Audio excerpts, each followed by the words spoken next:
How are we doing, folks? Good morning. Alright, I'm gonna start with... Gotta start with a little bit of bounce talk, because, I want to finish this Elsa weekend mission before I forget about it. Also thinking about it, I think I want to try... So I put Collector in the Angela slot, I played a couple of games off-stream with it, it was fine, but I think I want to try Armor in that slot, honestly, as a tech card. I don't have any tech cards in this build. Destroy's been very popular. Thanks for the resubs this morning, Reno Jenkins. Appreciate the 11 months. Welcome back.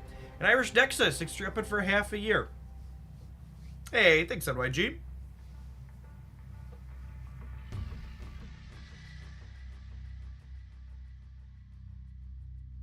Uh-oh.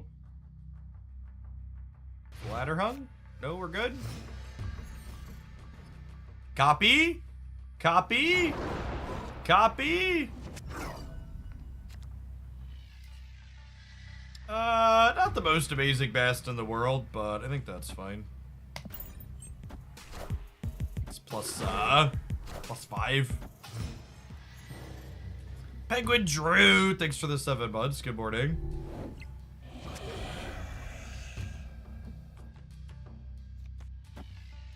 Okay, we get to Bloodstone into Nico Falcon next turn.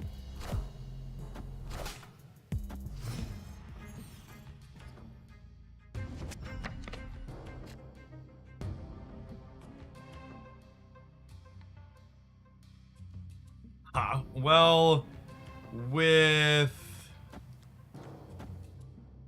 cloning that, I don't really need this. Well, I guess I might want another Falcon, huh? This makes this bigger, but I guess I just get to do that next turn, right? I want to snap on the cloning bits. I think that's pretty good for us.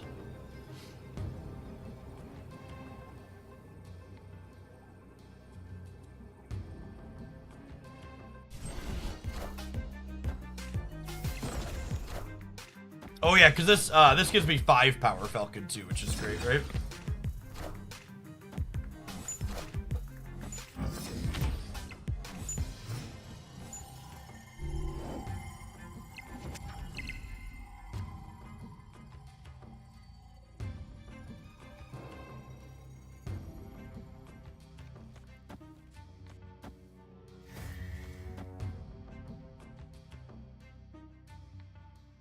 This is also insane. Because I get to get a 10 power Nico back to my hand.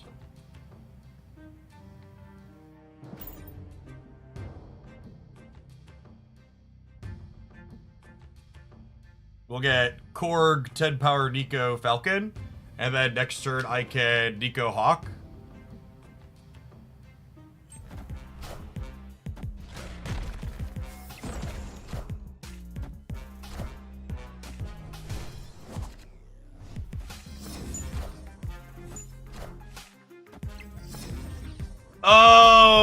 Oh, that doesn't work.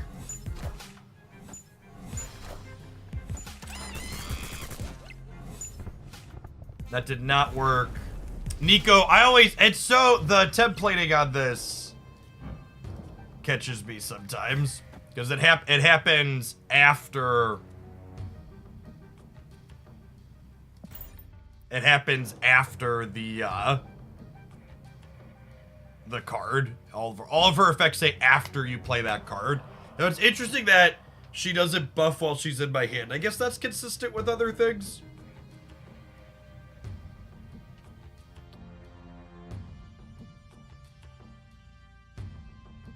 Yeah, it's after the card fully resolves. Yeah, you have to I would have needed to play.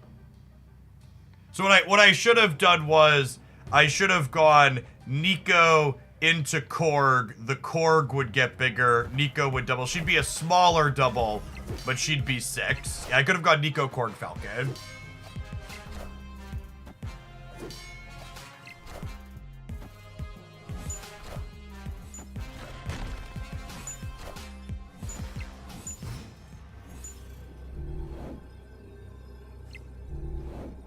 like the draw spell or something silly. Yeah. Haven't played that one yet. So they have an 8-power Hitmonkey in their hand. They have 2 kitties. They played their Wasp.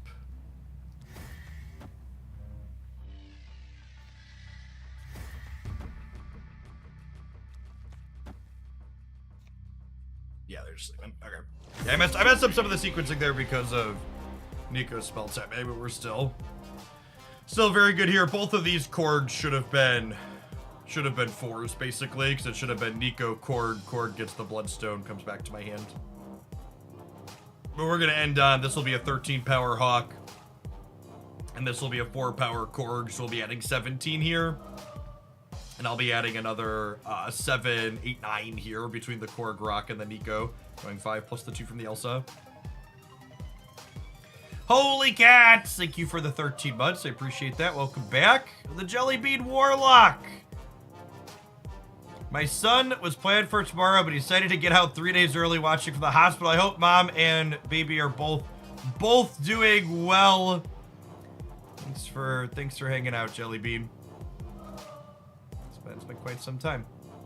I was trying to watch Dara's stream earlier. I got a minute-long ad break at the start of turn 6. Makes me appreciate the stream more. Yeah, I actually posted a tweet. I feel like I post that tweet once a week, and I should probably stop posting it, but honestly, I'm a little bit sad that so much Marvel, like, I greatly prefer watching Twitch to YouTube for, like, the live interactions, but I just can't watch most people streaming Marvel Snap these days, because it's actually just, they ignore all of the ad rolls, and if you're not subscribed to everyone or paying for Twitch Prime, you just, like, you miss half their important turns because of the way they let their ads auto-roll.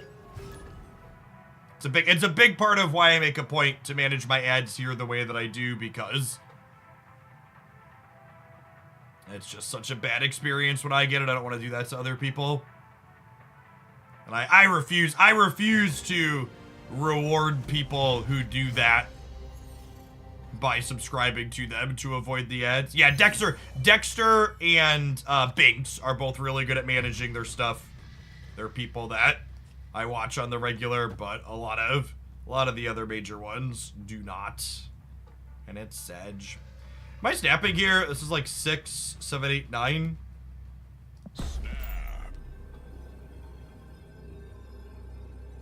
They do most of it on purpose to get subs, or they just don't know what they're doing. I think they genuinely just don't care about the viewer experience, and that they continue to have viewers despite doing it anyways, so what do they care? I mean, there's a number of people that, like, regularly break 1,000 concurrent viewers that, like, do that with their adverts. So, like, I don't know. Maybe I'm wrong, because they still have a bunch of people that watch them, and that's all they care about, so.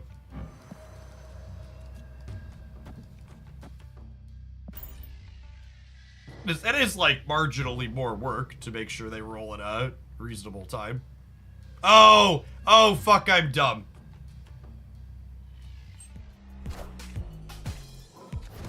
This makes my Hawk smaller. Never mind. I made the correct play. Ignore me. Easy game, easy life.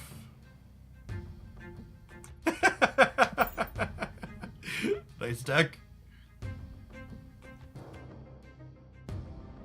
Cantana, thank you for the 52 months. Appreciate the over 4 years. Welcome back.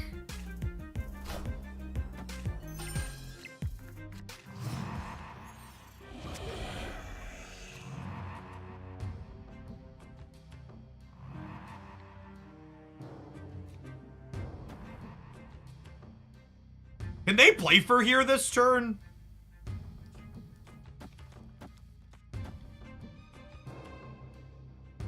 Should I do this much at least?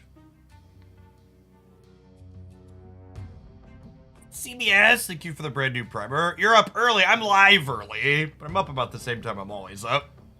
I have 3 small children, chat. Morning starts very early in the Hoagland household. We took their Hela away. We killed Hela and something else.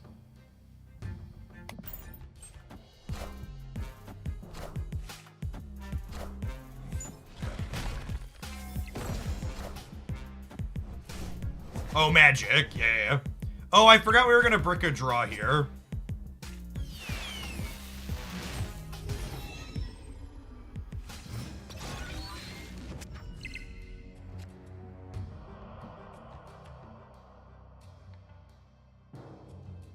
That's fine though, right?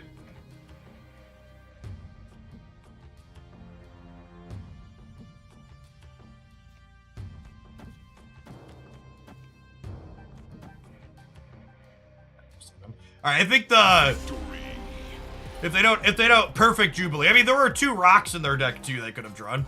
I think if they don't retreat here, we forge the Nico and then Elsa the Nico, and then she ends up 12 power here in the middle. So it would have been like demon, 12 power Nico for a lot of stats.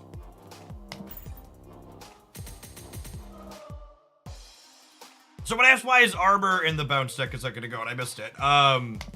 Both Killmonger and Shang-Chi have been popular lately.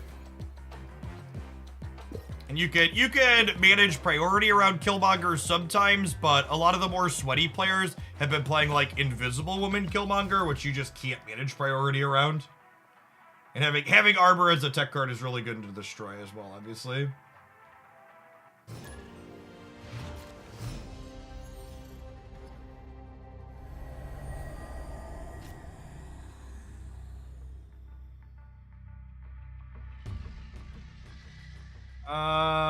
So one of the things that's interesting about this build, thinking about it, is leaving Bast in play doesn't really generate a ton of value anymore, so I think I just tossed it into Vormir. I guess it, like, helps fill in the event I draw Elsa, but I think that's definitely the one I want to get rid of. I guess I could, like, theoretically draw Armor to cover Vormir, but then it's symmetrical, too.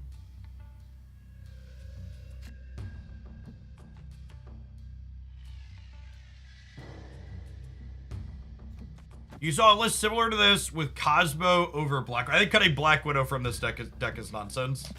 I think 2 enablers for Darkhawk is the floor, and you can't play less than that.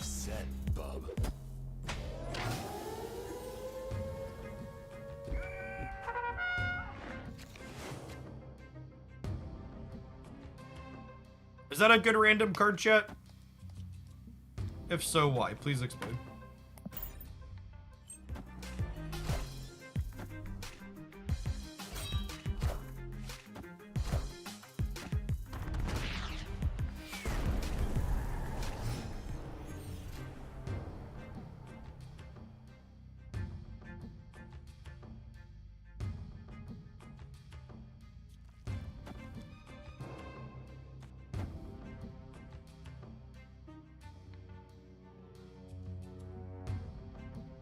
I kind of want to do this so I can bounce the Korg this turn.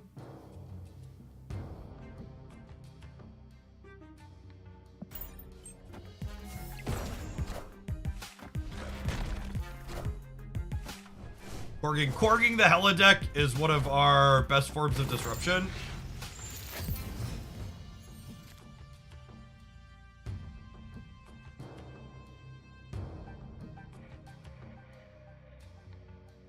Am I just not beasting this game then? I think I'm just not beasting this game then. Oh. The Hitmonkey's actually not that great, the way this is all lined up.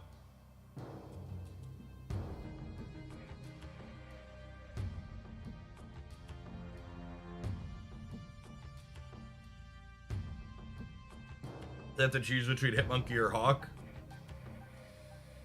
The Hawk's probably a bit bigger, right? I guess I wouldn't be able to bring the hood back to my hand with this line, huh?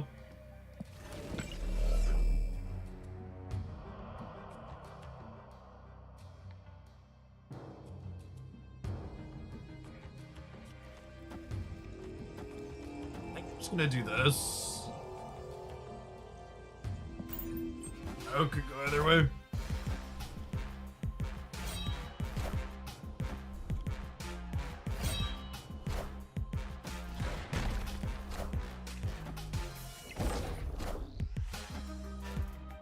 Hey, good to have you here, CBS.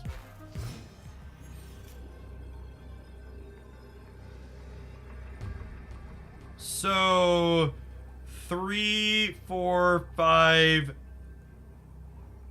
and this would be 1, 2, 3, 4. The monkey.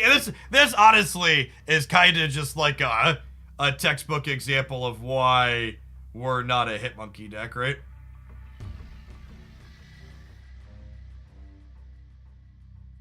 Because it's just like so much smaller than what my Darkhawk's gonna be.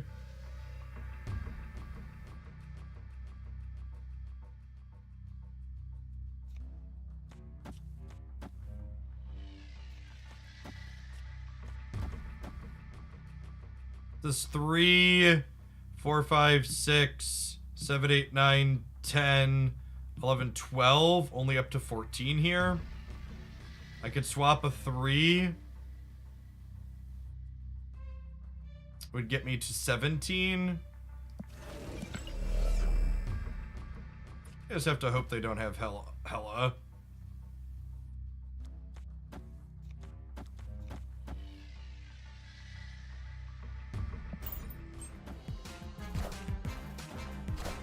Chavez. We beat that one, right? Yeah, the cord beats it.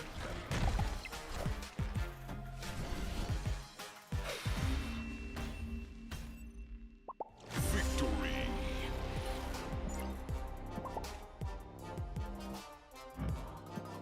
Last I checked, the stats on putting Chavez in your Hella deck were not good.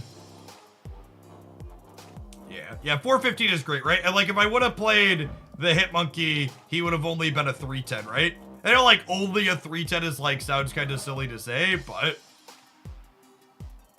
yeah. Just a good solid showing of like why we're playing this card. I also think Darkhawk's a great card in decks like this, that only because it's on average more stats than what Hitmonkey ends up being on the last turn, but also because the Korg and Black Widow package that you play with Darkhawk means in matchups like this Hella matchup, you disrupt their draw.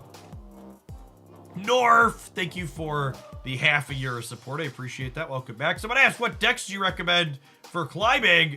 Check out my best decks video. Posted that up on Saturday as a full breakdown of all the best things you could be doing to climb in Marvel Snap. You want to make sure you're subscribed to youtube.com/Oglandia Snap to keep up on all things with the game there. Play 5 cost cards. I'll have to do a different deck for that one. 3 more wins with this Elsa deck.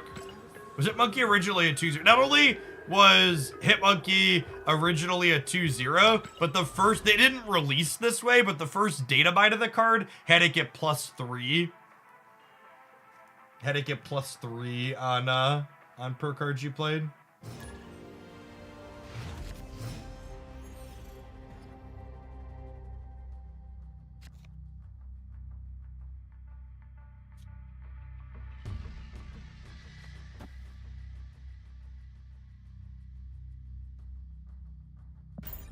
Opponent snapped. I think anytime your opponent snaps on Elysium in this metagame, and you don't have Mobius or you don't have Rogue for their Mobius, you basically have to leave. Unless your hand is like absurd. I don't think our hand qualifies as absurd. I like what Mobius has done to the Marvel Stat metagame in general, but I think the impact he has because of this location is actually very sad. And something that I think should definitely happen from a balance perspective. And I think this should happen for like some other tech cards too, like Luke Cage. I think locations that are super beneficial and basically auto win for cards like Mobius and Luke Cage should probably be made less common. Like Elysium should move up a tier from wherever it's at now. And same thing with like the Negative Zone and Necrotia or Jotunheim. What would I choose for my 1 tech slot and bounce? I don't know, gamers. What would I choose for my 1 tech slot and bounce? If only there was some visual way for me to communicate the deck list that I was currently playing. Technology must not be there yet.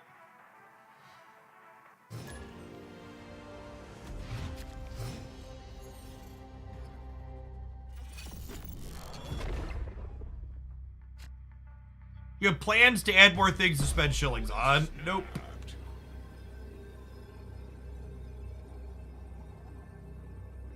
That's Damain's fine. Stock bounce is not Darkhawk. There isn't a stock bounce deck. Bounce is not an established top tier deck at the moment.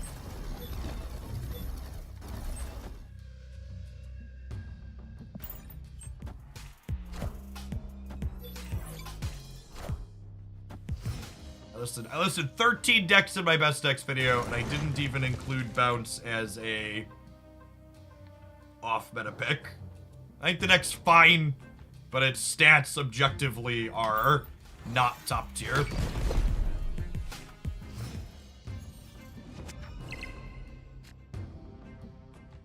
I'm still playing it because I love it, but again, just like acknowledge reality. It's this, I think. Just for the sake of resource efficiency. It also means I don't bash my beast.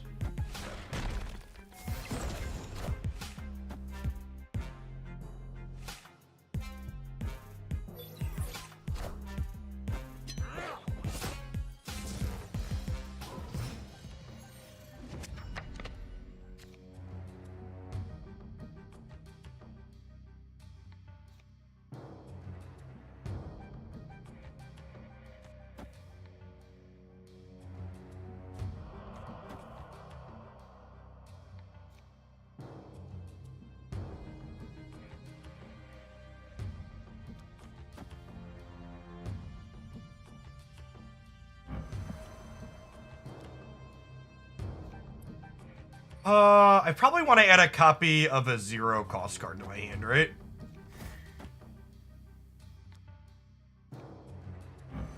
Hold on. I'm gonna do this into this, into this, into this, into this.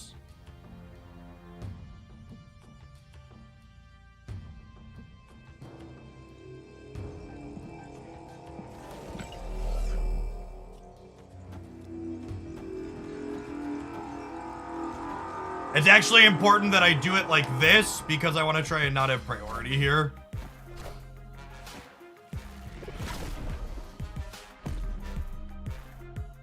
Might be wrong.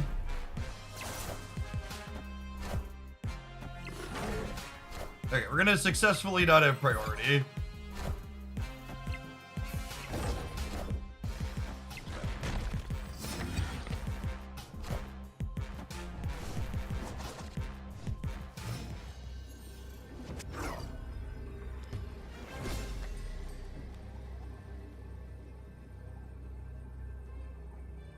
Oh, I wish I knew how much stuff they've blown up.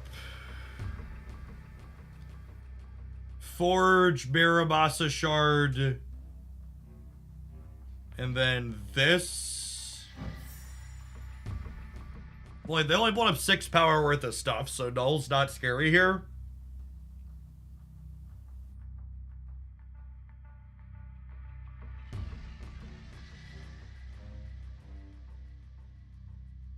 They get Taskmaster for 11. I think we're good to go, right? Because we managed priority and played around Killmonger.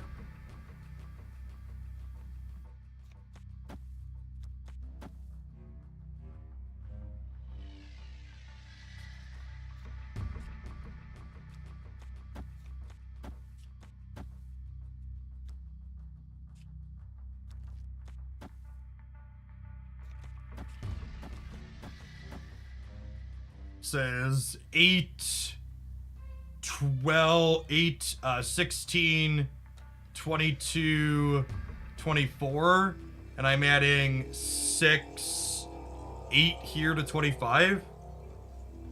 Yeah,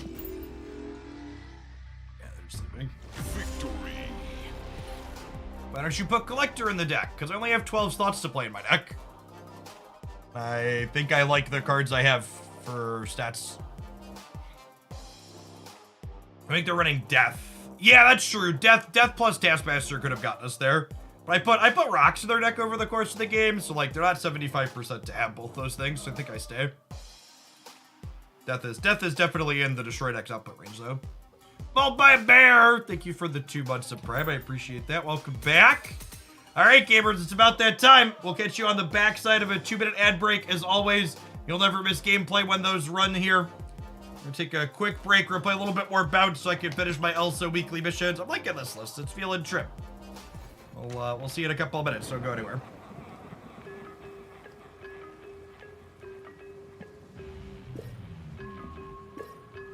The bounce decks are very thoroughly at this point now where, you know, there's just so many payoffs you can put in the deck, right? It's like, well, why not Collector? Why not Bishop? Why not Hitmonkey? Why not Angela? Why not all of these cards? It's like, well, you can only do so much, right? You like a mixture of like things that make numbers and things that do stuff. And like this build is, you know, we're just trying stuff. I primarily have 2 things that make numbers here in Elsa, Bloodstone, and Darkhawk. But Hood, like, kind of makes numbers. And, Nico Minoru, to a degree, kind of makes numbers, right? Because, like, forging Nico or Elsa Nico with her double up. She also likes help you transform or other low power things into demons. Bast kind of makes numbers if I squint. Why not Zoidberg? Why not Zoidberg?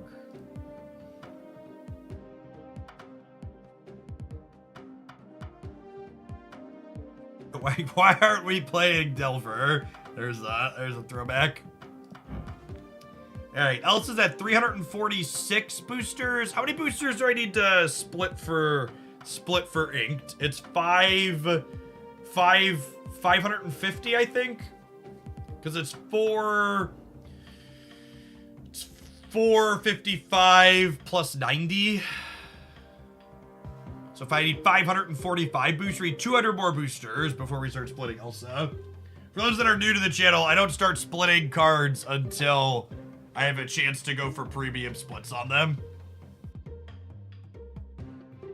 Your first chance at a premium split is your 4th split.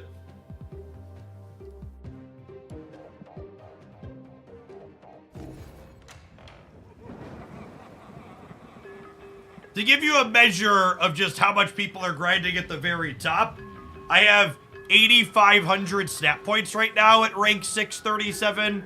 The people that are rank 1 on the leaderboard have over 10,000 snap points. So if you assume they average, you know what, it's like 7 points for a 2-cube win, and they're not winning every game. If you assume they average 10 snap points per win, that's what, 1,500 divided by 10. It's 150 games above me. And even 10's probably generous. It's probably closer to 200 to 300 games.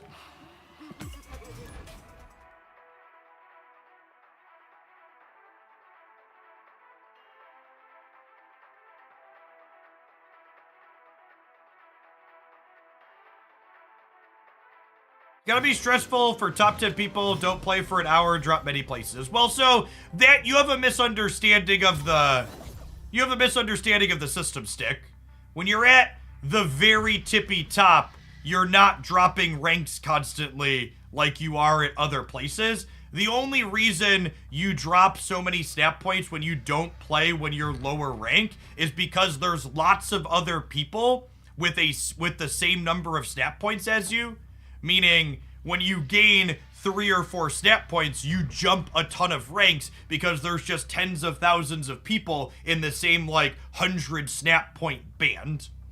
Once you're up at the very tippy top, you break away from the pack, and there aren't as many people climbing over you constantly. Like, even where I'm at on the ladder, you don't drop snap points nearly as quickly. Are those top players great? Yeah, they are grinding like crazy, but the differential between the points that they have is very, very different. than what it is towards the bottom.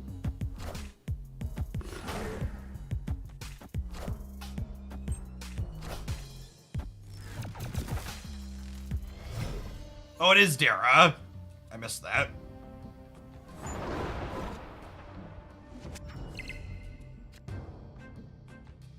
Dara and I played this matchup last night before I went to bed, clearing some of my missions. Do they still draw? I didn't see. Did they still draw? I don't think so, right? Because their deck has 7 cards in it and mine has 5, and I've only drawn 1 additional card. The animation happened, but I don't know what they actually drew. I don't think I want a 2x with Nico here. Would I rather bounce Black Widow or would I rather bounce Korg next turn? I don't actually know. Maybe I'll leave myself flexibility with these, so that way if Nico's good with the beast.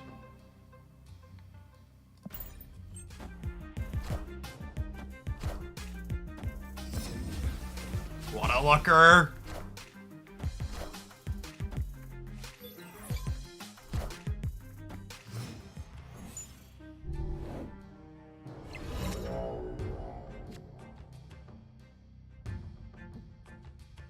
Opponent snapped.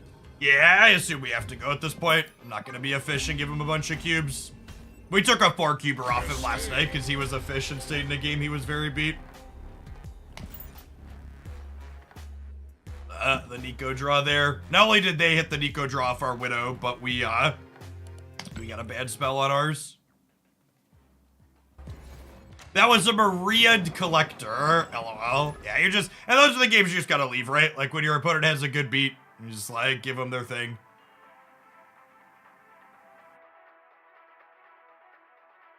I believe Glenn commented that was a bug silence. I'm pretty sure I saw a post about that.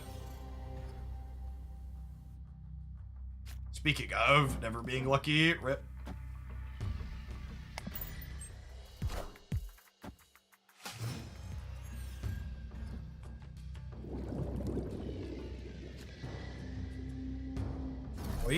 Noise.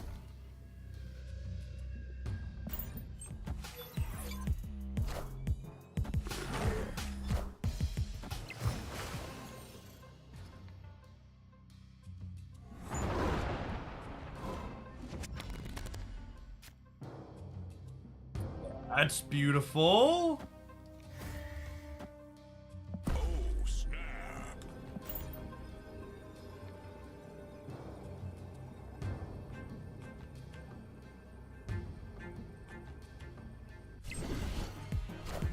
Does Nico need to destroy the card or if you draw? Correct. If you go Nico into armor, you don't get anything.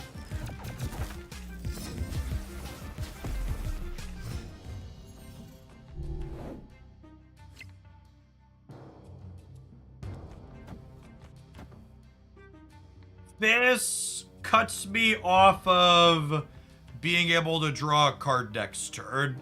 And my top card's guaranteed to be Elsa right now. But I think that's fine.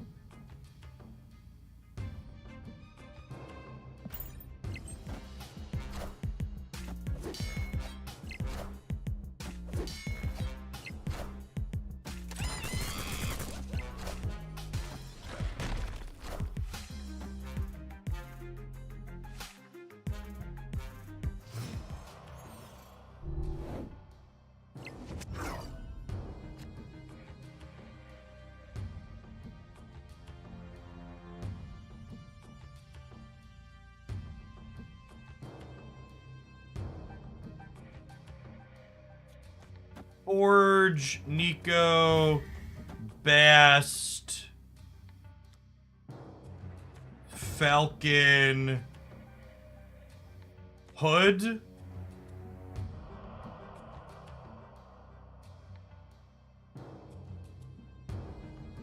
Final answer.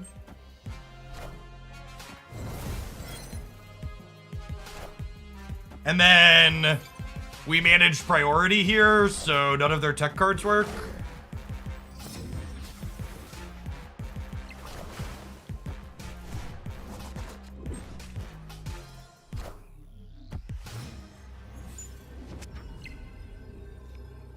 I was hoping for Nico's double ability here, but +2's alright second, I suppose.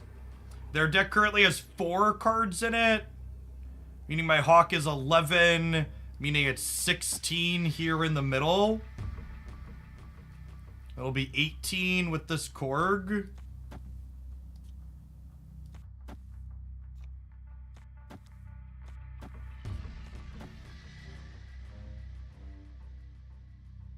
I think 18 holds in the middle with them having already played their Hitmonkey.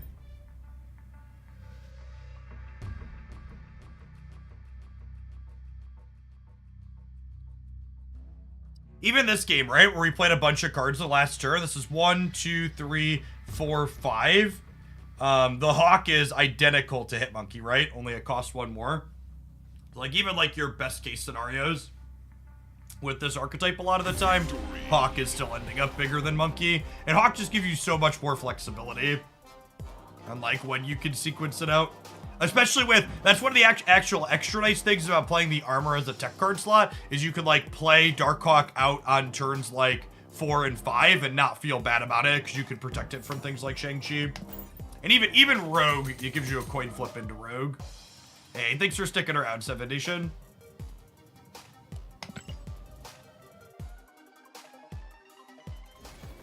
Hey, Nodim, thank you for the 7 months. Appreciate that. Welcome back. Good morning, good morning.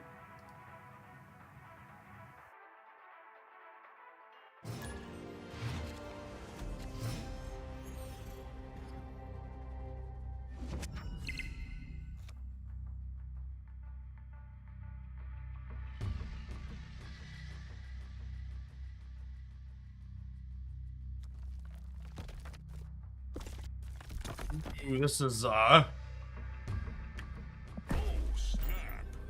really like snapping this opener. I don't know that it's necessarily statistically optimal, but the Korg Widow Beast curve, I think, wins a lot of games all on its own, and it's good equity to snap it on one. You're just gonna like do so much to fuck their draw up. What's going on, Spark? Thanks for the 5 months. Appreciate the prime. Good morning, good morning.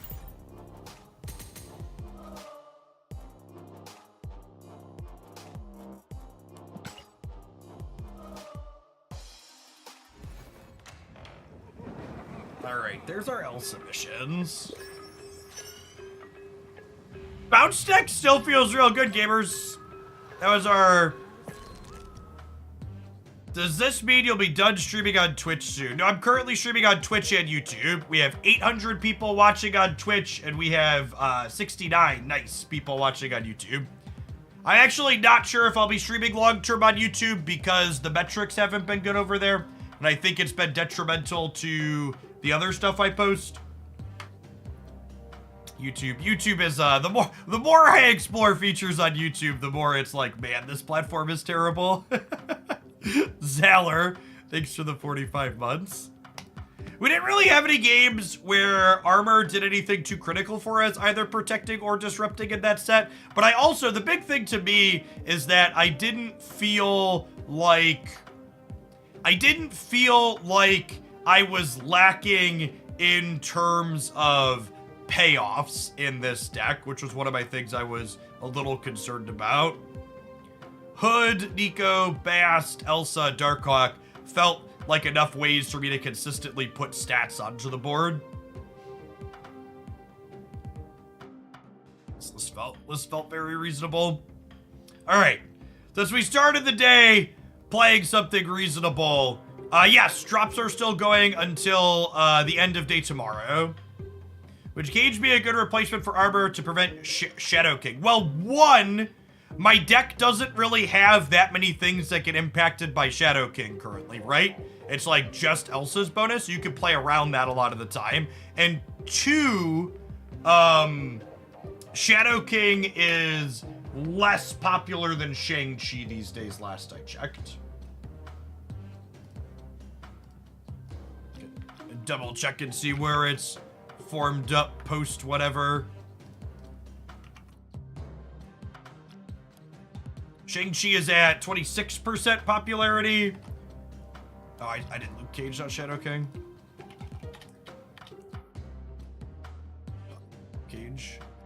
Shadow King is at 10.2. So I think teching against Shang-Chi is definitely better than teching against teching and Shadow King at the moment.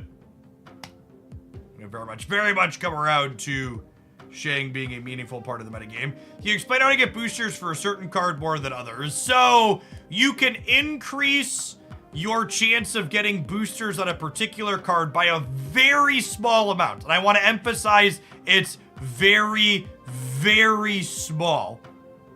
By making sure that you don't have enough boosters to get to the next upgrade. So for example, my Mirage right now only has 6 boosters, and I need 30 to upgrade her. So if I play a deck with Mirage in it, that Mirage will be 2 out of 13 to get boosters instead of 1 out of 12. So 1 out of 12 is an 8% chance. 2 out of 13 is a 15% chance. So it's still very far from a guarantee, but it's slightly more likely. All right, we were talking about some potentially terrible decks, and I had some ideas last night when we were cooking. So this is a Kingpin Typhoid Berry pile of cards. And this is a Kingpin Destroy deck. So we're going to start with these ones in Conquest to see how they go. But we've got, we're definitely a little bit baked here, potentially.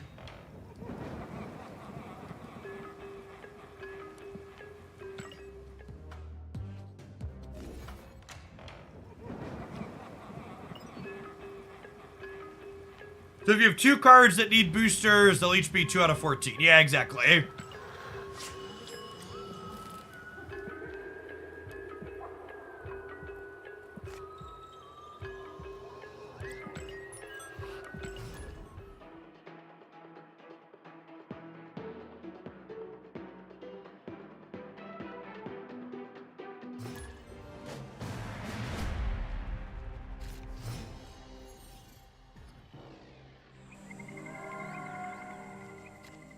Opponent snapped.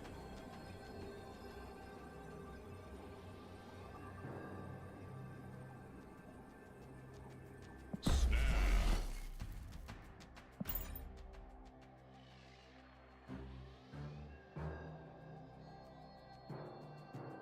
3 cards in my deck that needs boosters, but I get my 1000th Angela booster every time. Ah, only 1,000 Angela boosters, eh? Casual gamer, are you?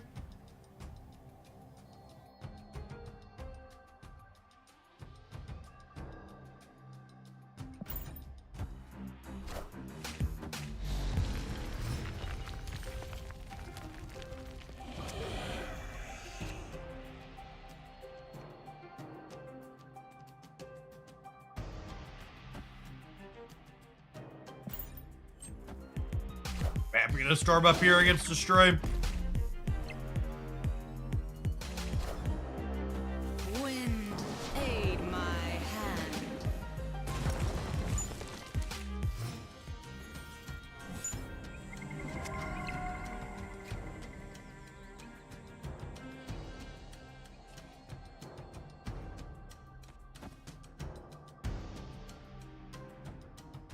Well, Kingpin the Flooding, they probably can't put that many stats into there, right? Like, even if their Deadpool is 2, so if they Venom the Deadpool, that's only 5. I'm trying to think if I need to put Nico in the middle. I don't think I do.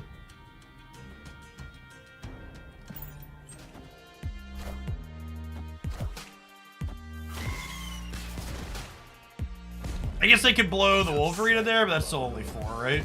Yeah. I would love it if we got a Chavez rework tomorrow. Looking forward to that patch for sure.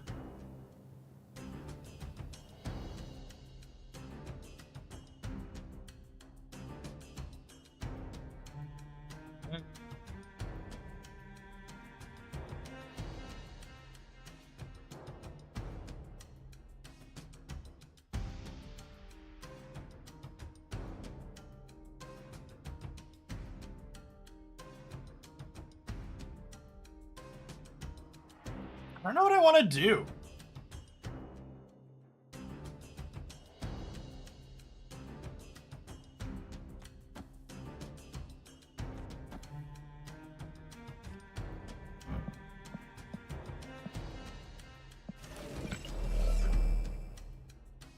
I could probably just stack stats over here.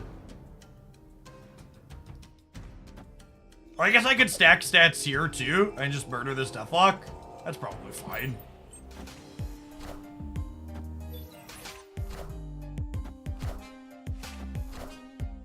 No.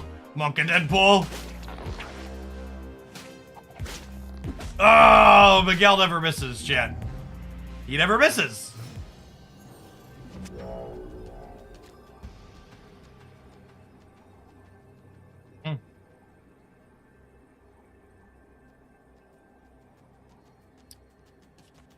I think it's just this, right? Yeah, I think it's just those.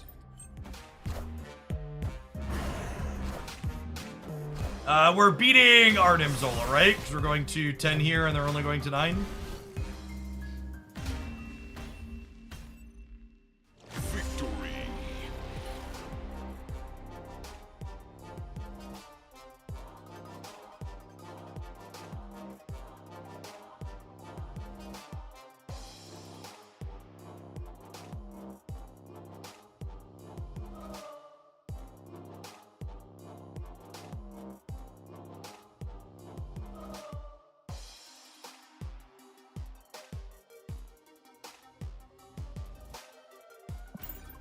Is our opponent sweating? I misclick. Punisher and Captain could probably be solved via OTA. Yeah, well, I think Punisher could definitely go to a 2-1. I don't know about Captain Marvel. Maybe they kick him up to a 3-4. Yeah, this is the proving ground. I think my opponent just DC'd when they lost. I don't even think a DC like this is necessarily malicious or bad. Sometimes you just like closed the app on mobile and didn't realize you retreated.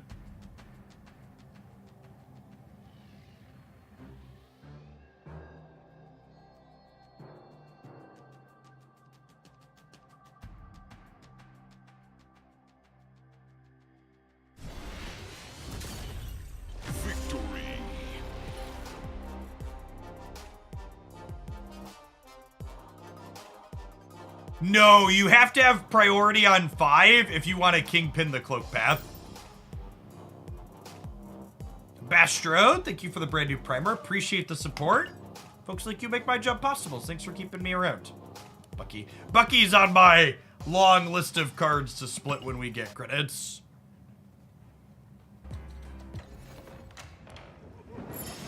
I have a bunch of destroy cards on that list. Never enough credits.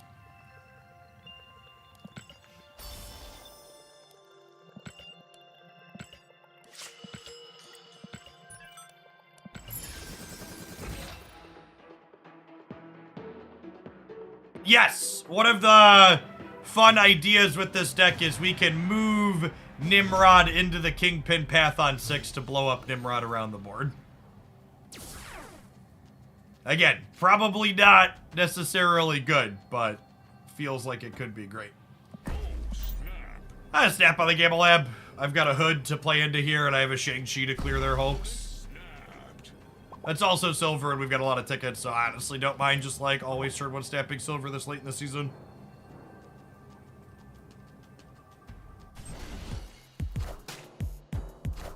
You can always click on their Nico to see what on reveal they have. They're going to get to draw cards here.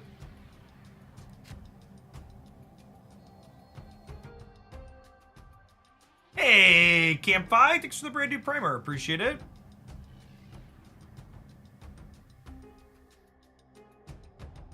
Do I want to turn something into a demon?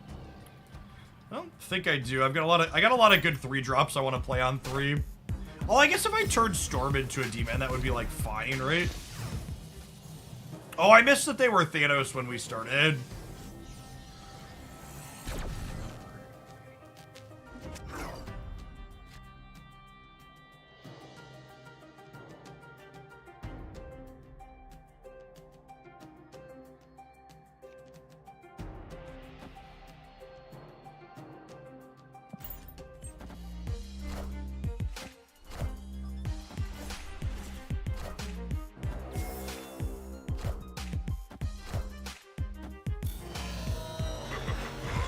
Thanks for the informative videos and creative deck ideas. Thanks for being here.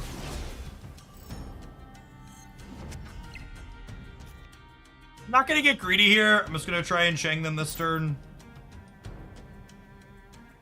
It's a good way to try and grab priority.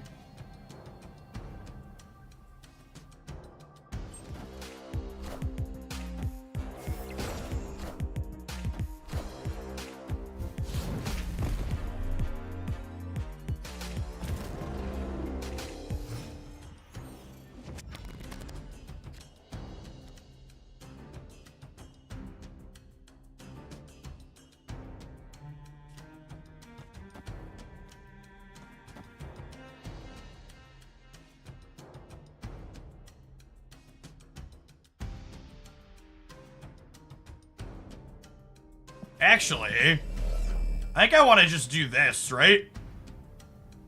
And this leaves me the flexibility to either Kingpin here or move Spider-Man here. And next turn, honestly, is probably we do this, and then we like Kingpin here, Juggernaut here.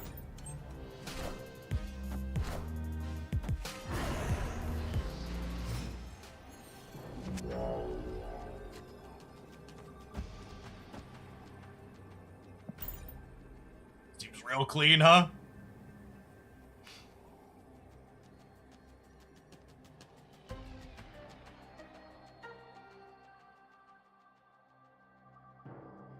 Victory.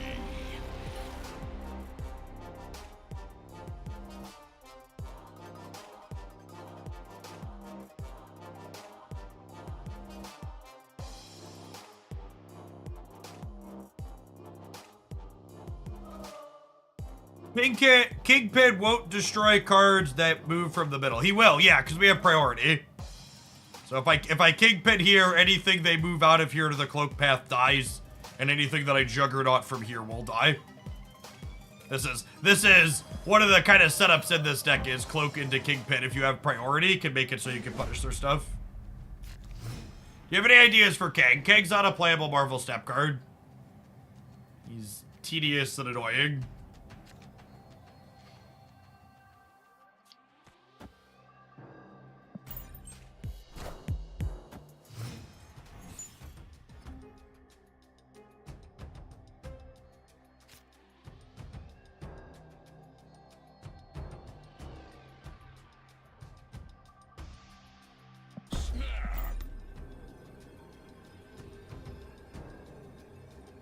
Okay, so the opponent didn't snap back last game because they want to just get silver over quickly. They snapped back because they thought their Thanos hand was good, and then we put them in the fucking trash can.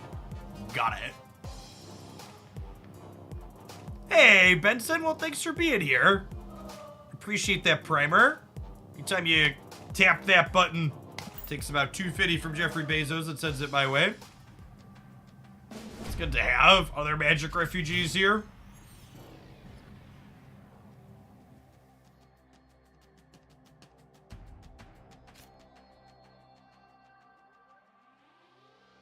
Jerkman! Thank you for the entire year of support. Let's get you a sword to go with that shield. Welcome back. DinoCon! Thanks for the half a year. I say Nico's my favorite card. Me too. Oh, snap.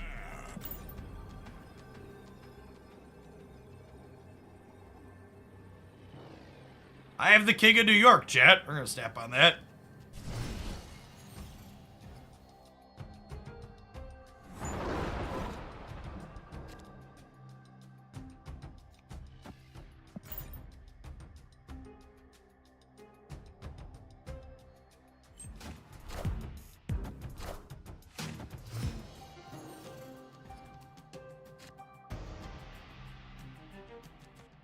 This is better for them than us on average. I'm gonna clear it out.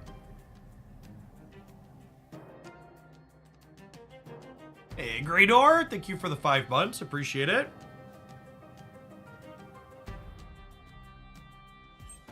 And my hand has a bunch of things that want very specific timing in them.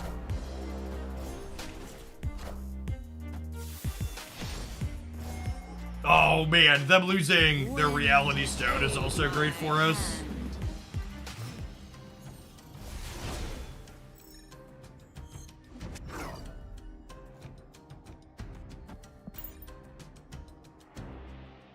Oh, are they gonna... They're playing into New York, but they time stoned last turn. Are they just scamming us left? They might just be scamming us left, right?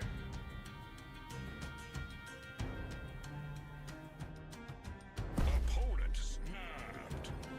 Yeah, this is the predictable. This is... I would say I was arguing with a bunch of people on Twitter about this, but in reality, I was just blocking people who are idiots. The amount of people who were trying to tell me Professor X has risks associated with it in the opponent's archetype is just like freaking comical to me.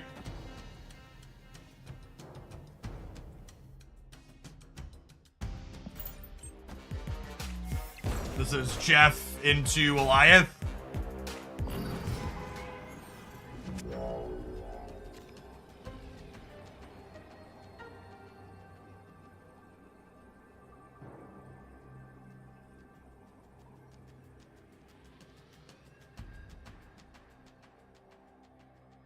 The risks are they're playing the card badly. Yeah, that's honestly probably the truth.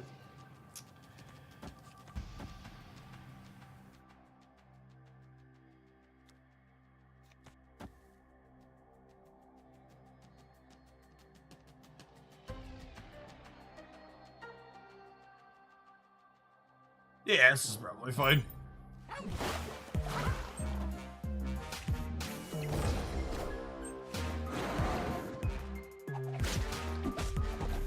And we're 100% here, right?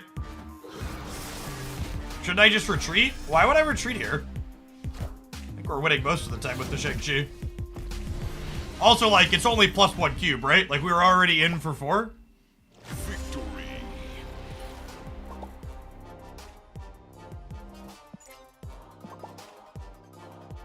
Staying for 1 more cube is super great.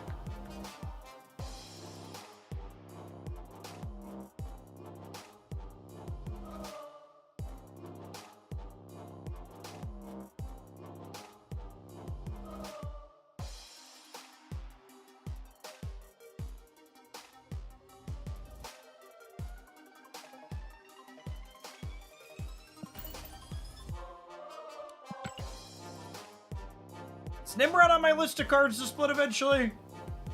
He is. My list of cards to upgrade eventually is actually just like, oh, I spent some credits here. It was up here now. It's actually almost entirely destroyed cards. Nimrod, Destroyer, Bucky, Deathlock, Wolverine, Taskmaster, Null. I actually need a Null variant before we upgrade him. So many boosters, so little time.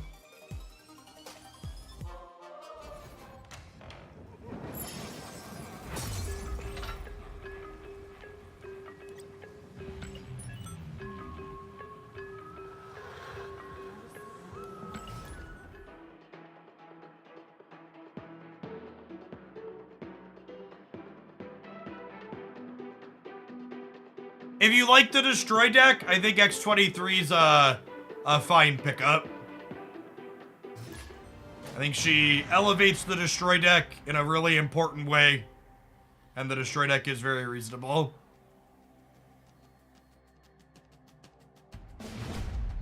So the problem with every time I bring up I don't have a Null variant, people bring up the spotlights, but like all of the Null spotlights don't have all of the Null spotlights are on weeks where all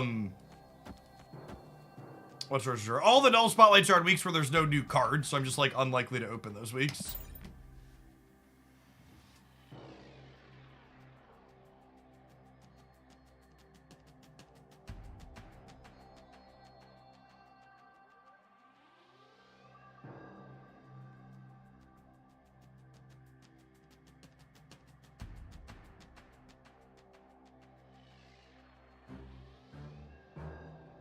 How do you get the new card each week? With the most powerful card in mobile gaming, your credit card, you too can have access to all of the cards in Marvel Snap.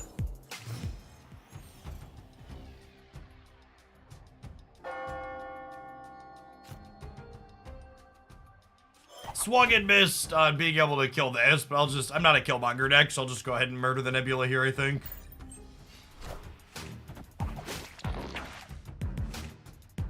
Hope to pick up a Shang to deal with Red Skull here before long.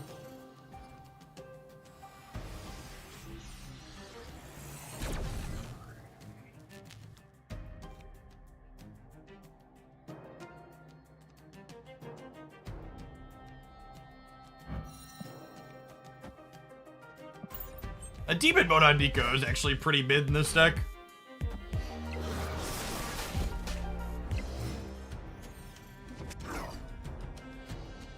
Move mode's not bad though.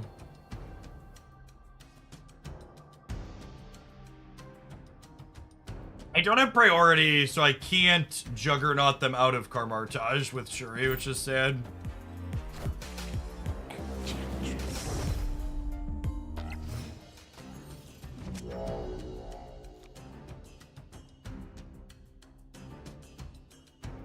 This is not the Nico card draw I wanted for Christmas.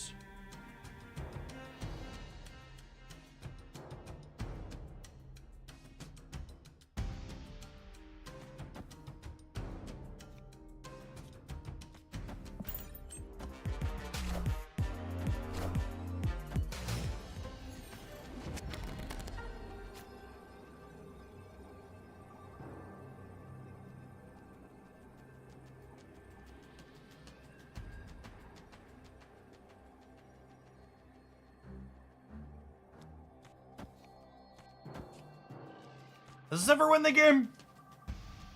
Nah, I guess this is short on beating Vision moving center, right?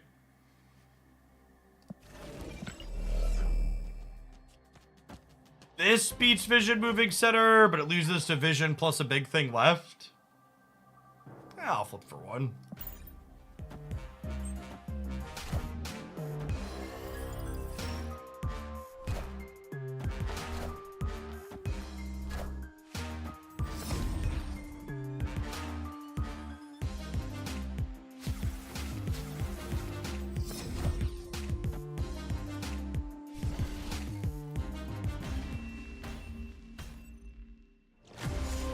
A card is destroyed or transformed by Nico and some of its on-reveal effects. Yes, all of Nico's effects say after you play your next card.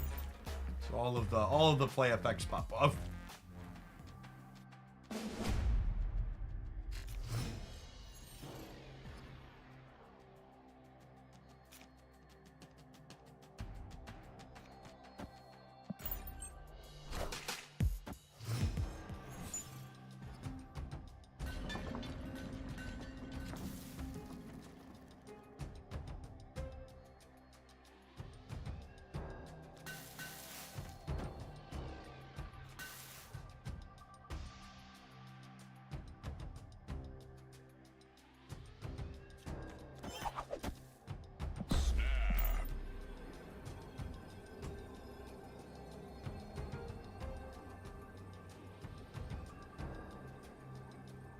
Fill this into being able to cloak out of it, so I think that's fine.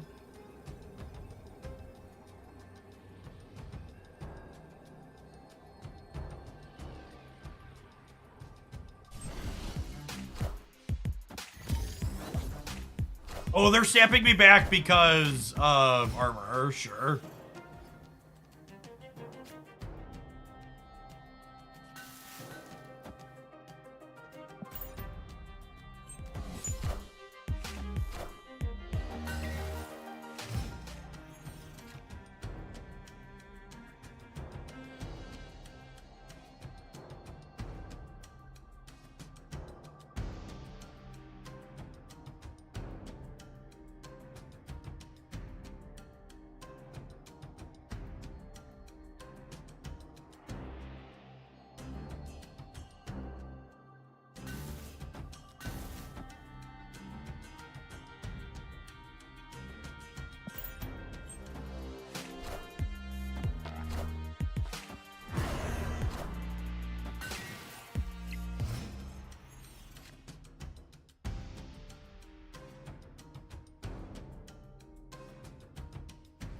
Hey, Go Ram, thank you for the 10 months. Appreciate that. Welcome back.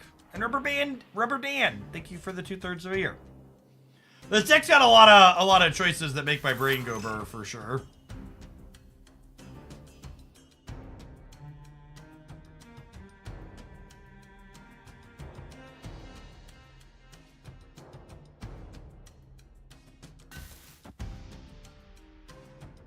Hey, Requiem Ultima, thank you for the 2 months. Appreciate it. Do I want to storm here?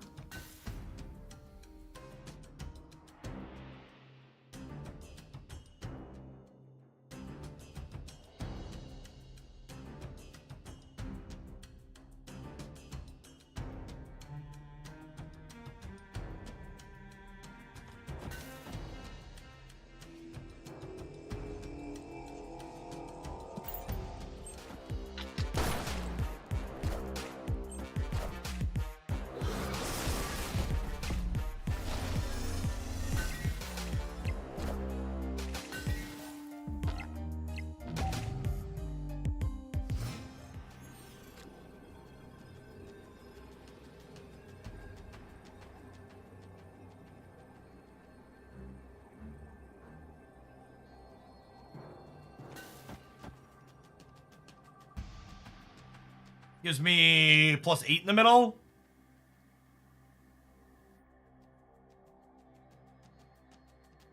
Yeah, Bucky, we're definitely hoping for Shang or Juggernaut, right?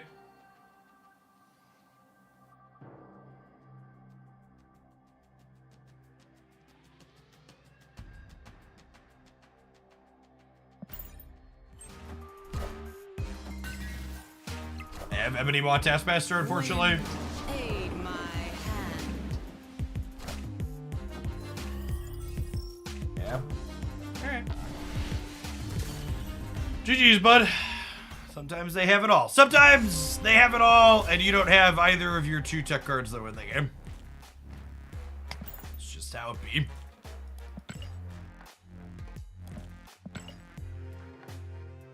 We could have retreated more conservatively there, or snapped a little bit less, but it's silver. I'm just kind of playing games to get through.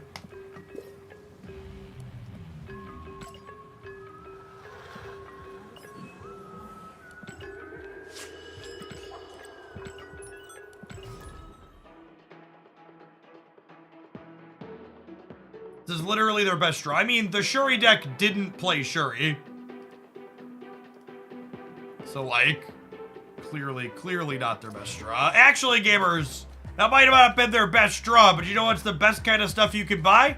Whenever these adverts are selling. We'll see you in 120 seconds. We're going to play some more of this Kingpin Nimrod deck when we get back. Thanks for hanging out.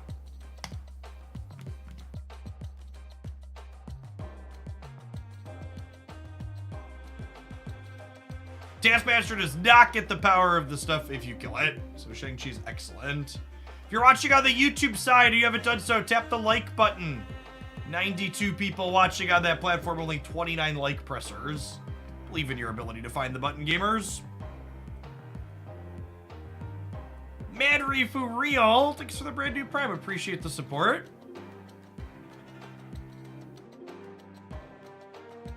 This is our first Kingpin deck of the day, so we'll definitely be playing the other one after this. Thanks for the 12 months. I'm gonna play this Destroy build for a little bit, and then we'll play the Typhoid Berry build.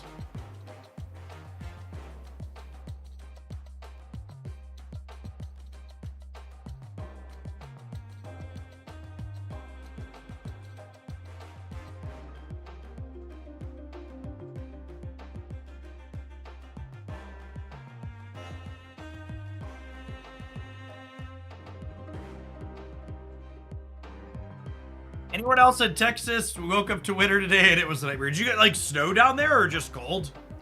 Today was our first day. Like I woke up and like the high is 40.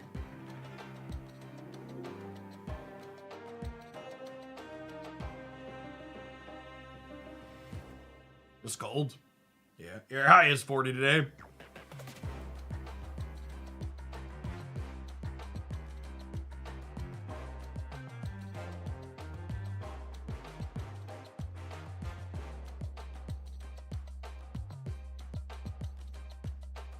Taskmaster actually used to copy power of things that had been destroyed, but it doesn't any longer.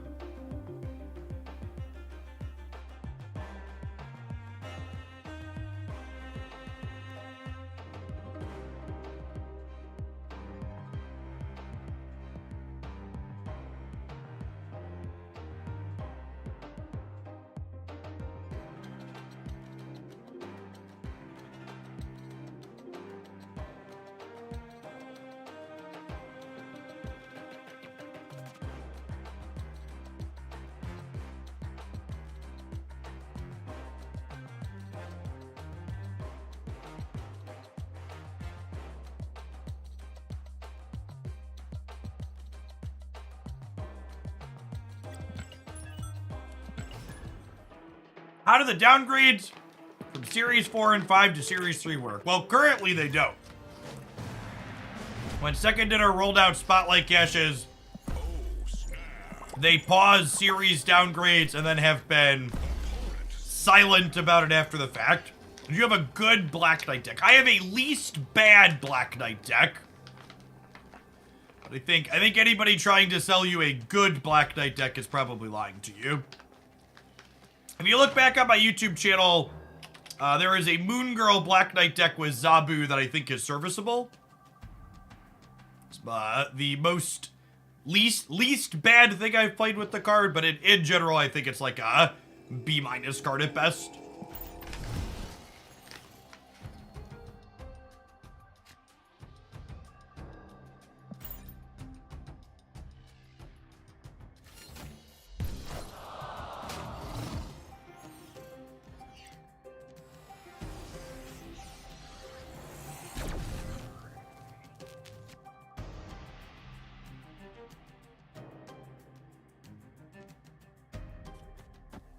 It's gonna be a Storm into Kingpin angle, and then Juggernaut them off of here on the last turn.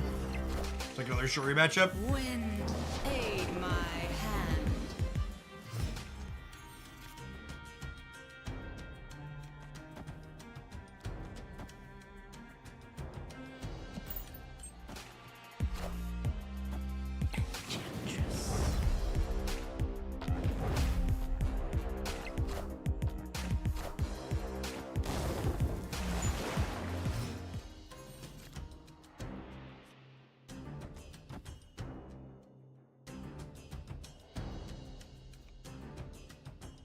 I actually don't want a Nimrod here, because I just want the most stats here in case they play something big here this turn.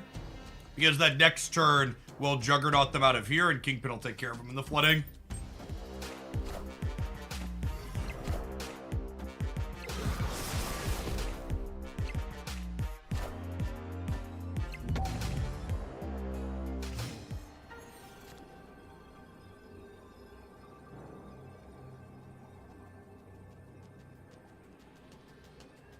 I guess we technically lose to an Alioth. Marvel Snap's a fun game. I enjoy it. Interesting back and forth.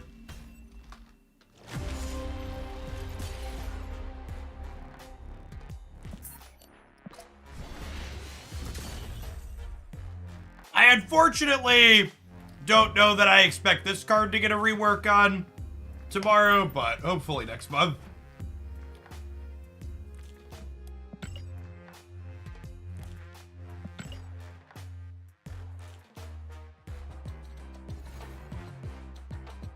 Definitely glad that card's a bit less popular than it once was.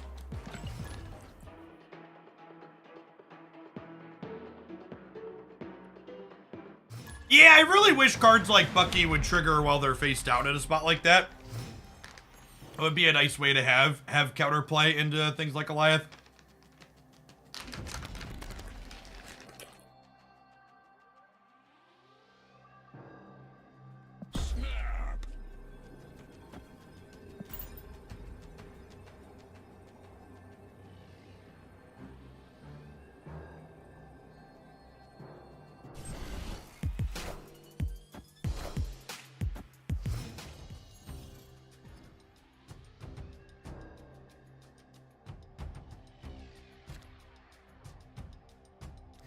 Opponent snapped.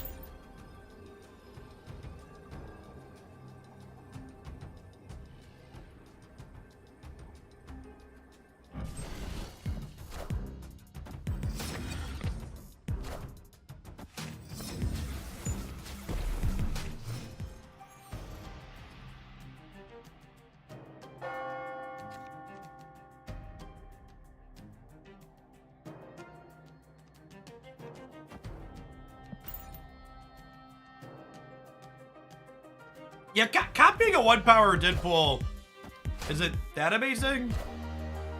I guess it's not bad with the Rickety Bridge, huh? Enough said, bub.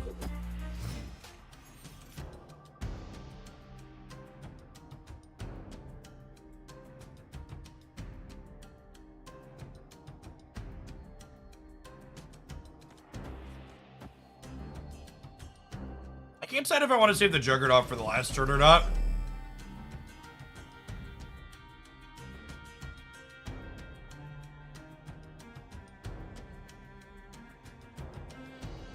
Probably.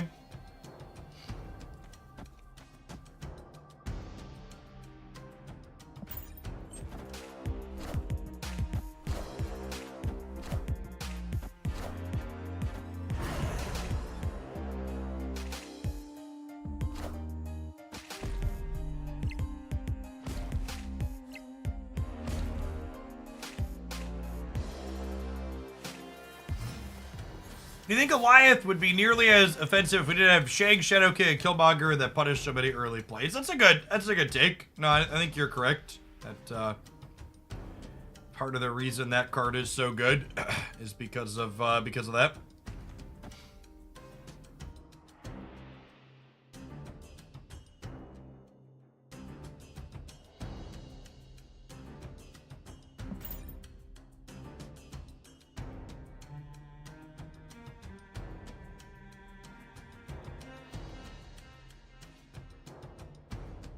I believe the Peach She-Hulk bundle is coming after the season ends based on the timing.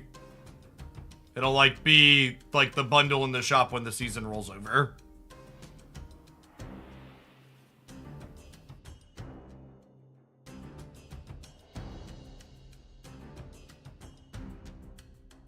I've talked about this before, but I think the core problem with Alioth compared to a lot of other cards is that its ceiling is too high. For lack of a better term. Basically, how good Alioth is when it's not optimal, isn't reasonable in my opinion.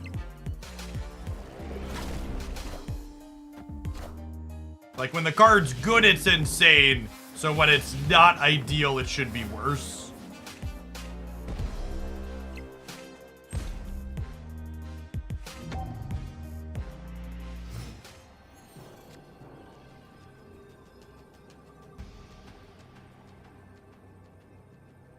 Oh, and I have priority.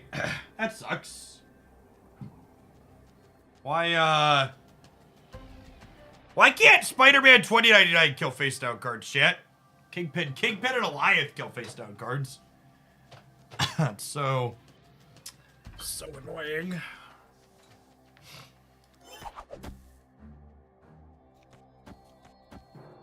This is our best shot to win, I think.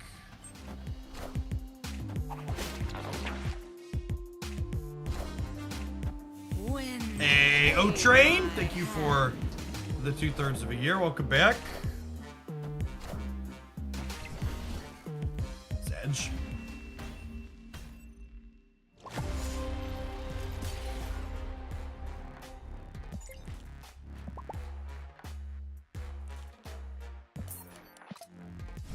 Failed to beat Destroy when they had the Rickety Bridge double Deadpool. Shocking, I know.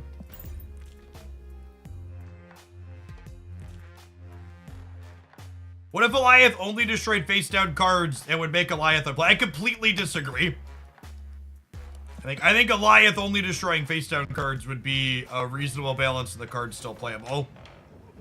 It would basically mean you have to actually play, because like every time the discussion of Alioth's design comes up, Glenn or someone from Second Dinner is like, we wanted to design a card that rewards you for having priority, but it doesn't do that, right? Like, Alioth is also good going second a lot of the time.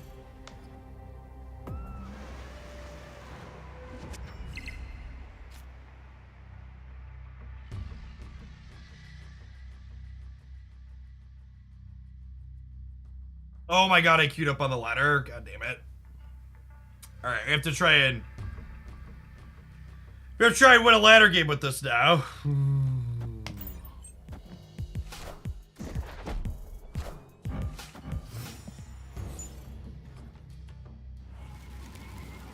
The real risk of playing trash decks in Conquest. You might queue up on the ladder with it by mistake.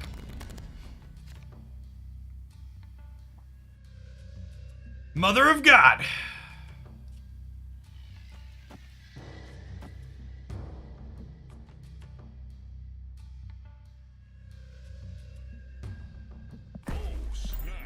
How many cards would you like to draw?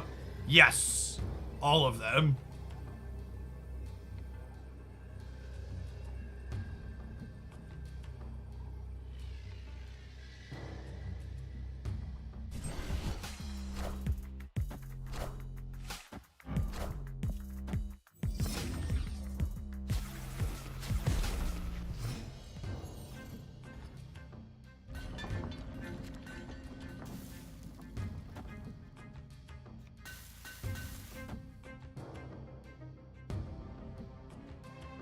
Oh man, this Nico only draws one card because my hand is full.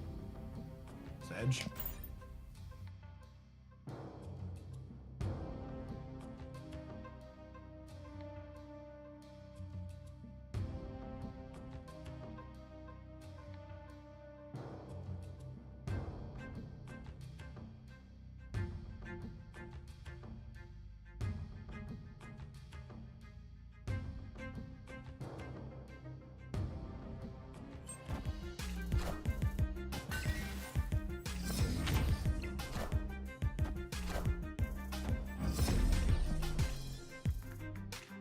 We both got Nico from the Daily Bungle, but...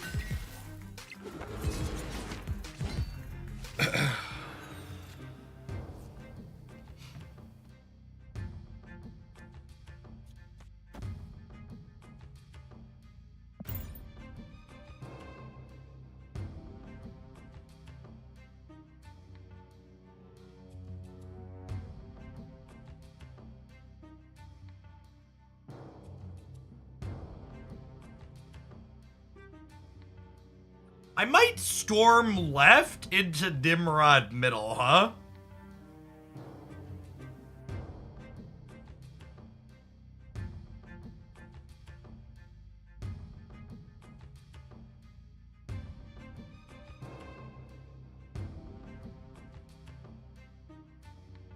We'll see. Because I could set up Carnage into Shag on the last turn, potentially.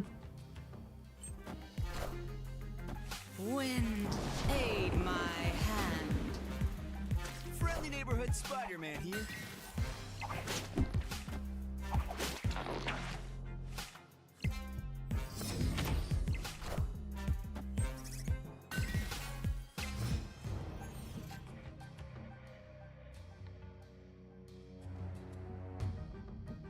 That makes things more complicated.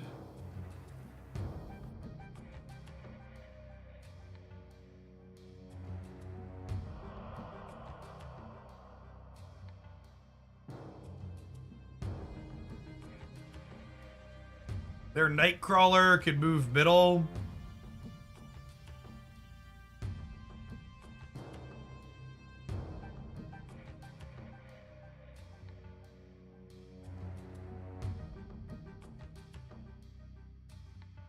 Yeah, I probably need to jug left here. I'm just like a little torn on how I win another location.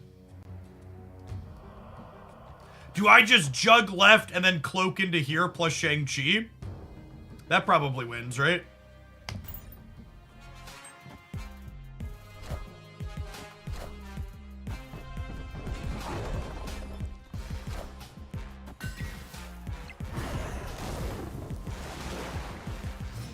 Oh, I should have trusted my gut. I was gonna Kingpin the left and then jug somewhere else. I guess that doesn't matter, though. Now, Kingpin the left would have tied left, right?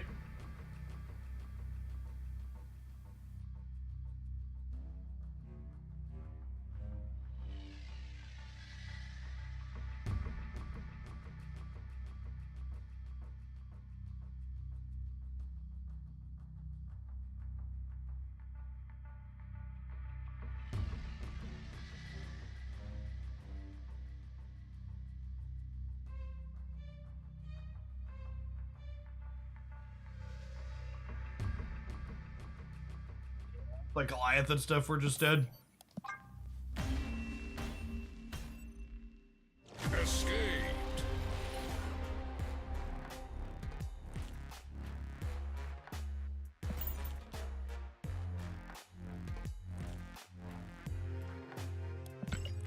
think there'll be a Peach shop takeover this month. Some of the bundle names kind of imply that that could be the case.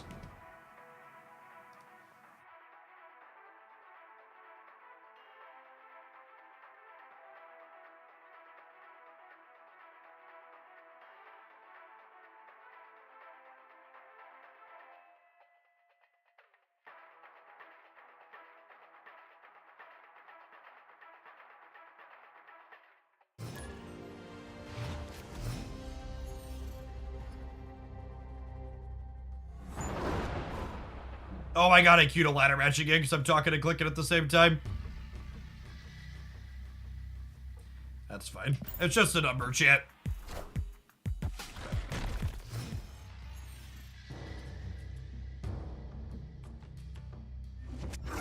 To say what I've said many times in the past again, the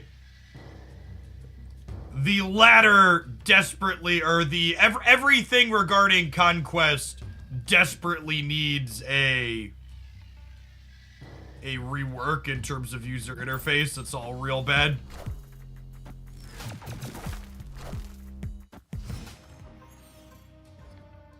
Draw mode? Draw mode? Haha! It's our turn. It's our turn to draw off of there. There, Widow's Bite. This happens to us all the time. It feels good to be on the other end.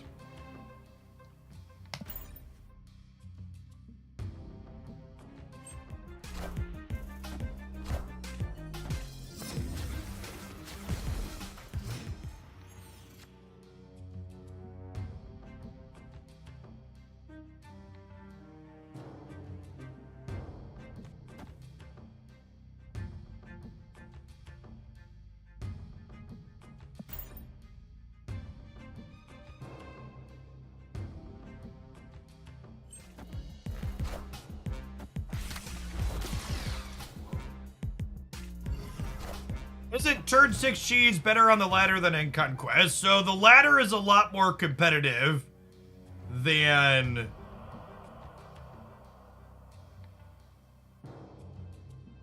the ladder is a lot more competitive than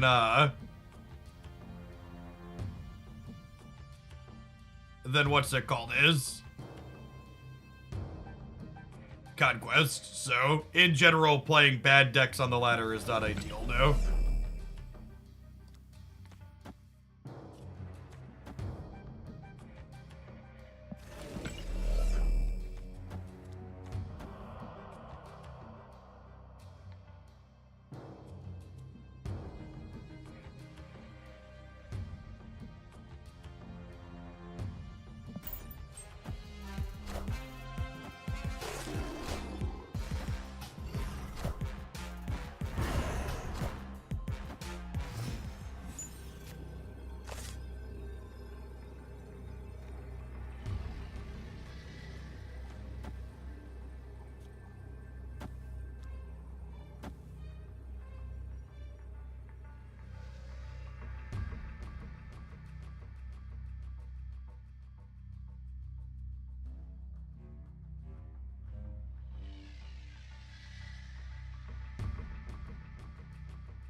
I think this works how I want.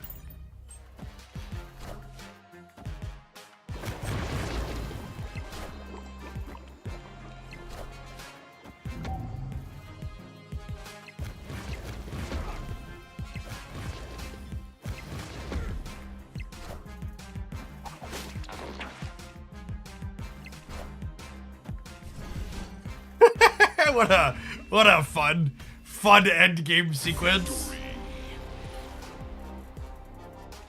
Look at him go, chat. Like, I don't have any delusions that this deck is broken or anything, but like, I just wanted to like do stuff like that, right? It's just kind of sweet. This is the type of stuff I enjoy playing card games for, right? Is like figuring out like, all right, what can we do with Kingpin and Cloak that other people haven't done before? Where we get to like smile and feel smart.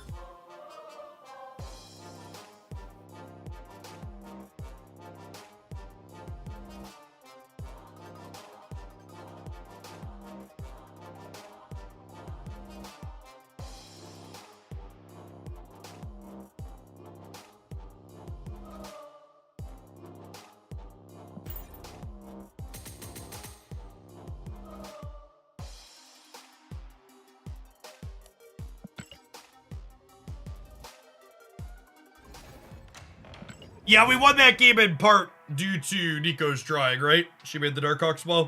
She took 4 off of it. Oh my god, wait, no, I'm done with ladder matches. I'm done with ladder matches. Back to conquest. No. Alright, fine. We figured it out. We're up cubes on the ladder, which is fine. We ended up coming out ahead, but I would like to just like play more casually. Opponent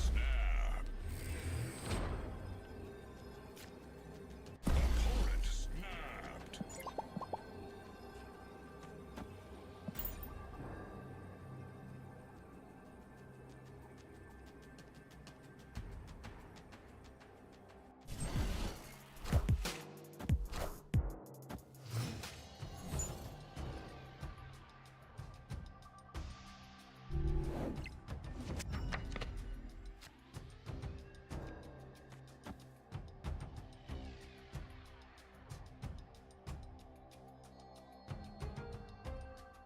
I think I'll take an extra 6 power carnage here.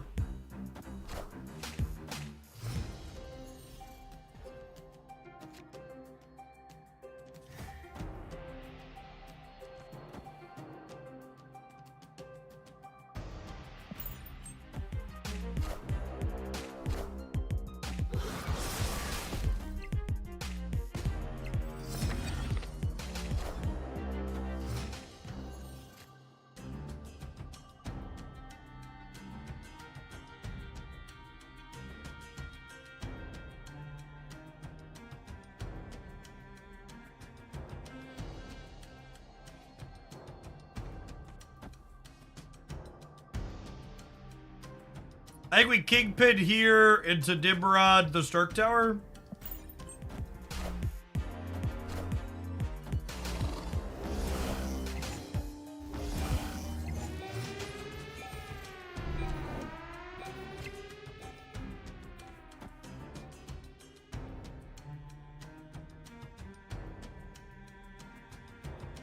Yeah, I think I want to be able to. I think I want to be able to play for the vault with the Nimrod. Her deck probably has a hardish time getting into Crimson Cosmos, I imagine. And then I get to play for like all 3 pretty reasonably here, right? Because next turn I get to go Bucky into Carnage into Cloak. So this ends up at 10. I'll have 10, 16, I'll have 10, 16, 20 here in the middle. I'll have extra 8 left and right.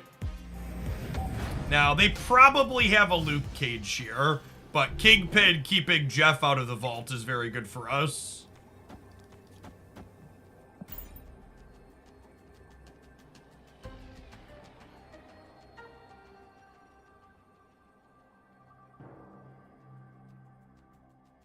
So if they Luke Cage, their +2 on the left will push them to 20.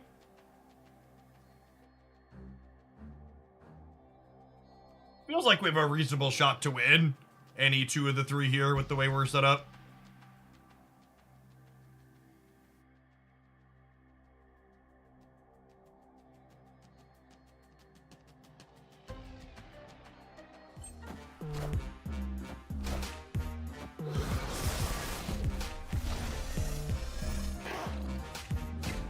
Okay, that does mean if they have Luke Cage middle, they win the left playing 3 cards. Okay.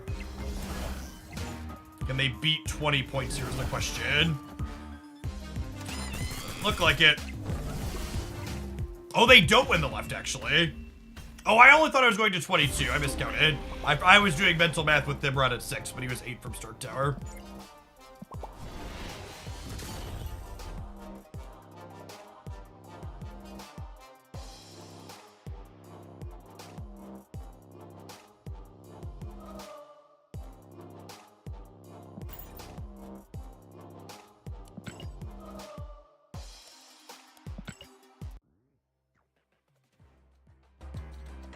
Thoughts on Miss Marvel? Seems like an incredibly powerful card. Will likely be at least 10 points for 5 energy in most games. Will probably often be 15. Based on your understanding of Werewolf by Night, is that the next Galactus stat stick? I don't understand what you think Werewolf by Night does that you think it could at all be related to Galactus. Will it push Spectre even further? Nah, probably not. I mean, like, one of the things about a new seasonal pass card being ongoing is that, like, Miss Marvel will probably be just, like, okay or mid for the first week at least, because a bunch of people just play Enchantress and Rogue, right?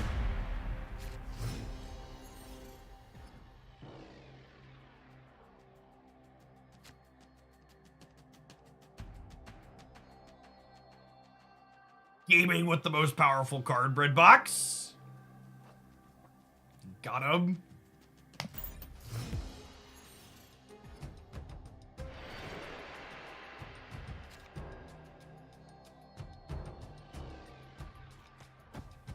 All these, well, I'm actually gonna play this here because I might want to play Spider-Man 2099 here in case they play here as well. There you go.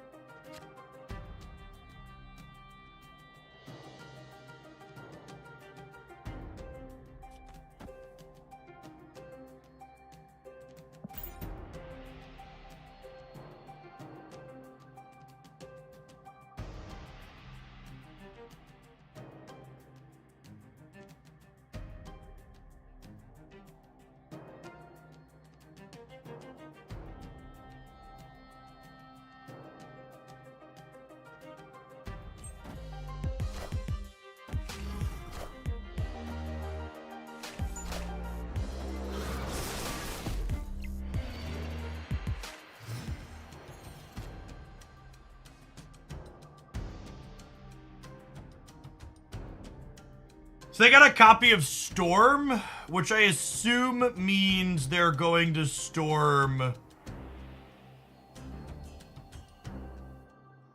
So I assume means they're going to storm the Bifrost. Might do this here just in case they don't take that line though. Yeah, rip. Wind, aid my Is that a 0 drop? Oh no, Storm costs 2 because of Quinjet. Got it.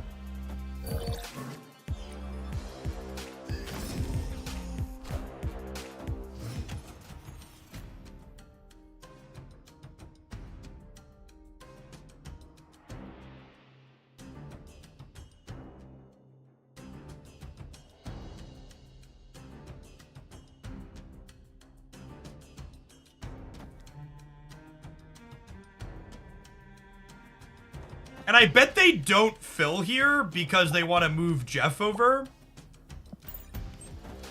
Well, they did. Okay.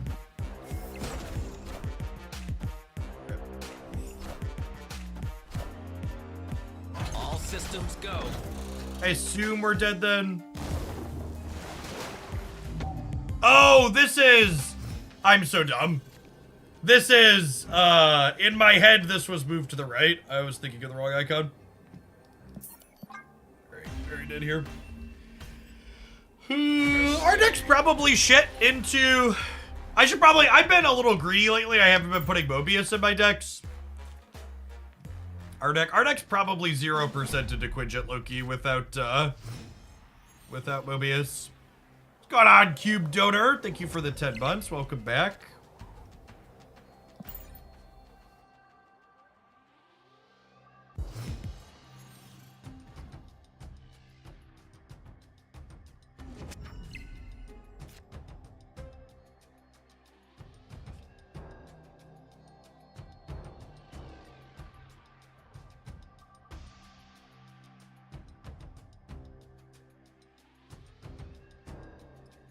Put him over here for now.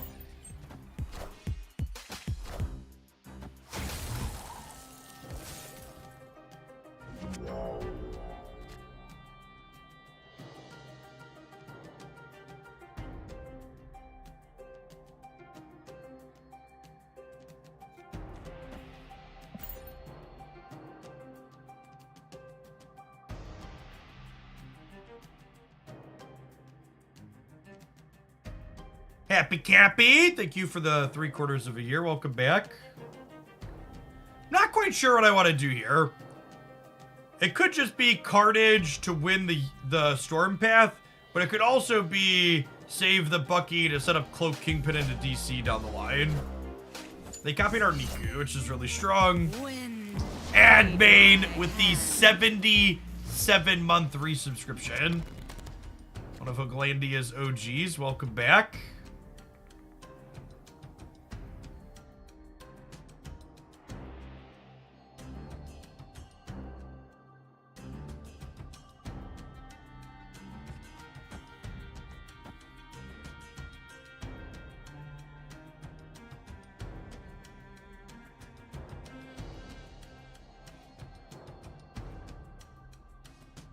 Is this greedy? This might be greedy.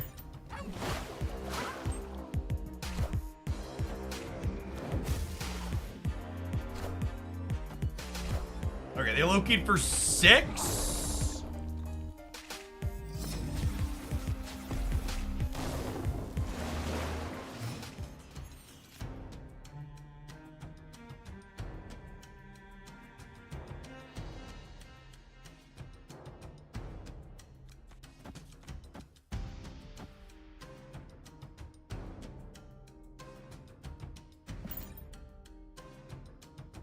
Distinction, thank you for the almost 4 years. Welcome back.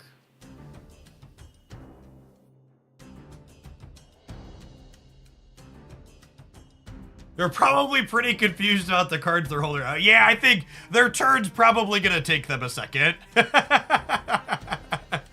This is a funny deck to get someone to Loki us. I assume they're having a little bit of a moment right now. Why does Bucky have reduced power? Because we stormed Jotunheim. I'll just snap him back. I think we're about to get him, gamers.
Victory.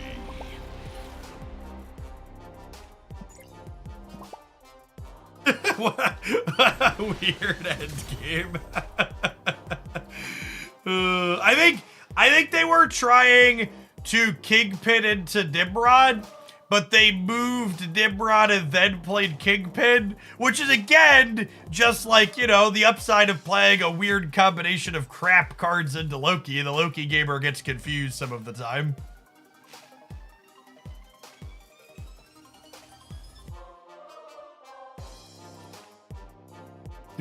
Confusion on max level. Pile of jank used confusion. It's super effective. All right, gamers, it's about that time.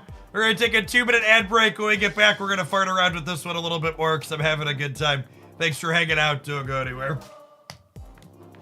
If you're watching on the YouTube side and you haven't tapped the like button, consider doing that. There's 80 people watching, only 47 likes.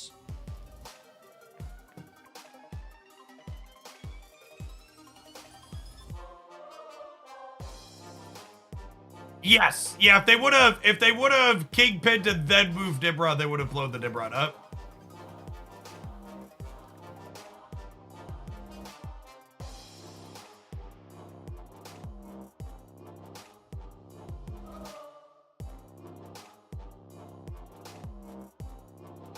Kingpin should be useful against the new card tomorrow. Yeah, in theory.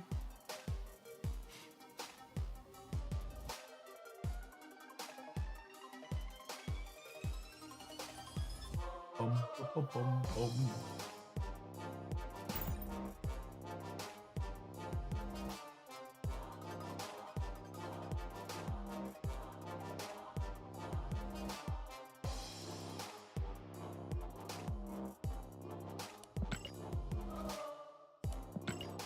I think Kingpin is officially my #1 bad pet card after the last couple of weeks. Tomorrow, new season. No, it's a 5-week season.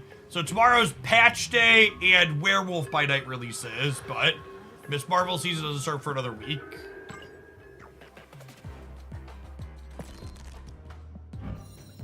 To spend some of his boosters, chat, so he can work towards inking him. How many people in all of Marvel Snap do you think have an inked 1200 gold Kingpin variant? Probably not many, right?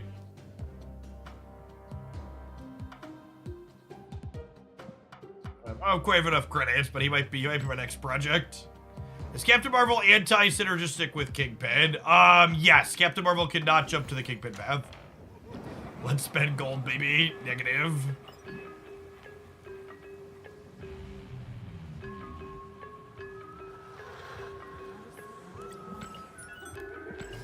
Is half the reason we play so many Kingpin decks because I spent too much gold on this Nor Kingpin variant? I'm not saying the answer is yes, but I'm also saying you can't prove it.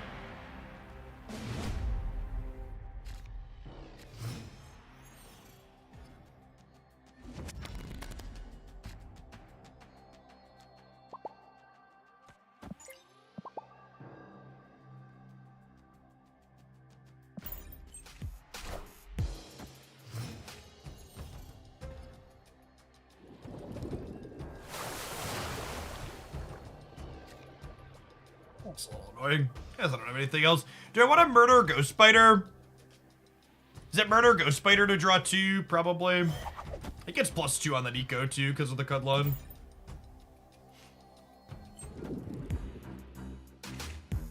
Hey, Tuboos. Thank you for the entire year of support. Welcome back.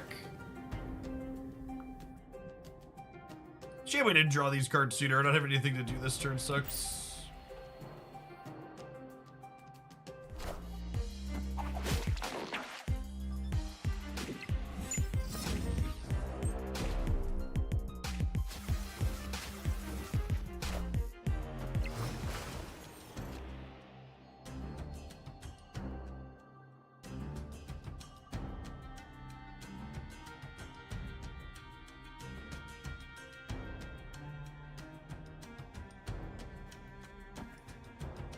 I think it's like Storm, Kunlun into Kingpin, Bucky, plus a Juggernaut angle, and then like Carnage Jug on the last turn.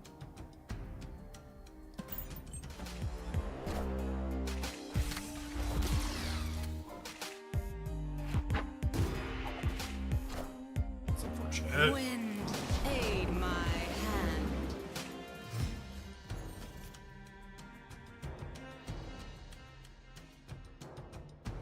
Do I do this now? Let's just like Nimrod into Bucky Carnage middle. Think so.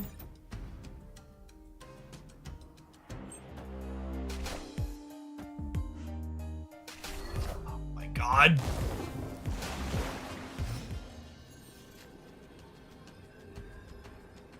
Dead. Okay. Escaped.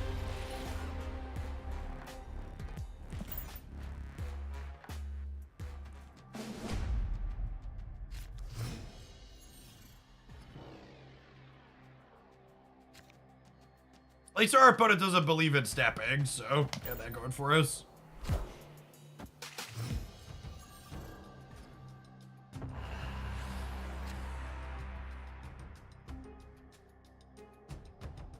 Oh, snap.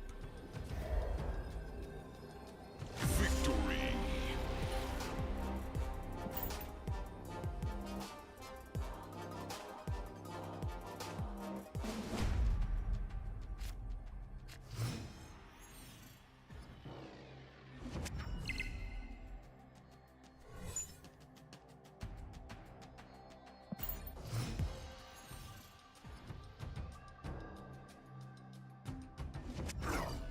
They're 100% sure now that we're a Nimrod deck when we're not. I mean, am I not a Nimrod deck? What am I if I'm not a Nimrod deck, chat?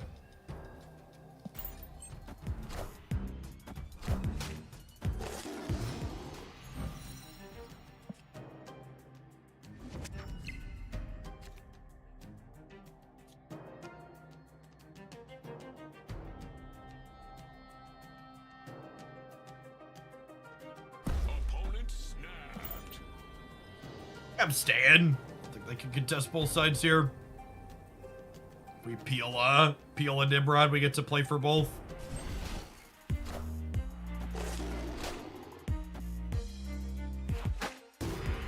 Just hold this cheap pig in hand.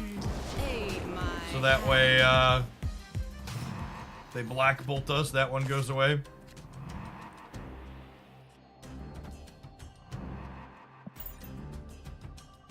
They could play 2 4-drops here with the zombies. Oh, I missed that this one said created by Time Theater. I even went and looked at the art on it.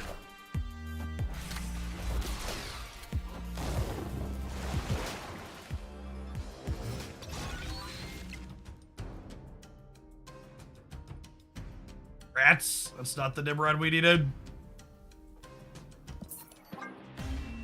This stock Stature Hawk deck that they're playing from like 3 seasons ago, by the way, gamers, has really reasonable stats on Untapped last I checked. The play rate on Mobius is fairly far down at this point.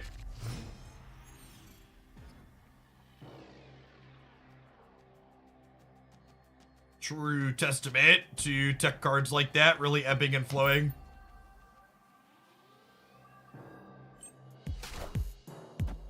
Yeah, pig included, Bettis. Just actually verbatim, card for card, what was played in previous seasons.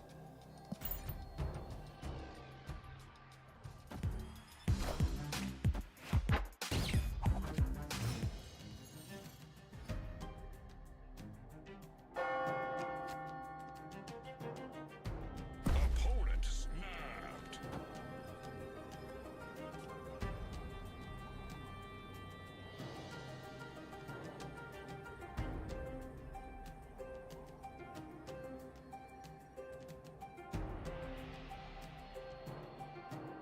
Yeah, I don't know that I have enough of my good cards. I can just leave it good. I just like keep leaving and we'll make a move and try and pick up like 4 cubes in like the next game or the game after.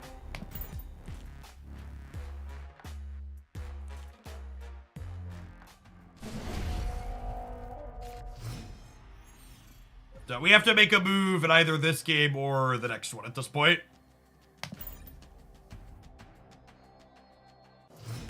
Once you're 4 to 9 or 4 to 10 or 4 to, once you're like 4 to like 8 or more, like that's your go point. Gotta take the game.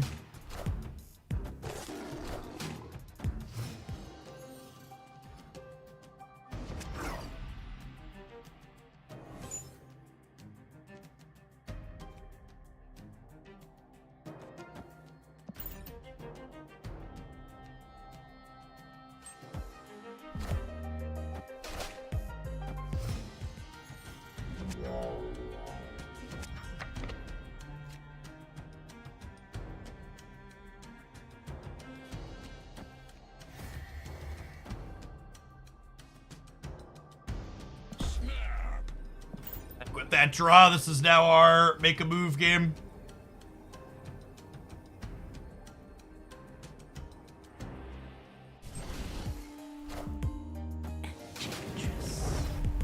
I'm sorry, what?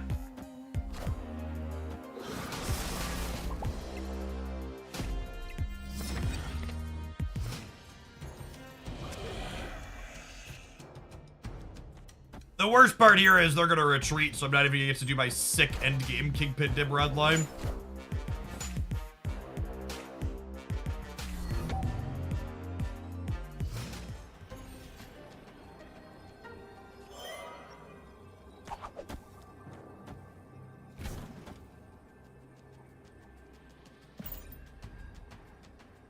It's a Ghost Spider, pull the Nimrod into Kingpin. It breaks it out this way. We cartage, eat it, send it back this way.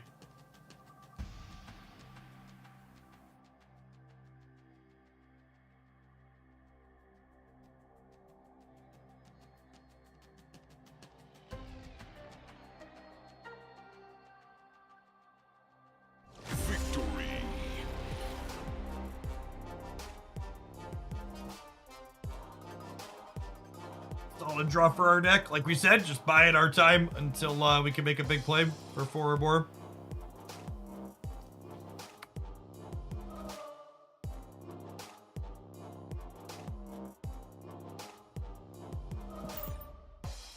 The copy mode on what's her name, Nico, is really strong. I'm very, very impressed with it.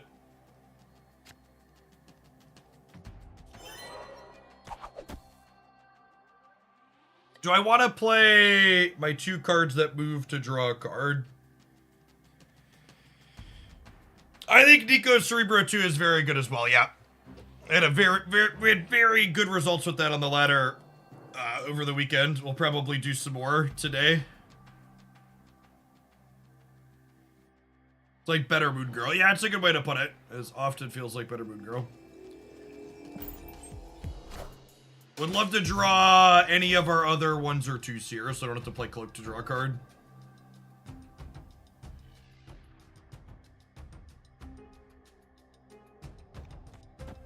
Oh, snap.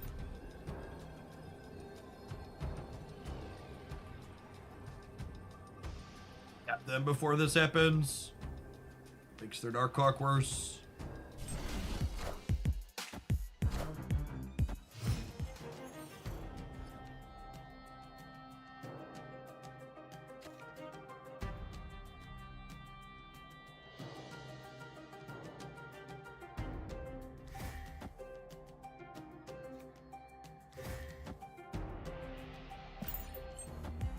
Thank you, Nico Animation.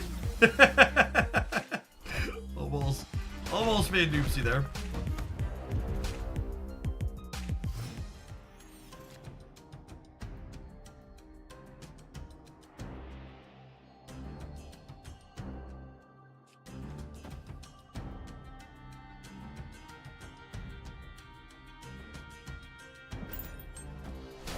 They could be like a Doctor Doom deck, so I think I want to storm the Titan before they have a chance to play to it too hard.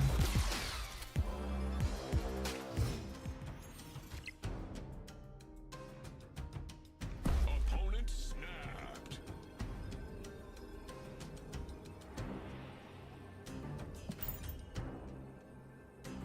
Yeah, they haven't seen our Shang-Chi yet. Hopefully Shang-Chi wins the middle and then like Jug Cloak wins the right. And they have priority, so like, if they put another Hawk here, we're good.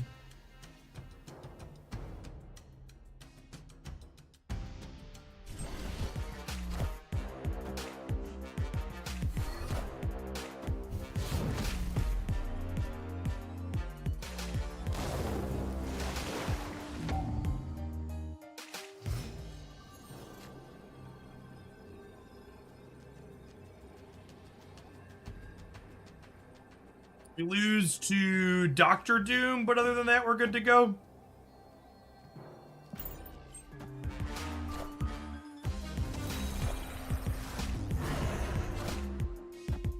Well, our there a Doctor Doom deck read was accurate at least. We lost 2 coin flips in a row here. We could have had priority, and then also could have Juggernauted their Doom into the center.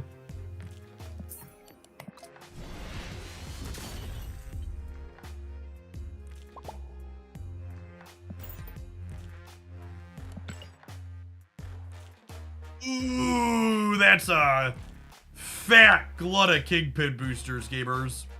So we're 2 Kingpin boosters off of being able to split for ink. I need 145 to go for ink on him.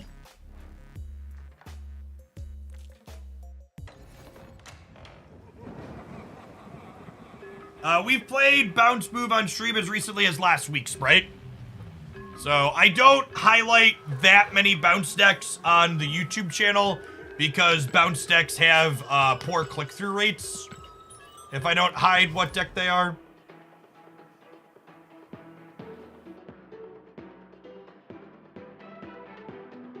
Yeah, Jugder Doom was a 25%.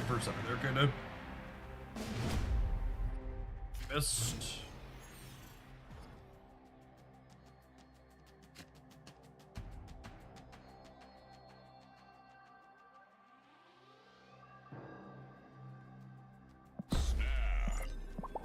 Rounds. Opponent snapped.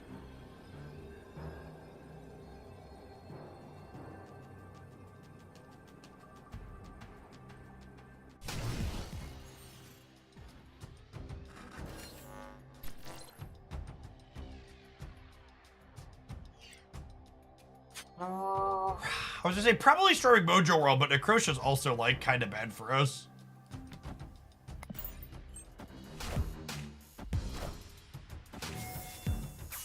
Schemer, yep.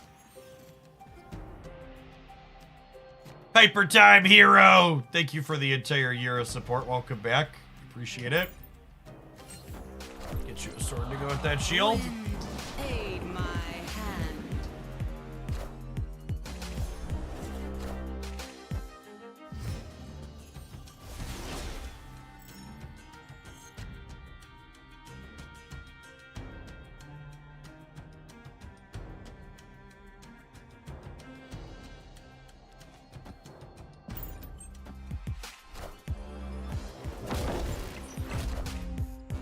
Interesting.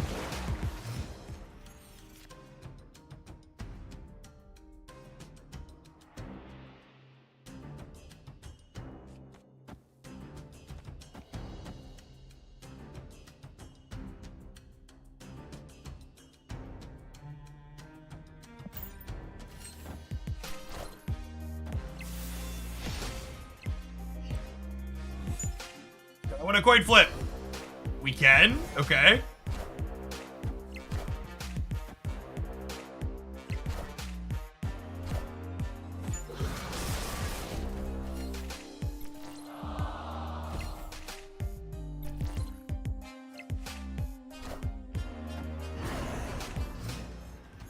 Alright. Can dodge an Alioth, we can dodge a ball.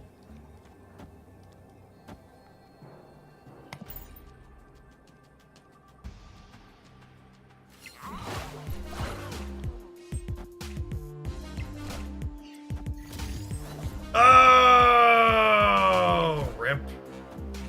No, we're good though, right? Alright, I thought we were gonna need Miguel to cheese the center, but we just have the stats there. And they had to play armor because they know Miguel is set up. So like he didn't actually blow anything up there, but like him existing like meant that we were able to not let them put more stats here. That was a sweet game for us.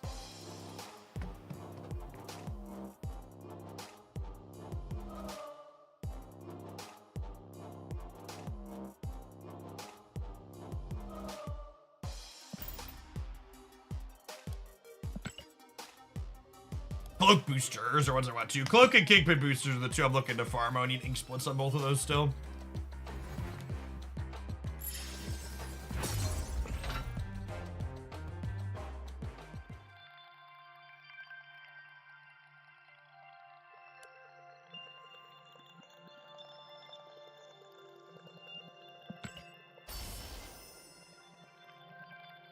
I need a replacement for 2099 in this deck. No, I think this deck probably wants 2099. Do I have werewolf deck prep? No, I don't really prep decks in advance for things that aren't season pass cards, because those like deck videos only perform well for season pass cards typically. So I usually just build on stream day of.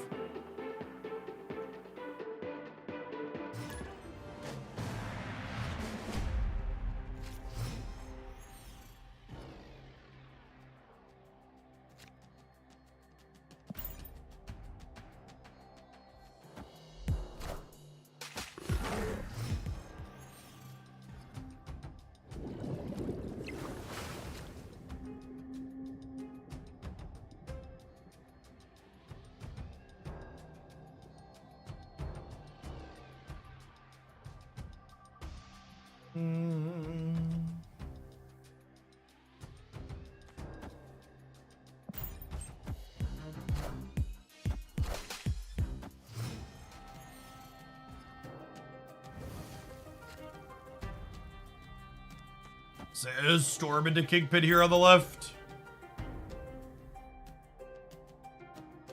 Yeah, I didn't build this deck initially to play 2099. I wanted to do like Kingpin Cloak destroy stuff.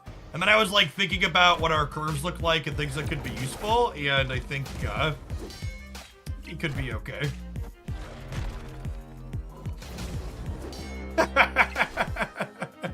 Wind, aid my hand.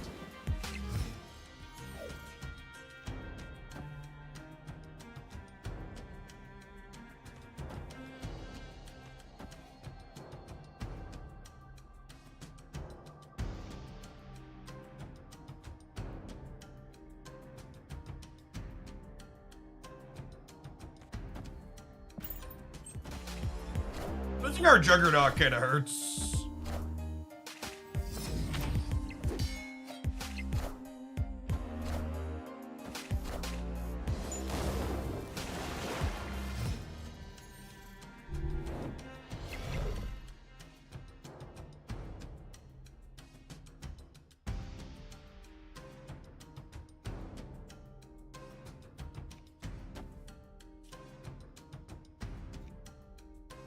I think we're dead.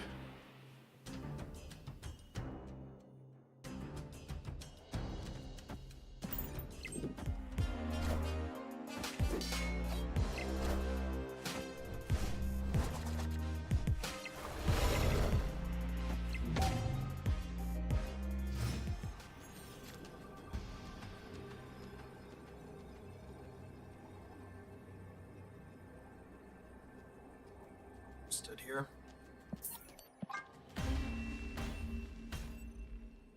Escaped.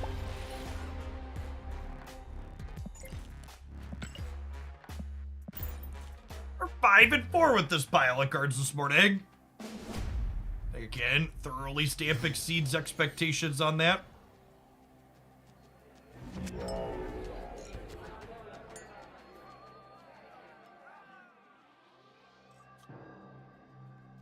Oh, snap. Could be a HUD deck too, but it might not be.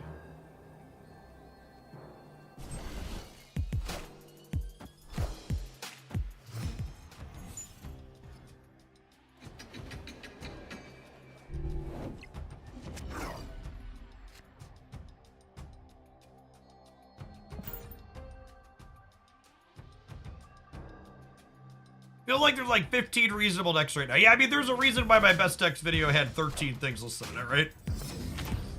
Definitely the most varied snap format we've had in some time.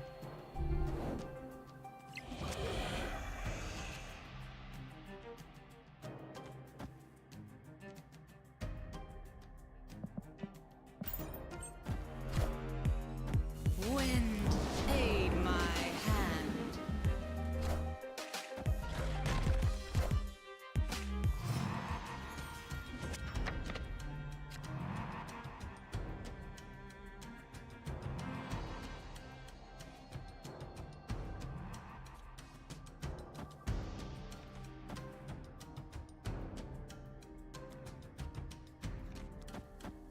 Play hard for middle.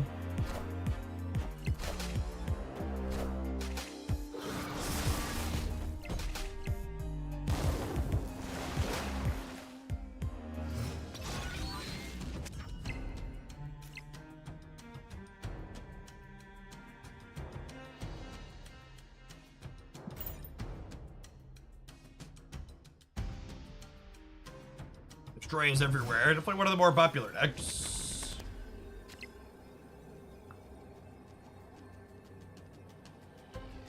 Victory.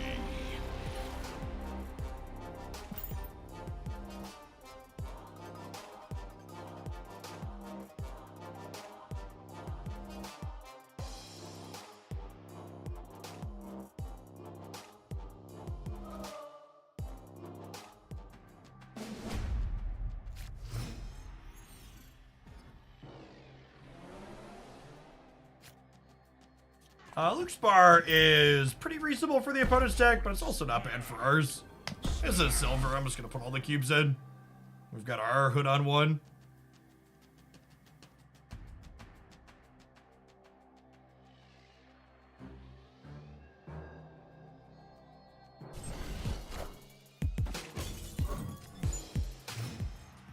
Wow, they snapped the Luke's bar with no other plays?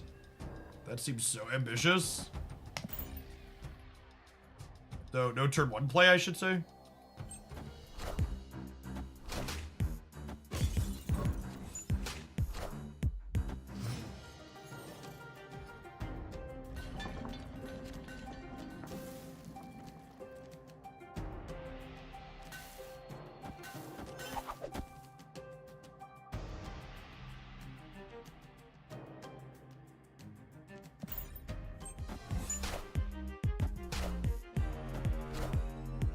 They changed armor to make destroy more viable, or we be big. No, they haven't changed armor. Are you familiar with X23, True Dawn? X23 was like the this happened and destroy is more viable. Yeah, X23 basically filled in the missing piece of the destroy puzzle, essentially.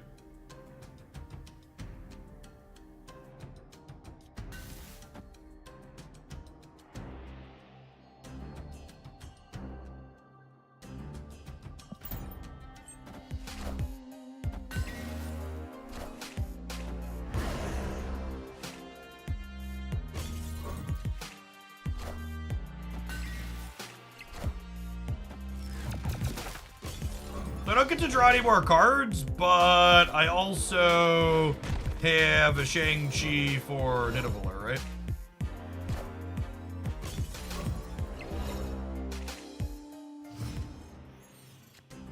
Or potentially the White Hat Room.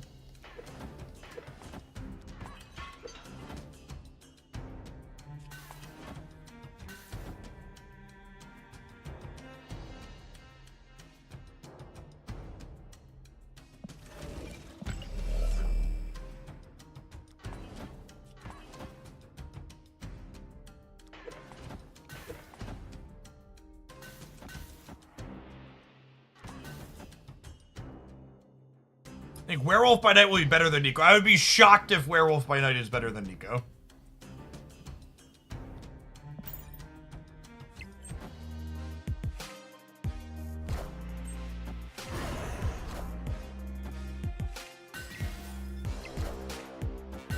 I think I expect Werewolf by Night to be playable, but I don't really expect it to be better than Nico.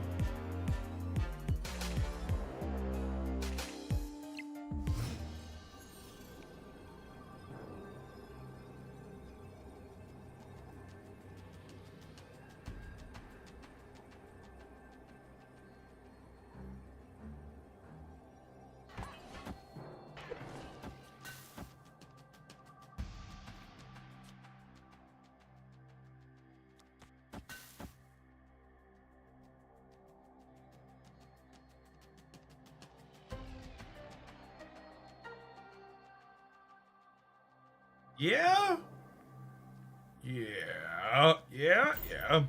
Maybe I should have put Hood. I think I messed up, but I should have put Hood here when I did the Cloak Shuffle and left the Ghost Spider middle. Because there was a good chance they just couldn't play for Luke's bar, and that leaving the Hood there with the demons was gonna be ideal. I could be +5 here in the middle, I think, with more optimal play. I think we got a good shot to win this regardless, but...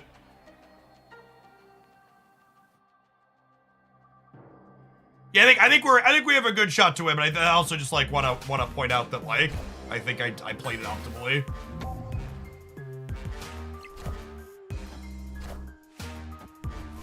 Wait, what? How does that work?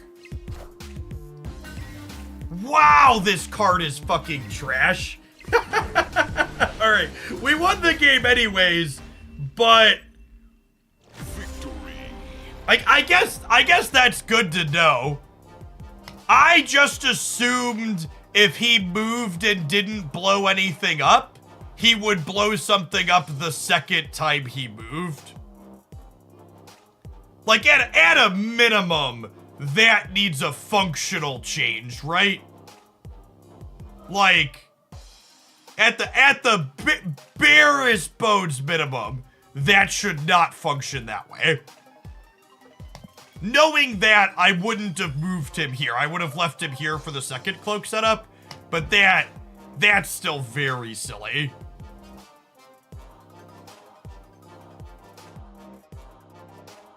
Palaman, thank you for the 10 months. I appreciate that. Welcome back. And Sterling, thank you for the 15 months. Good morning, good morning. Ryland, thanks for the 15 months as well a little bit ago. Sorry I missed that. Well, he only has one in the chamber.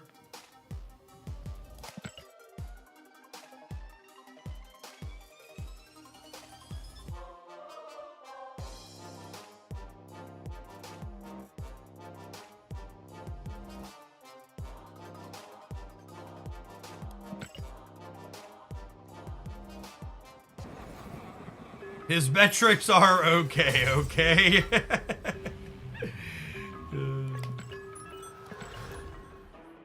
I'm gonna be honest, chat. When we loaded this deck up almost 2 hours ago, I was expecting to play it for half an hour and then throw it away. But this has been exceedingly reasonable, which was not my expectation going in.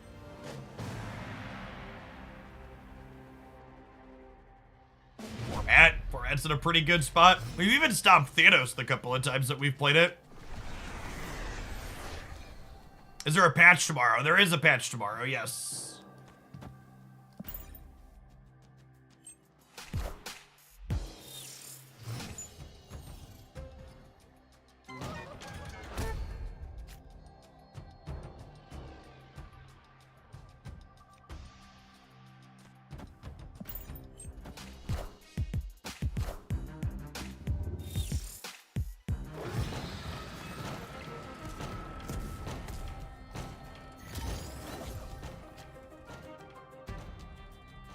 That's a little annoying.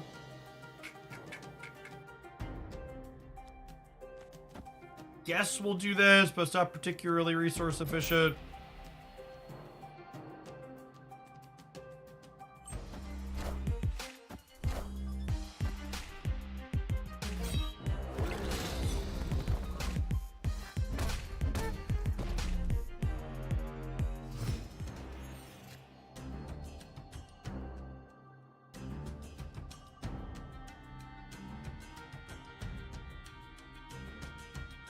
Well, the discard tracker doesn't show anything, so I assume they've been to Apocalypse there.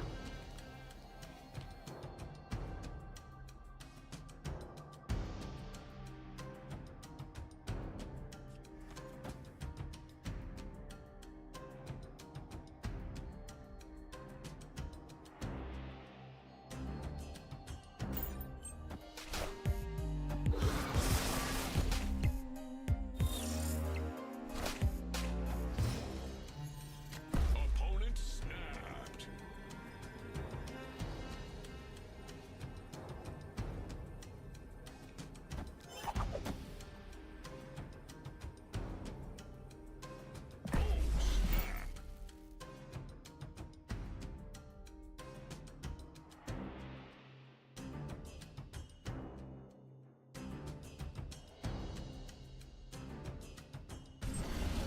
Their draw is very good, but Spider-Man 2099 is here to mess up their Morbius.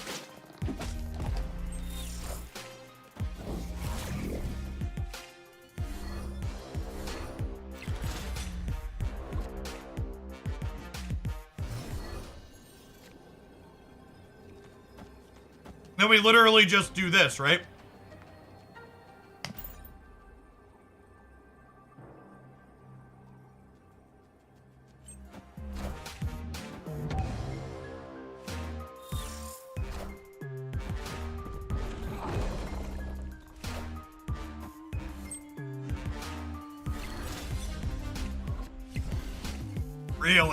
Really slick, clean game for us. Victory.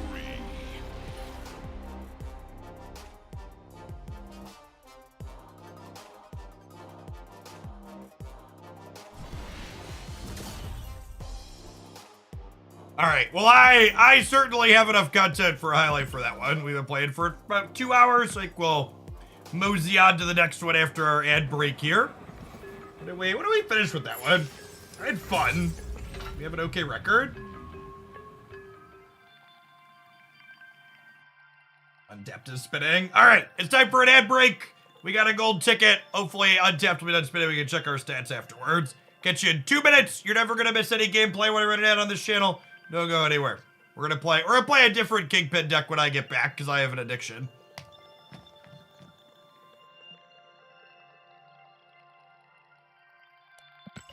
I have a sickness, and the only cure is more Kingpin gamers. The only cure is additional Kingpin.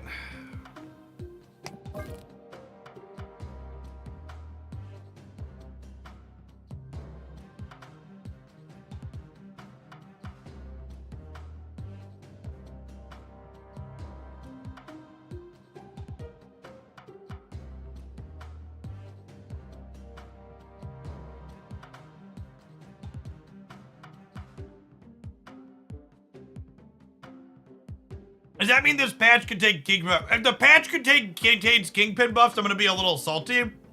Because it means I can't use any of the footage from this morning. In a YouTube highlight, because it'll be dated out the door.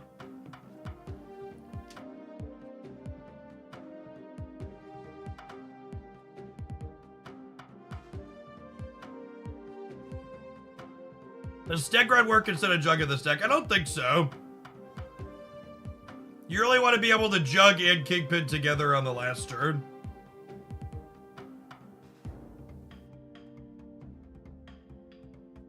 We need a Punisher buff. You should not expect a Punisher buff tomorrow.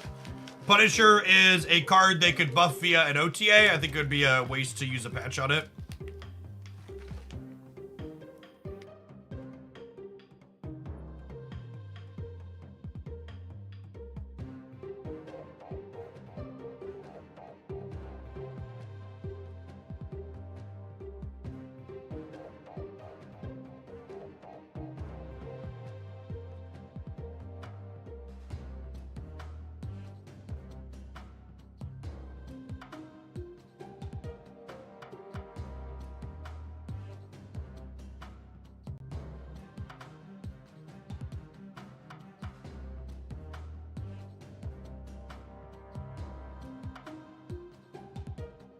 Hold on, chat. I'm writing another message to my second inner contact about patch timing. So, something that constantly causes confusion, like someone in chat just said, do we still have a patch tomorrow even though the season isn't rolling over? So, currently, Marvel Snap's patch cycle is every 4 weeks, which means that whenever we have a 5-week season, where the patch happens in that season and future seasons changes. So because this is a 5-week season, we have 2 patches this season. We had one the first week, and we have a second one tomorrow, the last week. And then for the next 2 seasons, our 4-week seasons, the patch will now be the last week of those seasons. And then there'll be another 5-week season after that where it'll happen on the 4th week of that season, and then after that the patch will be the 3rd week of the season.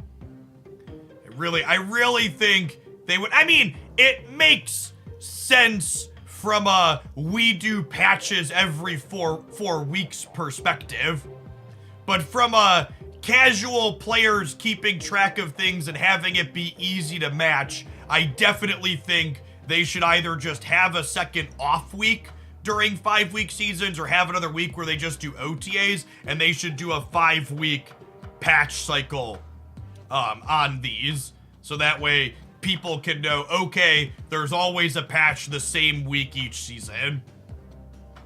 Personally, I really liked the patches being the first week of the season these last 3 seasons. They don't have control over the patches, so they control when the patch is, but anybody that's worked in medium or bigger size dev things before, you'll know that like those teams get on cycles where they're used to cyclical deadlines on live service software. So, like, it's honestly probably more work for them to break their cycle once every 3 weeks than to constantly just hit the same ones and have that consistency. But from a end user consumer expectations perspective, I think they would be really well served to go through the effort to do that. Pezio, thank you for the 11 months. I appreciate that. Welcome back.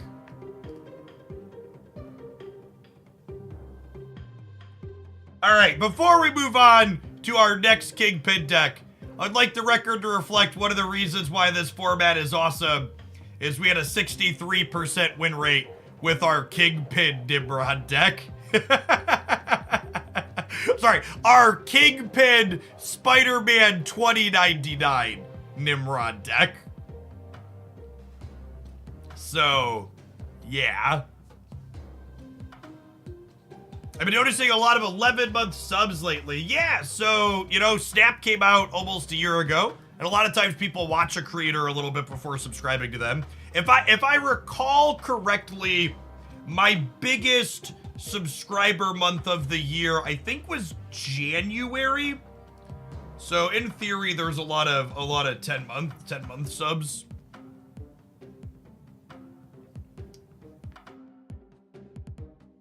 Yep, I watched her a few weeks before I started subbing. Yeah, it's very, very typical. People want to get a feel for the vibe of a stream before they decide to directly support it, which is totally cool.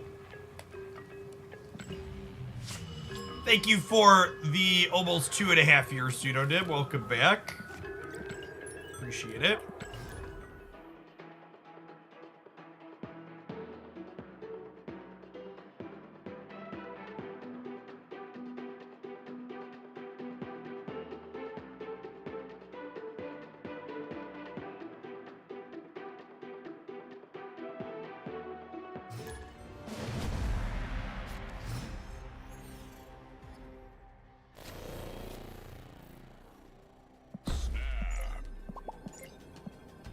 Opponent snapped.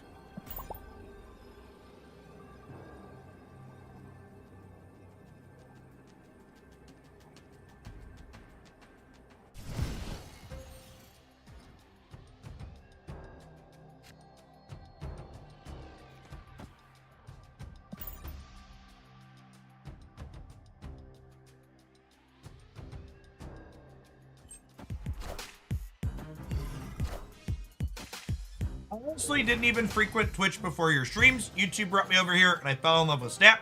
It's been a great handful of months in the community. And that, guys, gals, and non-binary pals, is why I do make the effort to do YouTube stuff, even though I'm not a huge fan of the platform, because it helps get eyes over to here, which is the platform that I really like.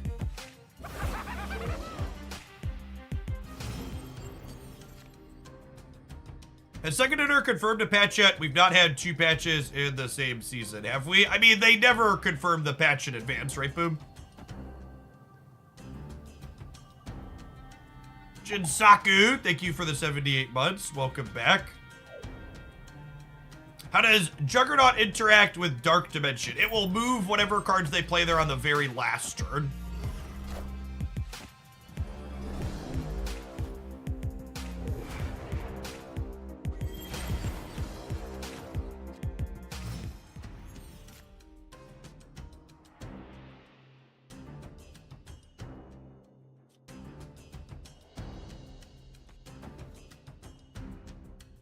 Do I want a 0? I think I want to tee up Enchantress. The question is, do I want to tee up 0 as well? Probably not.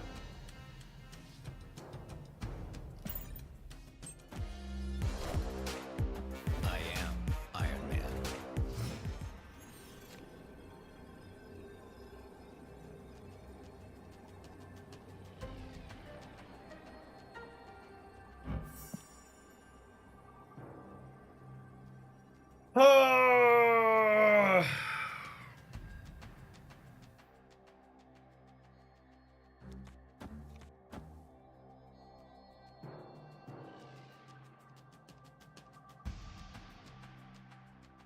Yeah?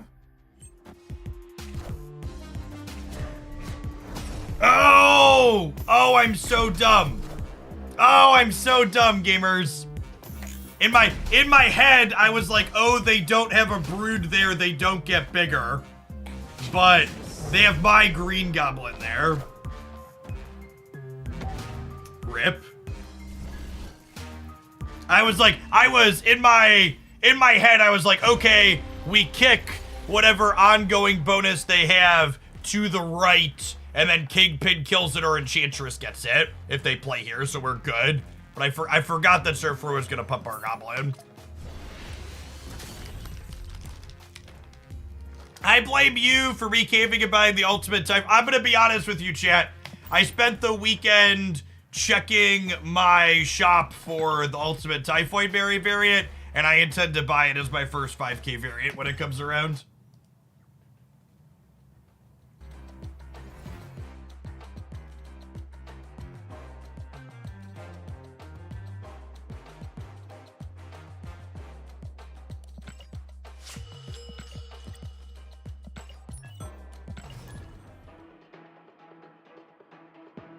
Is Nimrod gonna be my second one? My second what?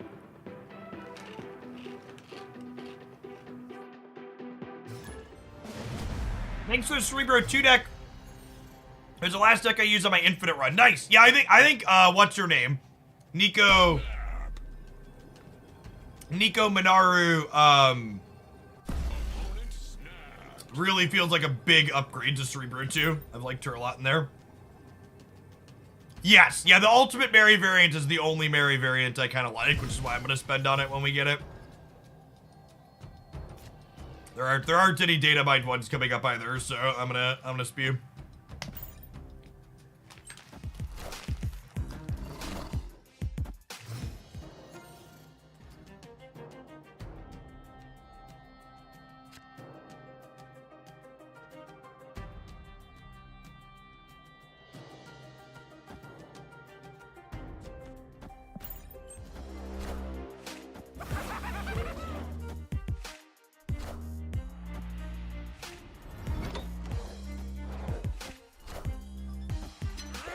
Thank you, Helen. Thank you for the almost 4 years. Welcome back. Appreciate it. Just gonna get rid of their Jean Grey, I think. Let's not deal with it.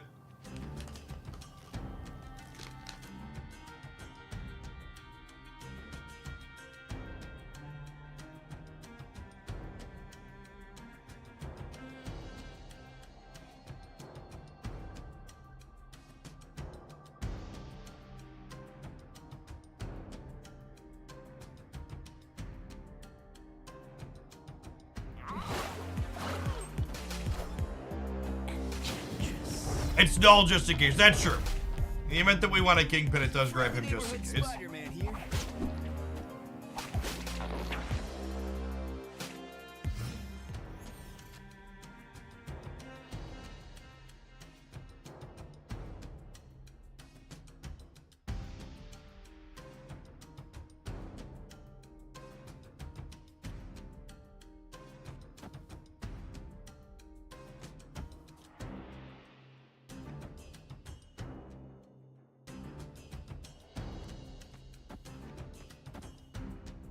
Spread out here a little bit.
Skillfully outplayed the Alioth gamer.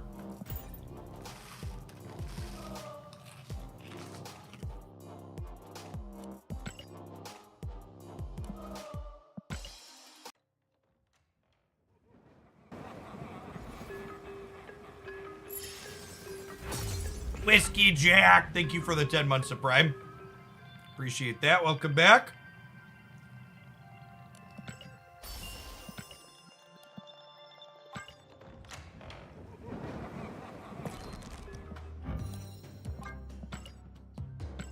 I'm gonna split him, chat. I want him to be more likely to get his last 2 boosters. By more likely to get his last 2 boosters, I mean I might spend 8 gold on his last 2 boosters.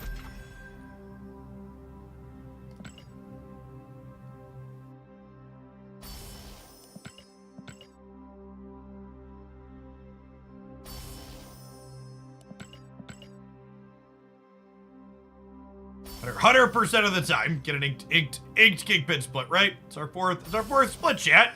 Fourth split is when you get ink splits.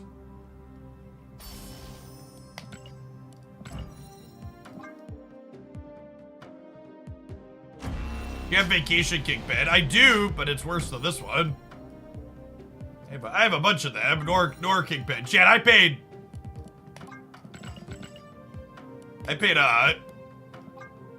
we paid 1,200 gold for this one.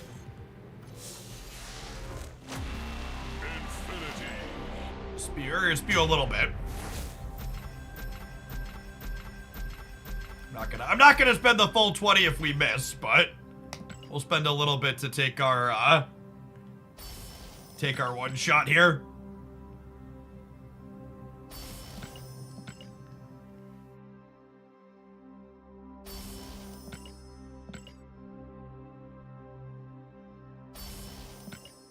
Shoot your shot, King. He's young, scrappy, and hungry, chat. He's not throwing away that shot. So you got the Spotlight Kitty variant splitter. I just don't play enough kitty decks, and I already have an inked kitty. I plan to split the Spotlight Kitty for a gold split at some point, because I do like the art, but it's just like super low priority. Alright, gamers. Hit me. Lucky rubber ducky. Alright, we'll farm some boosties back up and we'll have to go again.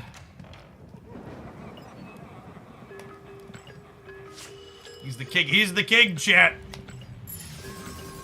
He's gotta save up to go again. I can put him at the top of my upgrade list though. Cards waiting on boosters, Kingpin. Top of the list now. Find kitty boosters very elusive. I think I have a bunch of kitty boosters saved up, I imagine.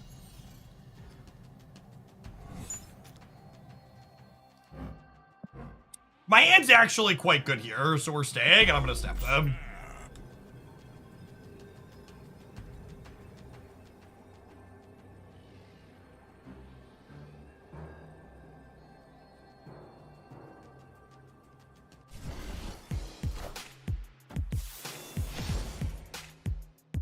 Is it Kingpin Day today? Probably not all day, but we're gonna play this one for a little bit. Your 30k conquest tokens, you have a shot tomorrow. That's true. That's true. Hopefully we can grab some boosters tomorrow.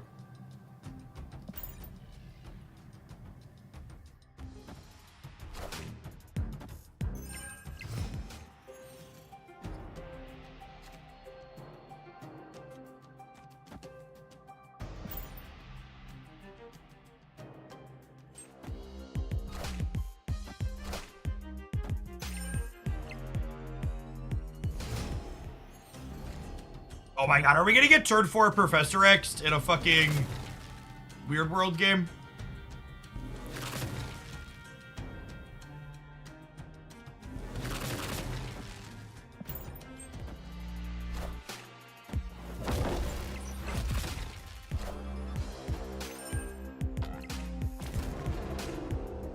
Okay, that's not terrible for me. I get to go Typhoid Berry here into Enchantress here. Then we're hoping to pick up just any 1 or 2 drop we can play down into Xandar. Face the might of Asgard. Mjolnir.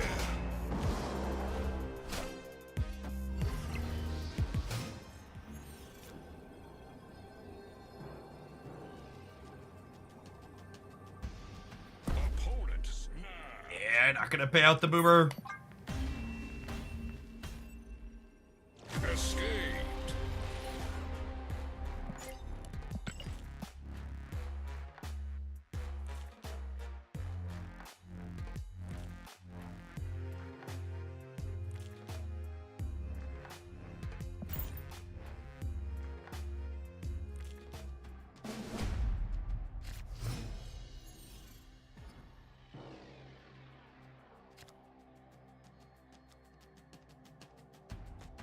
think against Thanos, I want to play to the board early. So we'll go 0 into Lizard here.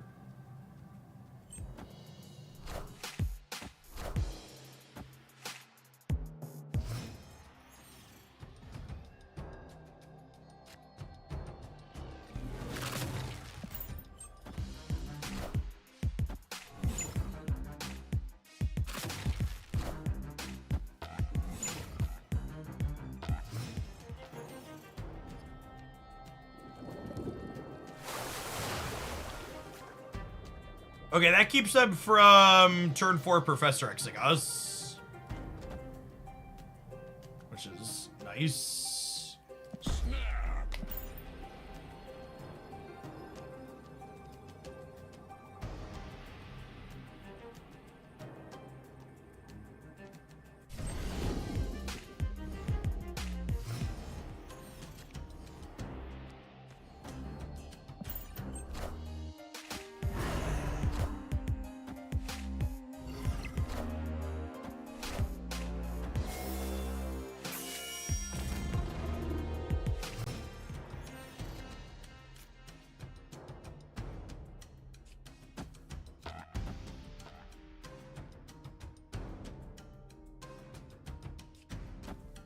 Spread out a little bit, play around X to the best of our ability, lose to X rate.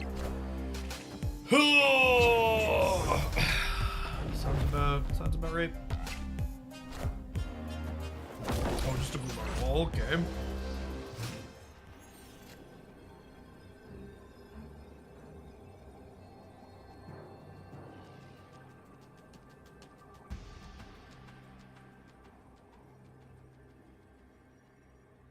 Their Jeff is everywhere all at once. Good arrow, right? I think I'm supposed to arrow into a path that I'm winning. They're likely to make more than one player, I think.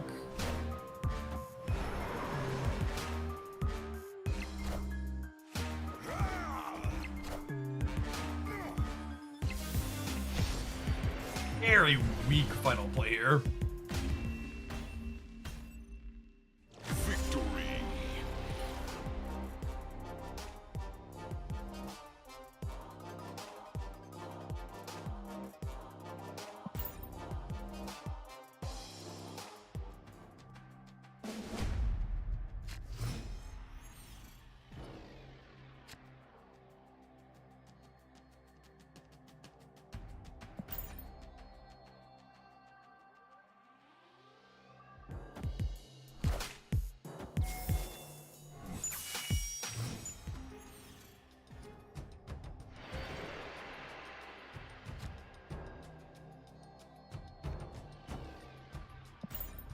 Hey, Steely Thunder. Thanks for the entire year. Welcome back. Morning, good morning.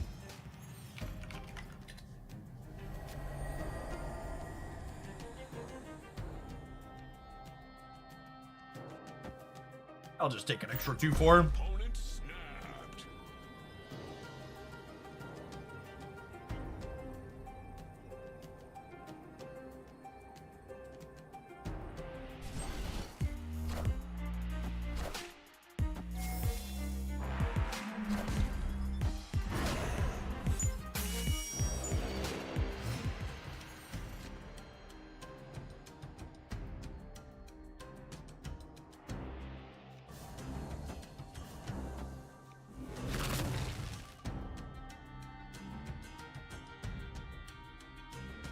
Do I want to clone anything else other than the Titania? Honestly, I might just want another cloak again.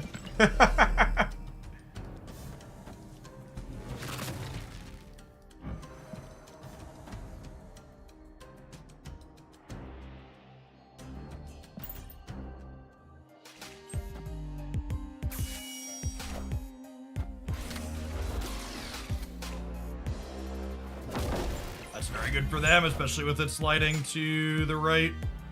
They can't catch them all with an Enchantress top deck.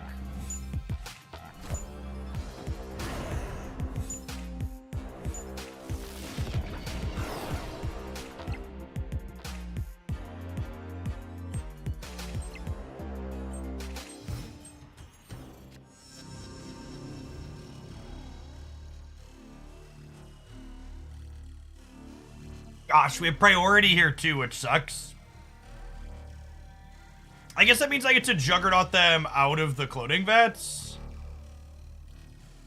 Maybe that's enough. Like there's a world where we punt this into here, and then we can enchantress them both. You listen to different music while playing, or just stab? Just stab. I like the stab music.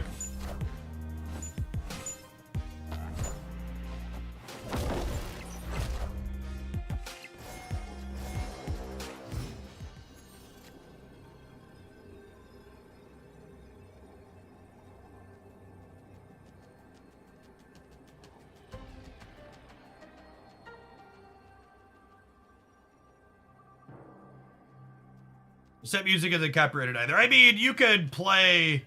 I mean, you could listen to... I have the ability to listen to stuff that you all don't hear, so it's not, copyright's like not a big deal if I wanted to listen to something else, but I like the snap stuff. So this puts me to 18, and it puts them to 13.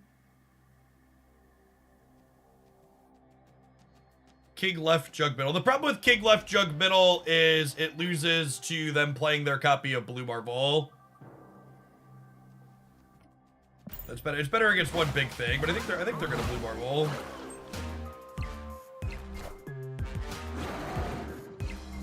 Oh, the cloning match means their hand is super full. Rip. The Alioth minute they have it. No, I don't think that's a guarantee by any means. Really close game.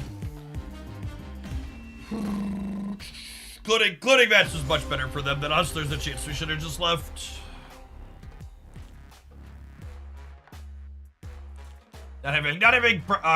Us having priority on turn 5, so I couldn't enchantress the cloning match is also not great. If I switched, maybe. So, in the end game spot like that, you can't just look at it from the perspective of, could I made a different play to beat what they did? You have to ask yourself the question, should I have made a different play based on what we knew at the time? That's a silver conquest, so I was going to snap him back and try and get this match over with. I think our hand's alright.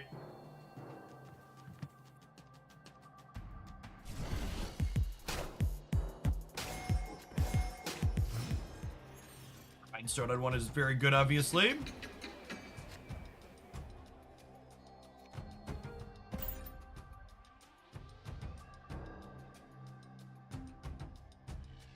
I'll play Cloak as a tempo player.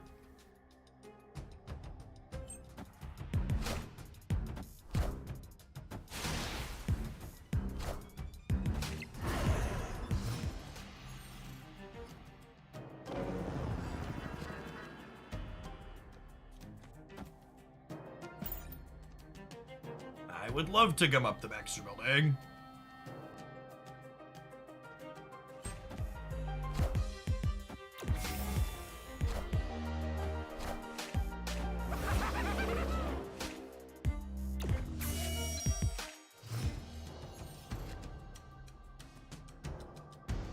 Okay, and then they can Professor X here, but the most profitable place to Professor X is the Baxter building.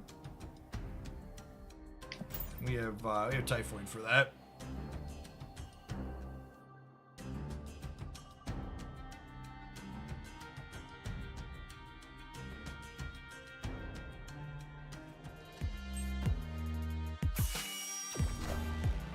All right, 2 plays, so no Professor here.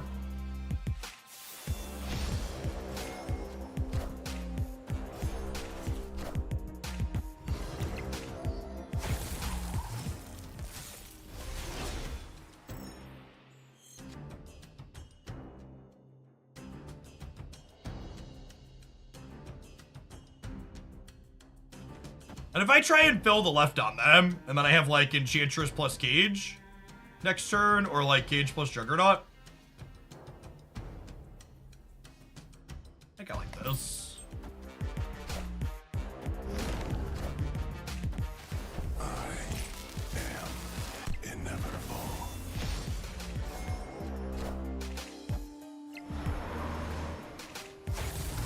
Sometimes reality is great, gamers.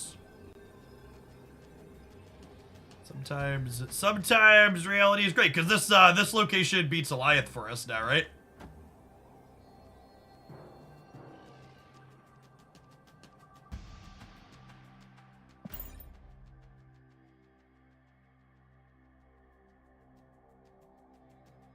Arrow looking good here.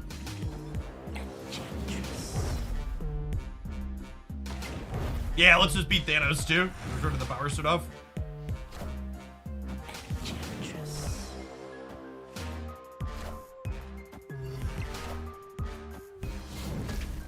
It's that one as well. So long, bud. Victory.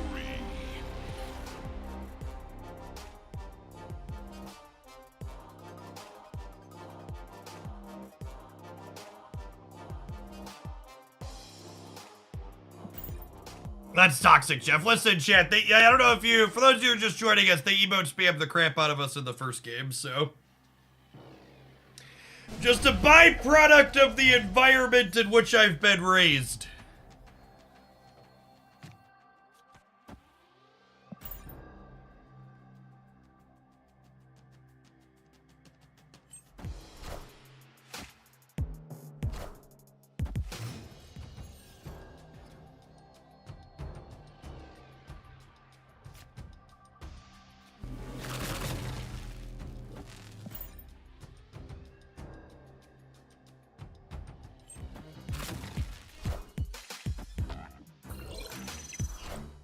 Legal duty as a gamer to out toxic the opponent who started it. Something like that. Something like that.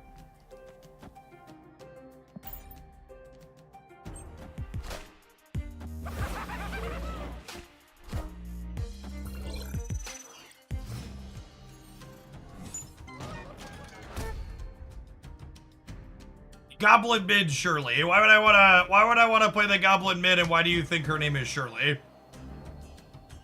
I'm not super familiar with all of Marvel's canon, but I don't believe Green Goblin's ever been played by a Shirley before. Someone can correct me if I'm wrong.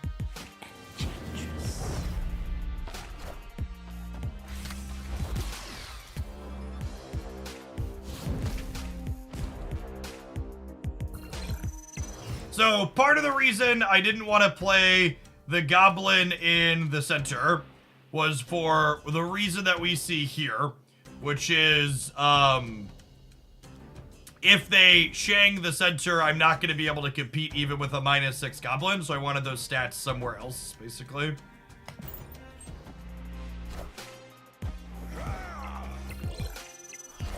Unfortunately, I couldn't arrow the Monster Metropolis because then we die to their Shang.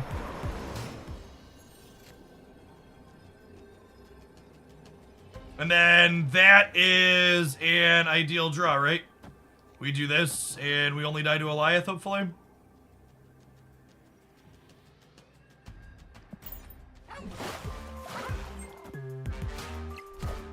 Oh, I forgot Jeff could move.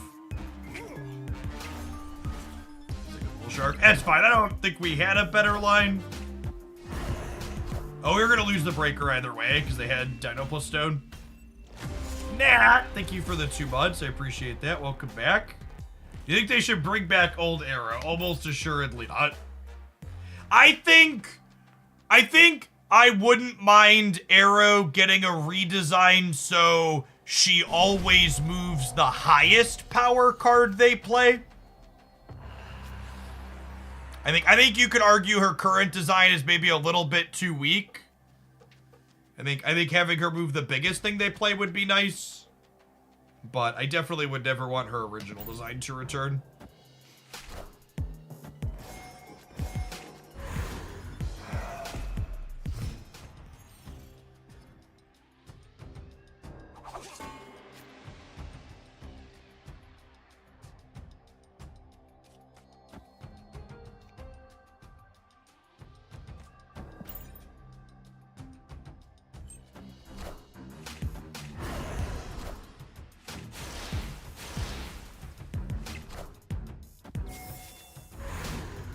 But that resolves strangely if you had priority, though. That's a good take. Arrow does move face down cards. I hadn't thought about that.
I think I arrow, so that way if I draw Enchantress, I could go Enchantress into Luke Cage.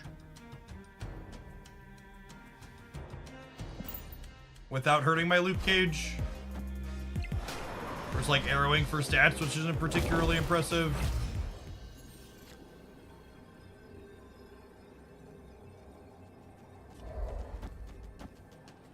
That probably wins the game, right? I'm gonna add +2 to the center with Luke Cage. Yeah, I think that gets him. Juggernaut is the most underrated card in Marvel Snap. He's very, very good. Victory.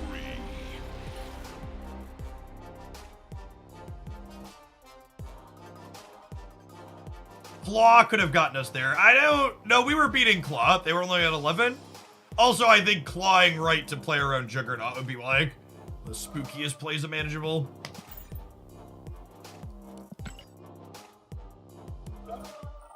Oh, shit. Look at the glut of Kingpin boosters. Why didn't Dino and the Stone die? Because they weren't played into Death's Domain, they were played into here. Where we like, I'm not spending gold on boosters, but I am spending gold on extra credits to upgrade my Kingpin. I want him ink real bad shit. So we're wailing a little. We're not like full spew, but we're like partial spew. All right, gamers, it's about that time. We're going to keep farming some Kingpin boosters when we get back. Thanks for hanging out. As always, you're never going to miss any actual game content when ads run on this channel. But remember, if you don't want to see ads, you can always subscribe, including for free, with your Twitch Prime as a direct way to support. Otherwise, we'll see you in 120 seconds. You're watching on the YouTube side. If you haven't done so already, please tap the like button on the stream. 86 people watching and only 70 likes. I believe in you, gamers. You can find the button. With YouTube, how's our deck highlight going this morning on the Galandia channel? It's doing solid. 6,000 in 2 hours, right middle of the pack. Another Typhoid Berry Zero Brew up there. Was really impressed with this morning's deck list. I was looking, this morning's deck highlight was one of my pocket picks that I recommended in my best decks video, and with over 200 games played, it was holding a 60% win rate. So this is way more than just me playing it, so I'll be curious to see how much. I assume it'll go down as the sample size go up, so I'll be curious to check tonight once more people have more eyes on it and see where things shake out. I also assume that specific list, a lot of people don't have Barrage. They'll probably sub Barrage for like Shadow King or Jeff or something, so I'll want to check variations of it too.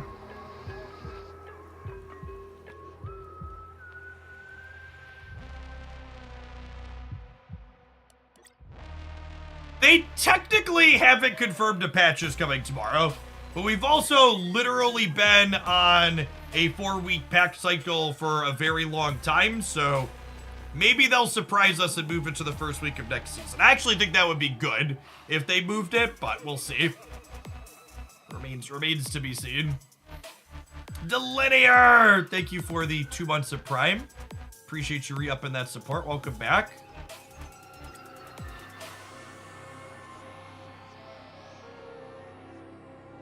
Yeah, I would have expected if they were going to move their patch cycle off of 4 weeks, they would have communicated that in advance, but we'll see.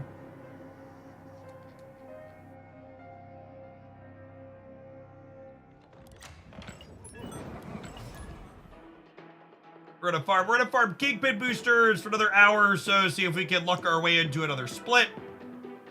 And if after that, I think I want to play some more Cerebro 2 with Nico.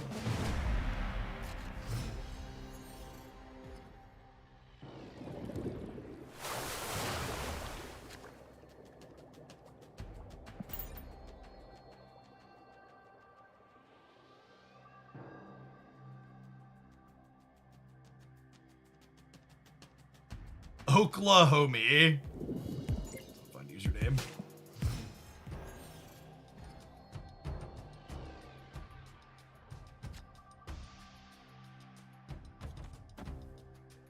Annie Babate, thank you for the 81 months. Welcome back.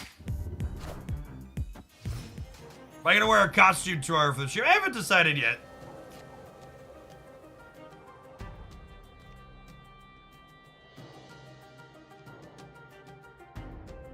I only knew my sub ran out because I was in bed and I got adverts. That's true.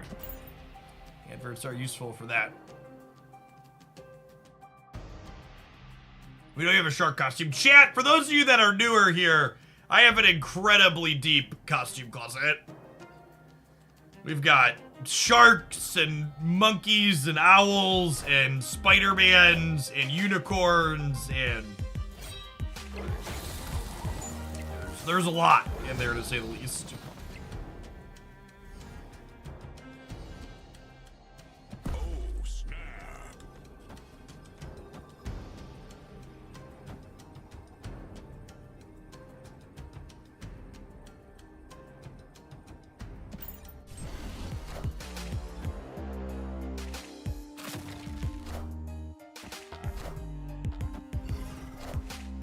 Dimension keeps him off of Mobiusing.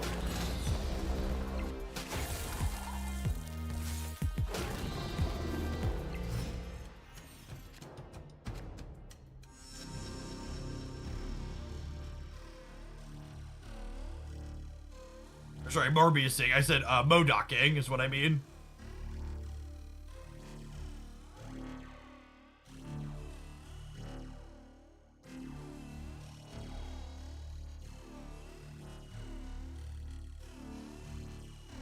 Honestly, whenever anybody compares Twitch chat to children, I think it's pretty deeply unfair to children.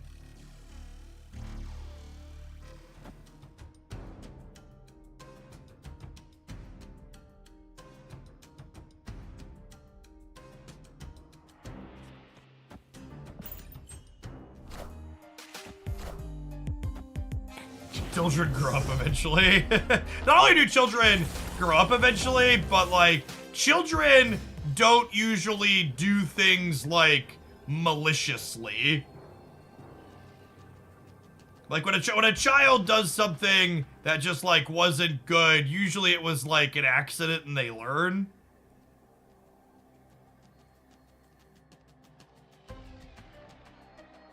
Whereas like Twitch chat, is it just arrow? Well, they have 2 swarms in their hand. So arrow's not good here. Like a juggernaut, I suppose.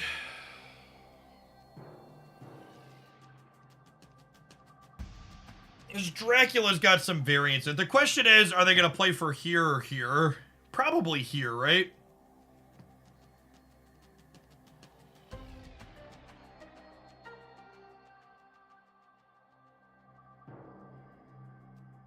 They could also, like, put 2 swarms in the middle on, like, a apocalypse here.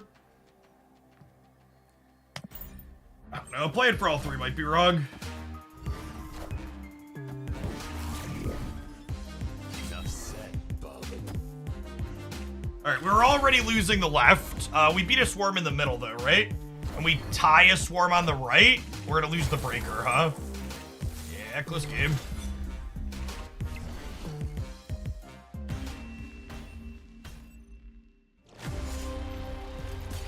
I don't know that handy sequences to beat the turn 6 Modoc.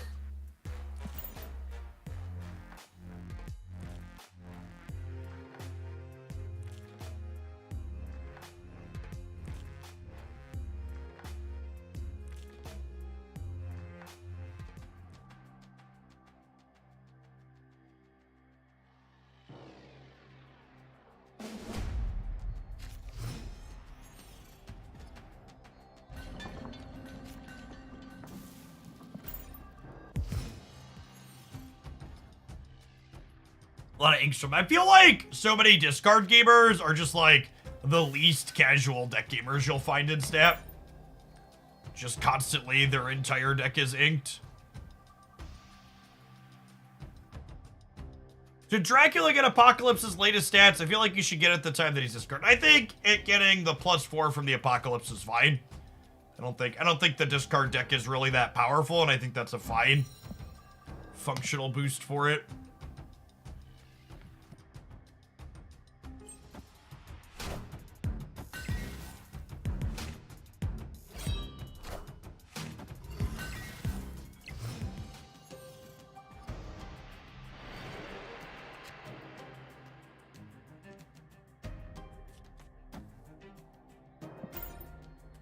It's gonna end up at anyways. And by end up, I mean we're going to the Bifrost. Non-hella discard feels rough sometimes. It's a deck that like just flops around sometimes, and its draws are very face up. This traditional discard deck with Dracula, I think, is one of the. I think it's the deck in Marvel Snap that loses the most points against good opponents. Because the better players understand how to count out when they're beat and they can just leave.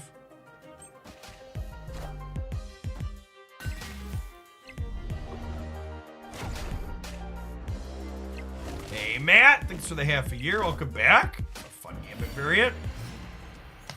I've seen Dan Hips before. Using Lucas sad means that we need to draw Enchantress.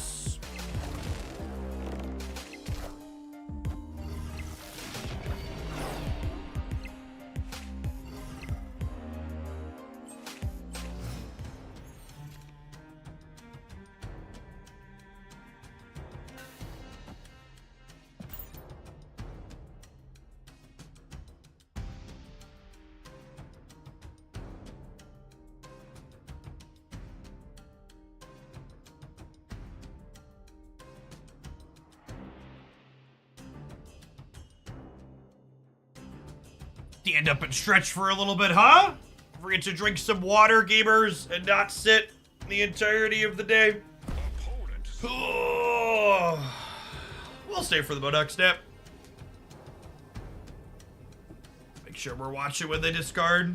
What's going on, Shogun? Thanks for the 2 months. Ooh, not a Modoc Snap. Interesting.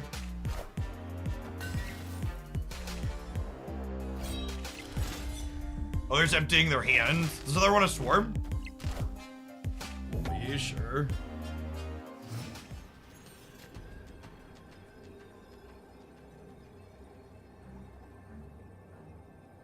So they have Chavez, and their Apocalypse is 16.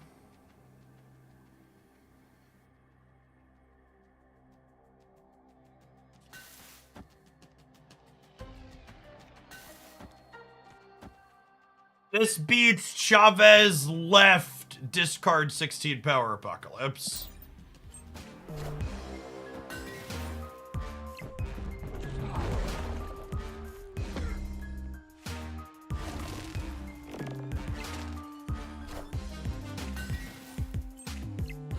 I'm aware Jug moves, that's why we played 0 to the left.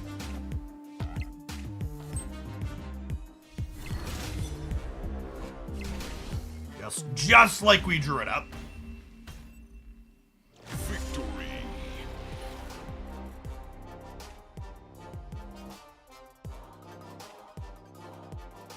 The Chavez rework confirmed. It was strongly alluded to by someone from Second Dinner that Chavez would get a rework eventually.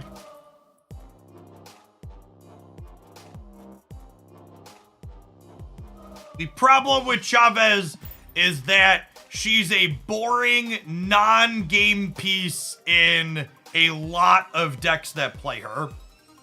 While decks like Discard and Lockjaw want to actually play Chavez out, a majority of decks playing America Chavez are playing her simply to increase their consistency in the early turns, and not because they want to actually put her on the board. She's effectively the equivalent of like Ponder or Preordain from Magic, and just as a really dry deck building consideration. Yeah, that's true. All of these discard buffs could be in part because they know they're going to be taking Chavez away from it eventually. That would make sense. Victory.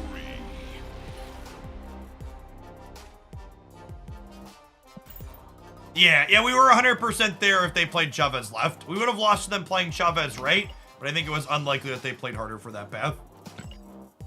I wish she had some kind of portal power. Yeah, that would be sweet, I agree. Maybe they could redesign her into something that supports the move archetype.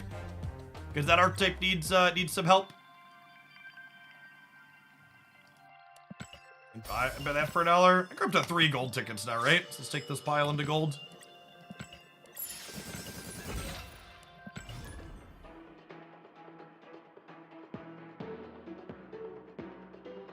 All right, we're a combined 10 and 5 with Kingpin decks this morning. Things you love to see. Opponent snapped. I don't know that I'm into auto-snapping on one in Gold Conquest. These tickets are worth a little more. We'll stay, because our hand is fine, but we'll play a regular old game here.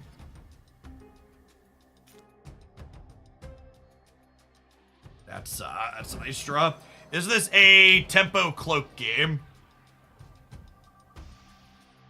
Potentially.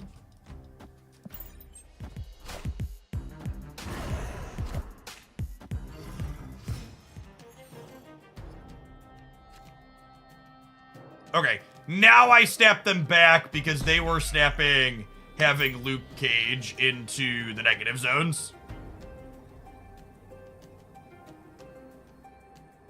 And we're obviously gonna go ahead and take that away from them.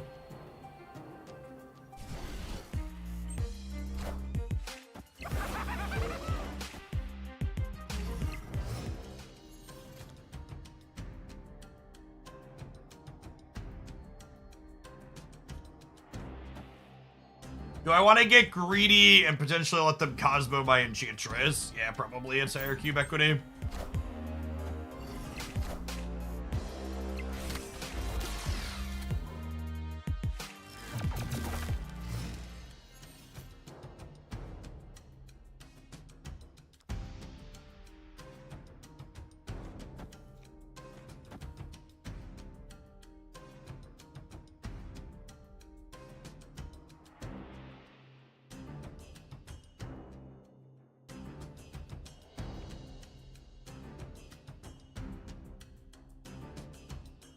I think I want to be able to Kingpin Jug on the last turn.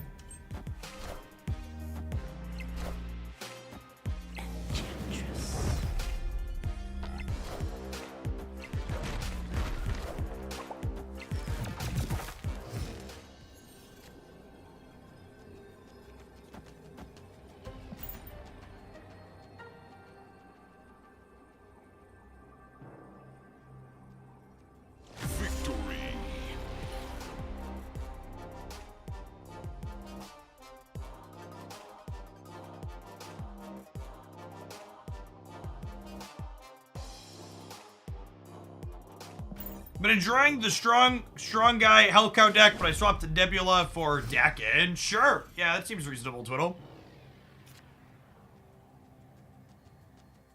Yeah, the strong guy Hellcow deck really impressed me on... Is that Friday or Saturday we were playing it? Depending on how big the patch is tomorrow, that one will probably get a highlight. If they patch things that, like, the deck is playing, obviously I'll probably skip it, but there's nothing too major. That deck was sweet. Had a unique set of cards. Enchantress is a very good tech card right now.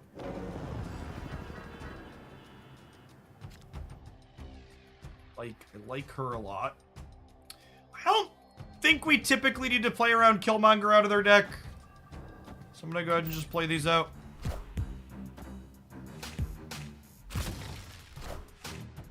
Any information about what information I get is covered by an NDA.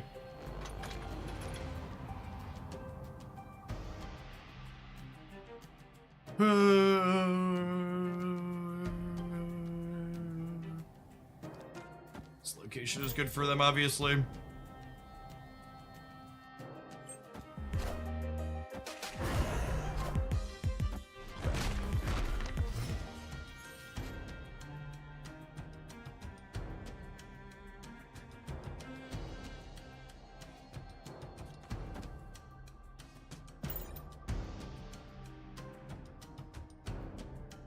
Our next, almost 50% rocks right now anyways, so I'm just gonna go ahead and put some vibranium in it.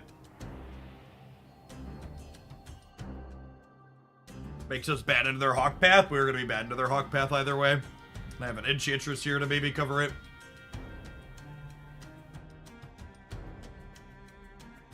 Hoping ongoing cards get buffed. I'd be very surprised they buffed any ongoing cards. I think Spectrum and ongoing Thanos especially are in very good spots.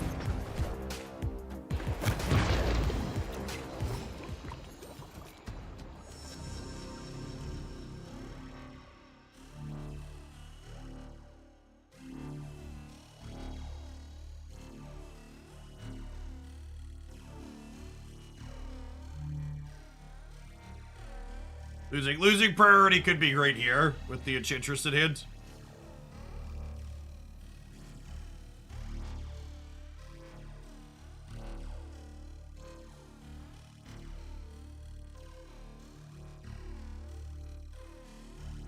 Arrow also lets us fill the center location.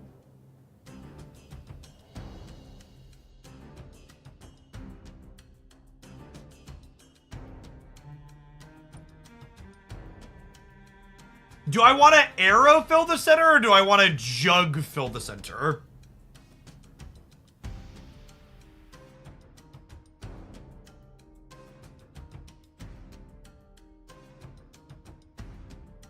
I think I actually want to jug fill the center, right? And then I'm at 9 here. She'll be 14. We'll kick 2 over. They'll be 7, 11, 12. And I'll be 9, 13. So we're winning the center by 1. We arrow now, jug left could be GG. I need to Enchantress on the last turn, chat. Right? Yeah, because they're gonna get bigger here. I need to Enchantress.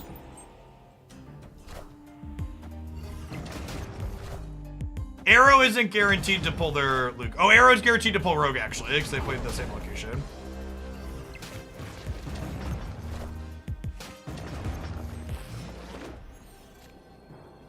And then Vibranium's our best draw here. We get to do this. And then we lose whichever side they play Darkhawk into and we win the other.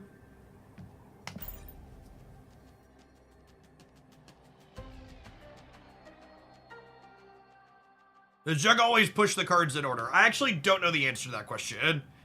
I would assume it's random, but I'm not certain on that. Their deck, typically speaking, won't have a way to put extra power into Baxter Building here. Chat seems pretty confident that Jug is random, so 50-50.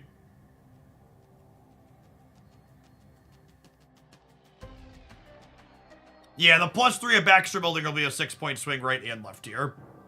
Like I said, we'll lose the Darkhawk path, though we'll win whichever one isn't the Darkhawk path with the Baxter swing.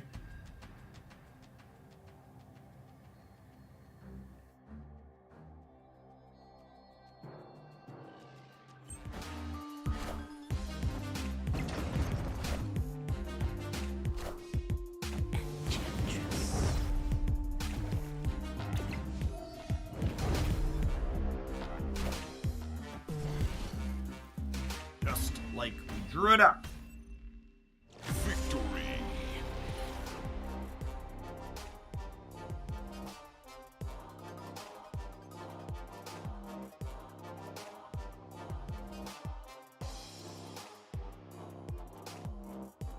Titania's felt really reasonable.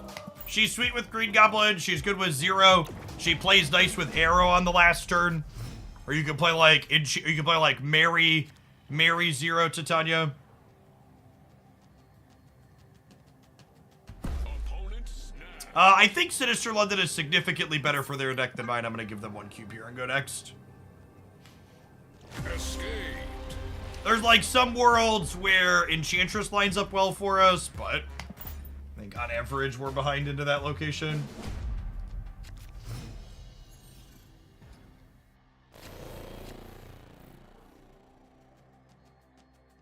Oh, by the way, for the sake of using my powers for evil and pressure on second dinner, if you want information about series drops and you subject yourself to Twitter, go like or retweet this post.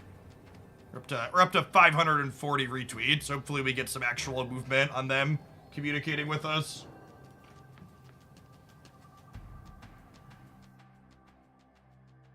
Staying for this snap is mostly free, right? It would put me to 7.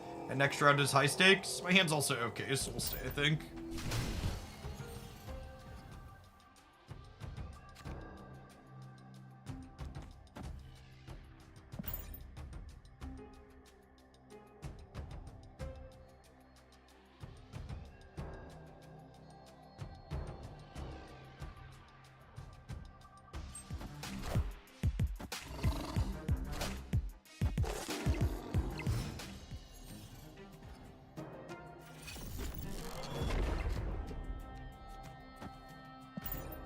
Danger Room's never killed one of my cards before. It's certainly not going to start now.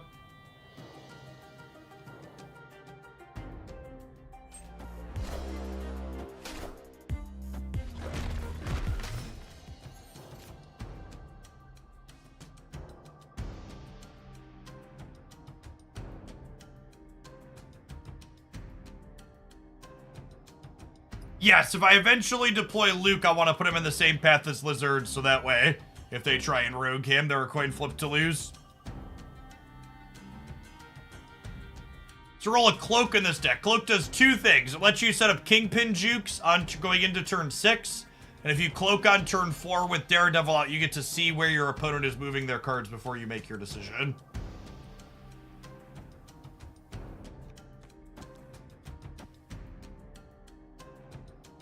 You can also just, like, play him out for stats. 2/4 is, like, above rate. Eats a 0 just fine.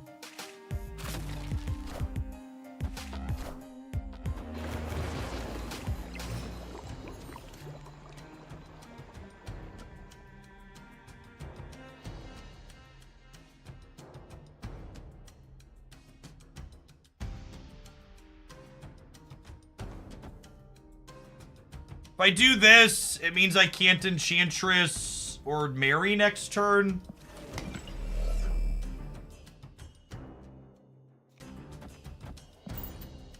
I think it's just this.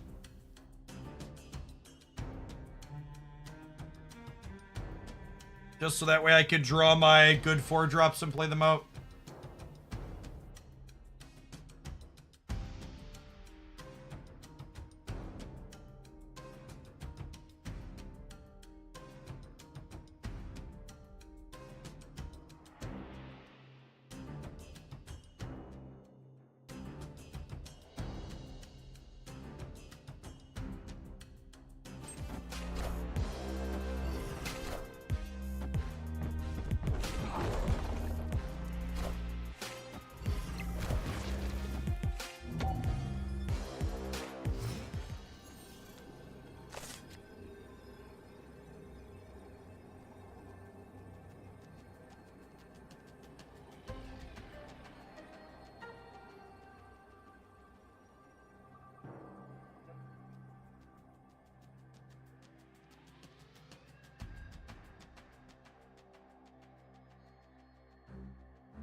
Feel kind of dead.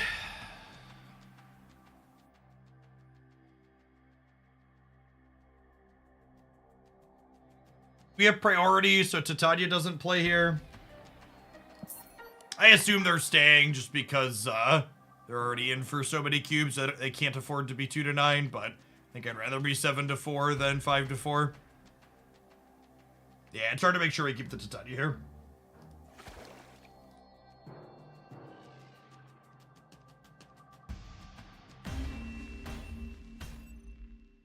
Escaped.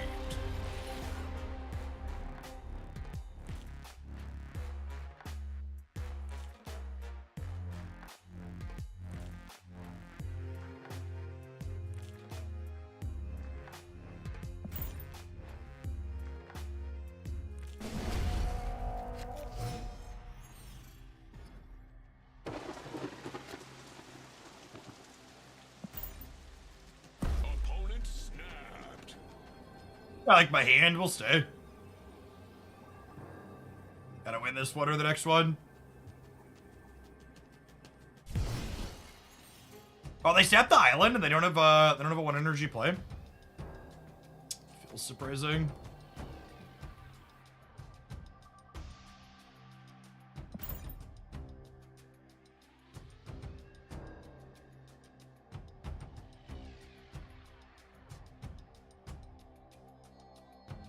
Elysium's actually kind of a medium location for us because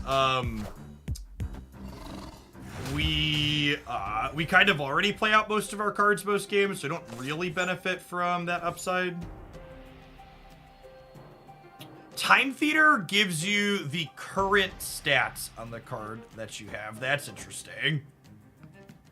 Didn't realize that interaction. I wonder if that's intended.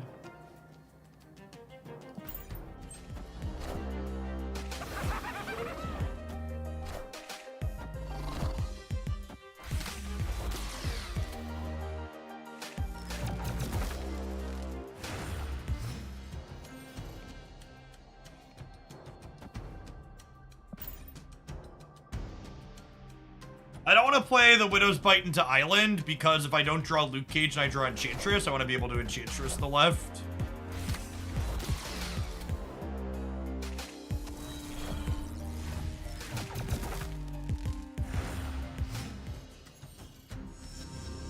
Good bit of variance for them.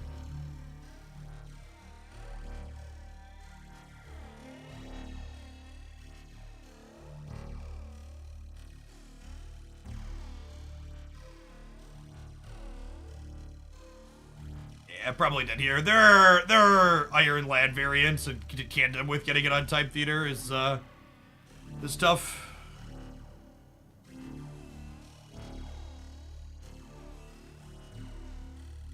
That's fine. We're not done yet. We'll be 3-4, and we can win the next one.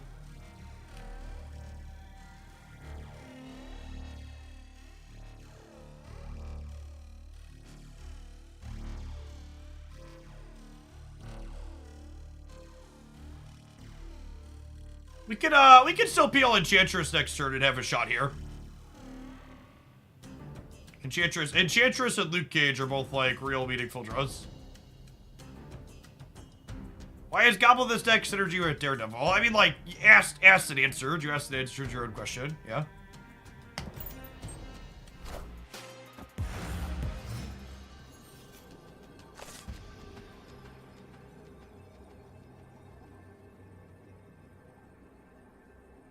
Do we beat Shadow King left? So can I afford to play around Shadow King left? Like, do I have a line to beat a Shadow King on the left?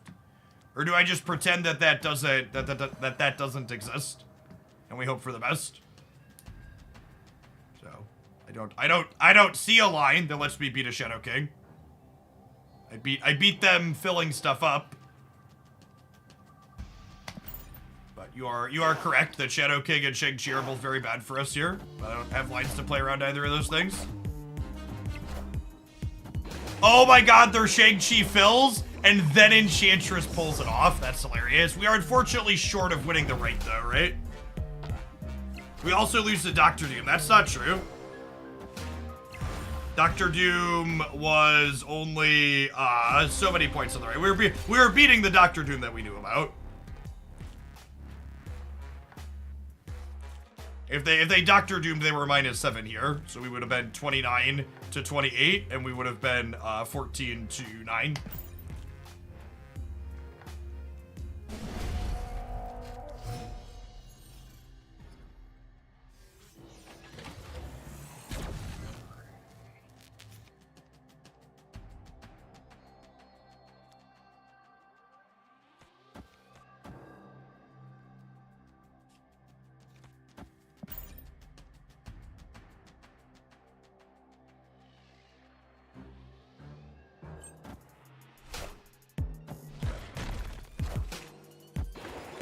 Was it worth it to fill the left with Bite and Titania? Oh, the right side. Maybe? I don't know. I think we still lose that, because they just, like... I think they just end up playing the Hawk. On the other side, right?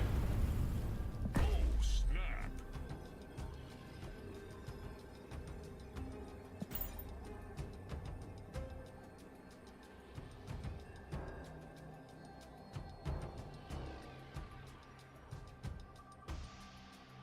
It's only one more cube. They might stay even if it's not good for them.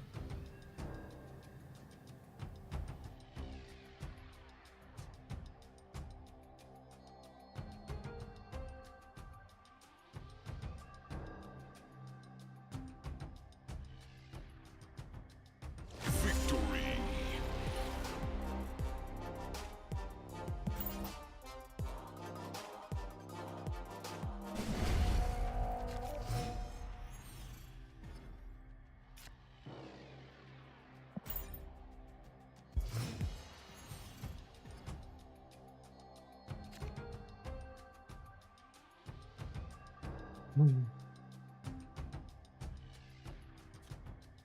Wasn't a snap good for them? Yeah, actually, that's true, right? It was a free roll.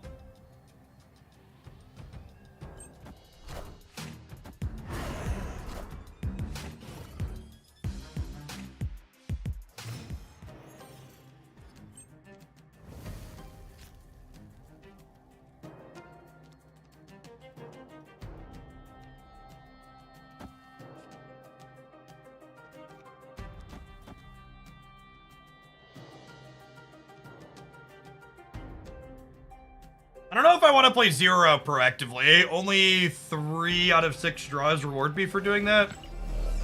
If I draw Mary, it's super good, obviously, but... If I draw Kingpin or Green Goblin, I'm sad. Enchantress is kind of neutral.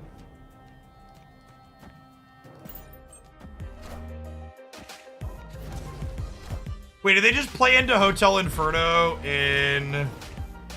their Darkhawk deck? Okay. Gamer.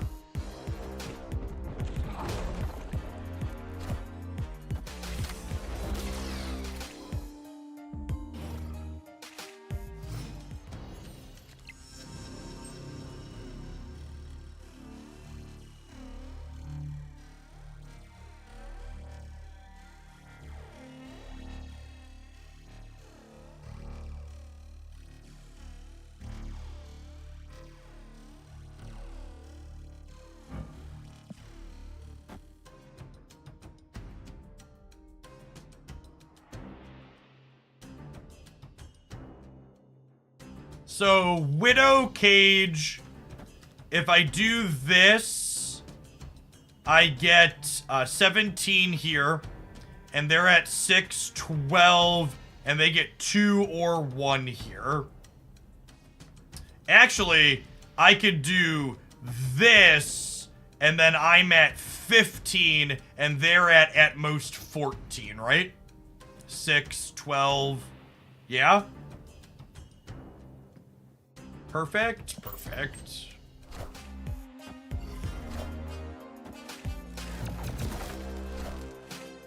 Korg can put more in. I'm getting rid of the Darkhawk effect on the Iron Lad gamers.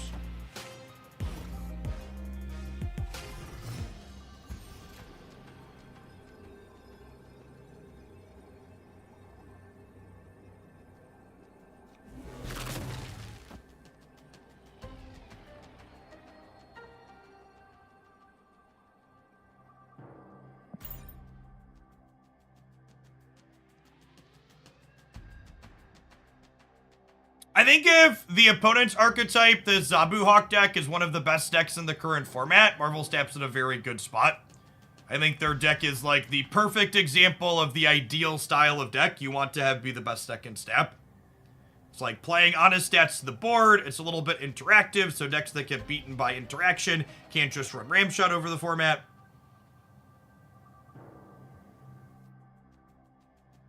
Yeah, Daredevil, I've talked about this before too, but I think Daredevil is just an underplayed card in general. I think it just has good utility, and information on turn 5 is frequently very useful.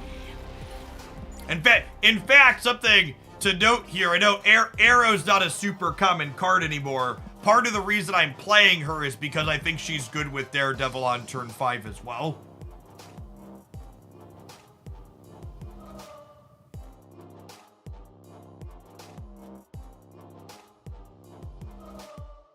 Black Widow Darkhawk should never be a top deck. I'd like to actually play my deck in nothing but stones and Widow's Bane every turn. I think it is incredibly intellectually dishonest, or you're just stupid if you are making the case that the average case scenario for the opponent's deck is you don't get to draw your cards.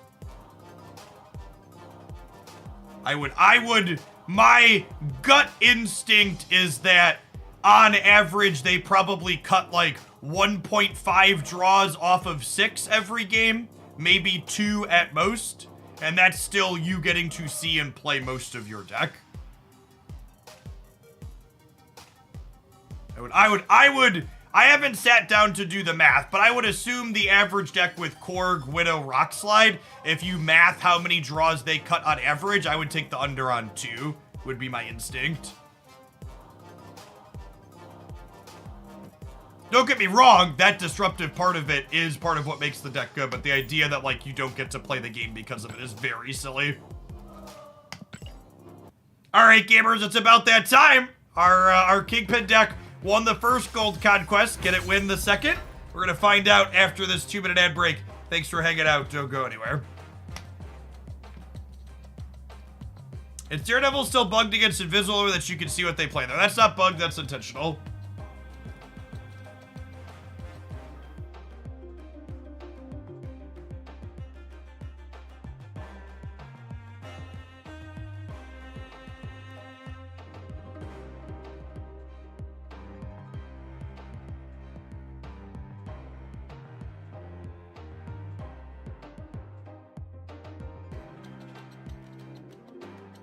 Hey, Biped, thank you for the quarter of a year. I appreciate the support again. Welcome back.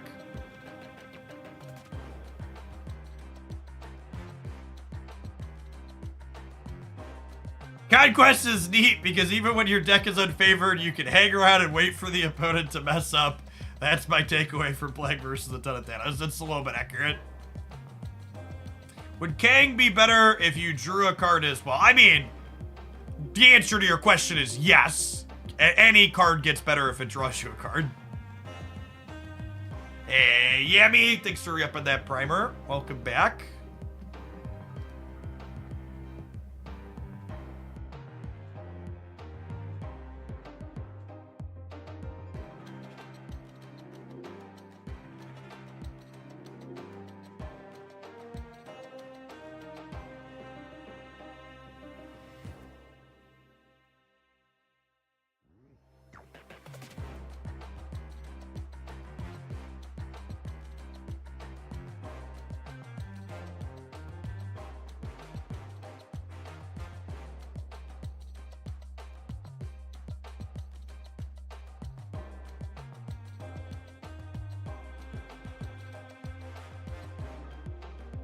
GG, the Enchantress play left to reactivate your Lizard was sick. I forgot about your Lizards dropping power with the Shag.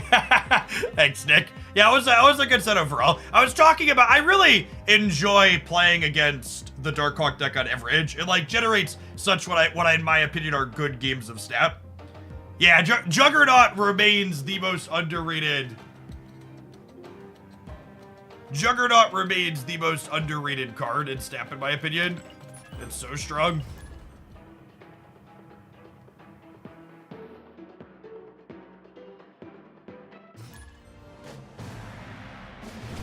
Hey, Couch Boy. Thanks for the quarter of a year. Good morning, good morning.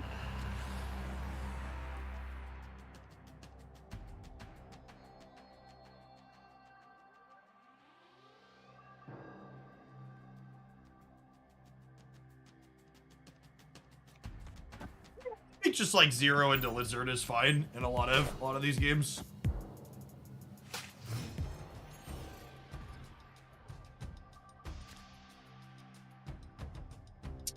Huh. I think with the Sakaar flip up, I'm actually gonna 0 into Titania, because Titania coming into playoff Sakaar is real mediocre.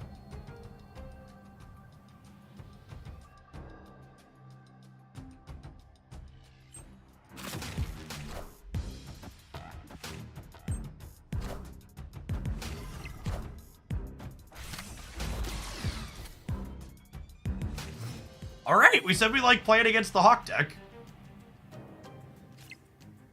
Okay. Can I snap on that? Maybe?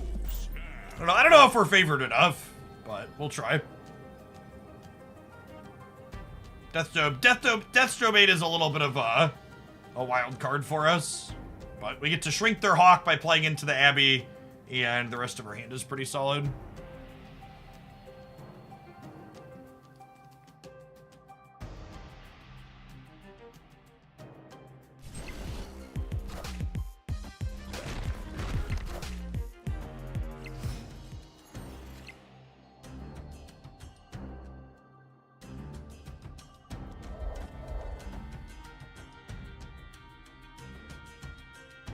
Oh, you know what?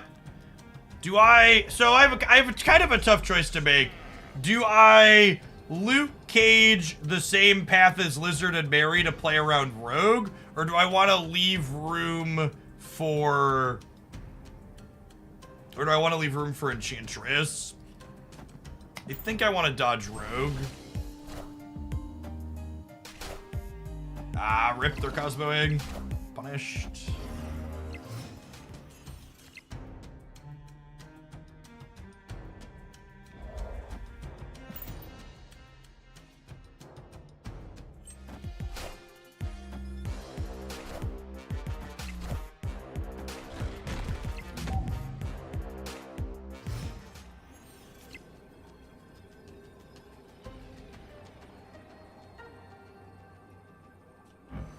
So I'm +2, +3, +6. Can they put more than 6 points of stats into play?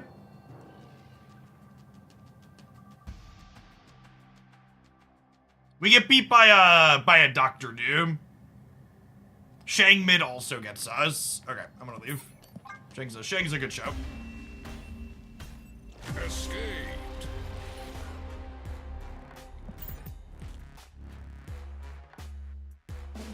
Losing to 2 cards is a good reason to go.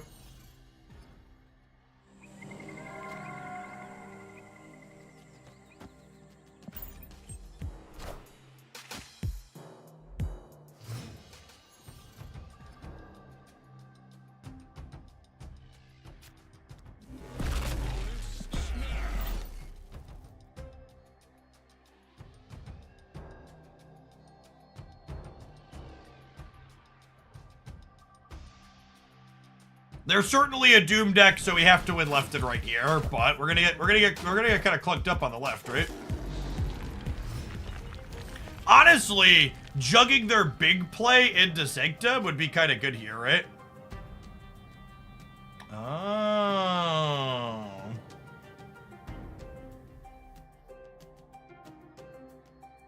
Well, I think that means they probably can't. They probably can't beat us in the Eternity range, right?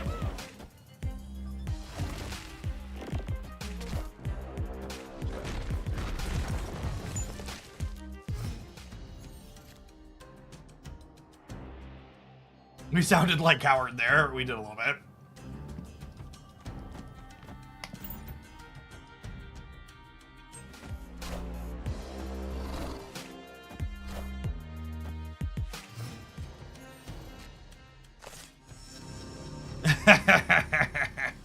Oof. Oof.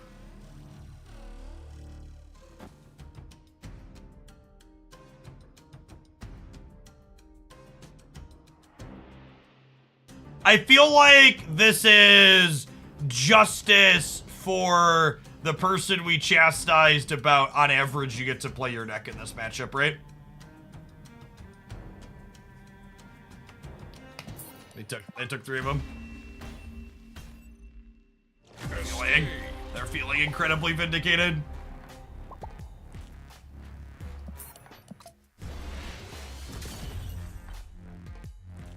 But it's also like, that happens in a game and you get to leave that game, right? Like, it's not every game, right? Like, how many games did we just play in that matchup? Was that the first one they cut 3 draws? We just played like 6 games. Sometimes unlucky. Is there a solid replacement for Mirage in the Nico deck? Yeah, just any other good 2-drop. I feel like the Nico deck with people asking for replacements on Mirage is like, really just think a bit about what cards do in the deck that you're looking at. Like, you'll be such a better Marvel Snap player and deck builder if you can think critically about the deck list that you're looking at instead of just blindly copy and pasting that decks. It'll help you understand how to play decks you have all the cards for better too. If you can look at a card and understand what its role is.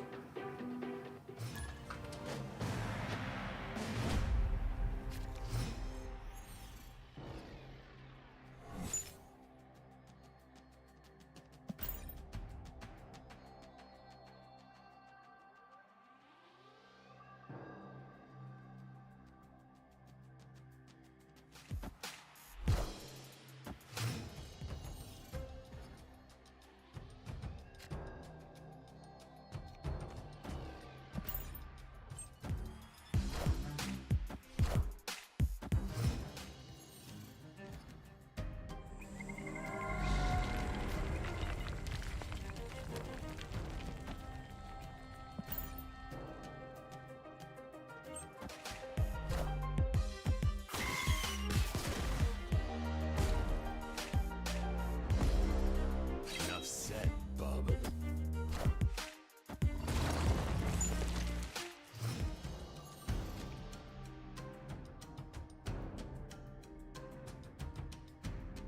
I actually made a bit of a mistake here. I should have lizarded on 2 against the destroy deck so I could jockey for priority going into 6.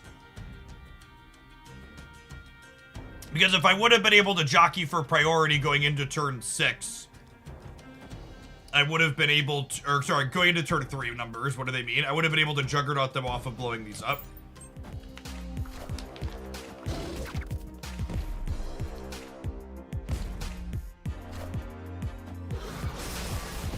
Enough said, bub.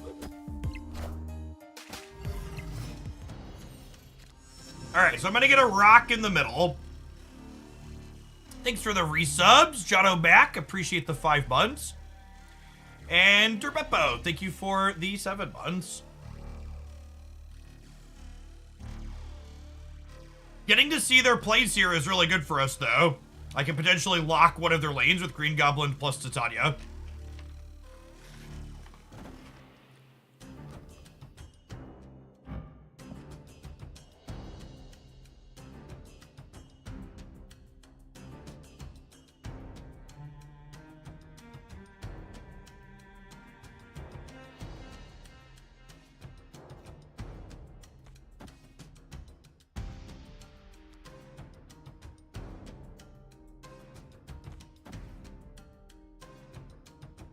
Opponent snapped.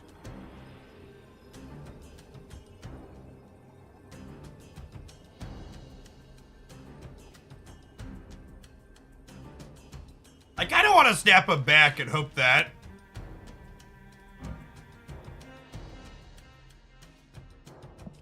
And hope that the X-23 just doesn't jump here. Oh, I have priority. So the X-23 can't jump here.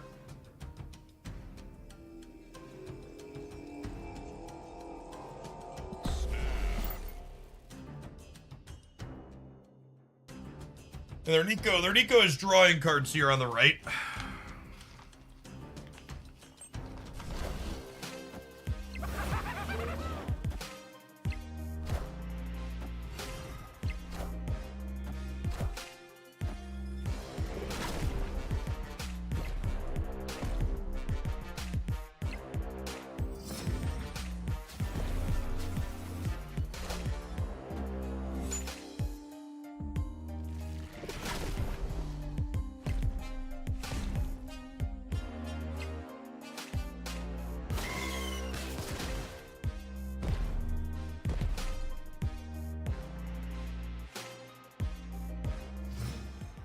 Okay.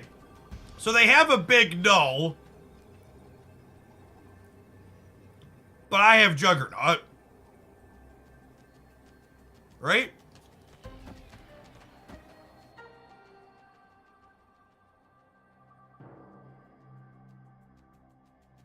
I go up to 10 here, and then we kick whatever they do into the center.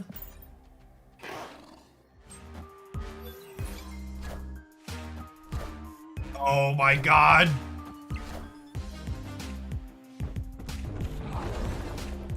What a rip.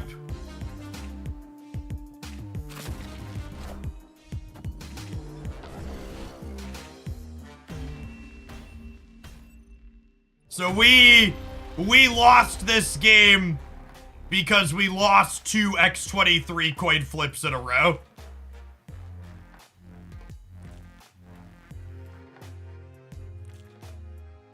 For the people saying I could have Enchantress, I should have Enchantress if we're staying, but we should also just leave. If I jug middle, we always win. That was the play. Yes, if I jug middle, we always win because they're not playing more than 3 things, and I'm 8 to 7. That was the line. So I shouldn't have jugged here. We should have jugged here.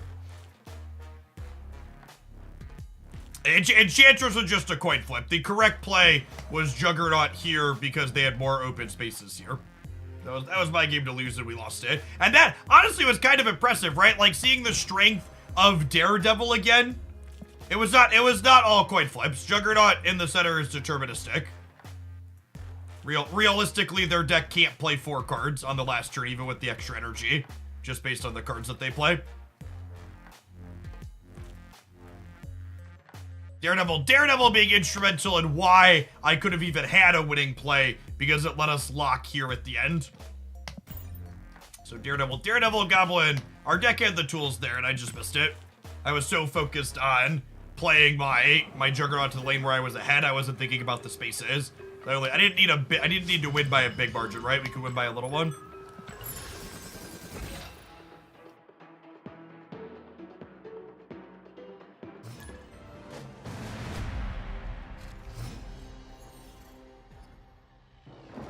Hey, Ant-Man, thank you for the 5 months. Welcome back.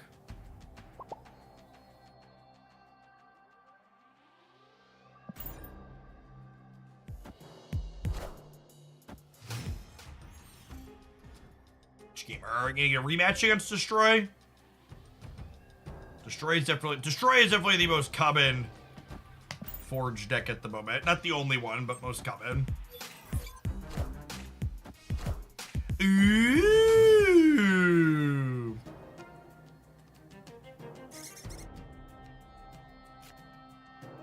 Now the real question is, are they a Phoenix Force gamer?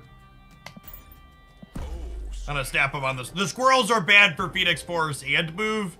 And with my Green Goblin draw here, I'm gonna snap them. Red UK, thank you for the brand new Prime. Appreciate that.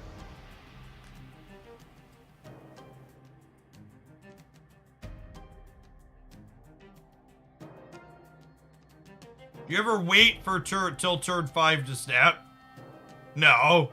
No, because I think once I Green Goblin, they leave by turn 5, Steely.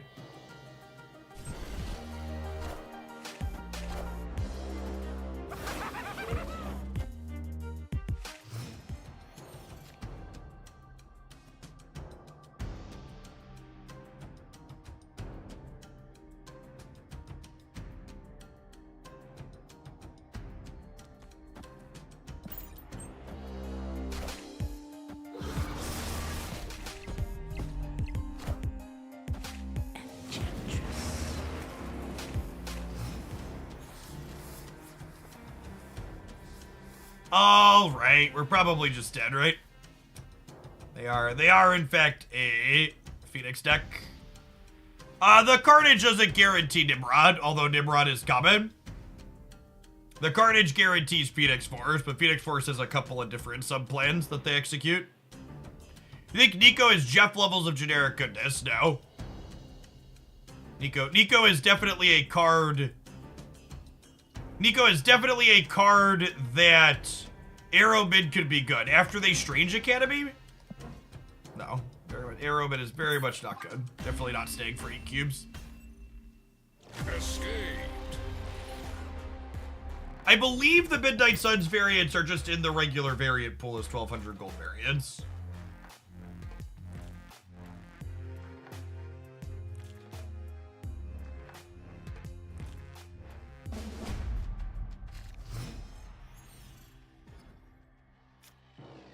The only exclusive Midnight Suns one should be the Magic one, because that one's in a bundle. You don't have priority, my bad. What would having priority do with Arrow there? Their center is going to get cleaned because of what's it called anyways, test tube. Not sure I understand what you're suggesting.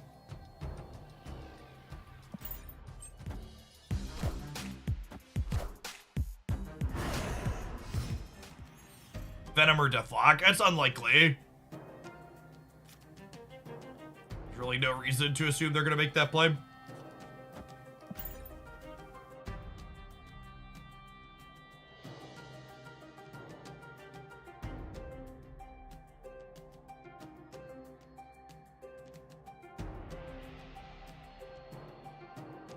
Victory. Sand just not functional. In a matchup like this, especially where I don't have a ton of reasonable interaction, it's mostly going to be like waiting for our moments. We're going to like bleed them out of cubes while we try to not give them cubes on their good draws. The Iron Man one will be exclusive to Conquest 2. Good shout. I think those are the only two.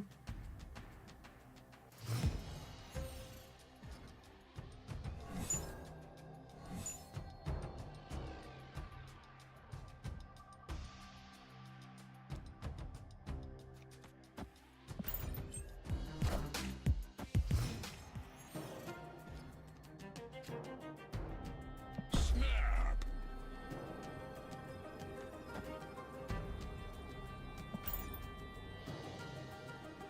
No plays in the first 3 turns. I suppose they could be Shuri Nimrod and the Karmartage. Okay, so I want to make sure I have priority here. Well, that doesn't work, right? Because I want to have priority to Arrow into the Kingpin, but that doesn't work until turn 6, so it doesn't matter.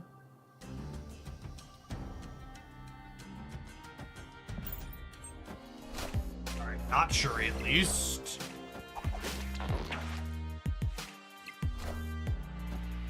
Oh, can you buy the Doctor Strange Midnight Suns? That one might be exclusive too, because it was a login reward, right? Everybody got that one for free.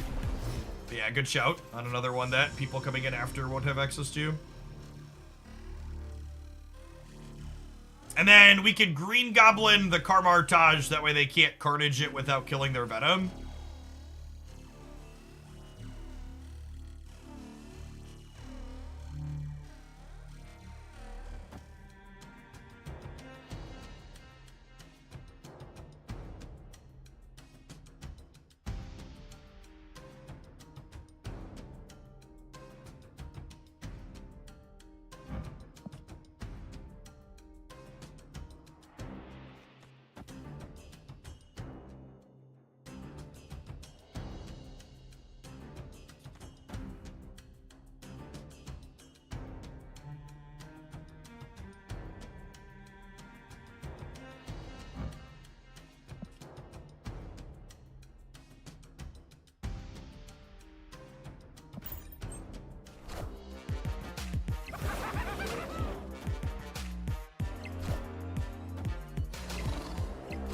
I assume they're just leaving.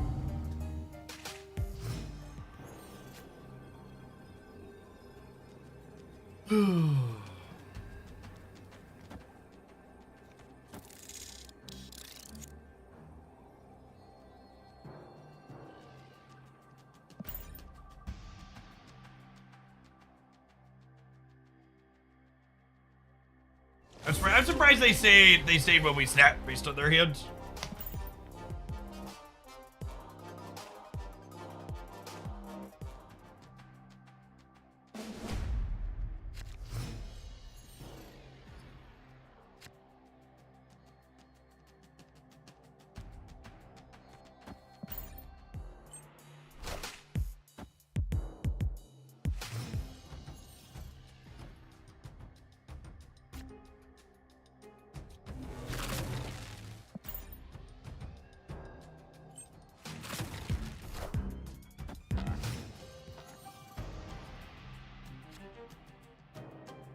Do I just snap again? No early plays.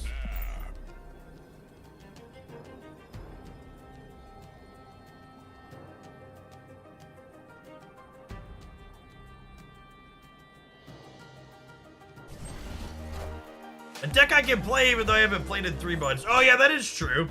This is all series 1, 2, 3 stuff, isn't it, incidentally?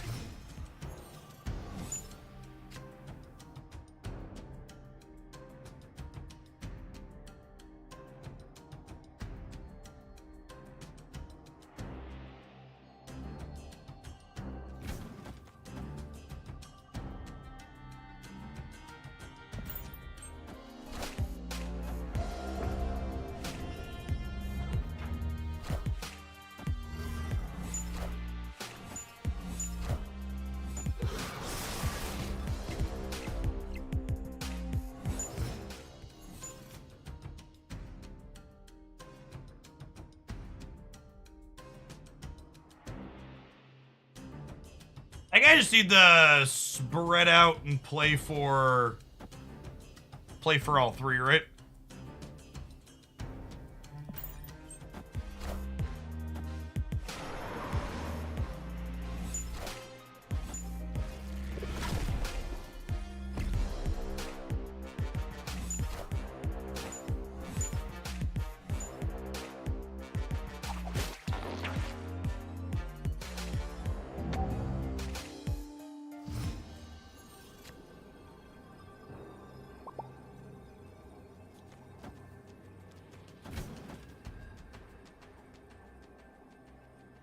Assume they're leaving.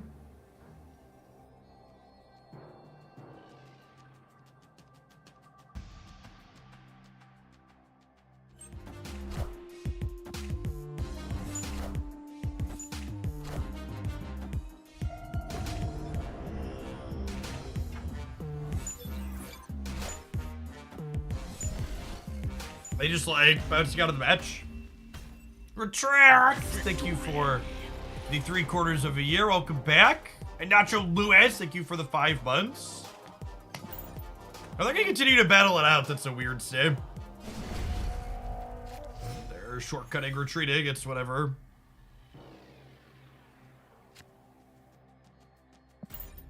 I don't like playing 0 blind on 1 if I don't have a guaranteed way. Or a guaranteed thing that I want to 0.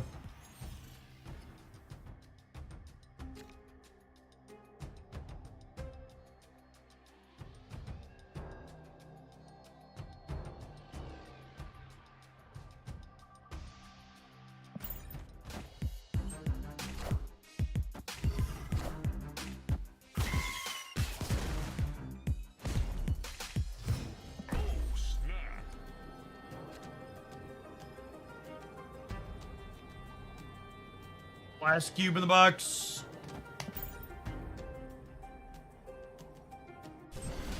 One bar with no name to come up so you can 0 a green goblin. That would be kind of fun.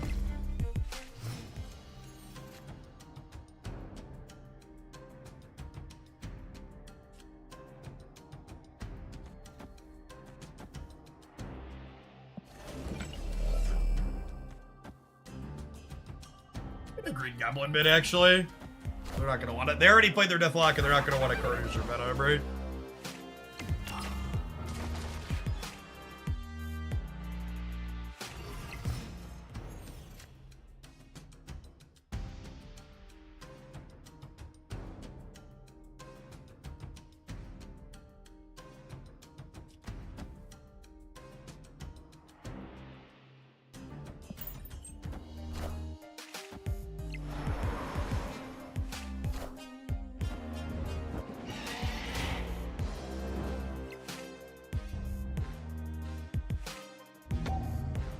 Wait! Did that just not get the Shuri bonus? Oh! It didn't get the Shuri bonus because Starlit Citadel moved it. The location moved. Okay, I was like, Arrow didn't used to deny that. It was because of... Yeah.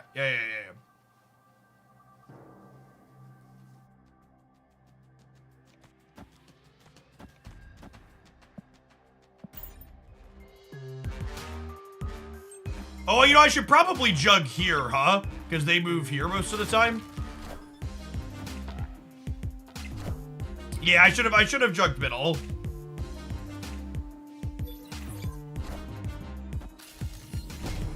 Wow!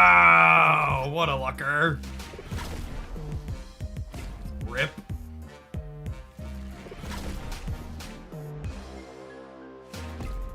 Sit on the flipperoo. That's fine. I jugged the wrong spot. There wouldn't have been. It's really easy to focus on the fact that we lost a coin flip in games like this, but there wouldn't have been a coin flip for us to lose if I had juggernauted properly. With better play, there's no variance.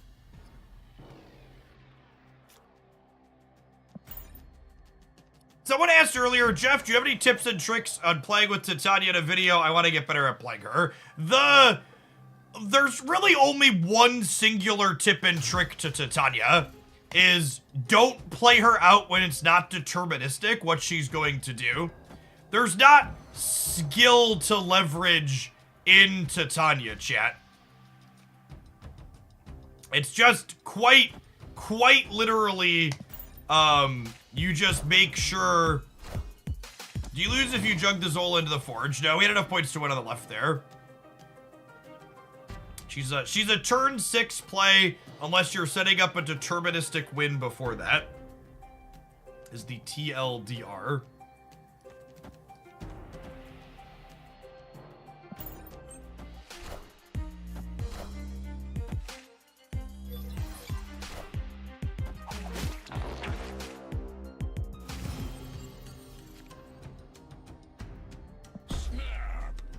I saw someone miss lethal in a Magic game and complain that they're unlucky on the next 4 draws to lose rather than acknowledge the fact they missed lethal.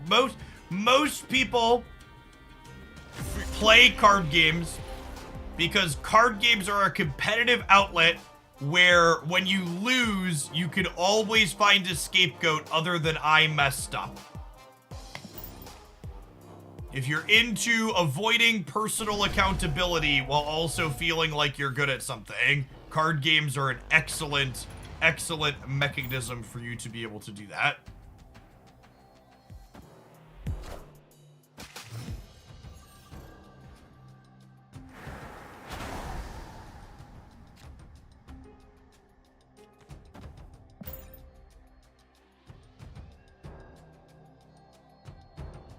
It's always the shuffler. It's the shuffler, or in Marvel Snap, it's the location variants.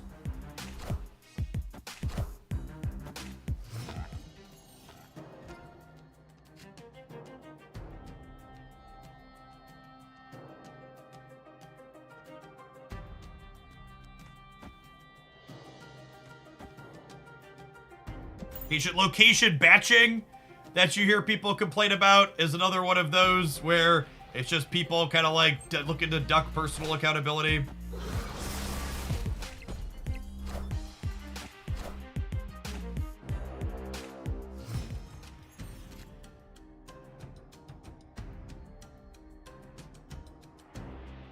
Rigged matchmaking. Yeah, exactly.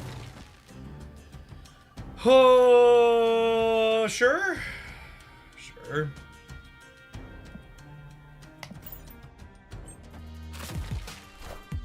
It's kind of like how you said streamers complain about ghosting more often than they happen, which is understandable. I guess. I don't know. If, between ads being run over gameplay and streamers constantly blocking their turn 6 plays because they're paranoid about being ghosted, it's so hard for me to watch Snap streams lately.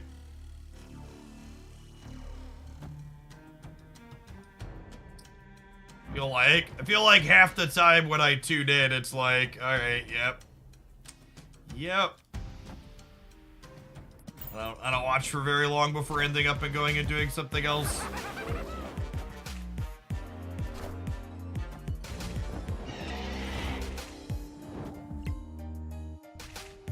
We wanted them to get Human Torch so I could have priority here. Without priority for the Kingpin, we're probably dead.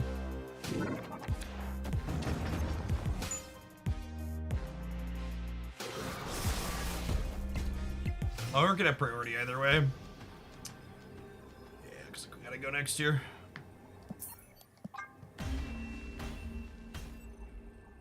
Escaped. I feel like I'm getting ghosted. I don't even stream. Yeah, sometimes your opponents just got the read.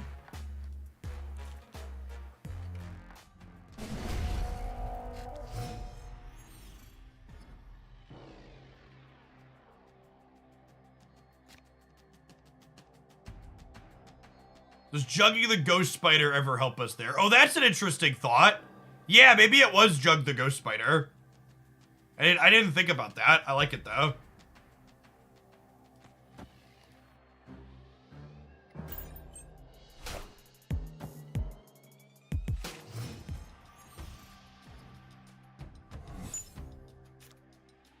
All right, Subterranea is much better for us than it is for them. Their deck needs specific combination of stuff, and our deck is just kind of generically reasonable things.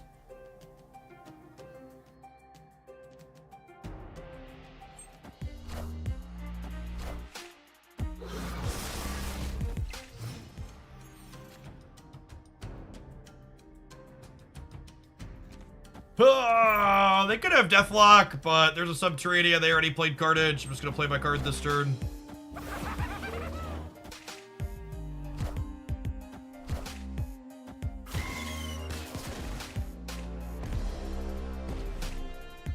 This makes their Phoenix Force a funny coin flip, though.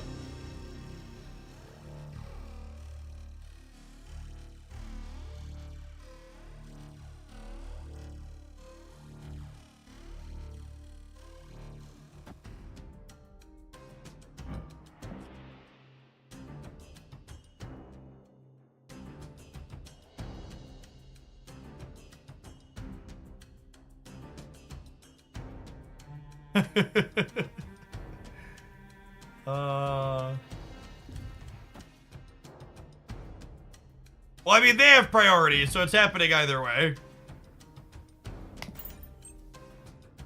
Hopefully we get a 1-2 here though.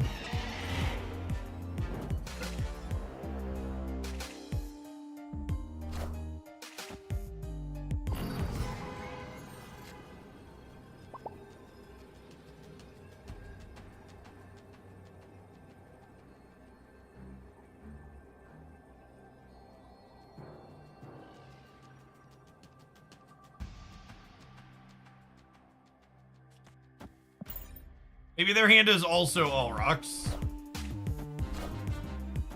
Oh, they're a Chavez deck, right? So they're much better into Subterranea than we are. We could have won by putting both of these here, but also there's a different situation where, like, they move the Phoenix Force here, and then they play that somewhere else. They didn't want to move because of Kingpin. That's a good read. Maybe we assume they leave everything where it's in because they're afraid of Kingpin.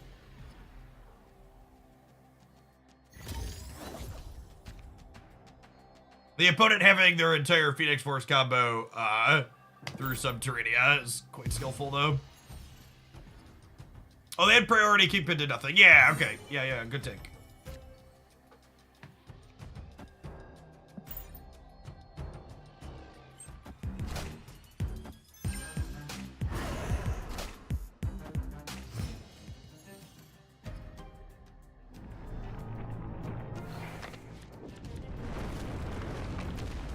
All right, their Phoenix Force is now fully random.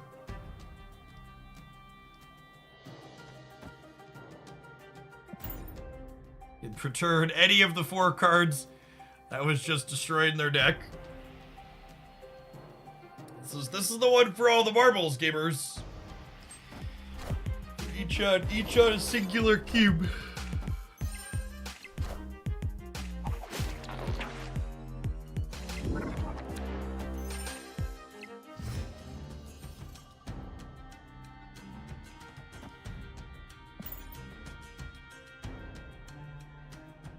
Their last card's likely Nimrod. Yeah, I think that's accurate. Shuri's usually indicative of Nimrod.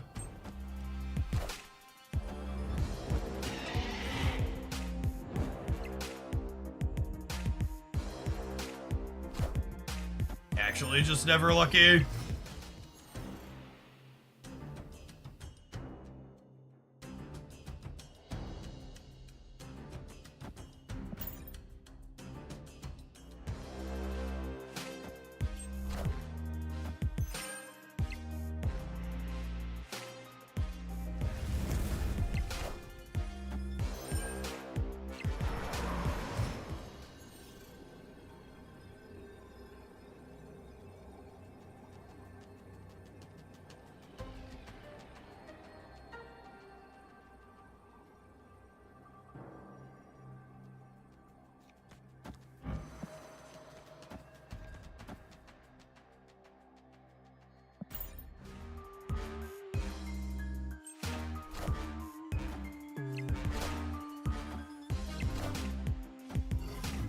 They flipping a Zola?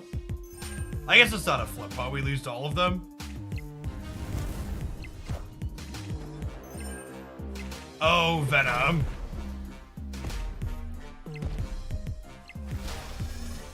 I'm gonna be honest with you, Test Noob. I'm gonna give you a 10-minute timeout because you've been super aggressive with your backseating today, and you've provided basically zero justifications for every time you've backseated me.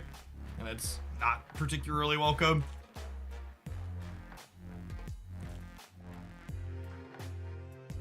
I think the play was probably arrow into Wakanda on 5 because we talked about them potentially having Nimrod. On the last turn, though, once the Nimrod is free, like, there's no guarantee that they're going to have the Destroy card. I think once I set the Nimrod up here, we were probably in trouble and dead. Also, if I kick the Venom off here... they could have just won left or right with it, right? I guess not left, but we'd have lost the right to Venom. So it's still not a guarantee even if they have it. Yeah, I mean, we got some variance that game, and it's whatever. I should have won one of the other ones, or I could have won one of the other ones with better play, and my arrow play was not great in that one. I think I'm over this one. This one's been less interesting, and it's felt less powerful than the Destroy build of Kingpin we played earlier. We're gonna have to take our ad break, and when we get back, I think we're going to, when we get back, we're gonna play some Cerebro too, I think. Get you on the flip side, gamers. As always, if you want to duck the ads, consider subscribing to the channel.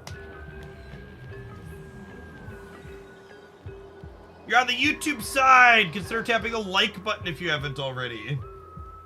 100 people watching there and only 83 like button pressers.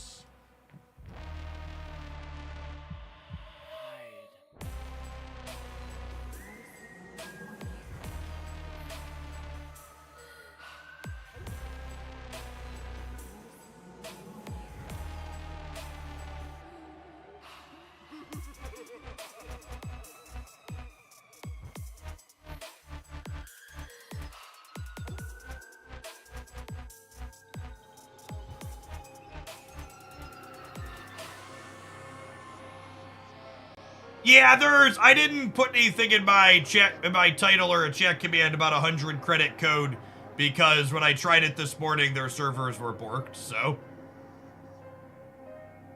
Yes, there's apparently a code for 100 free credits, but also the servers aren't working, so no, you can't enter it. If it works tomorrow, there will be a chat command about free credits tomorrow. Keep an eye on that, but for the meantime, no need to do anything because it just isn't working.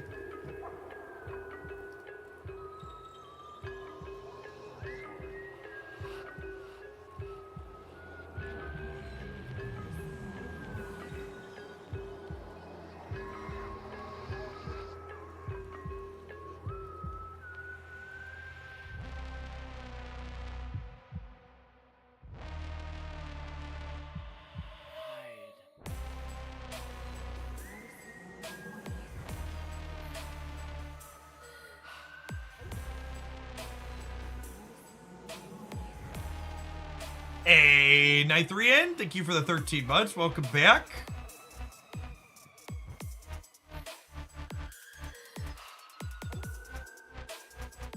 Congrats on slide down up, Tactical Rangers. All right, I actually kind of like the Cerebro 2 deck, so I think we're gonna dork around with that one on the ladder for a little bit. You hit with High Evo, nice. Yeah, High Evo didn't make my top performing deck list video, but it's one that has had like okay stats. Superman, thank you for the 16 months. Appreciate that. Welcome back.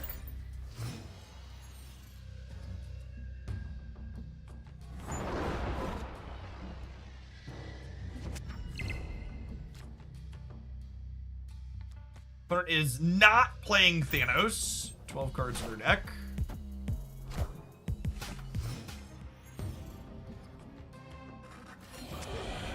Oh, this Echo's probably about to do some work, huh? Oh, snap. I'm gonna snap him.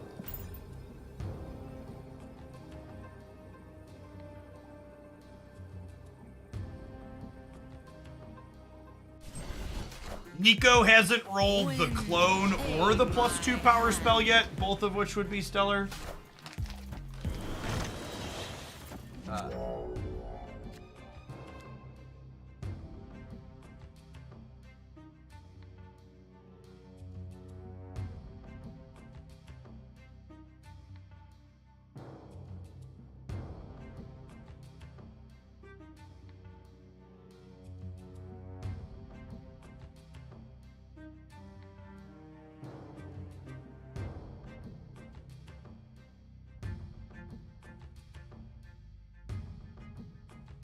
I think this is just brewed into Echo.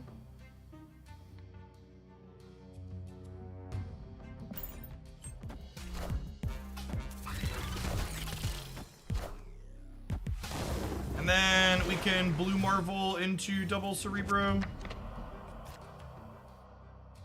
Or I can Nico into triple Cerebro. Nah, I think Blue Marvel's better, actually.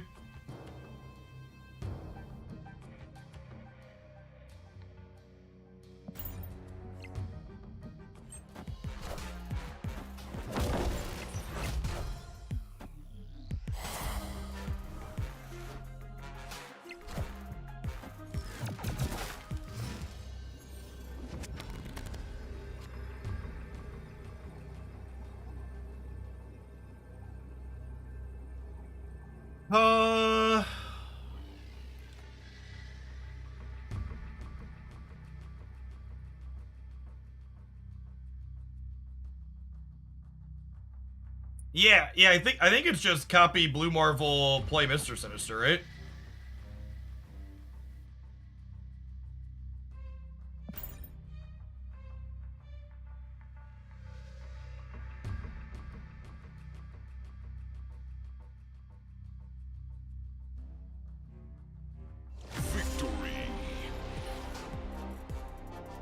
All right, gamers, give me 1 second to put my salad together that my lovely wife brought down.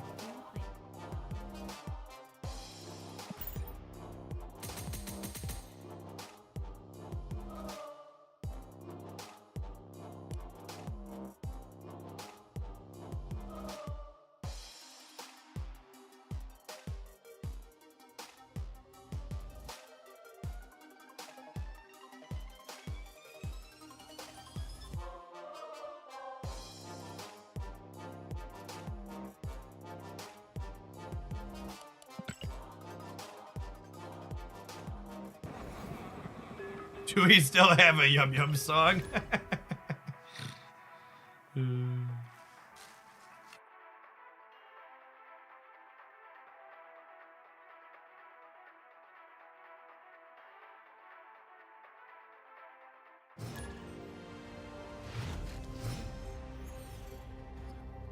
Hey, Community Gaming, thanks for the Prime. Appreciate it.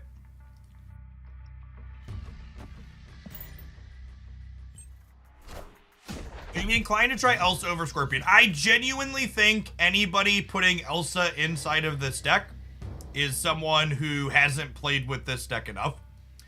Elsa in this deck, especially just replacing a card like Scorpion, is literally only good when Cerebro and Mystique are your final cards in a path.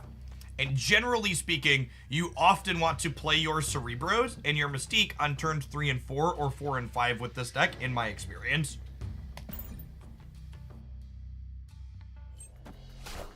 Not to mention, Elsa can actively prevent you from being able to fill paths in a situation where you're not filling them with exactly those 2 cards.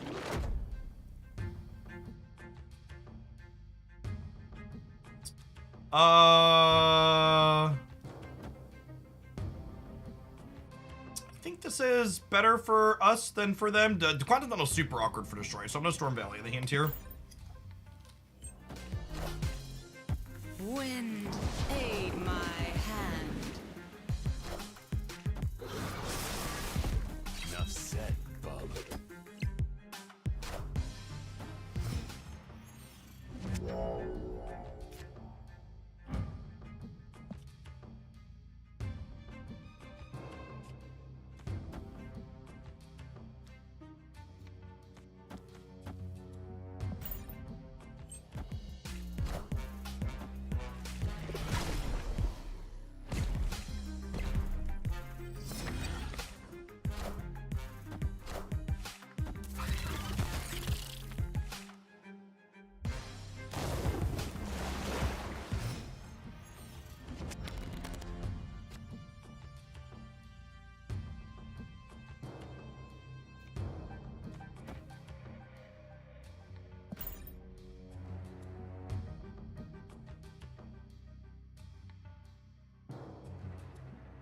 There's some weird visual bug with Nico that makes the card float like this.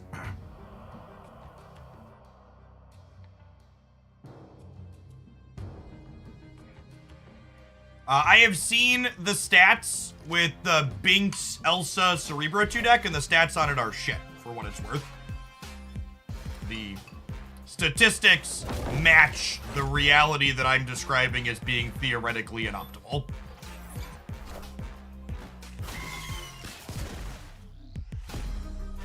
Enough said, bub.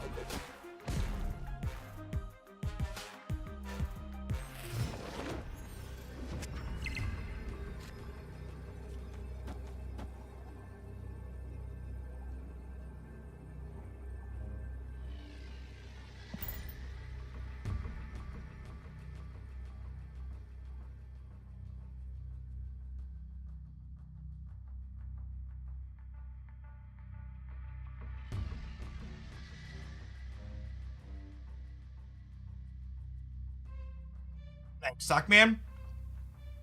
Killmonger's not real. If they Killmonger and get rid of Echo, I'm still going to 14 here, right? So I'm still winning?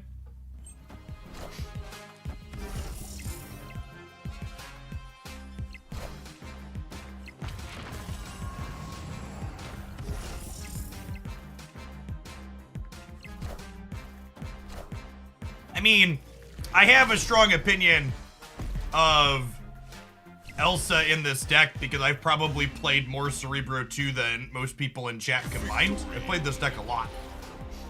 And just like from a pure theory craft perspective, Elsa is just like a textbook example of someone asking themselves the question, can I do this? Instead of asking the question, should we do this? It's very much people not thinking about like what problem does this archetype have that's being solved.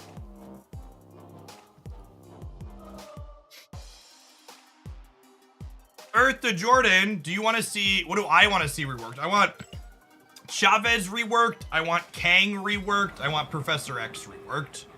Those would be my big 3, I think, for cards that I would like new text boxes on.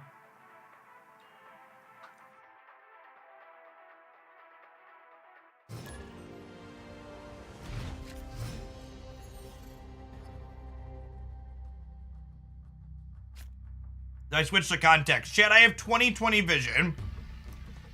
My glasses are blue light filtering to help ease eye strain over the course of using my screens all day. And I periodically take them off when I eat.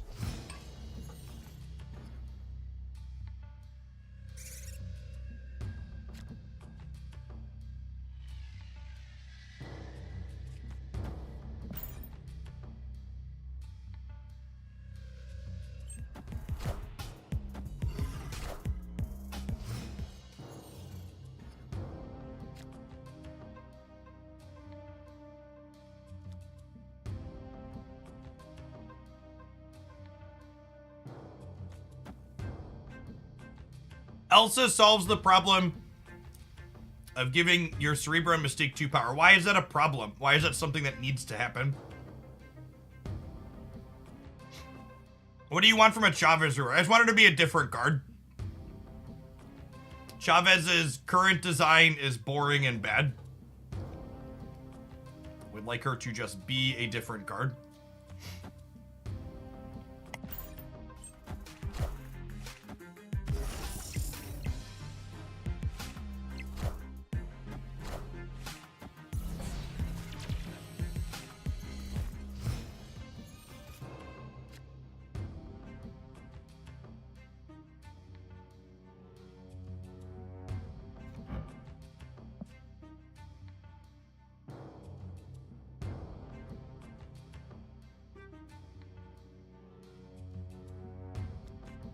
For punished for not playing Brood last turn.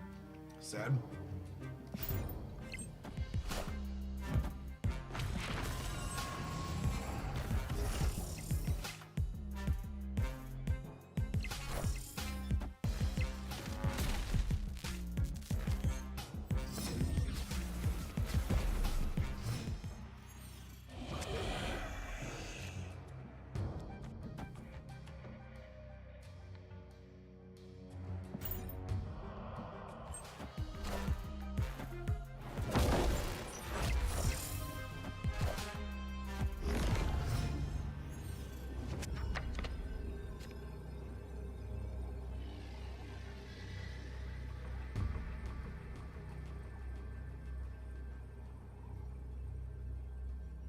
Personal Matthew, thank you for the 11 months. Welcome back.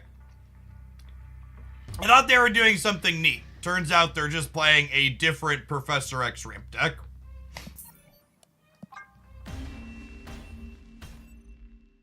Escaped.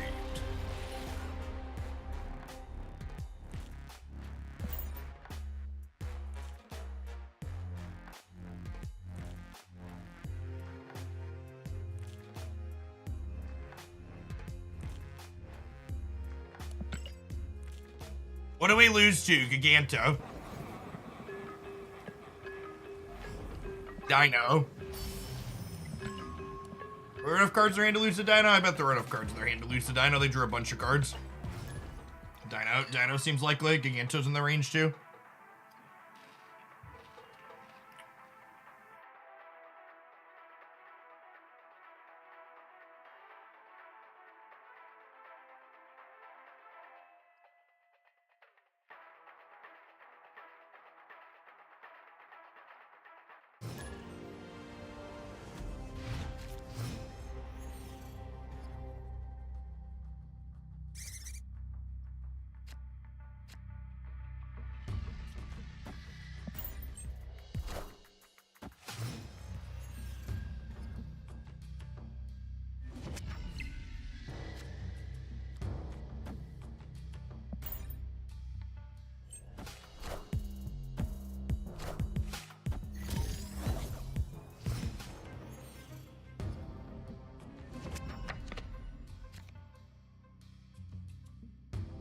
I think I just put that there. Although I guess these are gonna move and then this is gonna flip up, huh? That's wrong. Cerebro 2 feels like it has a surfer problem and it struggles a bit to go tall. Well, I mean, that last game's a good example of kind of exceptional game, a little bit outside your average control, where you're right, I struggled to go tall in that game, but it was mostly because they filled all the spots, right? So Cerebro 2 makes up for its inability to go tall with a combination of Goose and Storm, typically speaking. And I would argue this deck goes taller than Surfer goes, on average. It's not uncommon to break 20 points in more than one path.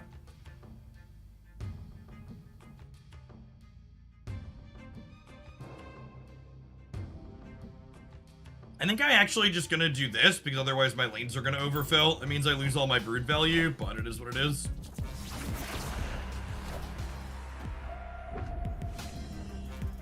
Does Nico have to destroy to draw? Yes.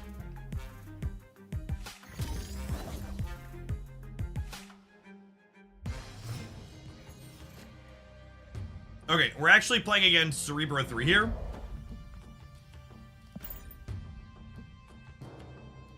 Which Valk is bad for us here. So, non-zero chance we're dead. I guess I have Mystique plus Blue Marvel. Might juke their Valk. Does Echo not have... Does Echo have a warning animation? It does not.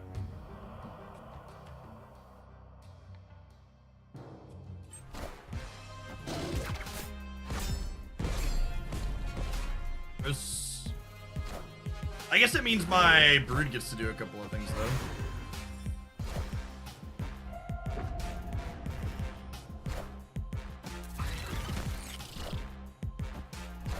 Does Echo have a warning? It does, actually. It doesn't. The warning animation is like something that warns you when you go to put something into the lane that's going to get caught by it. Which it objectively does not have.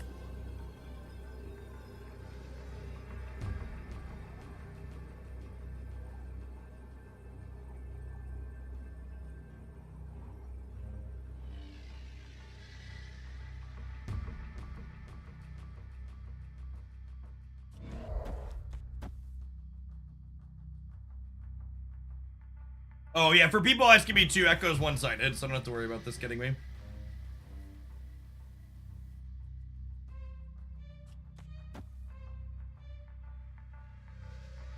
Yeah, if they Valk me here, I win this, and then I'm going to 7-11 in the middle.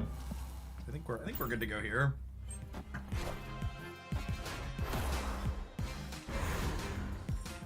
Oh, I guess they could be Cerebro Mystiquing me, huh? And then I'm behind. Yeah, I guess I just lose to their Cerebro Mystique.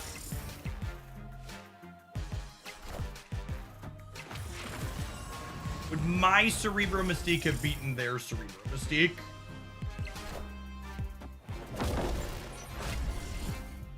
No, it wouldn't, because I wouldn't have had these in the middle, right? They're Killmonger, easy game winner for them. Killed our Echo to let them Cerebro Mystique the left.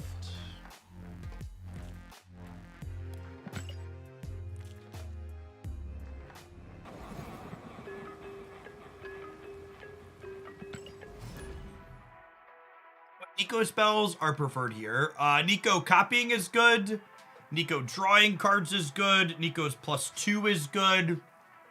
Nico randomly changing a location is periodically good.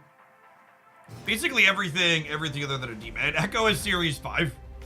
If you're missing Echo, you should not buy Echo for this deck. You should just play like Iceman or something.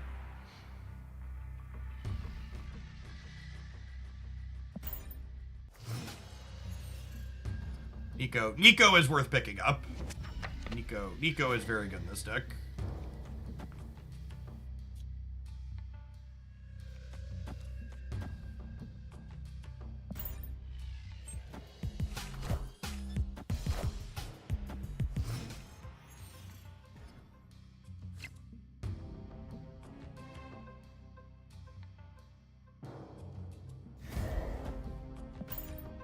All right, we need to draw Storm.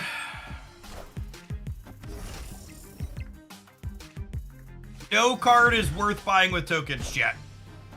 I'm never gonna tell you a card is worth buying with tokens. It's a deeply subjective question that you have to ask yourself, what is something worth to you? I can't answer it for you.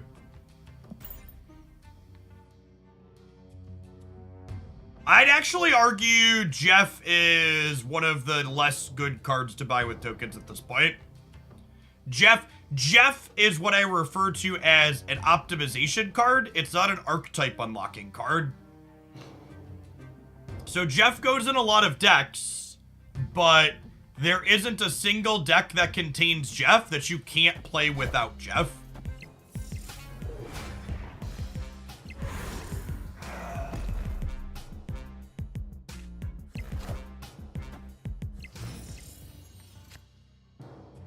I will say, it's funny that I could say point blank, I can't tell you what's optimal to do, and then someone will immediately ask the question, is this other thing optimal to do? Come on, gamers.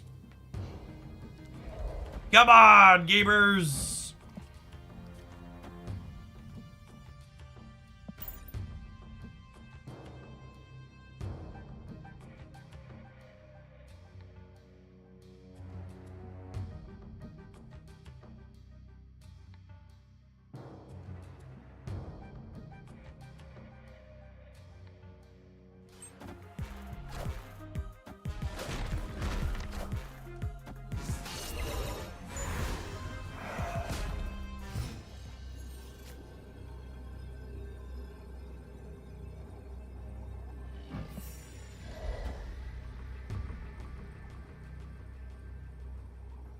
So all of my things are going to go up to 8, which potentially means I'm winning the throne room, but then I'm in trouble in the other locations because we didn't draw Storm.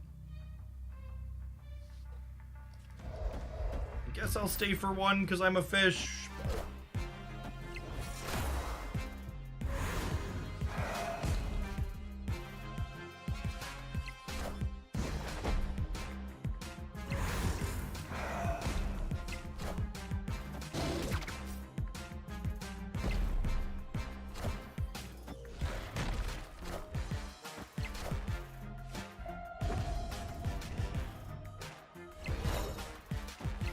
I win the right and the left? I think? Or do I lose the breaker?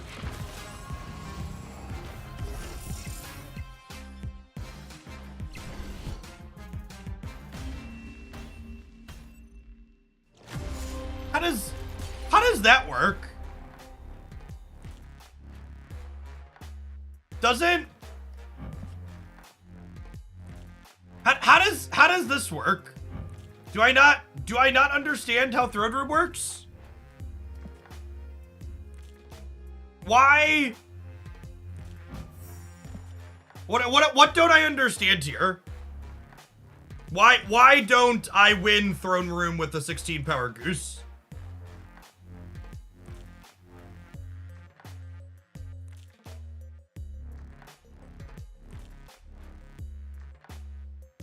Yeah, my assumption of what was going to happen here, it was, this would be 16, they would be 14, I'd win here and here. I don't think it has anything to do with Dark Dimension. Cerebro is always after zones. Why?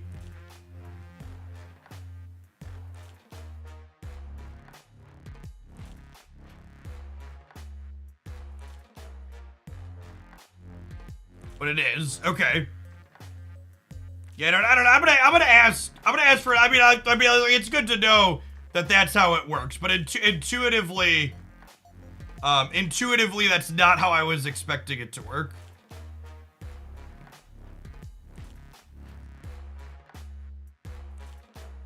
Oh, because it prevents a circular reference. No, because it's still just impacting this, right? Doesn't it cause a loop to calculate Cerebro first? No, not at all.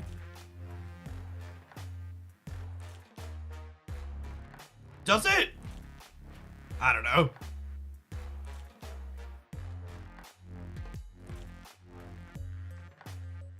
I don't know. That's good. It's good to know. It just wasn't what I was expecting.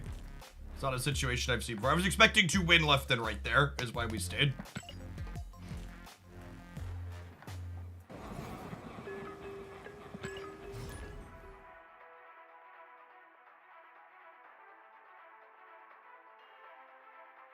Zoe2, thank you for the primer. Appreciate it. Should have just drawn Storm and then we'd have won regardless.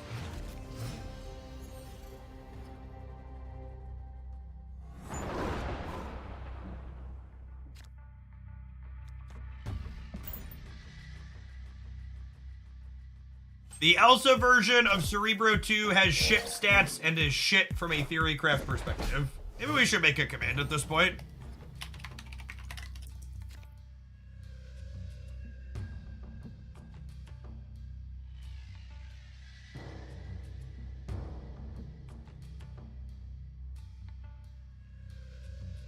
Elsa C2 is bad. Elsa doesn't solve any problems Cerebro has his deck. Send tweet.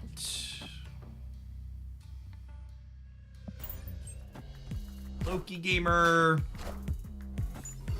Goose.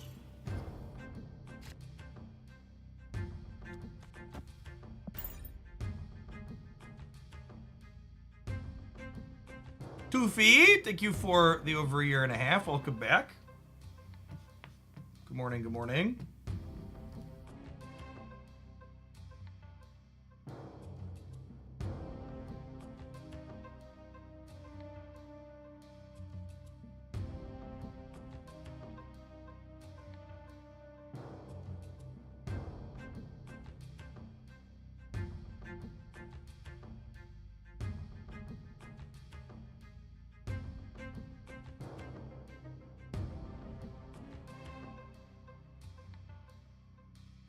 Yeah, Nico. Nico is a example of a card that does so much for this archetype.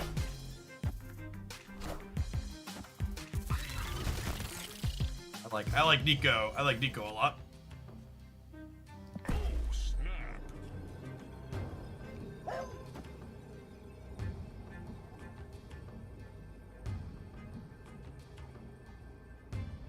Dad Molek, 6 for the half a year. Welcome back. Elsa and Cerebro 2 solves the problem of what's tomorrow's YouTube video gonna be. I actually have a giant backlog of video topics for the YouTube channel at the moment. The actual one real downside to me only posting content 6 days a week on the YouTube channel is I just don't have time to post a video for everything I want to post about. But posting more than one video 6 days a week hurts the channel because YouTube is YouTube, so I'll just trickle it out. Yeah, the patches tomorrow. I basically have a bunch of sweet games that we played where if the patch changes too much, they'll just never get featured. That's fine, they could just be forever in the minds of the Twitch viewers that saw them live. But this current format's really good. There's a lot of sweet things to brew.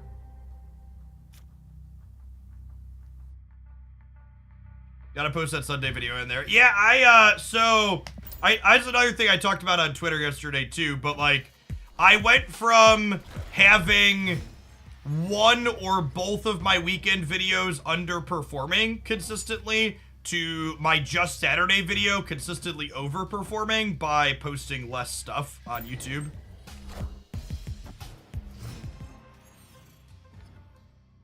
That's such a weird platform where the optimal thing to do is make less content.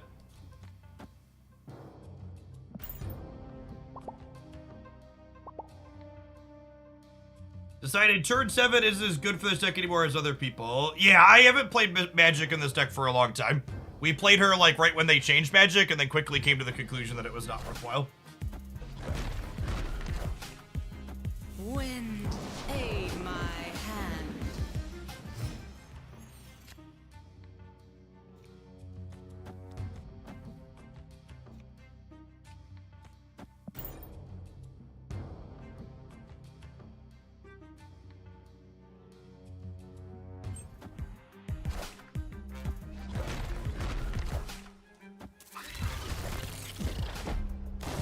Hoping an unplayed card gets a complete makeover tomorrow. I completely agree.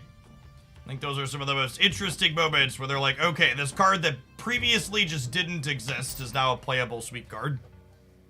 When they reworked Spider-Man, they basically released a new card. Punisher is not a card I expect to change tomorrow. Punisher needs like an over-the-air update, not a single text change. Unfortunately, I don't think we win left or right, right? I can play this here, but it's only +5, so we gotta go. Punisher at +1 sounds good. I hope they make Punisher a 2-1. Spider-Man 2099 is another card that I'd be surprised if they changed him in a patch, because I think they could just make him have different numbers. I also think that maybe they could adjust 2099 so he can blow up something every turn when he moves. But other than that, I think he's probably just a numbers change.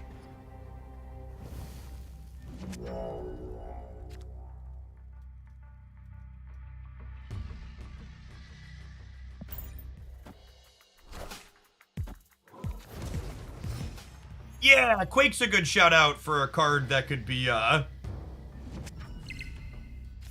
Quake's a good shout out for could this card deserve different text at some point in the future. I agree with that one. So Goose is actually pretty reasonable in this matchup because it prevents them from playing Null, which is great. Ooh, so this not only lets us draw a card, but then I can Brood here and 1-drop here. So I'm gonna snap them.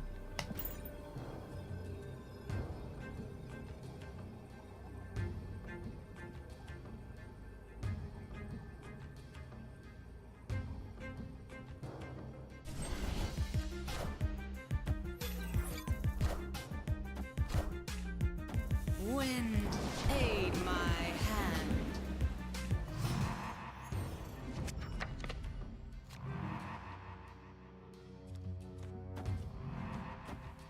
I get to copy Cerebro into Cerebro Mystique. Oh, they burned their Killmonger already. All right, this one is an easy sweep.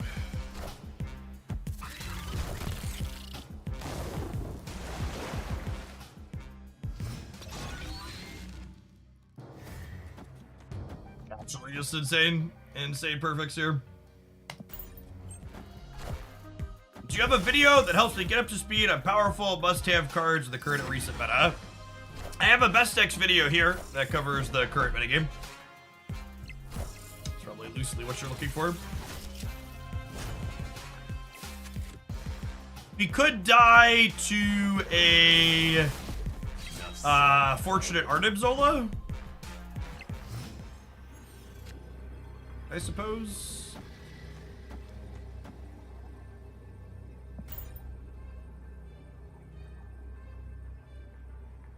If Punisher was a 2-1, he'd just be a reverse lizard. That's probably fine. I agree. Probably fine. Victory. Nothing crazy, super reasonable, playable card. Like, I think 2-1 Punisher is just like a very reasonable 2-drop that you would consider playing in competitive decks. And again, just seeing how Nico is good here, right? Like, getting a third Cerebro is so good in a lot of these games. Or sometimes she's even a second Cerebro. Someone earlier described Nico as a better Moon Girl in a number of situations, and I completely agree with that assessment.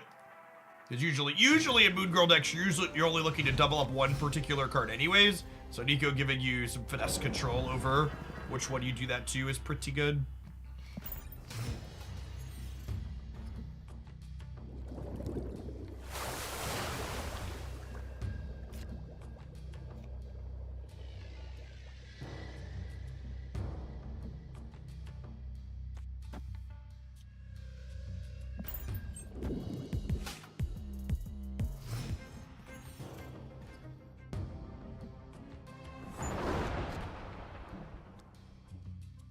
A LaCarp. Nico is the most flexible and fun utility card Snap has released. Big props to the design team. Completely agree. Big cosign. Wind, aid my hand.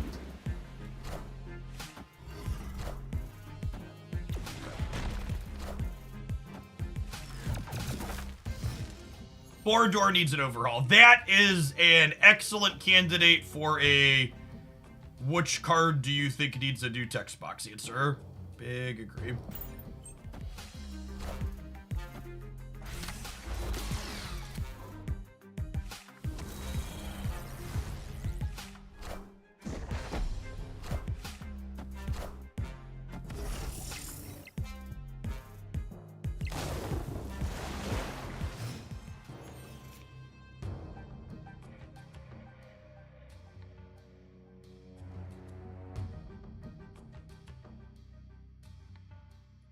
If I go Blue Marvel into Brood Mystique, I'm at 5. I'm only at 24 on the left. But my deck only has 5 cards in it, so I think that might be enough.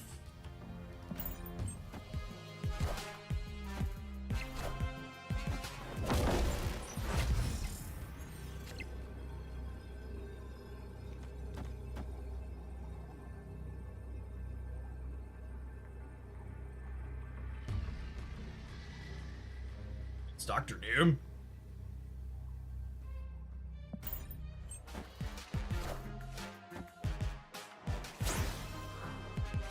Does not beat that. And she takes our Cerebro bonus to boot. That's a good one to remember. I actually haven't played this matchup with this deck since the Darkhawk decks become popular again, and playing around Rogue with our Blue Marvel is a good one to be thinking about. It's a good lesson to only have to pay a second cube to learn. Speaking of paying for stuff, chat, you're gonna want to pay for all sorts of sweet things that these adverts have to show you. As always, if you want to dodge them, consider subscribing to the channel, even for free with Prime Gaming. Otherwise, we'll see you in 120 seconds with a little bit more Cerebro 2 action. All right, subs. I'm gonna take a stretch break, and you run to the bathroom and fill my water bottle. We'll see you in a minute.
Darkhawk deck was giving me trouble when I was playing C2 earlier. I found myself storming on 4 to Blue Bar World of Flooded. Yeah, that's a good take. And like, those are the types of things to think about once you have more experience with the matchup, right?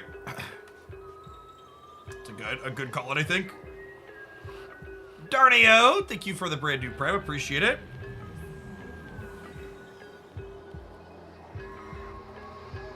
I don't understand your question, Spark. Hey, thanks to you over 3 years, Forever Elk.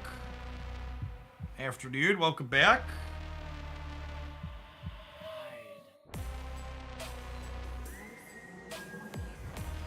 What are you expecting a live command to tell you, Cubby Pizza?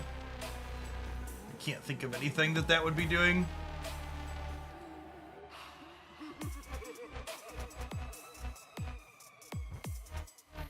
I'd open for Nico since they look sweet and got them on the first pull. Now I can get Werewolf 2. Listen, chat, I would encourage all of you to get Nico Minoru.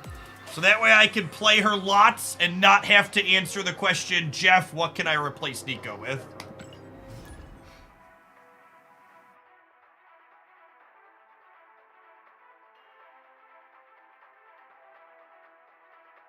Yes, tomorrow is a normal patch.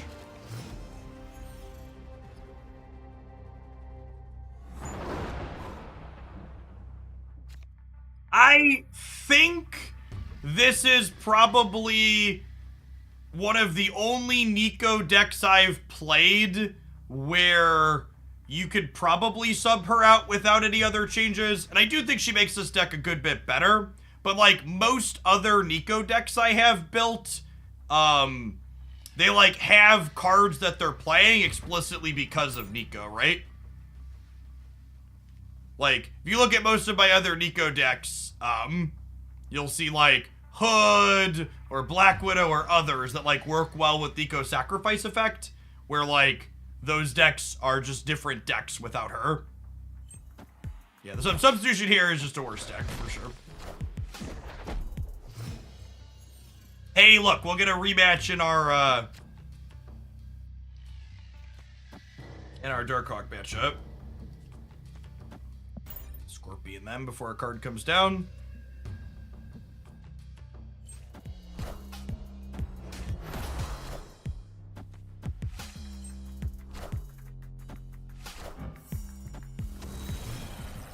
That seems pretty fair, right?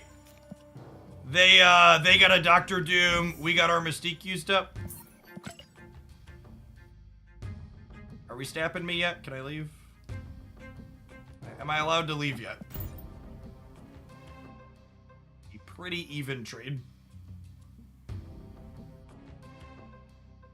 Rescue rework tomorrow. I think Rescue is another example of a card that asking for a rework on is quite silly. Rescue has a relatively unique design that I think is good, that the card could be made better just by adjusting her numbers. When I talk about cards I want reworks on, I mean cards where I can't just change the cost or power and have them likely be reasonable.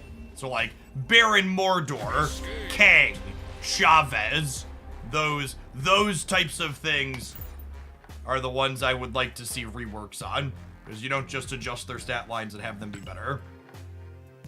So Content Embassy and Instant Retreat with Cerebro too. I mean, if you're bad at Marvel Snap, you can Instant Retreat on any location that flips up. Contrary to a lot of the whining in places, this deck doesn't Instant Retreat to most locations. One of the reasons why this deck is one of the better Cerebro decks is because it can win games without its namesake with some consistency.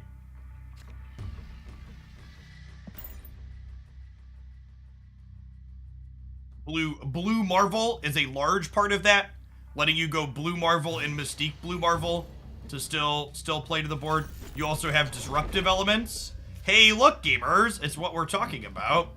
And then in spots like this, you kind of have to make the decision, are we going to play these cards? Or are we going to just like be down 2 cards from the Wakandan Embassy? And the answer to that question isn't always straightforward. It can vary depending on how the rest of the game plays out. Right now, I'm inclined to say we're probably just not playing Storm and Mr. Sinister, but we'll see how things go.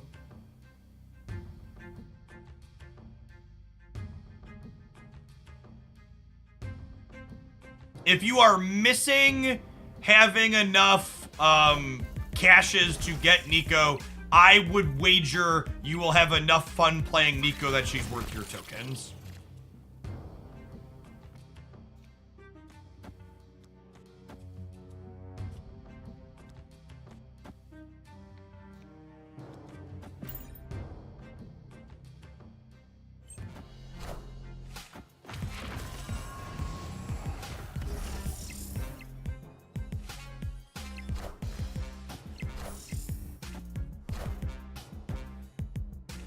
All right, Patriot Gamer, and I flipped wrong on my Echo side.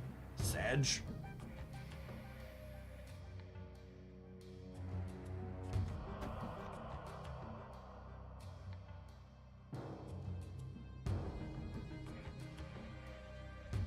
Oh, they could also be the awkward C2 build, yeah. That's true. I'm excited to lose to the Elsa C2 build, so gamers can be like, haha, I told you, Jeff. Because that's how gamers work.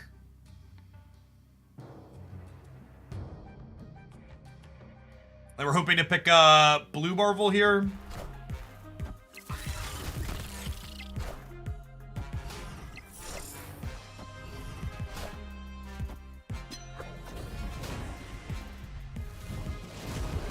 They are the Cerebro 2 deck, chat. Hey, Elsa actually helps them. Elsa actually helps them play through the Wakandan Embassy too, huh? This is kind of fun. Do I rug pull them?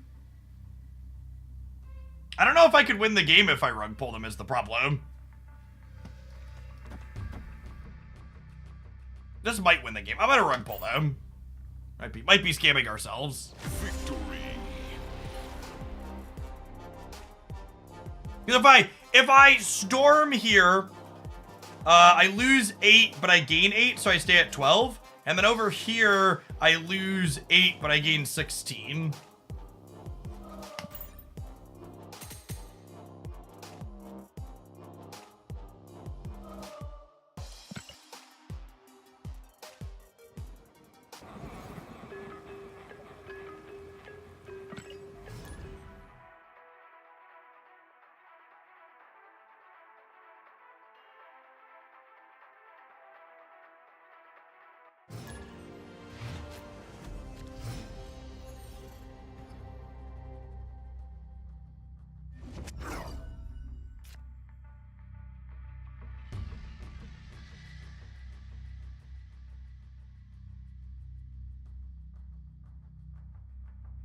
Sorry. Abby. Huh. So.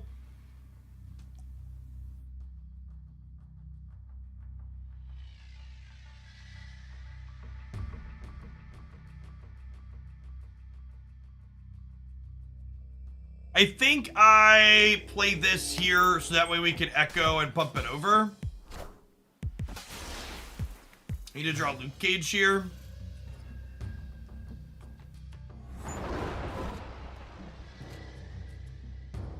Nice. Echo getting to,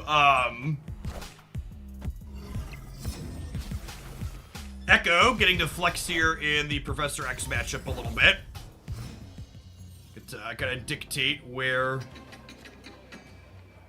things will go. And Goose is actually a phenomenal draw here, because what I get to do now is we get to go Storm into Echo into Goose, and just like this is the full don't Professor X me package, right? Well, actually, if they ramp this turn, they could Professor X me next turn, right? So does that mean I need to do this actually? I think it's actually this, right?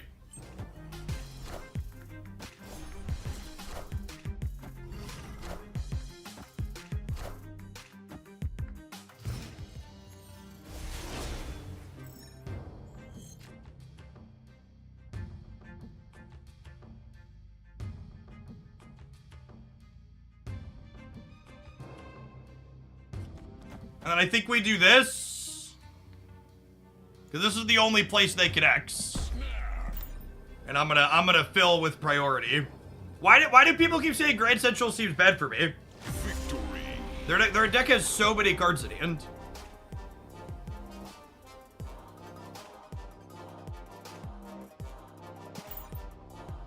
I think it's good for us. That showed our ability to play to all these spots quite well, right?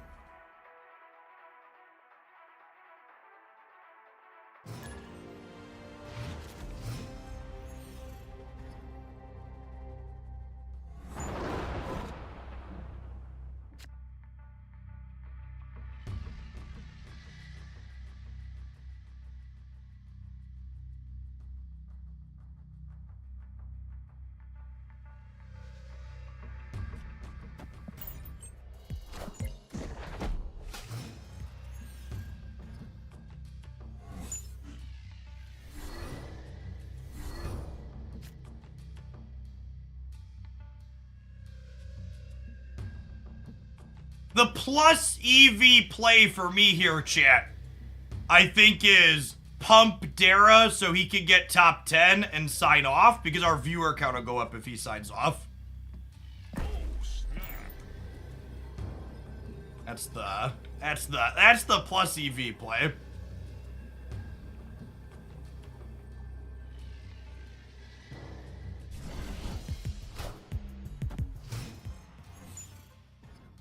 This is like, you've heard of like next level Marvel Snap. This is like some next level stuff. Opponent snapped. I think some of you think I'm joking. I'm not.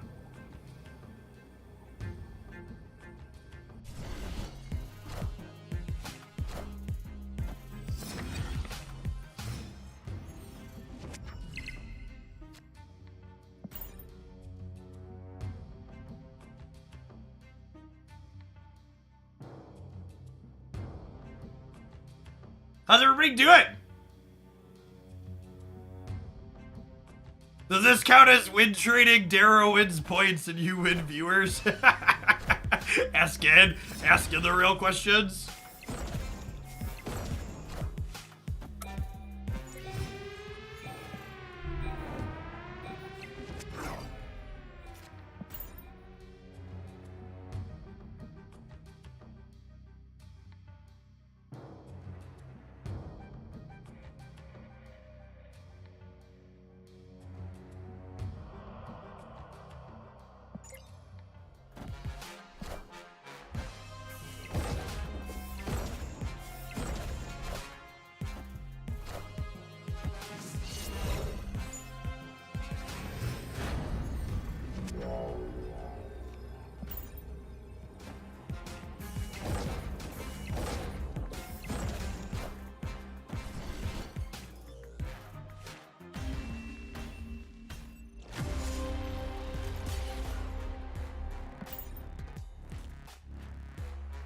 All right.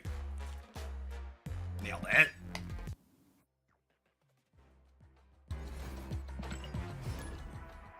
Close game, really. Anybody's move.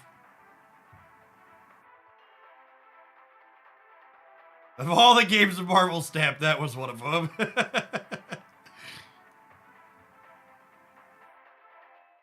He only went from 16 to 15.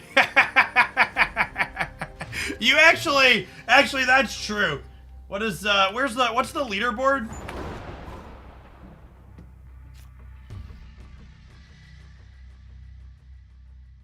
Oh, the leaderboard doesn't update that often, huh?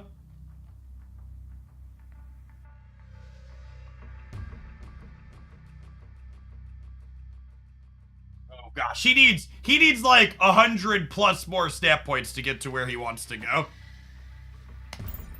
He's gonna be there a while. There's a leaderboard that you can look at now. It doesn't update instantaneously because it shows him at 12, but like 10 is 9803. So depending on how much he lost, he might need as much as like, you know, 40 or 50 more. Or as much as 100 more, depending.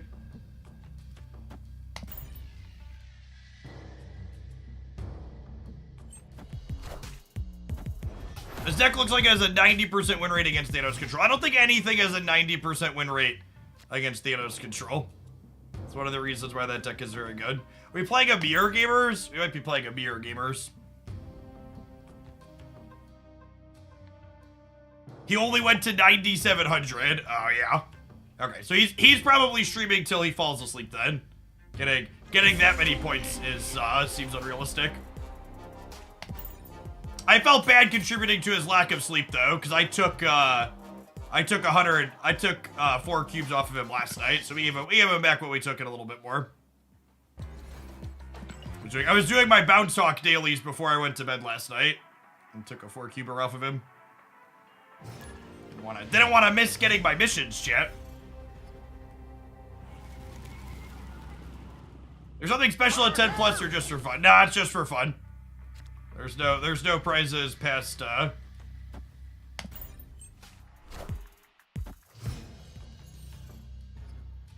do you not burn out for playing this song? I actually think in the current metagame, playing for a super long time is not tough at all. When Marvel Snap is fun, I can play it for very long time periods. I think the current format is very fun.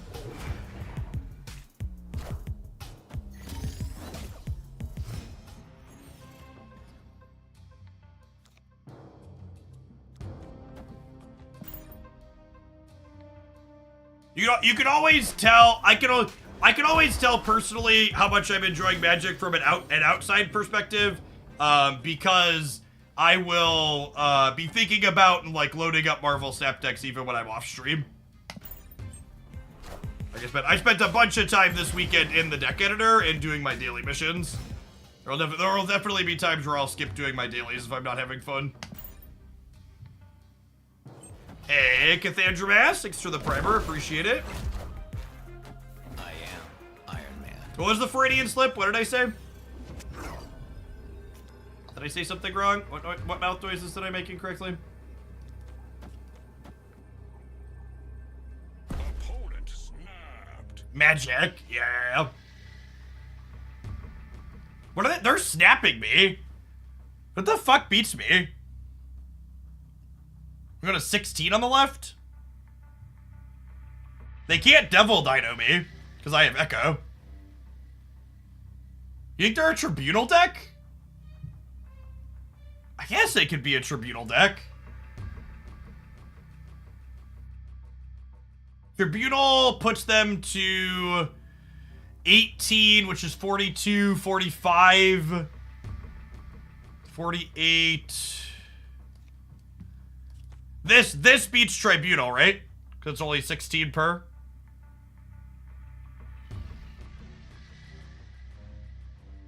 No, it's 15 per. It would be 42, 45. And this would be... Yeah, this beats Tribunal at all.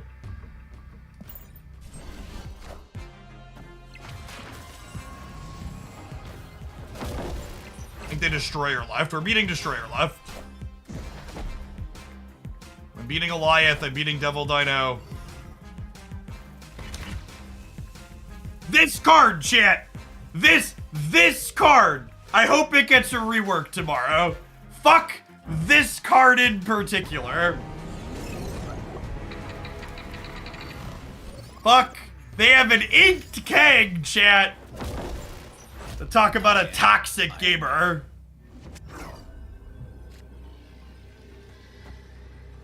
Fuck this guy in particular.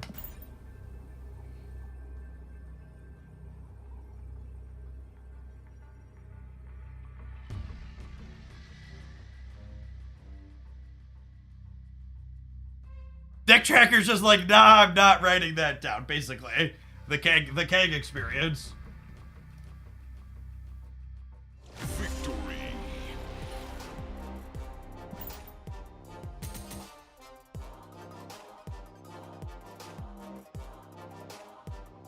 Hey, Mike, 11 months, see you next month. Thanks for taking the time to drop that off every month. Folks like you clicking that button is a big part of why I'm able to be here doing what I do, so thanks for keeping me around.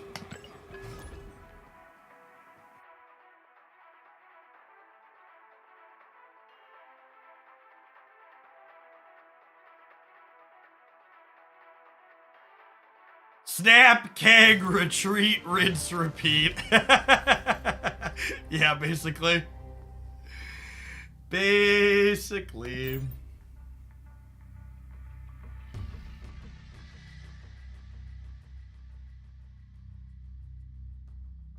How did you go from 650 to 651 off of a win? Because nobody wins when somebody plays King. It's all losers all the way down.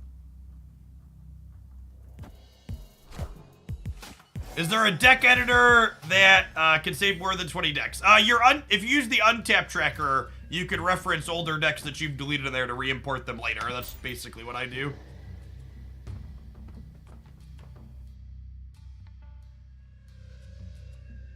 Our opponent retreated after the king, but we still lost. That's exactly correct.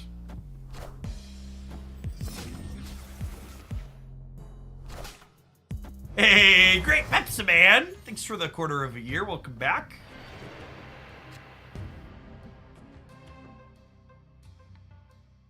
Ha!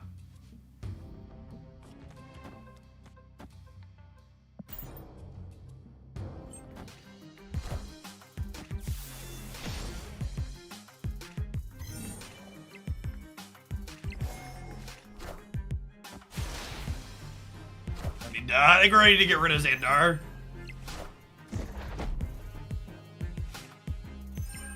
Oh, Goose left would have locked Crimson Cosmos. That's a good shout.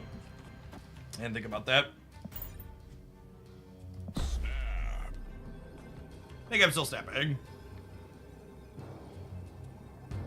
I guess I don't have Cerebro or Blue Marvel yet.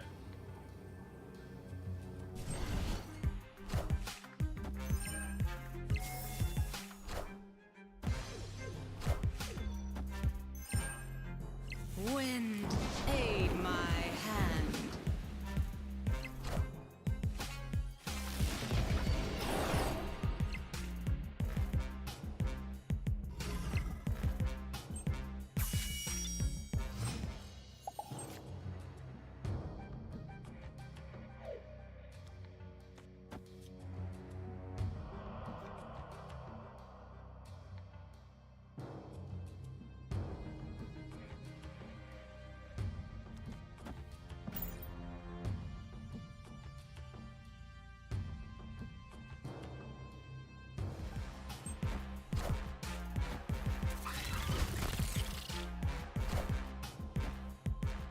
Goose right seems better. Yeah, I guess. I was thinking if I goosed right, I couldn't play Blue Marvel, but I guess I could have Blue Marveled middle, right?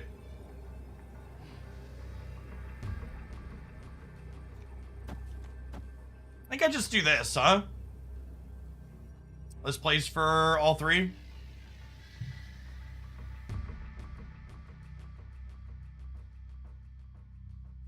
Yeah, I wasn't thinking about Nightcrawler. Victory.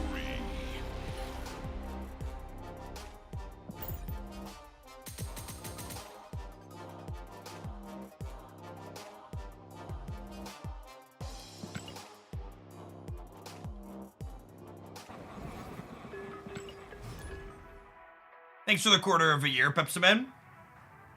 Welcome back.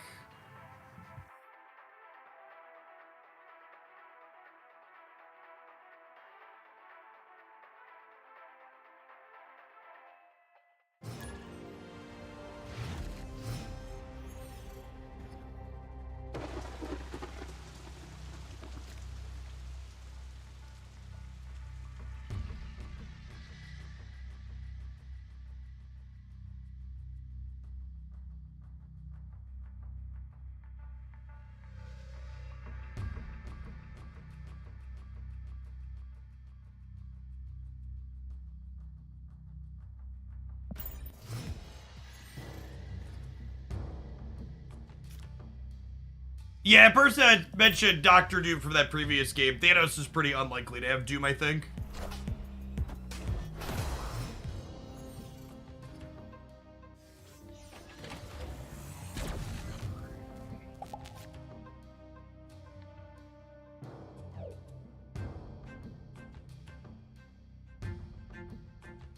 Do we just say we're not a Cerebro deck this game? I think so.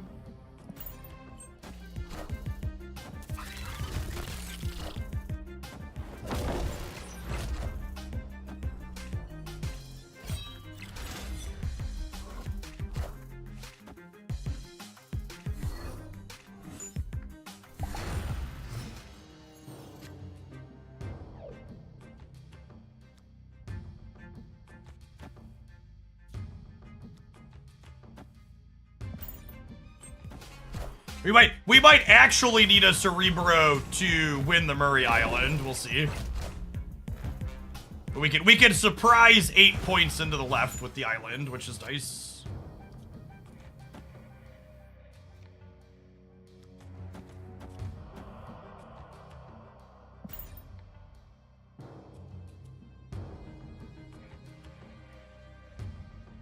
Small Town Magic, thank you for the 10 months. Appreciate the prime. Welcome back.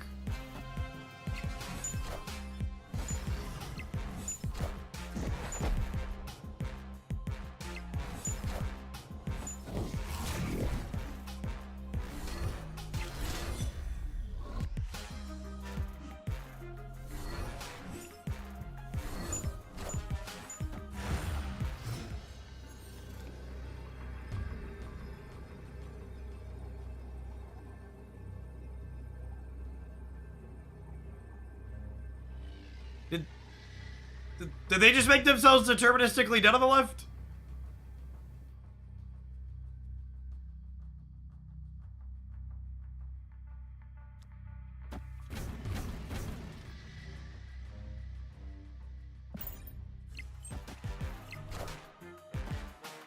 Wait, did they have more swarms than I was thinking?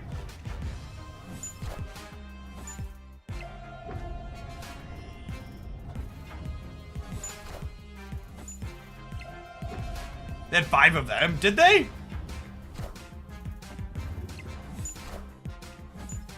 Oh my gosh, they're not playing Chavez. Whoa. Whoa. Spice? Shug Bear, thanks for the primer. Yeah, we got there. Yeah, maybe they're on the I've played Collector Discard without Chavez before.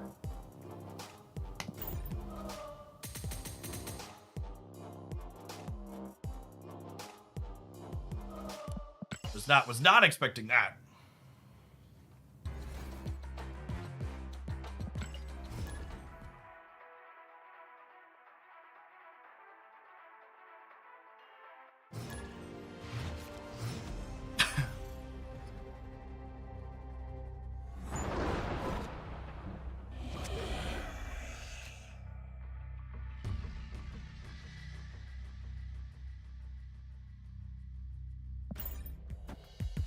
Going on, J-Pox. Thanks for the 3/4 of a year. Welcome back.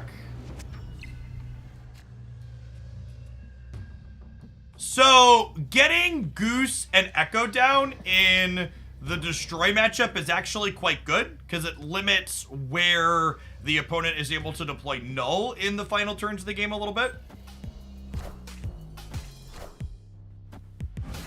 Nico is destroying to draw 2. That actually doesn't matter with that Elen in play, right? My Nico also doesn't matter with that Elen in play.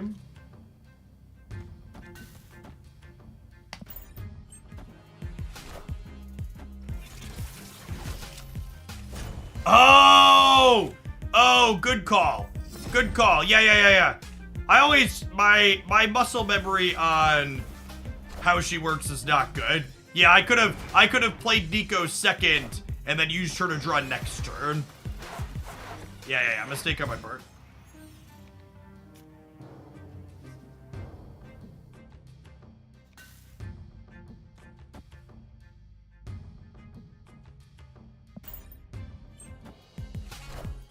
I think we're dead without a storm early here.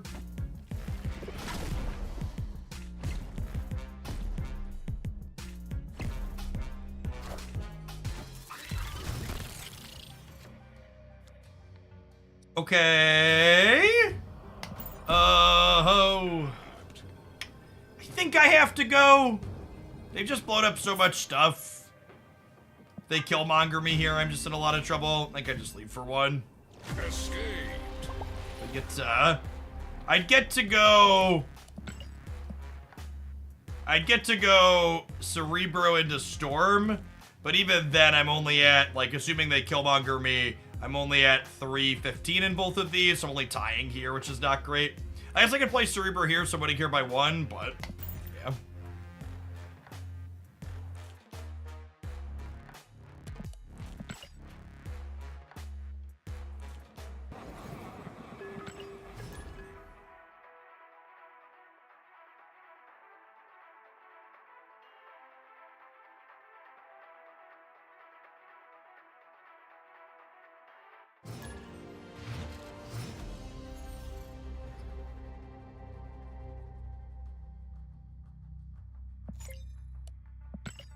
Just gonna preemptively mute them based on their username. I don't typically preemptively mute people, but just based on the old screen name, we'll get that out of the way.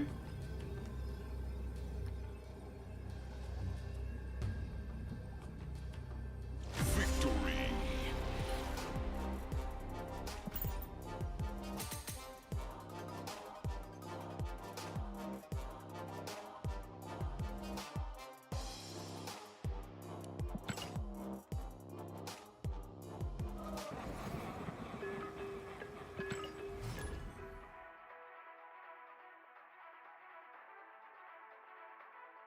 They didn't want to play muted.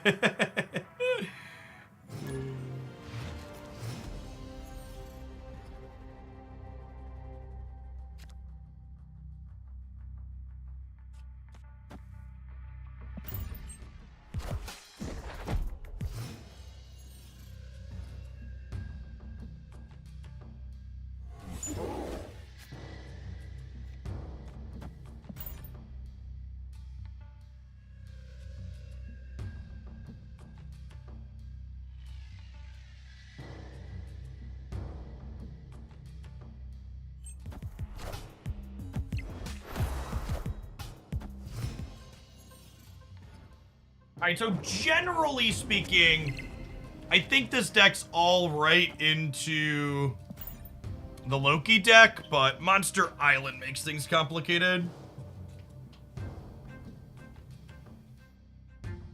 I have not played Spider-Man 2 yet. Almost finished with my second playthrough of Miles Morales. Wind, aid my hand.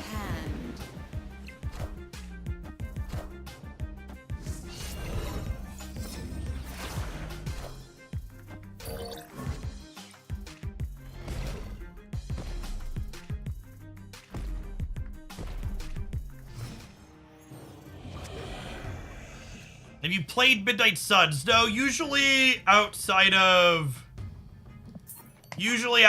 card games, I don't play a ton of turn-based stuff. Most of the other games I play are like third-person, real-time games. Genshin, Spider-Man, that sort of stuff.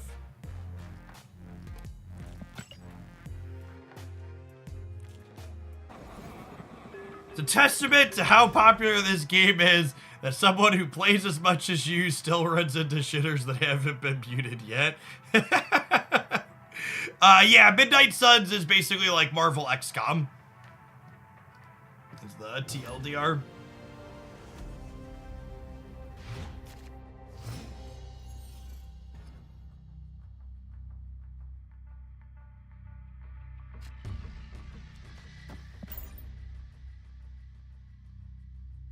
Do mutes persist between games? They do, yeah. Yeah, when you mute someone, they stay muted permanently. So generally speaking, I give people a chance to be reasonable with the emotes before I banish them. You completionist when you play games like Spider-Man or mostly just the main stories.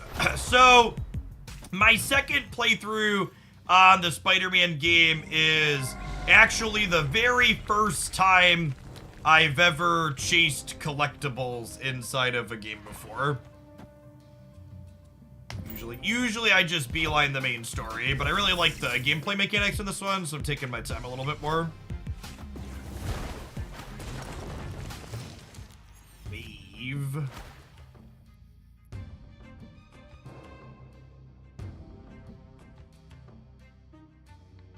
You know, like, just for the sake of resource efficiency, I want to marvel here.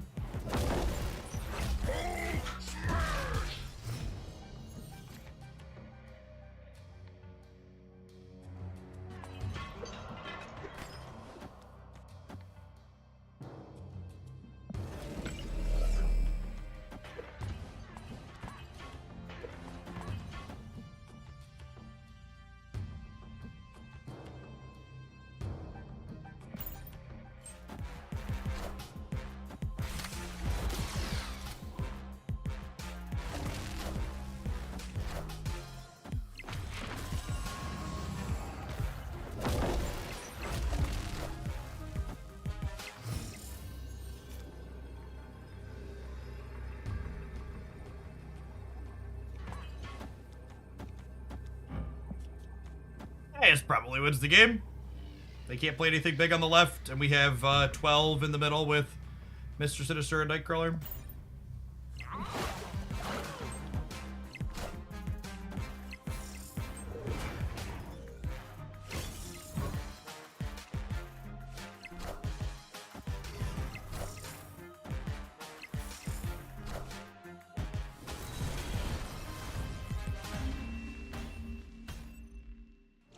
They must have forgotten Nightcrawler could move, huh? Because this play lost to what I had on board.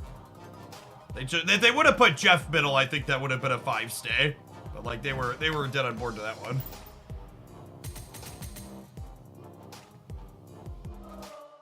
Alright, gamers, it's about that time. We're gonna go ahead and take a 2-minute ad break, and when we get back, we'll be playing something else, I think. I'm gonna play some more of the Darkhawk deck. We started with this morning. Thanks for hanging out. Don't go anywhere. If you move Sinister with Nico, would he still bounce? He would, yeah. He would physically move on the board first, but he would return to my hand still after.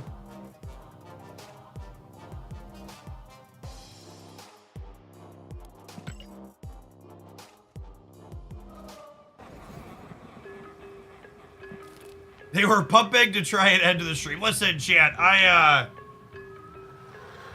got 3 small children. We don't do 16, 24-hour, etc. streams here. We've got other commitments. We do good solid segments sometimes, but anything more than 9 or 10, I'm pushing it in terms of family responsibilities. Actually, looking at my deck lists here, I might play some Mr. Negative rather than bounce hawking. It's been a minute. So let's do some negative Deadpool. We might do some classic negative too.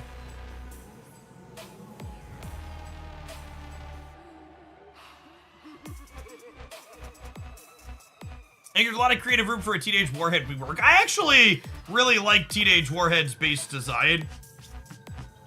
I think she's one they could fix with an OTA, just like make her like a 2-3 or something. Negative Deadpool, it's been a while. We played this one on stream the day after Nico released. She's really sweet in it.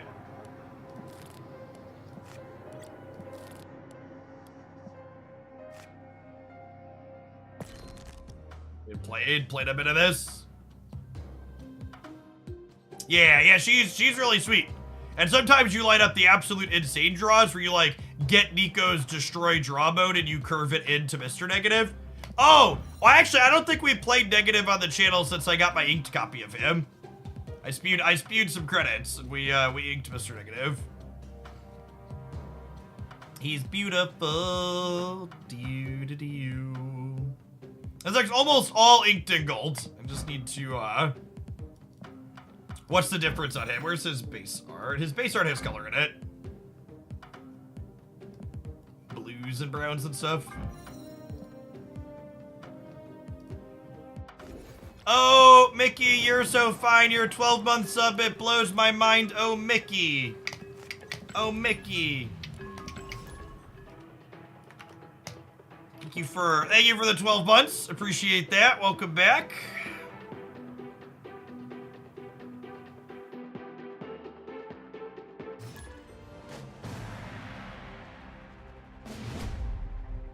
Sword to go with that shield.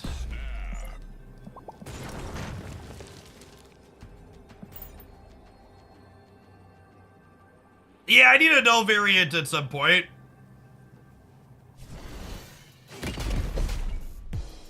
For a long time, null was only played in...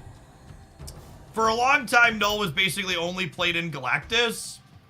So I didn't, like, want to get a thing for him on principle.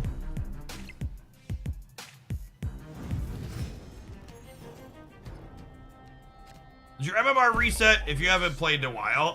Kind of, is the answer. Wait a minute.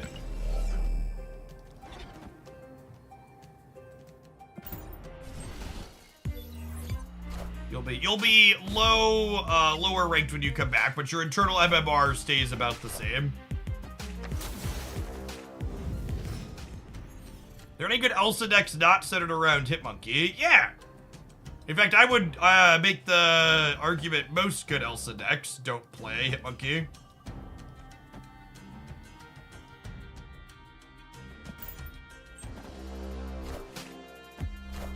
You take a look at all of them. All right, so their Deadpool is 12, while my Deadpool is only 8.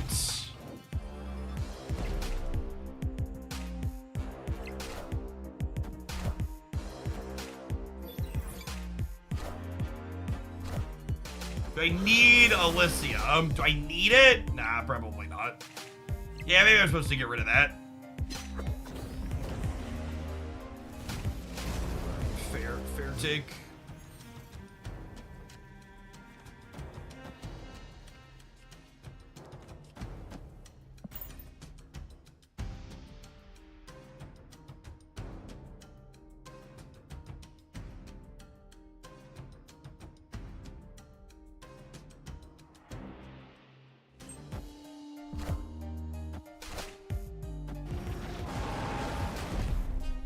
They're a destroyer build.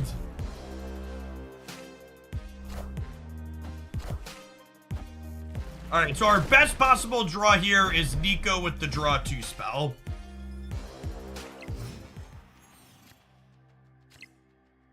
Null. What a nice looking null, chat.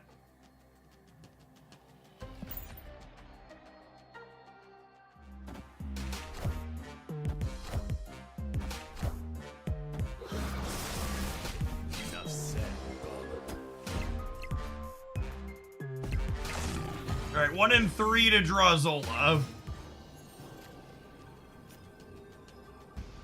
Oh, that's so sad. Oh, it's so sad.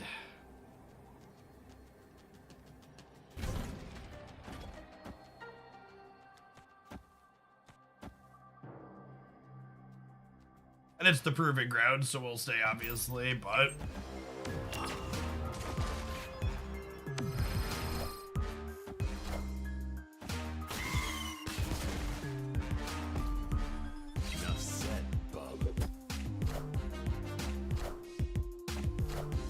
Oh, they don't have a null. Crunched them.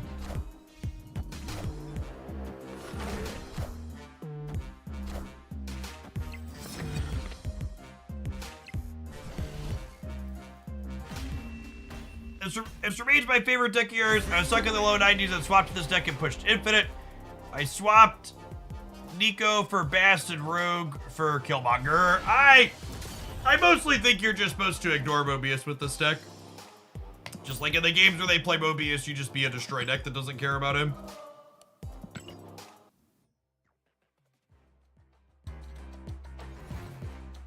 IMO.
Oh, I guess the draw mode on here kinda doesn't do anything, huh? Because of the hub?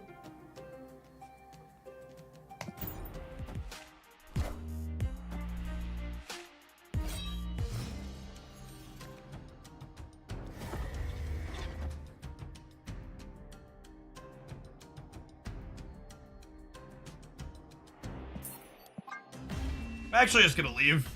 Not gonna show them what deck we are. Showing them Nico doesn't really bleed information.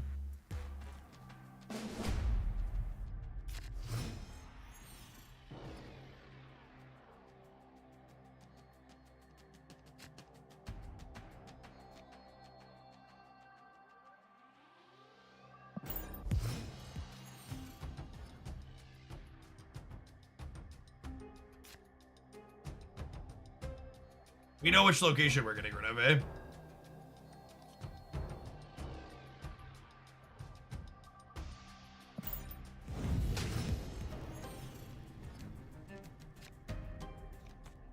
We looked at Nico's play rate. I haven't actually. Is it high?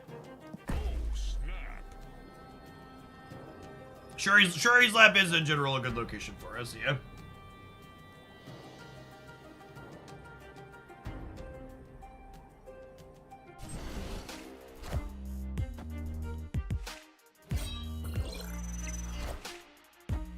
Yes, Mats is also good for us here, because we have free Iron Man and free Null we can draw here.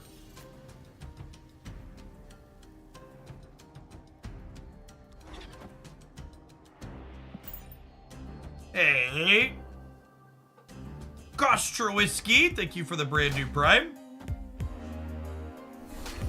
Losing Zola is actually quite bad for us.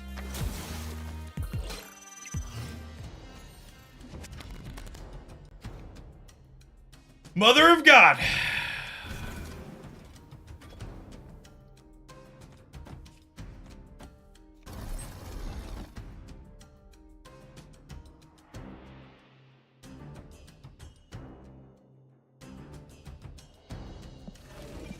Wait, actually...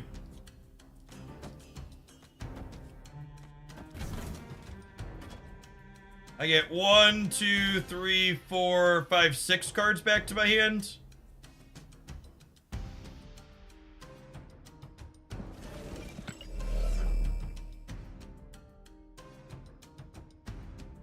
Should I forge the Iron Man? Yeah, maybe.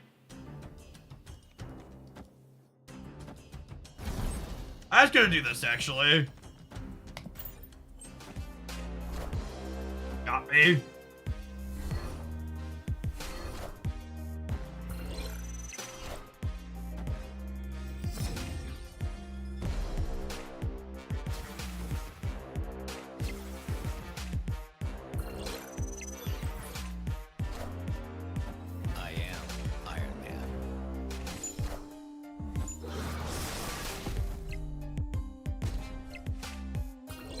I guess losing the Venom makes my my Null considerably worse.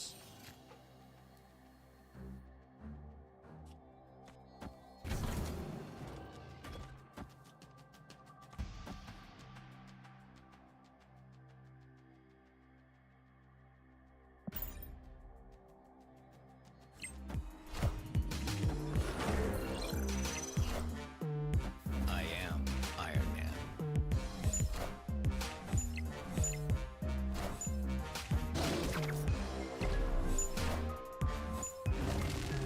Not me.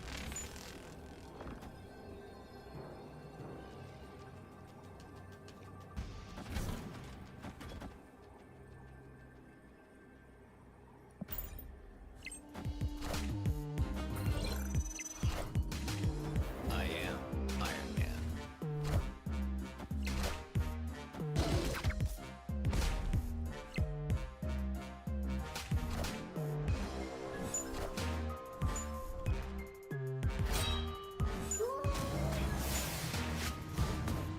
But Hella doesn't even win the game. And she doesn't even win the game for them.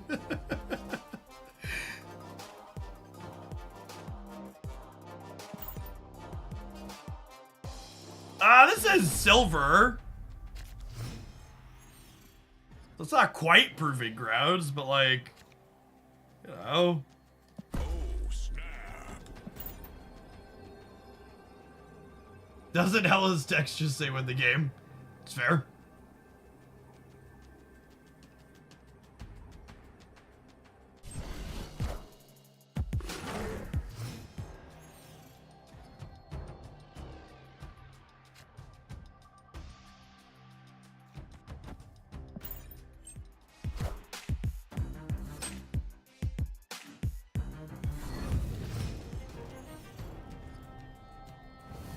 His hand is cracked. It's not bad. It's not bad.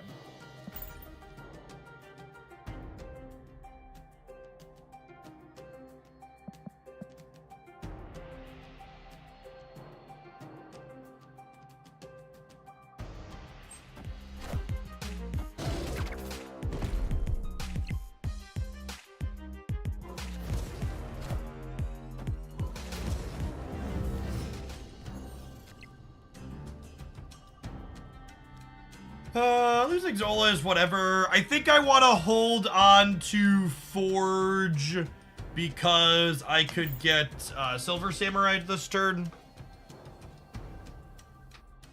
Hey, for Werewolf tomorrow, patch tomorrow, should be fun.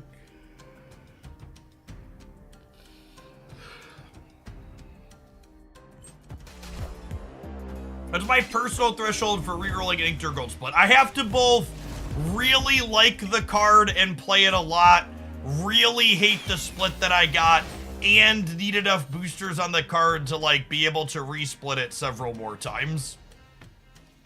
There's a lot. It takes a lot for me to resplit a card. Fish Plums, thanks for the 2 months. Welcome back.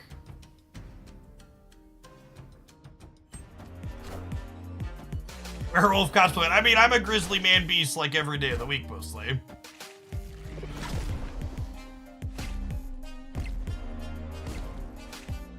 Worried about Magneto mid. I mean, if they Magneto mid, my my null is huge, right?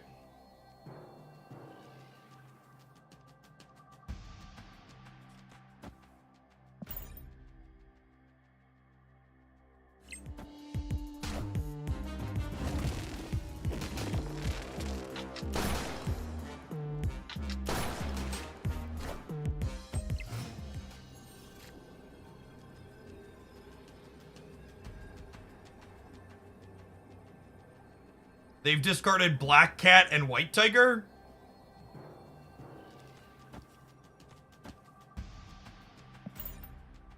Patch notes don't go live until the patch is actually out tomorrow.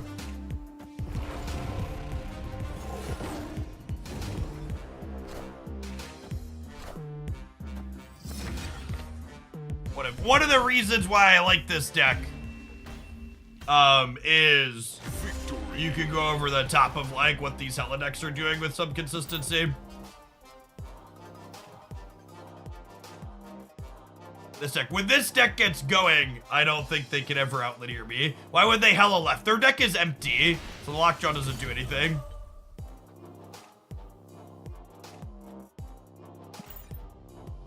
But yeah, they should probably try and contest the path right out of it all.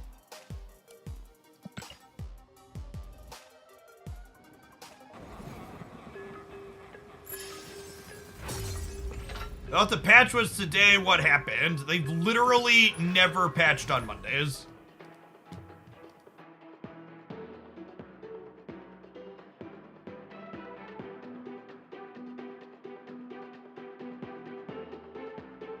Patches have always been on Tuesdays. Long as I can remember. Thought today was Tuesday. It is not.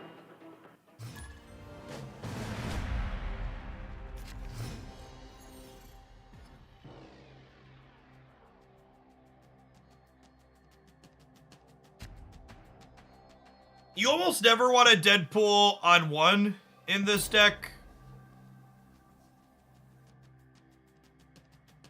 You want to wait to try and bast or forge it before you get it going?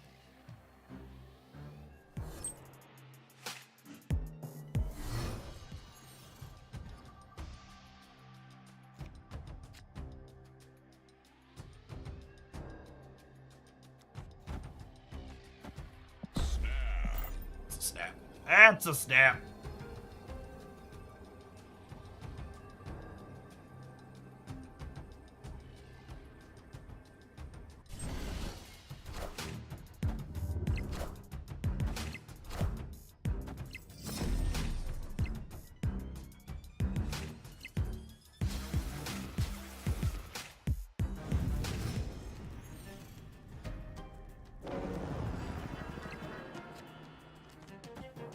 I guess the drawing the cards before I negative means that I kind of don't even want a negative.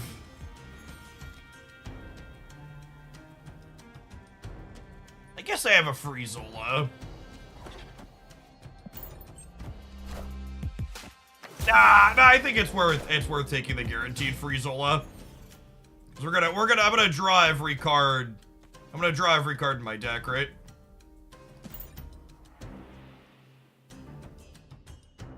Because we drew the 2 with Nico is the upside. I think this deck has an excellent discard matchup too. This deck, if you are snapping and retreating appropriately, I think this deck has an insane matchup into any deck that's not interacting with you. It just like goes way bigger than all these other ones.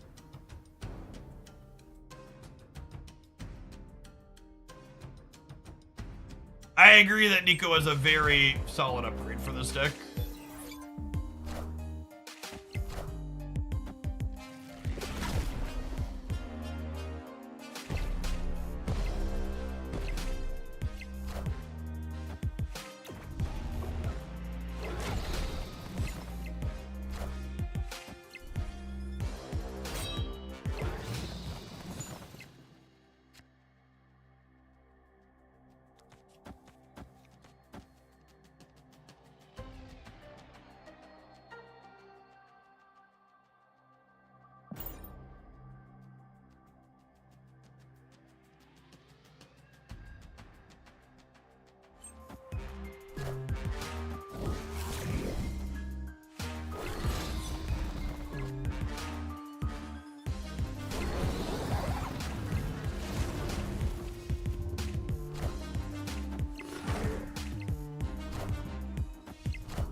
Is it better to Killmonger first and Venom after? Maybe? I don't know that it really matters.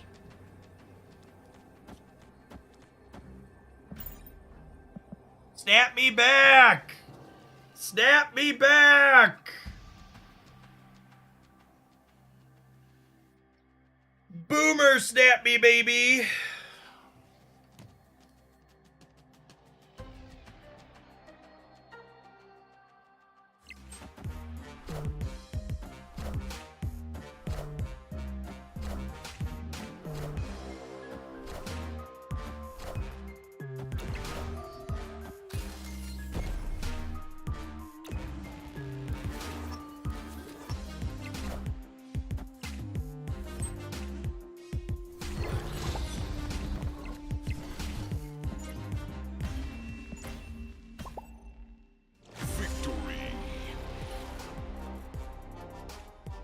It is another non-Chavez discard list, isn't it? I wonder if someone posted one of those. It's a lot of stats.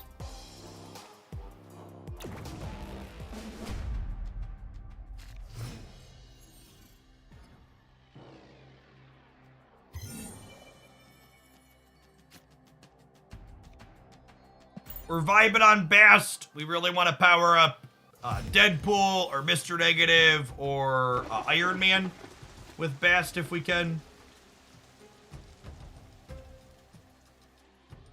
I'm gonna wait one more, honestly.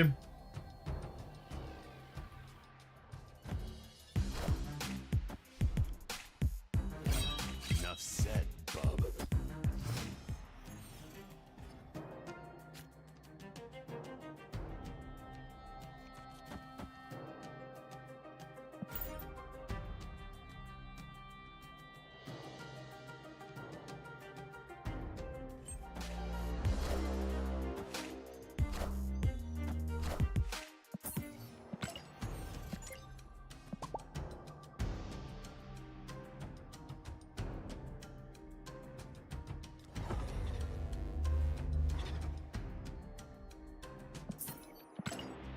Honestly, getting to learn they have Cosmo and only paying 1 cube is it's pretty solid.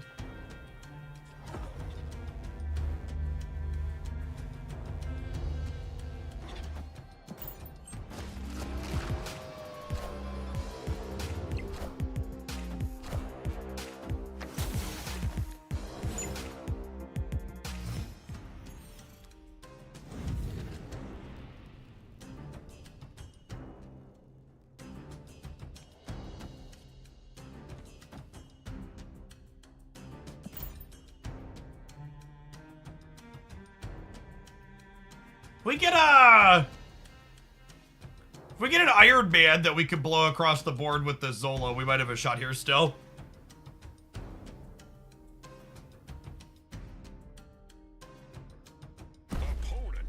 I think I'm staying. I think I've talked myself into it.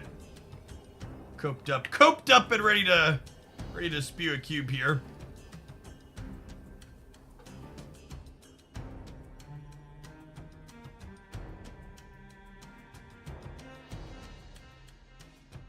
For someone snapping, our opponent doesn't seem particularly certain of their play.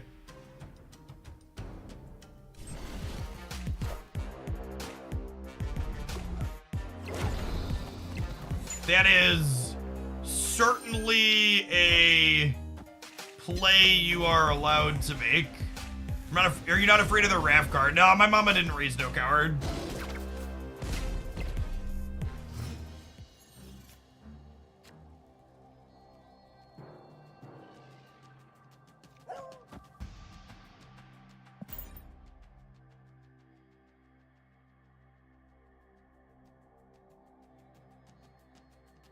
%er to spike the Iron Man next turn. 12 power Apocalypse for the opponent.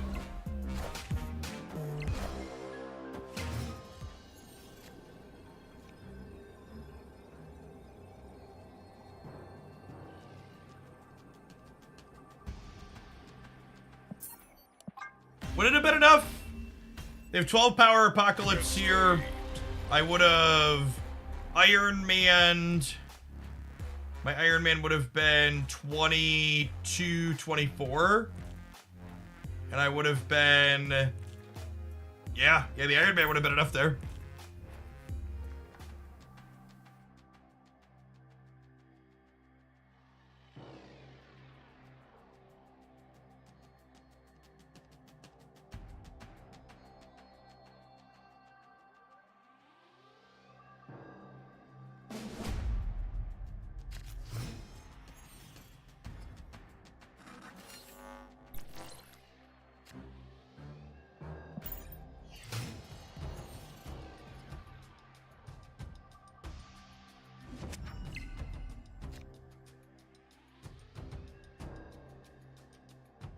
Obviously just gonna retreat on Mindscape.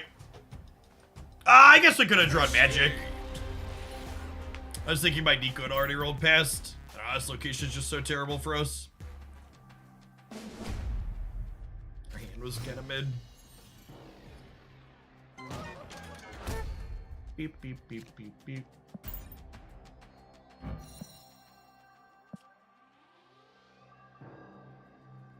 I saw you do a few shorts and then stop, Jeff. Was it not worth the effort? It was not. The 2 different shorts I put out had a combined total of like less than 10,000 views. They brought in single digits, new subscribers each, and they generated less than $1 in revenue each. Just resoundingly not worth any amount of effort.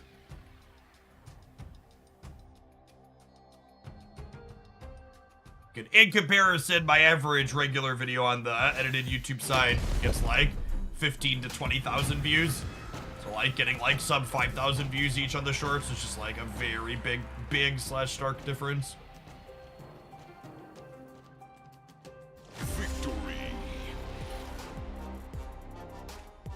Aren't you also risking going to jail? Well, thankfully the editor was doing it, so it wasn't me. Yeah, and honestly, the vertical stuff not doing well on my channel I think makes a lot of sense because there aren't a lot of kids that watch my content. The largest portion of my audience is 25 to 34, and then the next largest portion after that is 35 to 44.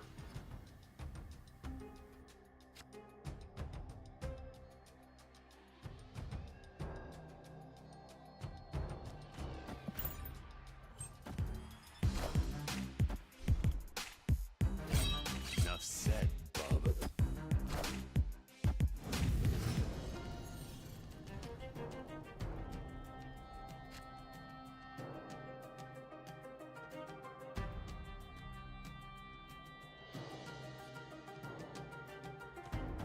Definitely losing a TVA game, so let's get rid of that.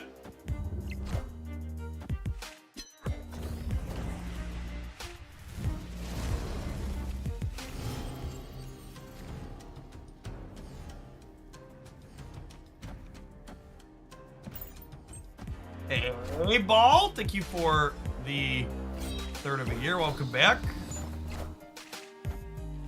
Probably dead here.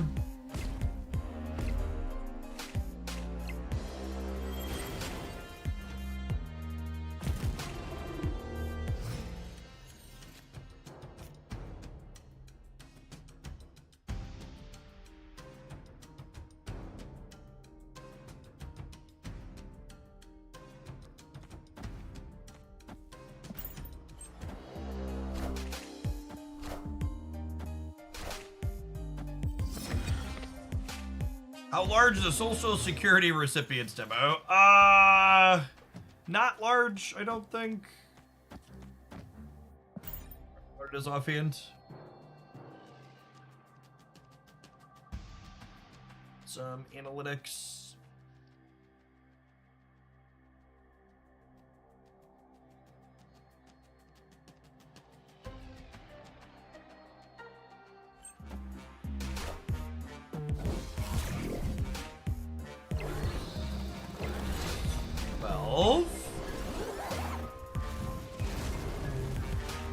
They have 4 swarms, and 12 power apocalypse ago.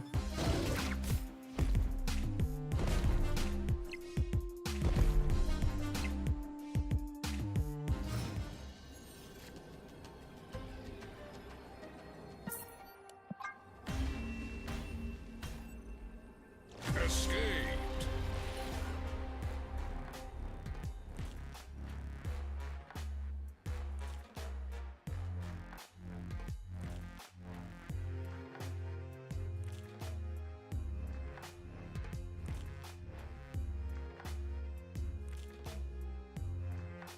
There's the age demo. Half a percent under 18. 16% under 25. Someone said Social Security. That's like 55 or like 60 plus even, right? Yeah, fewer kids than retirees. Maury, thank you for the 41 months. Welcome back. Again, just vibing on the best.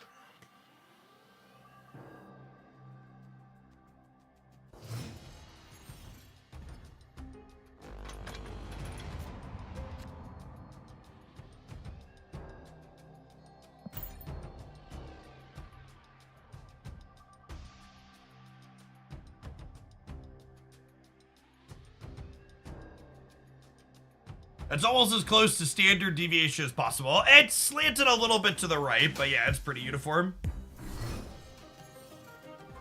Are you not concerned with Psylocke? Because there's only 3 cards you want to hit with negative. There's just really only 1 card you want to ramp into is the thing.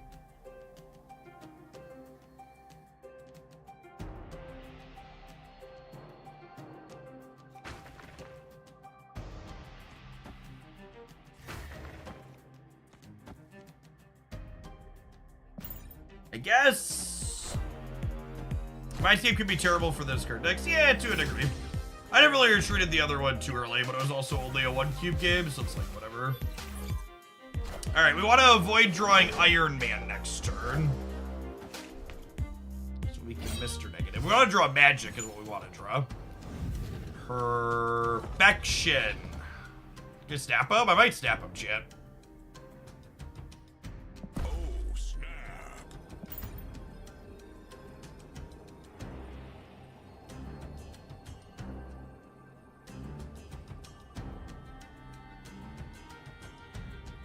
Oh, Magic into Carnage here.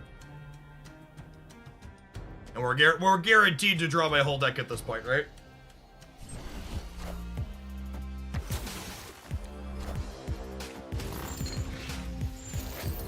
Ghost Rider back by Swarm. Well, that's just good deck building right there.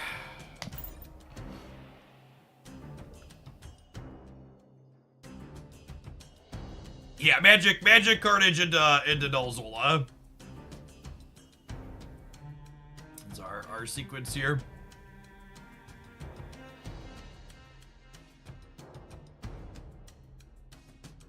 I think putting X23 in your Arnim Zola deck is just asking for trouble.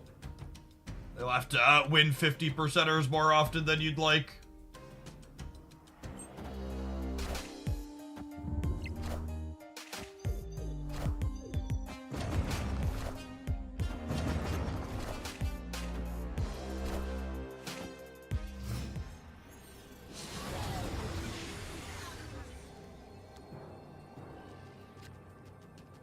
Holy fuck. We got Cosmode.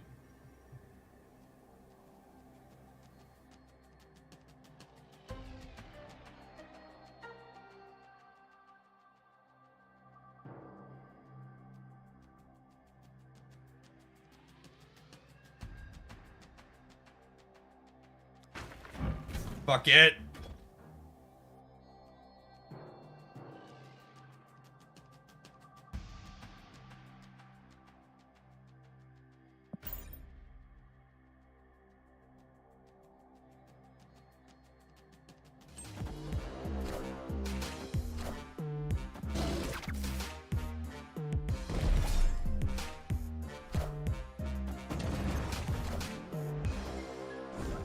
So unlikely to win. Ugh, rip. I am Iron Man. Bad dog. Their gambit is worse trade than mine. Not nearly as good.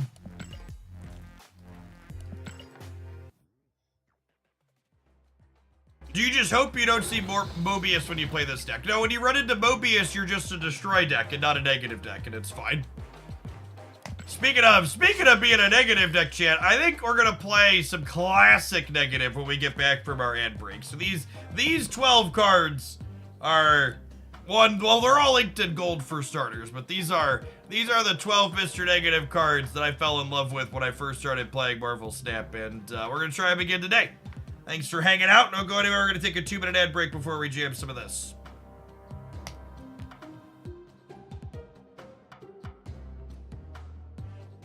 Well, there's a shop rollover.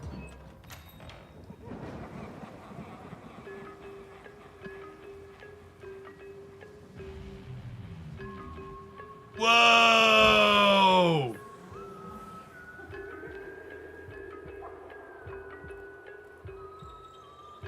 That's is that the best Psylocke? Holy shit! I think that's the best Psylocke, chat. Now I need to go. Now I need to go look.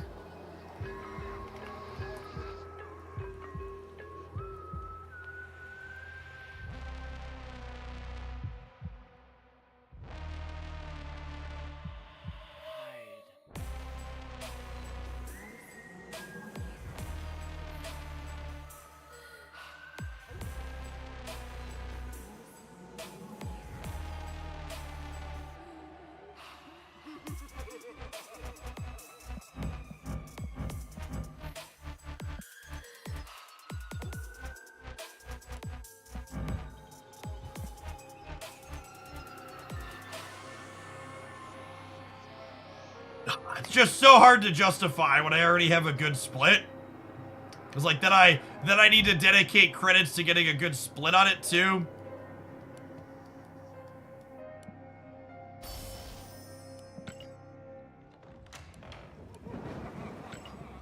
I have this one already. I'm not a fan of her outfit in this one though.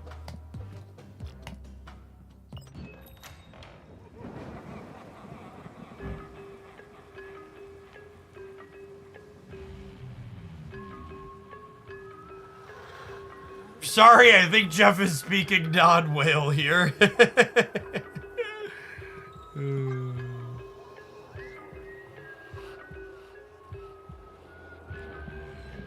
A sweet widow in your shop? Nah, I actually really dislike this widow.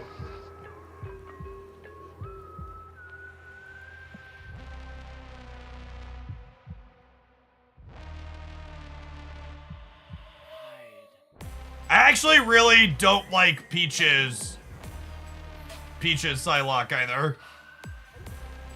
Is this just like what Psylocke wears in the show? She's like, in all these pieces of art, she's either like in this weird one-piece bathing suit getup, or she's in like this traditional like Japanese garb.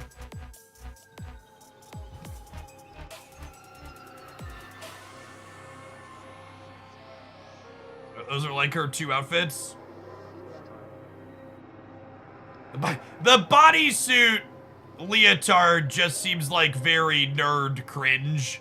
Thirst trappy. I'm not a huge fan of it. The art germ's pretty solid. Did someone say the art germ was coming out at some point soon? What is this one data mined for? Is this a bundle or is it something else?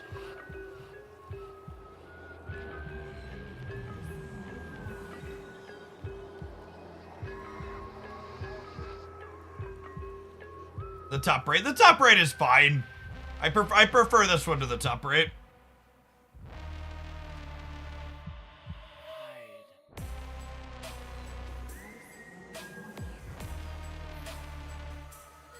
I'll stew on it, chat. I mean, like, 1,200 gold is like $20 worth of gold. It's like not. It's a lot, and it's a lot of credits to Resplitter too. All right, let's play some classic negative, huh?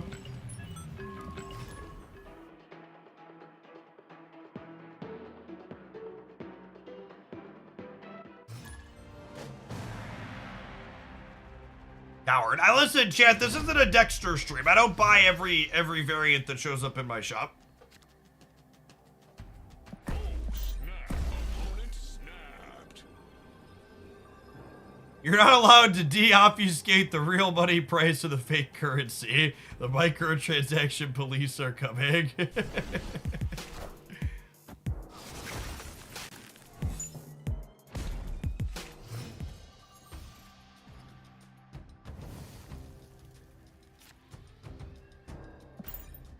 Oh, someone commented, do I want to cut Angela from this deck?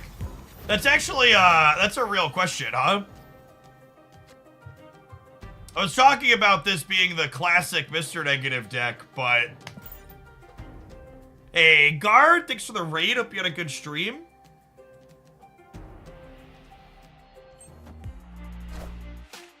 Wind, aid my hand.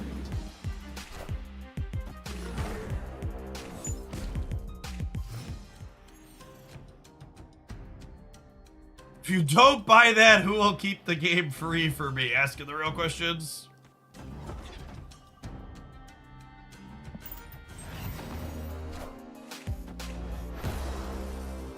You could Angela and added Valk. Yeah, I'm not sure that that's really... That doesn't really fill the same role of what I'm looking for, right?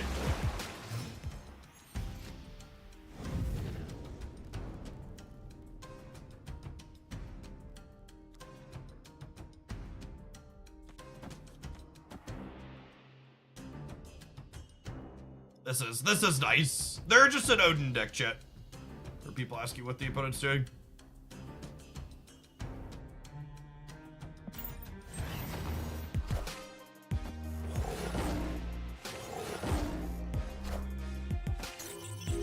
Guitar for Nico, maybe.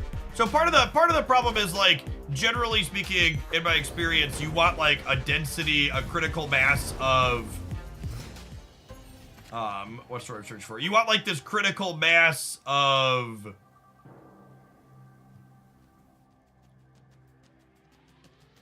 Venus Bush. You want a critical mass of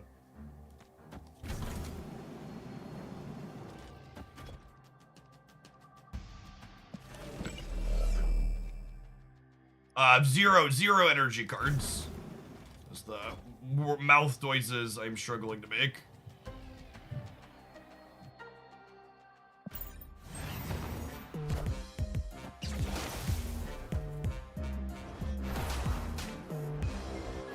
Oh my god, this blue marble is gonna be so small. Does the opponent not realize there's another turn?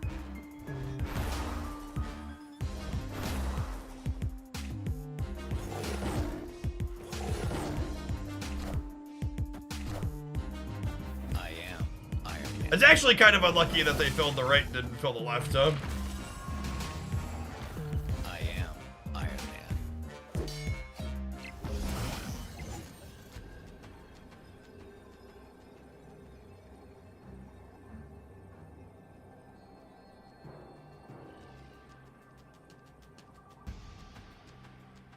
The opponent is not a bot. If you think my opponent is a bot, you're very bad at Marvel Snap and don't understand how bots work.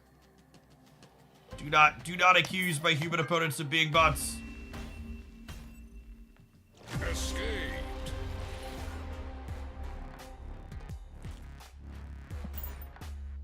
This is not a combination of cosmetics that bots have. Nor is it a deck that bots play. Escaped.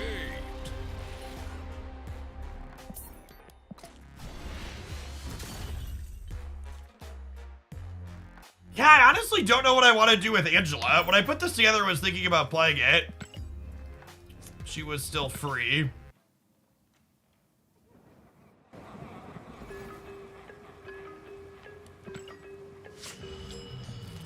Stop it. Get some help.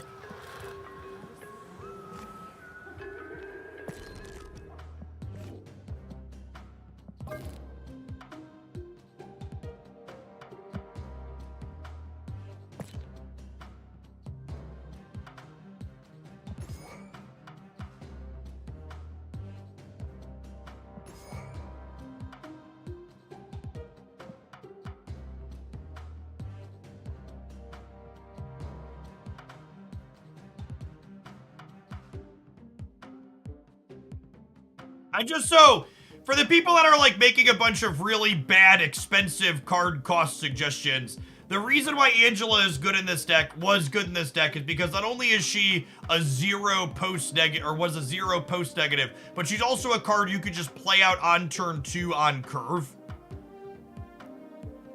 So like, suggestions like Wong and other big expensive things don't fill both of those roles. There's plenty of like big, clunky, awkward, expensive cards I could play. But they don't like fill both halves of it the way that Angela did when she was a 2-0. I don't know, maybe it's Nico. Just for the random Nico into Mr. Negative draws. She's not good post-negative, but she has a lot of good utility. That's probably where we start, just because she's a pretty generically good card. Play Luke or Darkhawk. See, I think Darkhawk just, again, doesn't fit that, what I'm talking about looking for here. Which is, it's not a card I can play early with any consistency.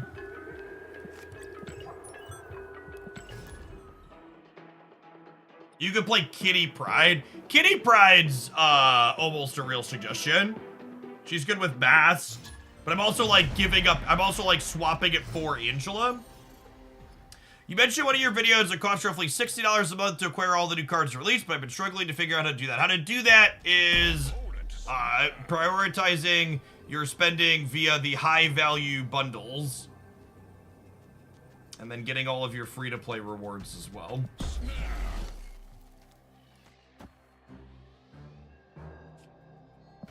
Oh, wait on best.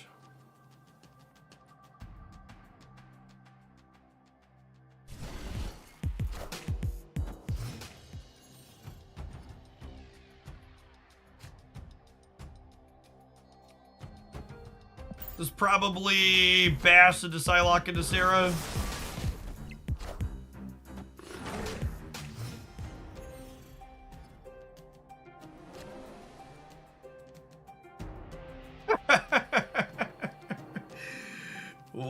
What a game of Marvel Snap. Alright, well now we'll Bishop, just in case this is also Luke's bar, I guess.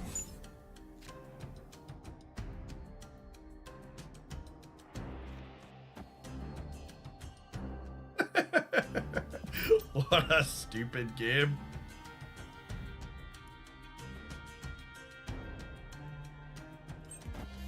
$60 might even be high on average depending on how well you roll at Spotlight Caches. The $60 assumes average variance of 2.5 Spotlight Caches per card you open.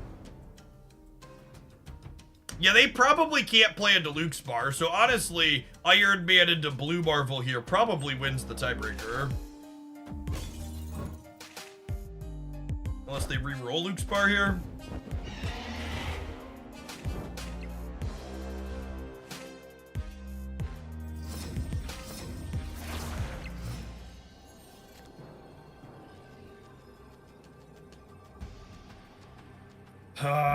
Nico, she's so good, chat. She's so good.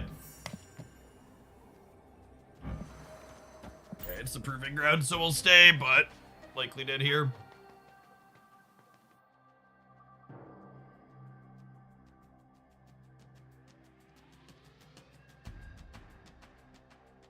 Ben Broad was the winner of this game. Not a whole ton we could do there.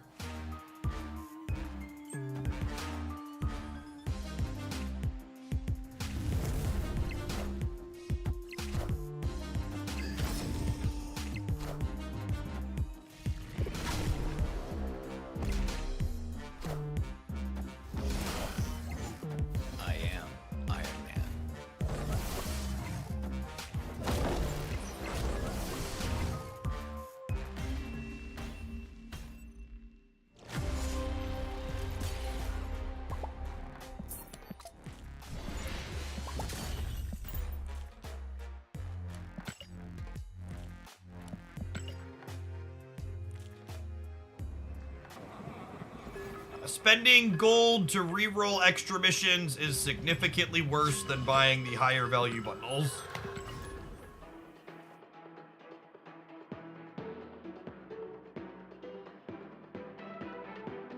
I have no idea what that acronym stands for, Level. Oh, snap.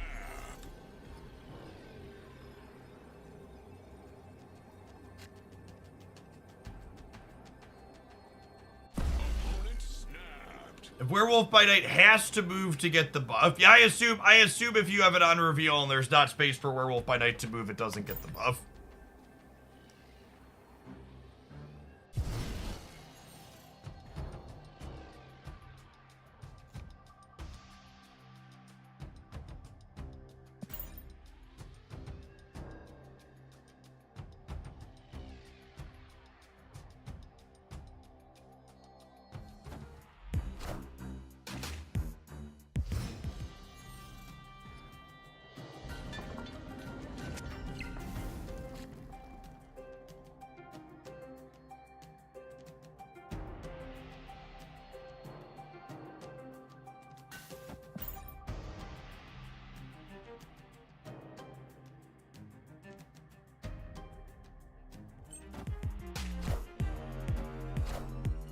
Sad that Werewolf is releasing into a Professor X-Men again. I mean, to be fair, as someone who plays Marvel Snap 7 to 8 hours a day, there's not that much Thanos.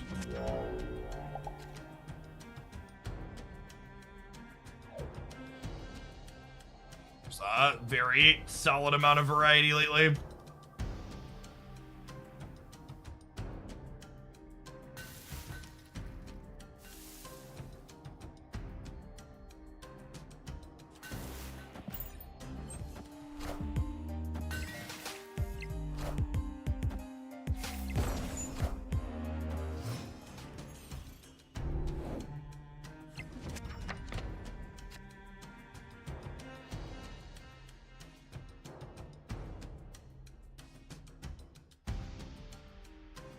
Yeah, no early tip. This is kind of the tough part. If we had an Angela, maybe we had a shot here, because we would have been able to play out and build up a path, but with Nico just not being something we could do proactive.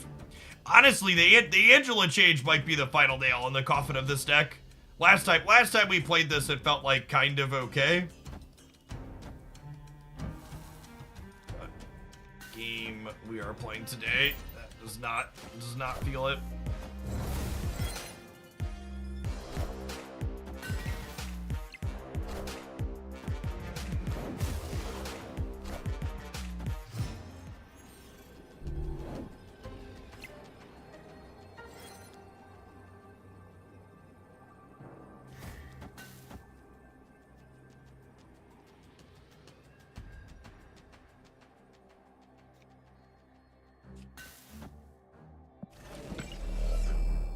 I can just assume they don't compete here and go to 16 over here on the left.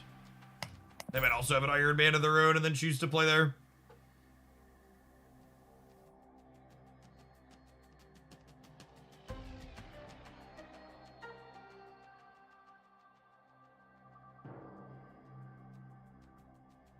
Have you tried do you not like the Destroy negative half-half? I think the Destroy negative we were playing before this is still very real.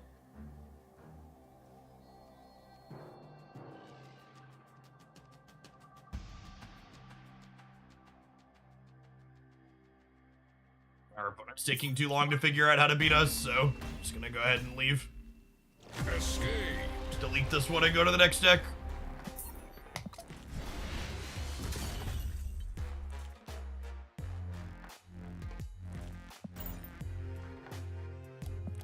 I mean, the Destroy negative deck never played Angela, Peter.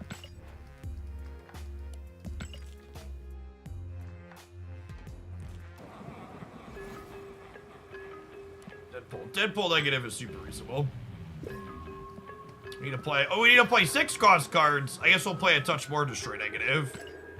Anything else in my deck editor that plays 6 cost cards?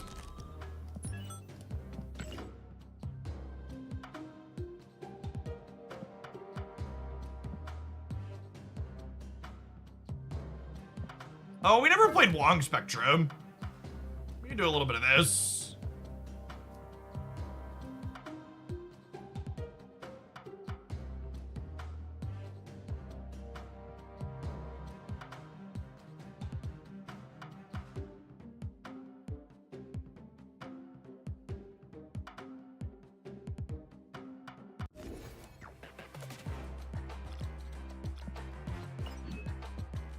Negative deck pool deck list anywhere. Yeah, you can find my decks that we played previously here.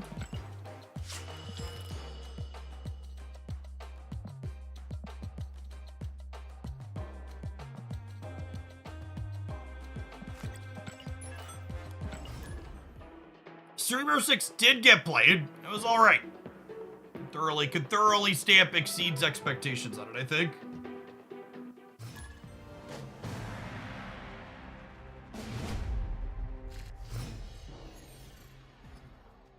Opponent snap.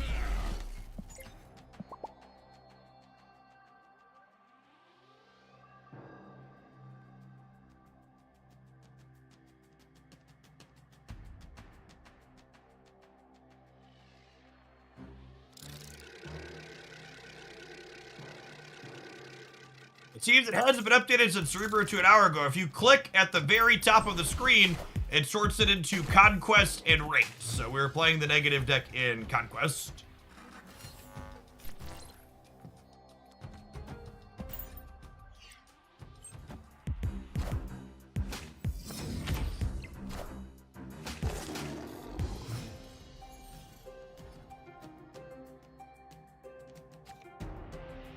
Yeah, completely agree, Kyle. I really like where the metagame is ended up at.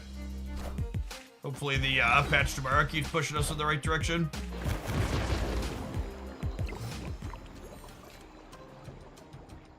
Mr. Cage! Mr. Cage!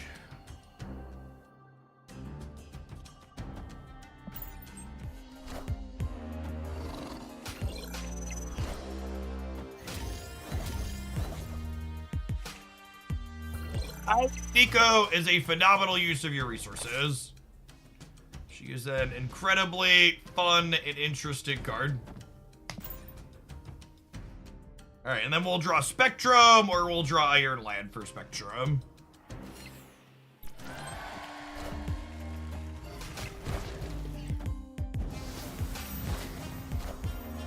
Wakanda forever.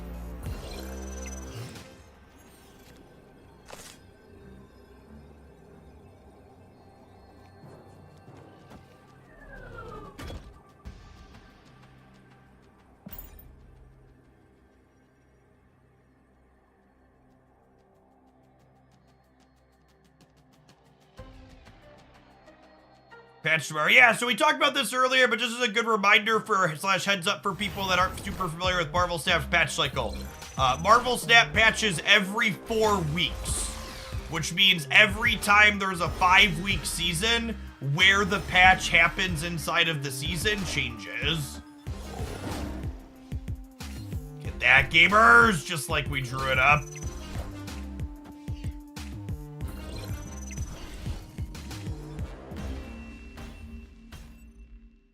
Victory.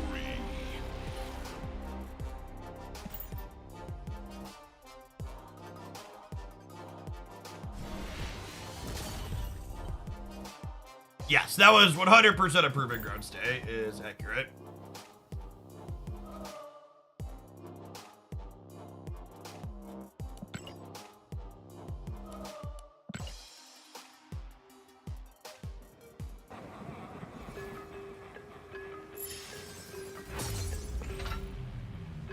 Ireland doesn't go off twice with Wong. Well, he goes off twice with whatever effect he's copying.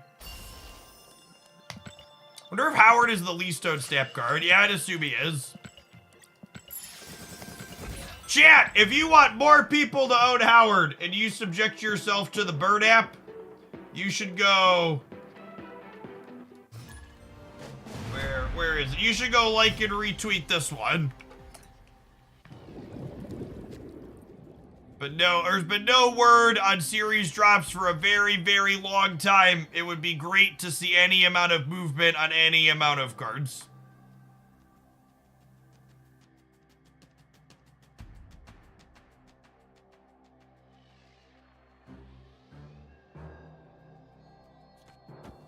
I'm looking forward to daylight savings happening in the United States next weekend, because then the shop rollover happened at 1 p.m. in the afternoon for me, which is perfect.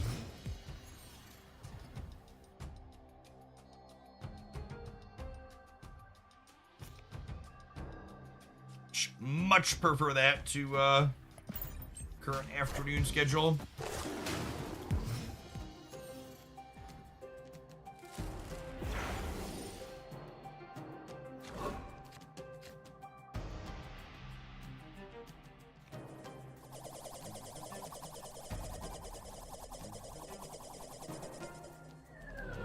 Yeah, Echo's probably up there too for least. I'm gonna be honest with you, chat. We were talking and clicking, and I fucking forgot I could check what was on top of my deck.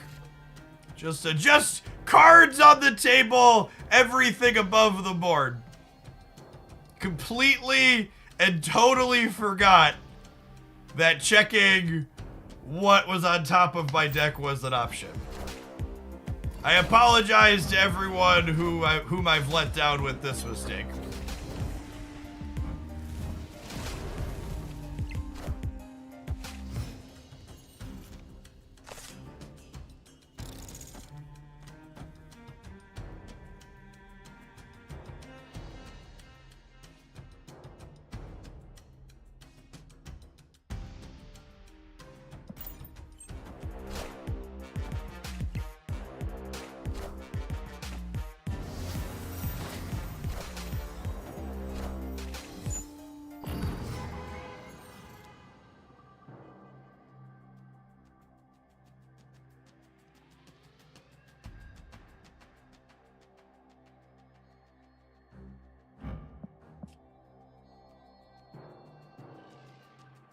Do I Spectrum this turn so I can Iron Man plus armor next turn?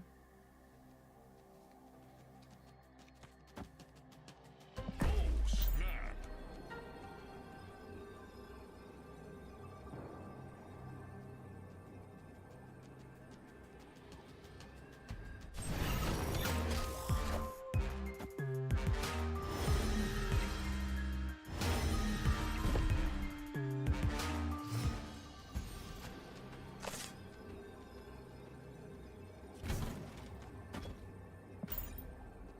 Because they have to put their Infinite here. I guess they could have 2 She-Hulks here. 2 She-Hulks, middle Infinite right beats us by a little bit. They were a voted deck. No, they're the old Infinite She-Hulk Moon Girl deck, I think.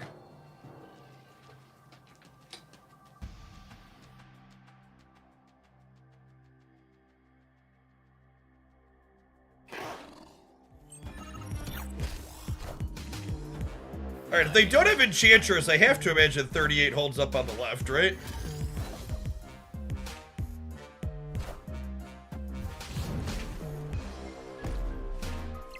You have Shang-Chi to my lizard. Got me. Am I gonna do a no-chat Infinite Conquest stream this season? Maybe. So the 56-month Scholar, welcome back. I haven't decided yet. It really depends on, really depends on how much the patch changes if I feel like I need to spend time doing other stuff.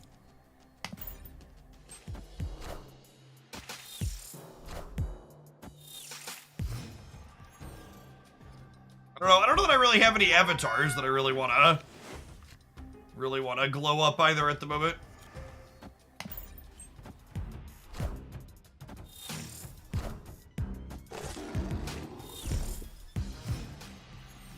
Theta 1 if they went right.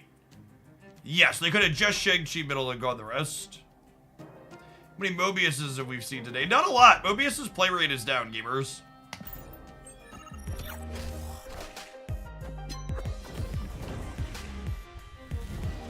Getting Dazzler as a random is actually kind of great here, huh?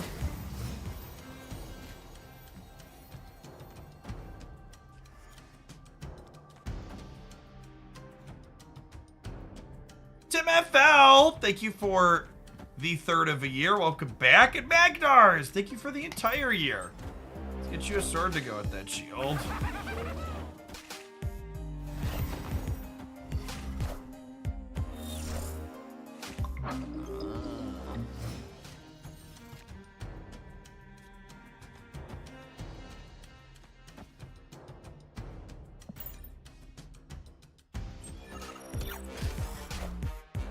I want a Mobius this turn, so that way sometimes this deck plays Leech. So I just want to get him out under the Leech. I guess I should have sapped them.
Yeah, I miss She-Hulk too. Hopefully she gets something of a touch-up before Her peach bundle drops. I'd like to play with that variant when we get it.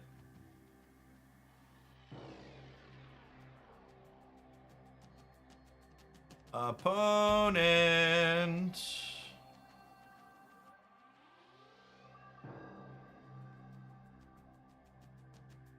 They can at least make her a 10 power card again. Yeah, probably. I don't know if that really moves the needle, though. I have, like, mixed feelings on changes like that, because it's like, while, yes, I agree you could give her the 10th power back and she's not too strong anymore, it's like, is it even worth making a change if the change doesn't meaningfully impact the play rate or power of the card?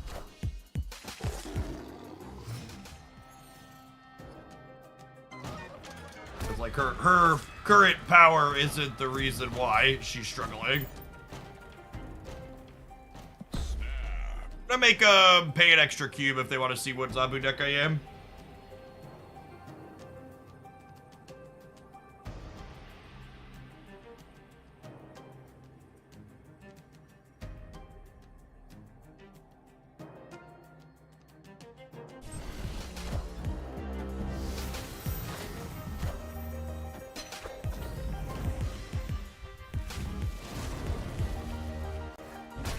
They're playing magic and armor. Interesting. Lizard's an easy winner into deep space here. Yeah, it could be a tribunal variation. Did Wong's graphics change? It did on PC. Unsure if intentional or not. This could be a mirror match of sorts too.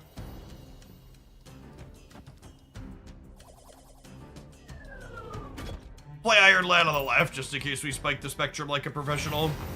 Yes, Lizard is still ongoing and will still get plus from Spectrum.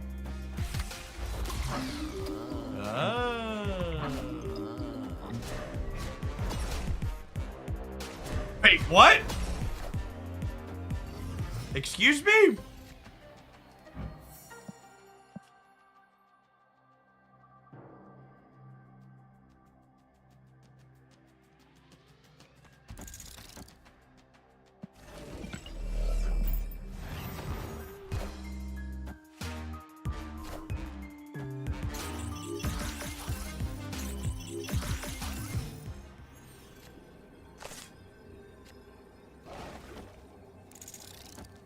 Opponent snapped.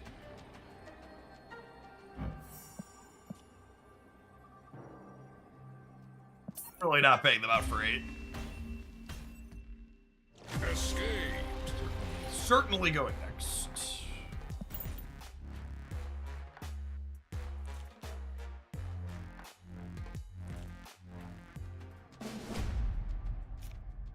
Are they Surfer negative, maybe?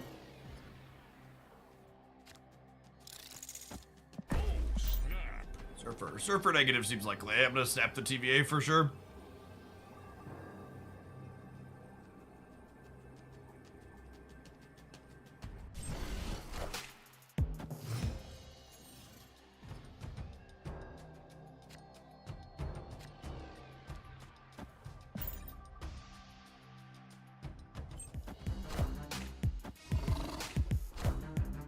I think the Ironheart and the Magic are the... This is a... negative deck giveaway.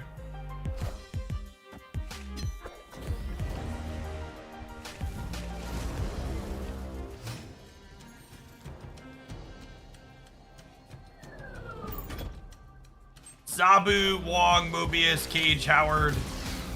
All pretty solid hits here.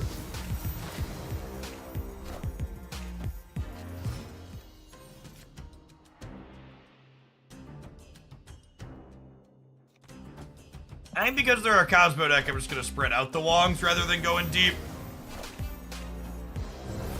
Hey, Geishen, thank you for the 11 months. I appreciate that. Welcome back.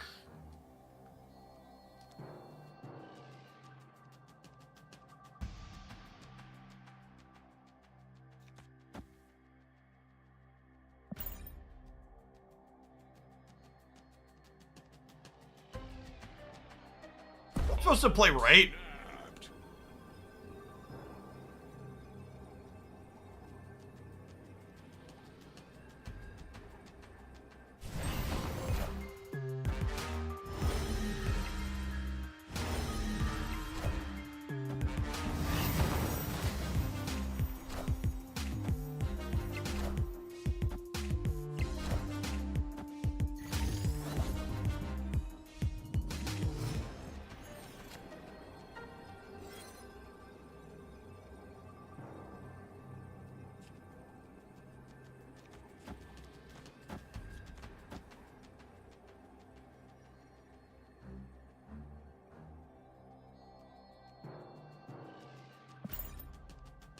Okay.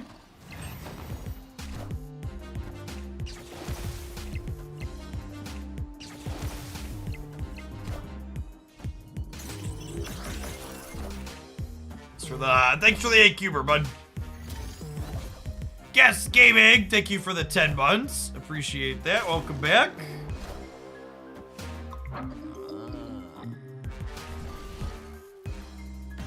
Opponent was cooking, chat. Unfortunately, they are a little bit baked.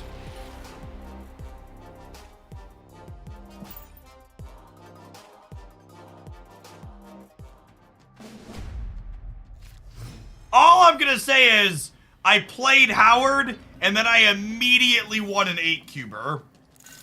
Oh, snap. So maybe you should wake up, sheeple. The truth is out there.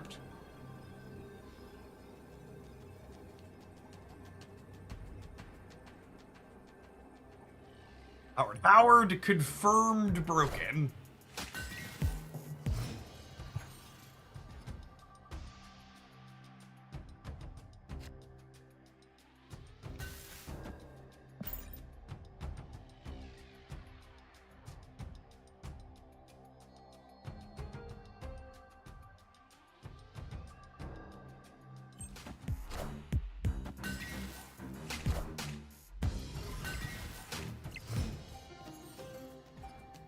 Their last card could, in theory, be a way to deal with Luke Cage. We'll see, though.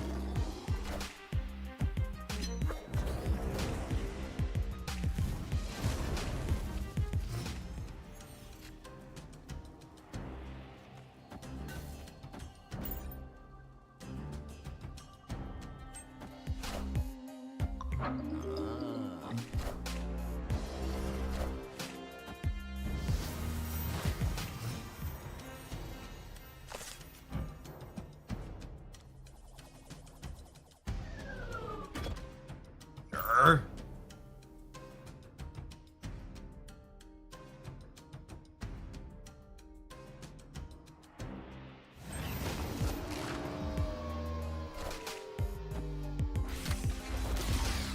Bod, thank you for the 11 months. Welcome back. You're just a pool 2 deck. If you check out my Marvel Stat Minutes playlist here, it kicks off with a bunch of early Series 1 and 2 deck lists.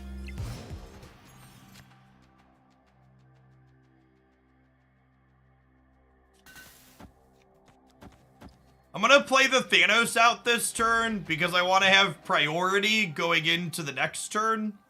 So that way they can't Cosmo me out of the Wong.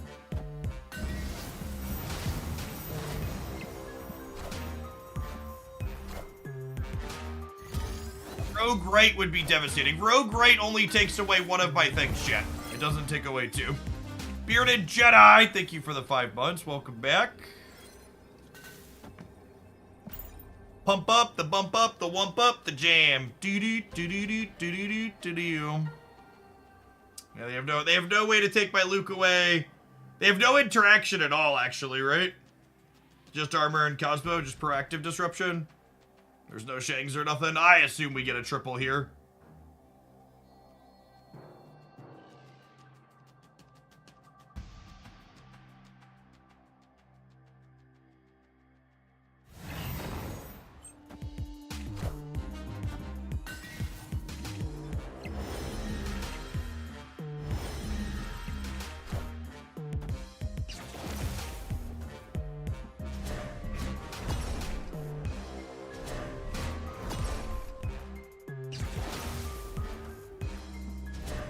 Hey, Miss Marvel, thank you for the quarter of a year.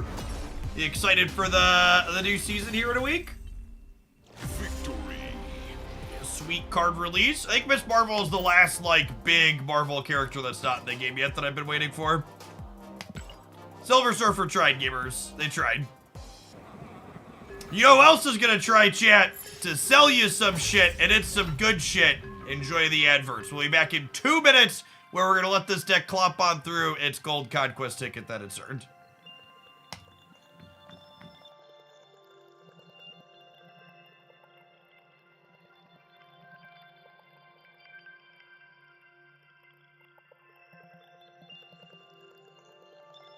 Hey, Nugget Stretch, thank you for the 7 months.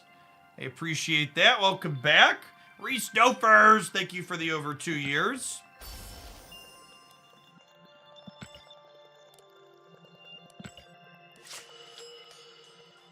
Climbing on up the ladder.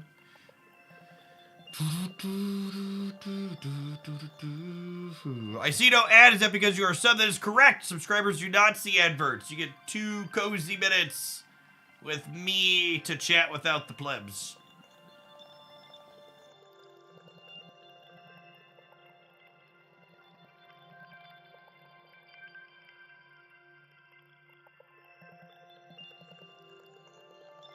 You've got some videos to get better at Snap. What if I want to get worse? Never snap, never retreat. Easy, easy guaranteed failure.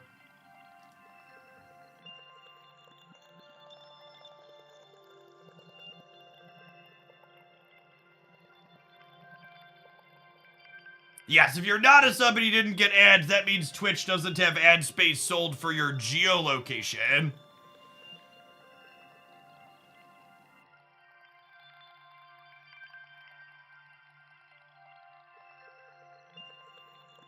I've not played Spider-Man 2 yet. I think after stewing on it, I'm going to just play Spider-Man 2 off stream. I don't unfortunately think I can justify taking my metrics to do it on stream, and I kind of just want the flexibility to do it whenever I feel like playing at my own pace. My 3-year-old also really likes watching me play the Spider-Man games because he's her favorite hero. So I think I want to be able to, like, sit on the couch and play with her.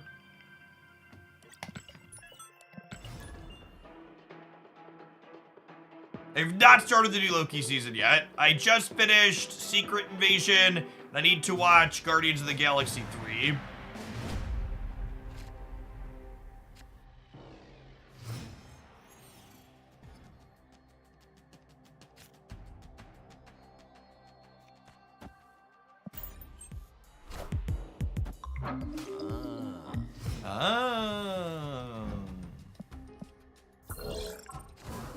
Thoughts on Secret Invasion? I thought Secret Invasion was far less bad than other people implied to me it would be.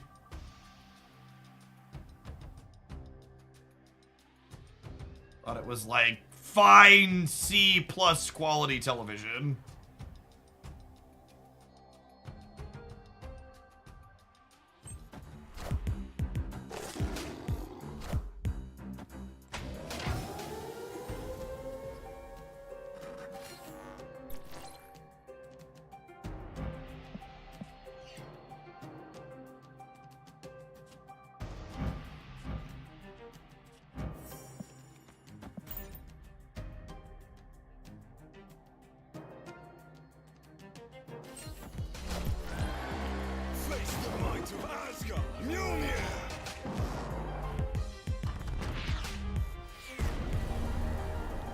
I've not started Spider-Man 2 yet.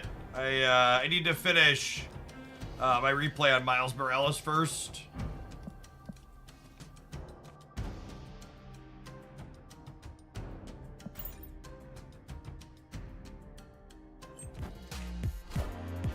Secret Invasion was okay. What was your least favorite Marvel streaming show? I don't know that I really dislike any of them.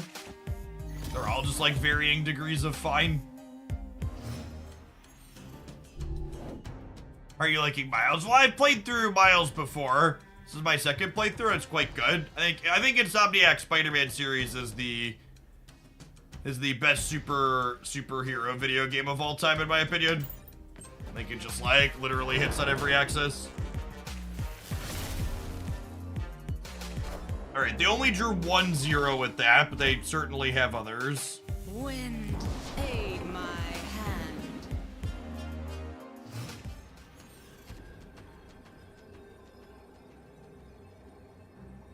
I'm only going to 16 on the right.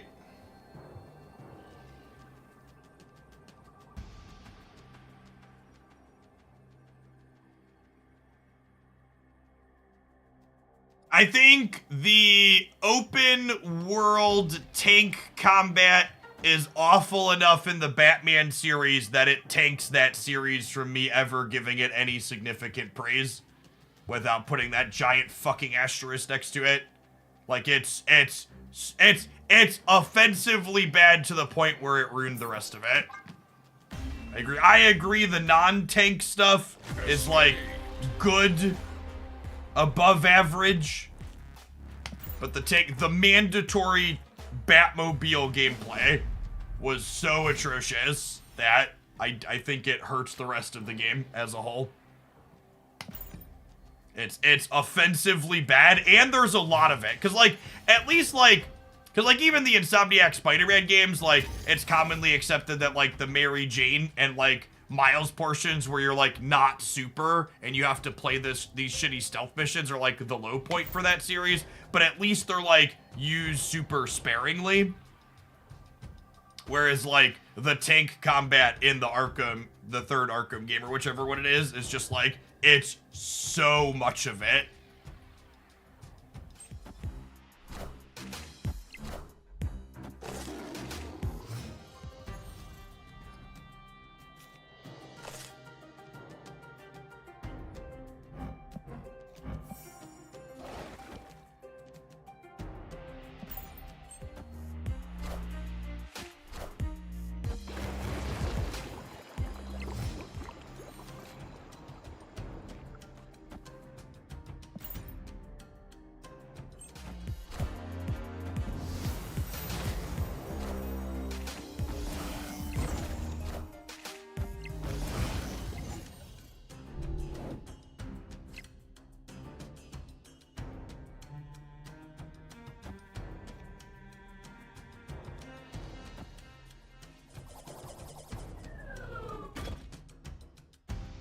This could be Spectrum.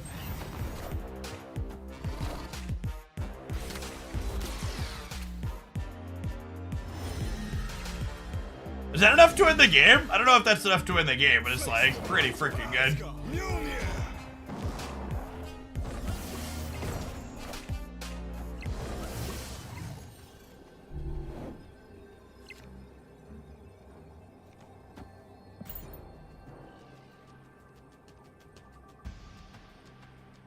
Narrator, it was indeed Spectrum.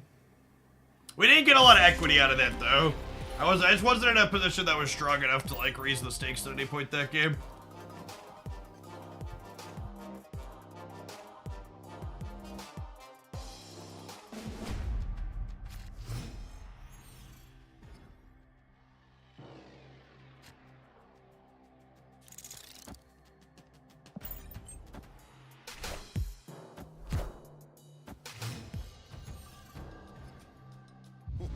This land is always changing.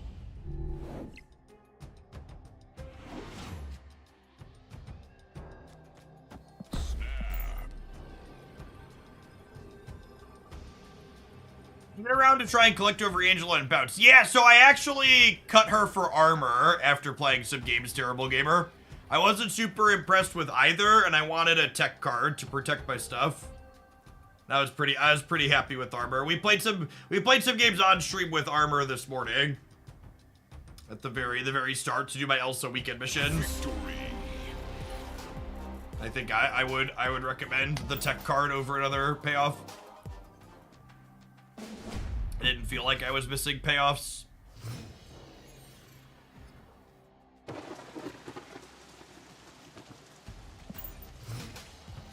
How much does Second Dinner dive into player satisfaction when nerfing cards? Less than you'd think, I'd wager.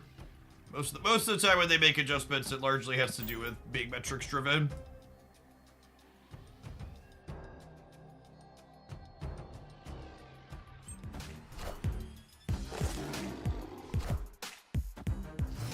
Armor to protect Hawk or to protect your one drops? We are talking about Bounce Hawk, yeah.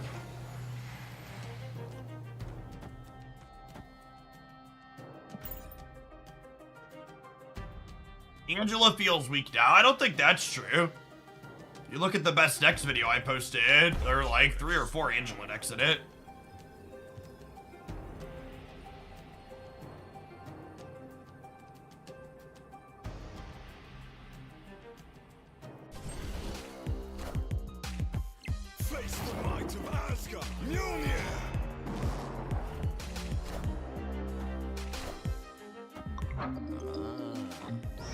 Yes, armor is just a generically good tech card. Is an accurate statement.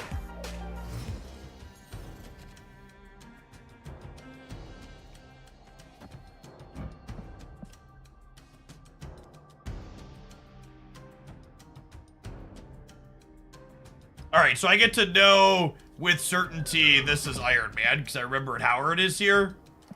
So we snap them, and then this is Iron Man. And then I go Wong, Ant-Man next turn into Spectrum, and we just, like, put them in the ground, right?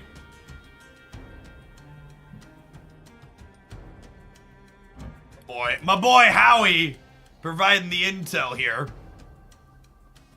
The little duck detective lining them up and knocking them down here.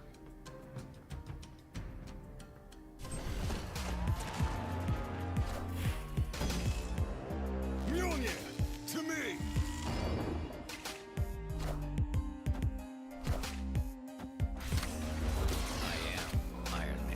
I am Iron Man.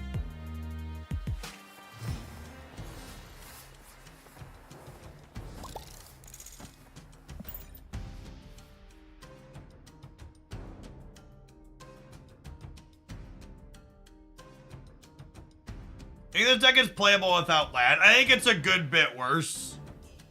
Part of the reason why I featured the Orca Spectrum deck and not Wong Spectrum is I think Wong Spectrum needs Iron Land pretty badly.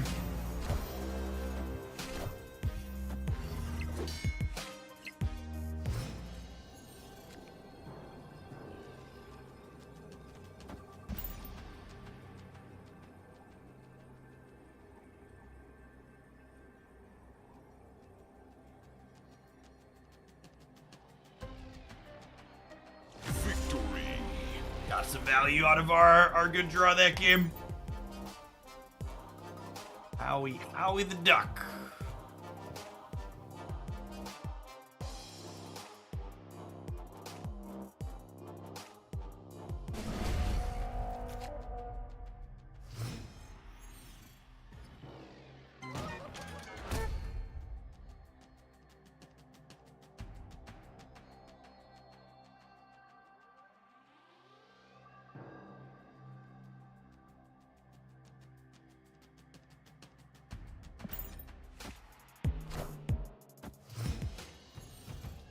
I paid 6,000 tokens for my duck. You and me both.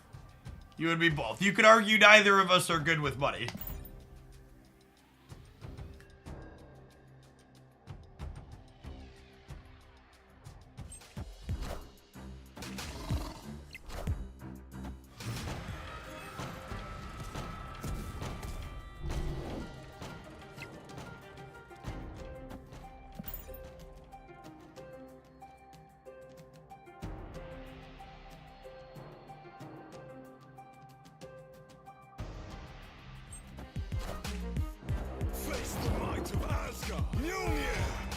Mjolnir to be.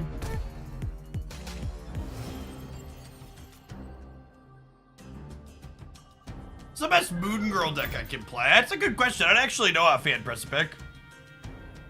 We played, if you look back on my YouTube highlights, I played a couple of Moon Girl decks, one with Black Knight, you'll be missing him, but there was one before that that had, like, Hood Titania Destroy stuff that felt kind of okay. It's bad into actual Destroy, but pretty good into everything else.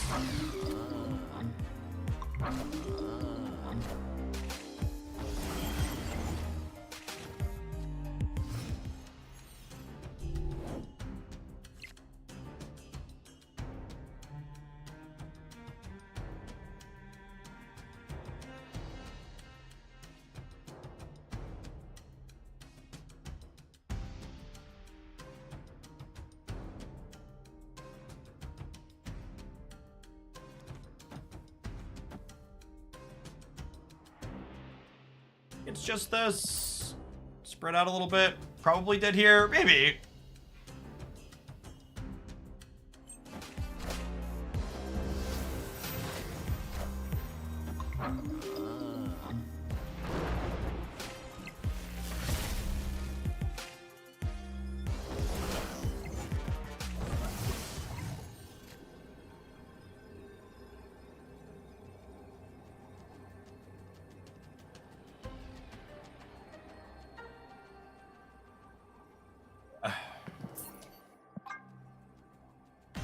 The Spectrum Destroyer is still a thing. So, the Spectrum deck highlight that I posted the other day, Hut Big Spectrum, is basically the old Spectrum Destroyer deck, but with Orca instead of Destroyer, because I think Orca is just kind of better.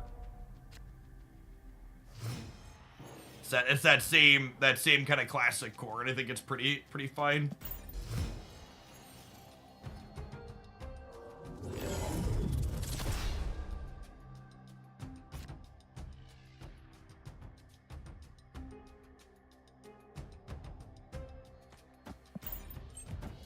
Without Luke Cage Insight, I don't want to commit Lizard to Nexus, I don't think.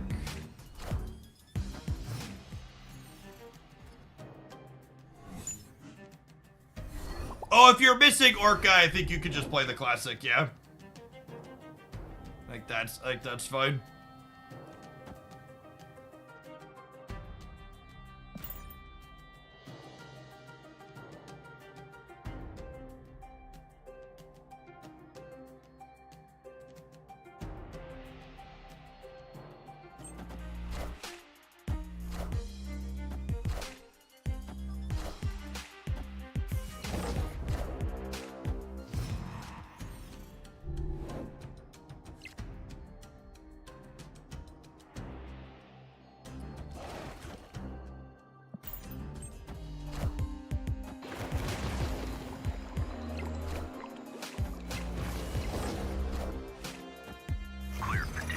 Hoping to draw Luke this turn.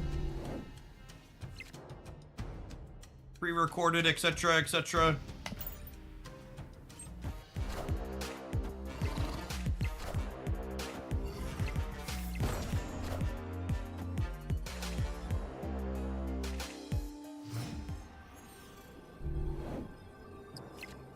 So they have a 10 power kitty. I'm actually not sure if X23 is good in that Shell Precipice. Just swap it for something else. My Spectrum is worth 13 here in the center. Oh yeah, Nico's actually probably better than X23 in that deck. I go to 24. Okay, so we're at 24. Let's say they Elsa with their kitty. That's 12. They're at 13. They Luke Cage. They go to 15. I think I'm staying, because I think even if they have Cage, we're probably still good here.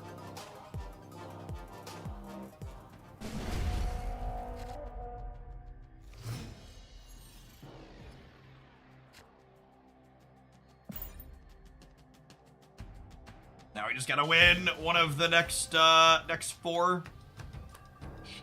Strong favorite here.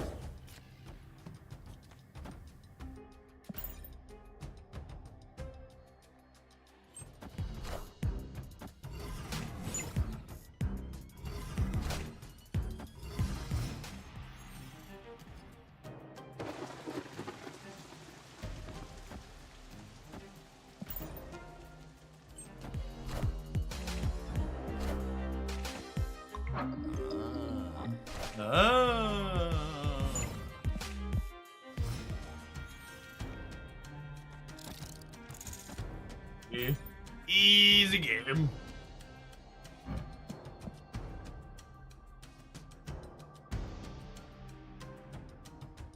We're a professional, we'll get Orca here off the raft. Yeah, Thanos, man. Face the might of Asgard. Mjolnir.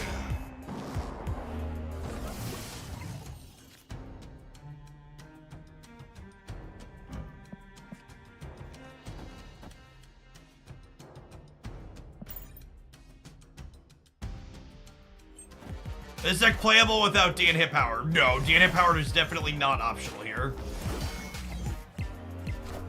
And then I think we actually just skip the Spectrum and shove Iron Man middle, right? Because I don't expect them to contest the raft, because it looks like we're setting up for a big swing there, and then we just like jump to 48 mid and call it a day.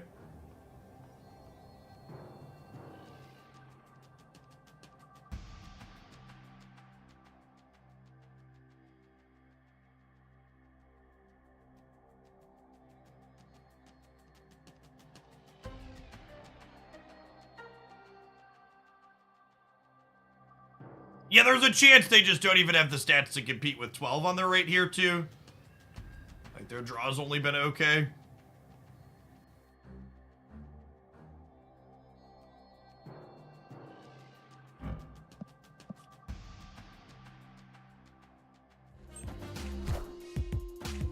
I am Iron Man.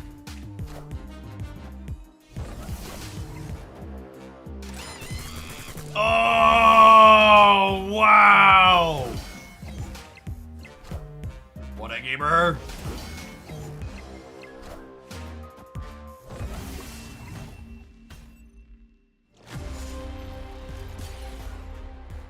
I assume we're getting ghosted. Like they literally made a play that's dead to, like they didn't even beat Spectrum left, right? Yeah, maybe they forgot about Luke Cage. We leveled ourselves, but there's a good chance that we're getting screen peek. This is Gold Conquest, where it gets a little bit more serious. I don't know. It's so tough. Like, I don't know. Most people aren't ghosting. And even if we expect they are, I don't know that we're really gonna hide our screen. Oh, yes, 100%.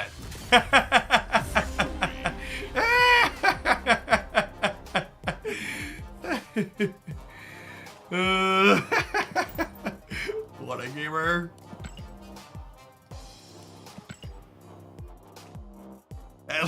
At least they have shame. Shame. Shame. Shame.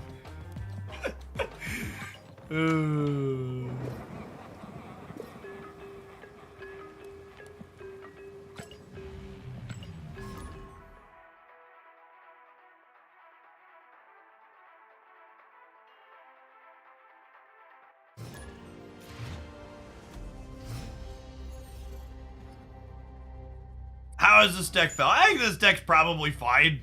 I think... Oh, I actually queued up for ladder chat. Fuck all the interfaces in this game. I think it's difficult for a deck with as many hate cards as this deck is playing to ever be too truly terrible. If that makes sense. Double man thing against the Thanos deck sounds great. What am I hoping to hit with this? Spectrum and Iron Man and Man Thing are all in my hands here. Maybe it's just like an extra look at Luke Cage at the end of the day.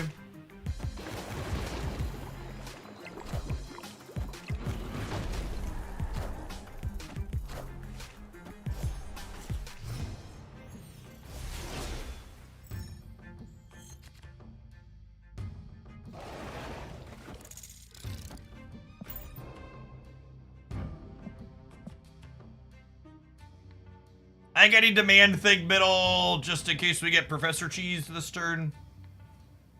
Oh, snap. I'm gonna snap with the second Man Thing. A lot of these Thanos decks don't have room to play Luke Cage, so Man Thing is kind of just feasts.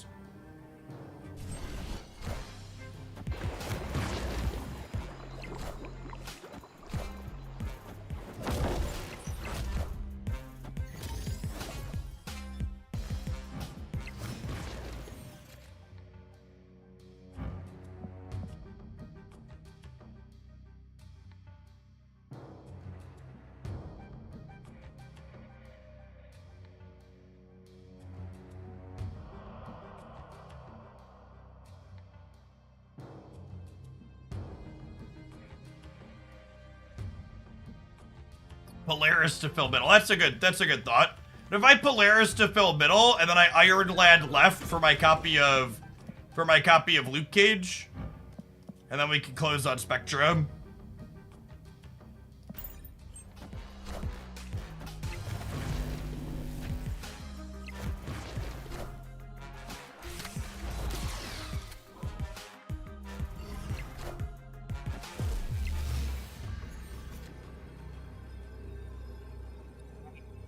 Gamer. So even if they Spectrum here, they're only getting plus 4 here. So I think we just go Cage into Spectrum, right? Call it a day. Kazar would give them +6. Yeah, that's true. I'm going to 16 though.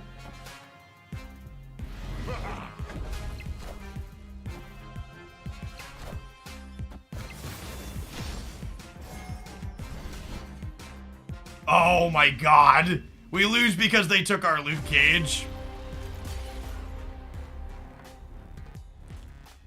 Lose.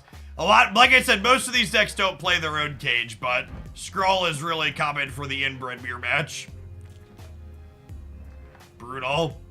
I'd have won if, and maybe this is, maybe I should have played around this actually. If I would have switched Spectrum and Cage, I beat this handily, right?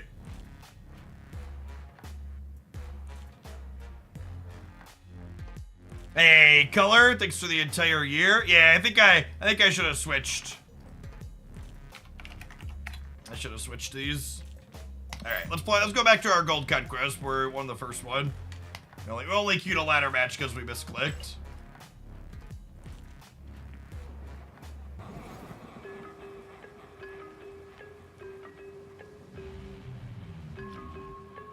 Hey, Texura, thank you for the brand new tier 1. And Jake, thank you for the brand new primer. Welcome, folks. Appreciate it. This is my full-time gig. And as I broke down on my 1-year review video, those subscriptions are the bulk of my income here and are a big part of why I'm able to do this as a job. So thanks for the support. Tipsy McStagger, thank you for the 11 months. Hey, that core looks really good, Precipic. I might actually not play Shang-Chi just because you have so many big numbers, but I like the rest of it. Well, we'll try that today or tomorrow. I'm not sure how much longer I'm playing today. We might finish this gold conquest and be done. We'll see. I have a good viewer count. We'll probably stay live today till we drop below 2,000 people. But that usually happens about 4 Central as people leave work. Our deck is pretty terrible into Gamma Lab.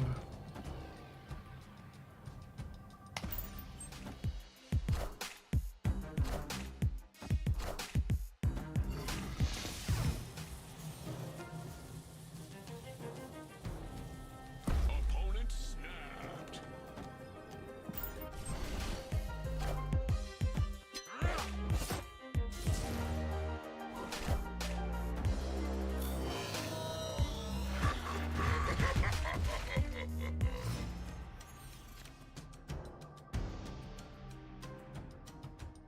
Unreal Me, thank you for the 29 months. Welcome back. Those are some Hulk noises. I think we arbor up the middle, but we might get Venom this turn. Oh, they're a discard deck. Okay.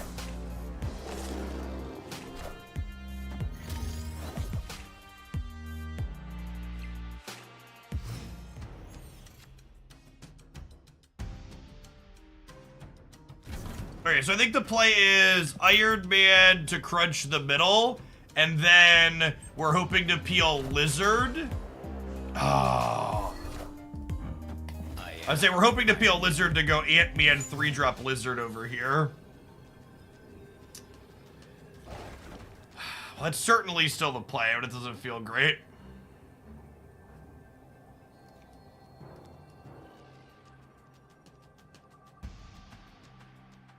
Next week, we deal with the time change. No, the resets will be at different times. The server does not do DST. I think I'm supposed to leave.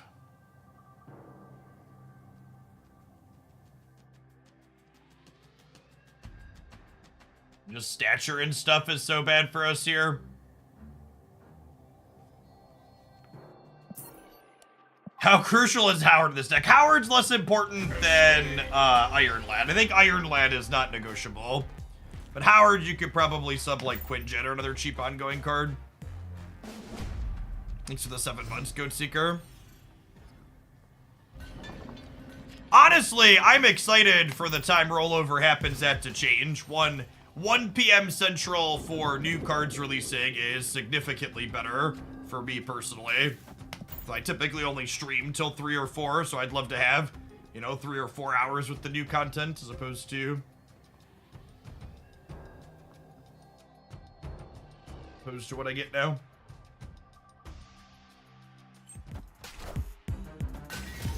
Yeah, Mobius or Viper press a pick. Usually I like a second way to deal with Hood, and Nico's like only like half a way to deal with Hood, right? Only deals with Hood if you squint.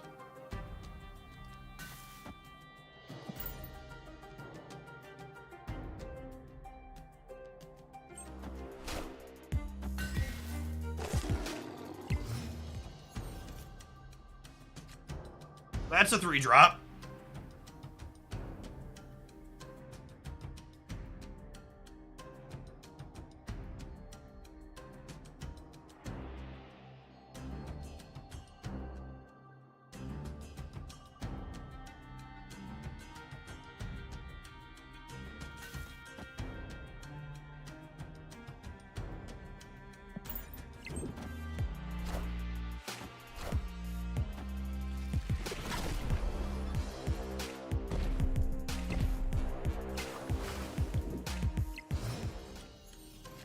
Do the opponent's decks run Cosmo? Not usually.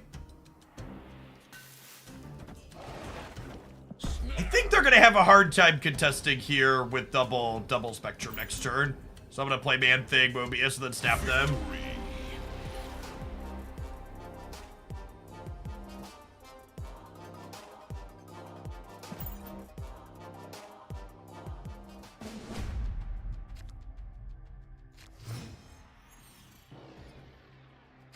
I assume they're on, like, Lady Deathstrike or Rogue for cleaning out this.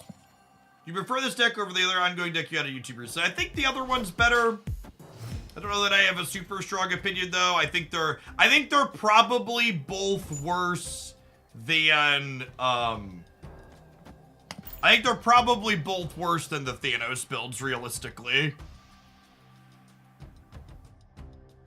Thanos is just so good at smoothing out the curve in these decks.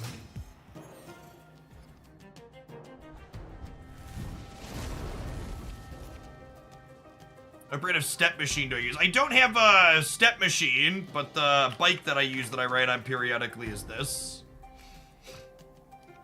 I'm almost over being sick from the last little bit, so hopefully you'll regularly use that again. Maybe I'm supposed to armor the X-23. Kind of just wanted to put all my ongoings in with Mobius. And if I'm being a little bit honest, I wanted to put all my gold ones together. What series is Hitmonkey? Hitmonkey is Series 5.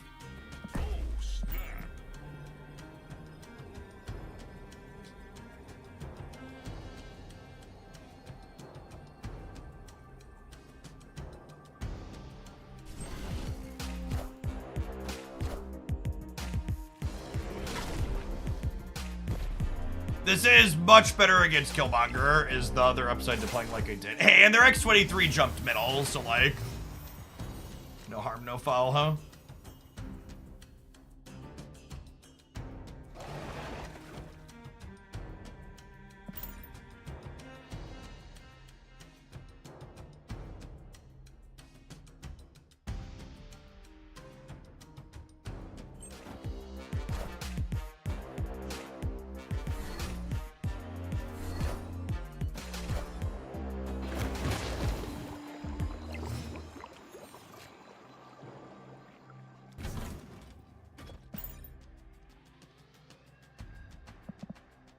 Already press that button.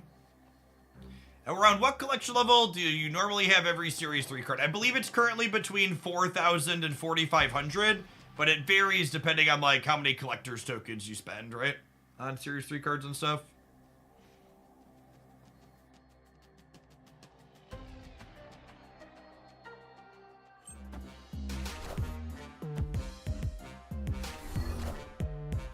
I am Iron Man.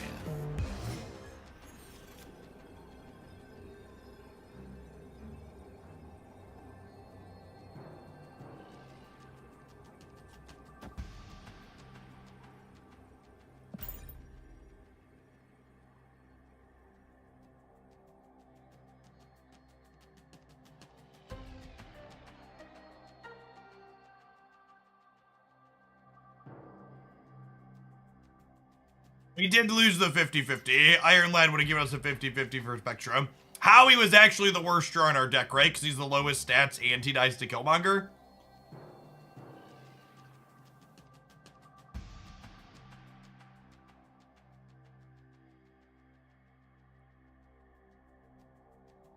Oh my god, he does head 0. LOL.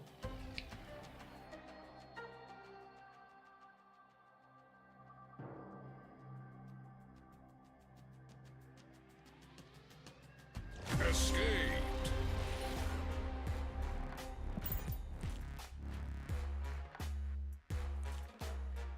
They also left, chat.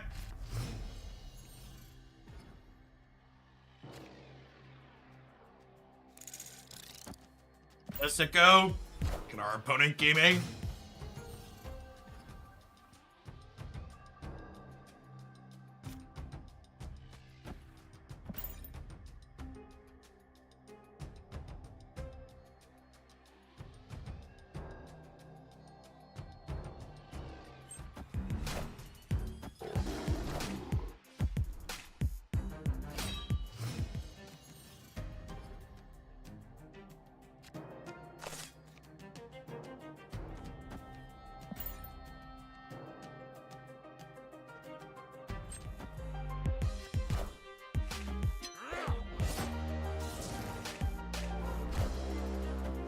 Lord Francisco, thanks for the 6 months. Welcome back.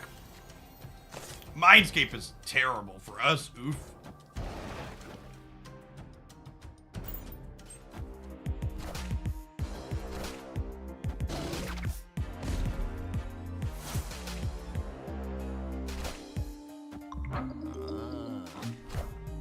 We need like Iron Lad into Iron Man here to have a shot, I think.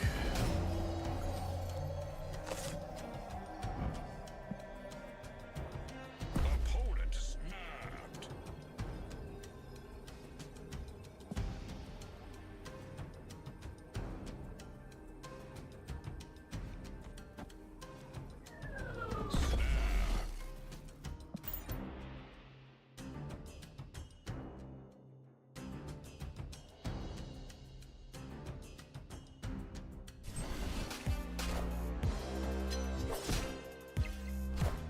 Oh no! Not a 12 power 5 drop.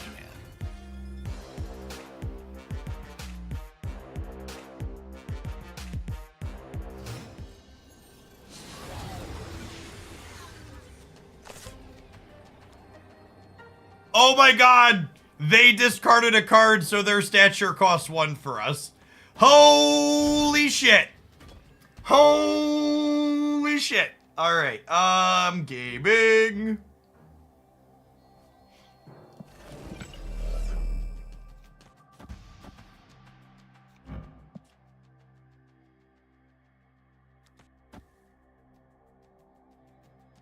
Do I do this?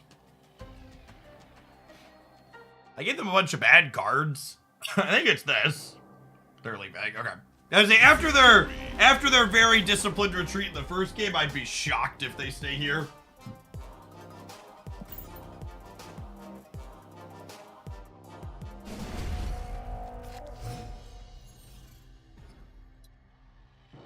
Just taking a look at the pile they're playing, what the hell? I mean, other than the Gamora is a little bit out of place, but the rest of it's all pretty cohesive.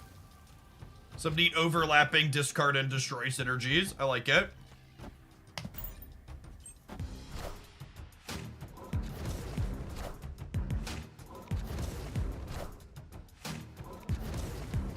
Armor. Armor. Armor. Wongers. They actually don't have a single way in their deck to take Mobius off the table. That's gotta be a mistake.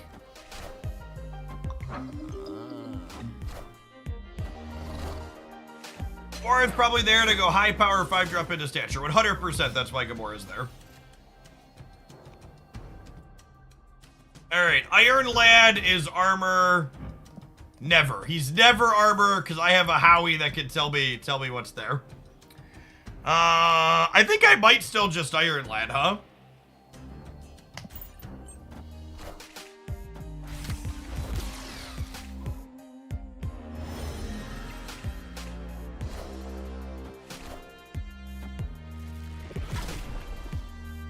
Wow, their deck in here is like Xbox huge, huh?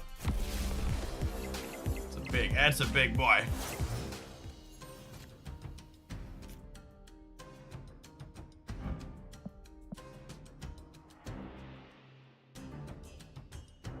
I think I'm actually gonna do this so I can spread out and play for all 3 next turn.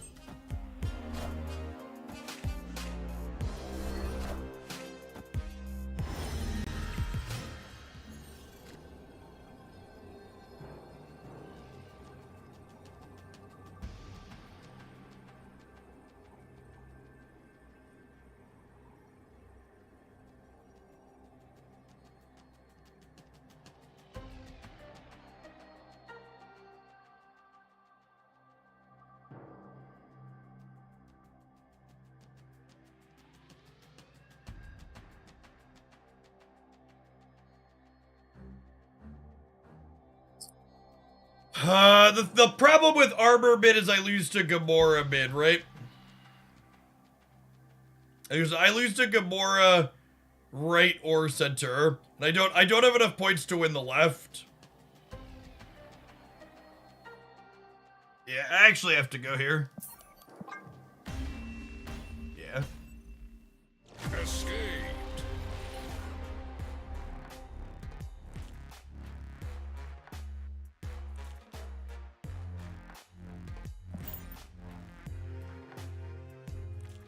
Yeah, we're up 8 to 5 here. Still in a very reasonable spot.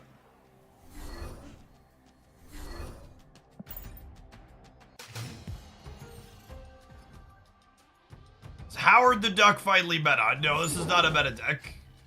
Not even a little. If you want to know what meta decks are, check out my best decks video here on the YouTube channel.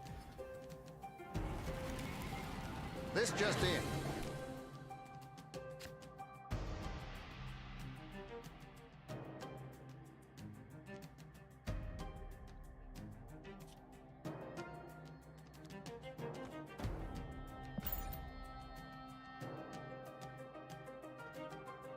Eight to 5 might be the most cubes I've ever seen in round 6. Yeah, my opponent's been playing really well. We've both been snapping and retreating appropriately.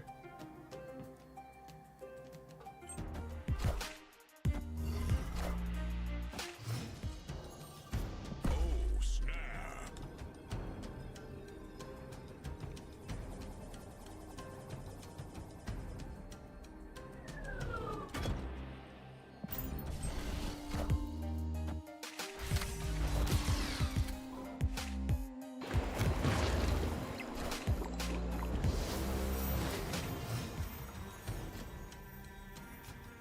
Wait, they took my Wong?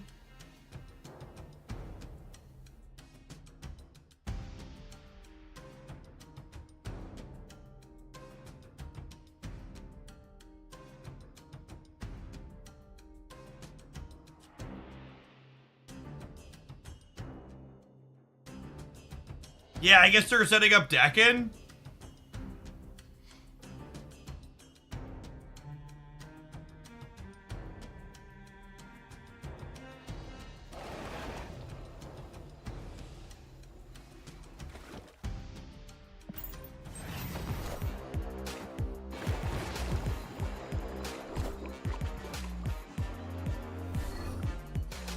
Oh, shit.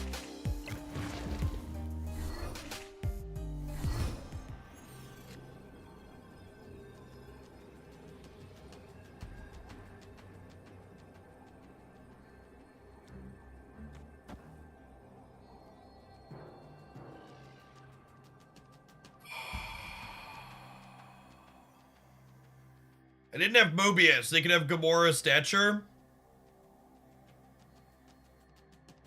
Gamora's stature middle is 13 up to 22. I'm only going to 20. I have to play Spectrum here, right? So I tie.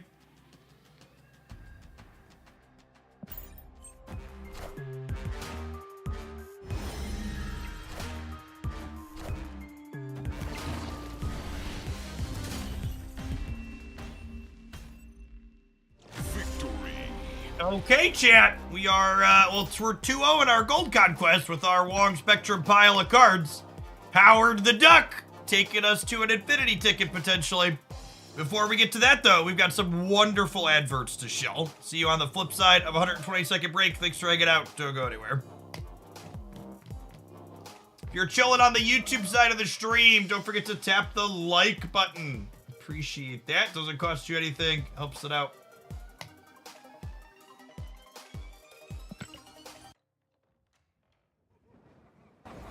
Yeah, I think at that last turn, the opponent was like far enough committed that like it was one more cube they had to stay, right? And they just like made their best shot of it.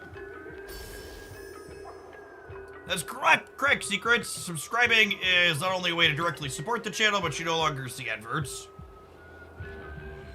A single 1 month subscription, Prime or paid, is like more support than I would get if you watch every ad I play for the entire year. So like, the least I can do is turn off the adverts for you. Lord Bonk, thank you for the third of a year. Welcome back. Welcome to the outtakes. That's a good way to put it.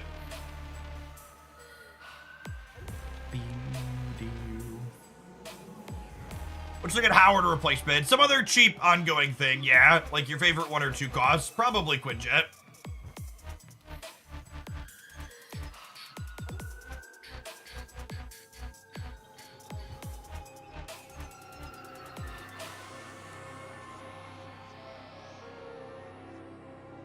Alright, let's click back into the conquest screen here before we accidentally queue for ladder again when we come back.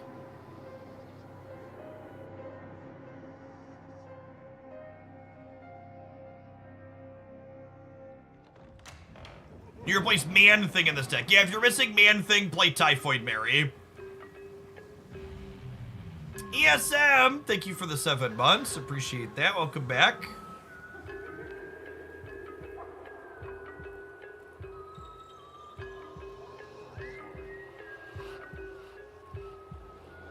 Is Howard worth 6k tokens? Nope. Very, very few cards are worth 6k tokens. Howard is certainly not on that short list. Took the Darkhawk Man-Thing deck in your top decks video to an easy infinite ticket. Nice flip. Yeah, I think that's honestly one of the best decks right now. This felt very strong.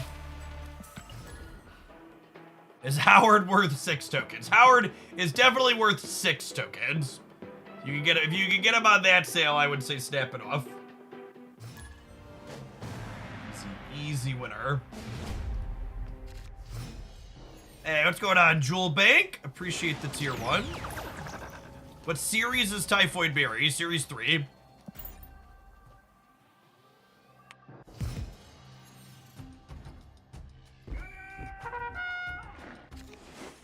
Oh, that's a sick random generation for our deck.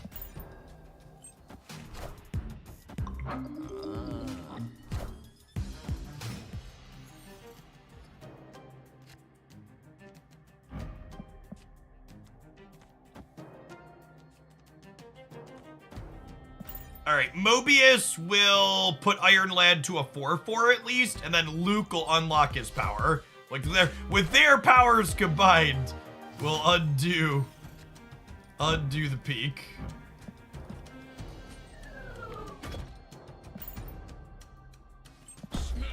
Ah, I was too late. I am Iron Man. I am Iron Man.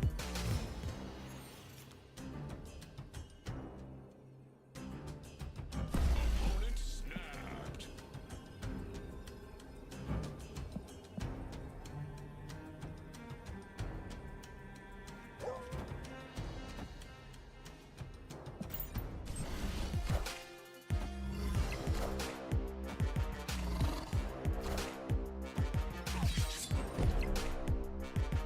Oh, they snapped because they thought they were killing my Iron Man. Haha! Shiggity Shrek, get fucking wrecked.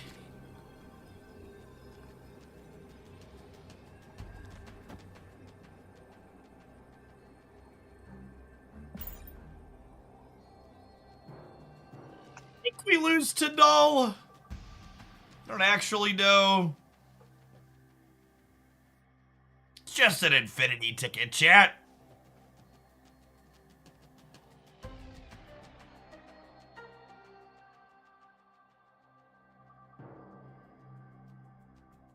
Why not play for all three of Spectrum? Maybe I should. I guess going right does play around all. That's fair.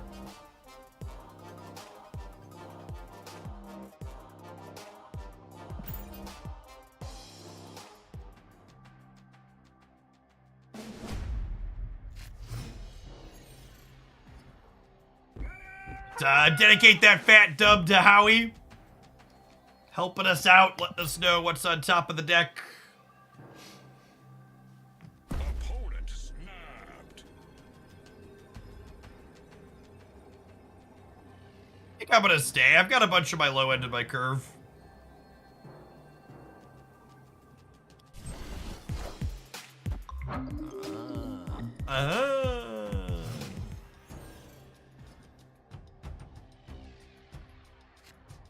There can be only one.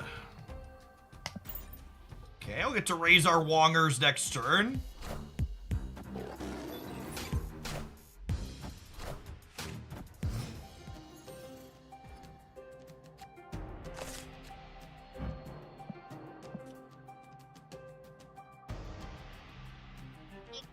That's kind of a yikes.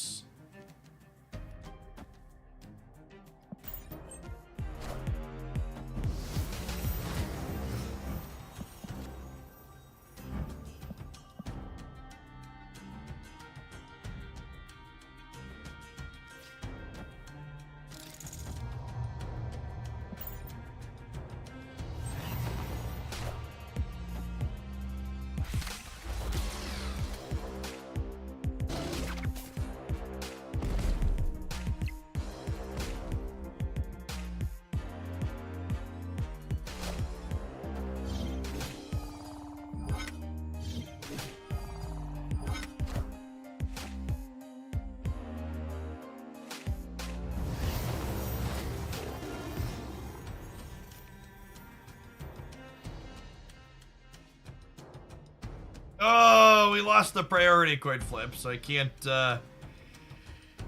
protect Ant-Man from what's coming.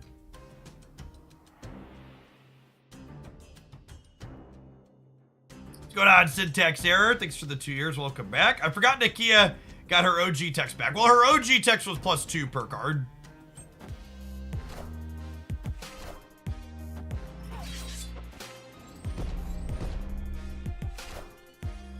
I am Iron Man.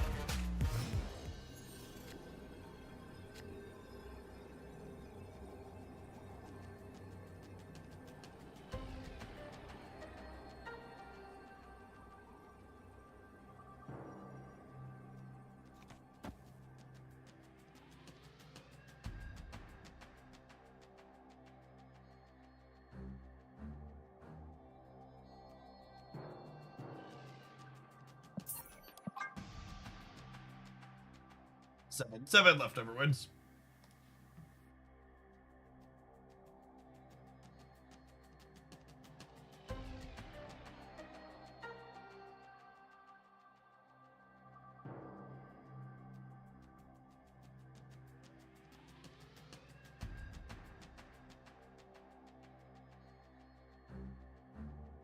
Yeah, it's a real shame their X-23 jumped middle. They could have gotten super punished for their line on the Lady Deathstrike there.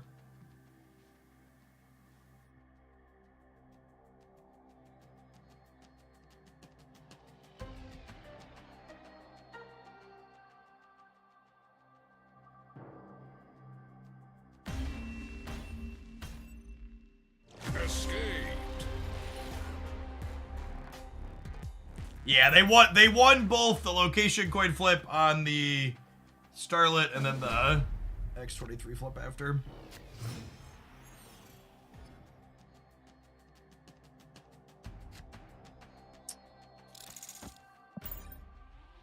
Okay, we needed armor to shore up our friends on the left, but if we find one, it's a big game.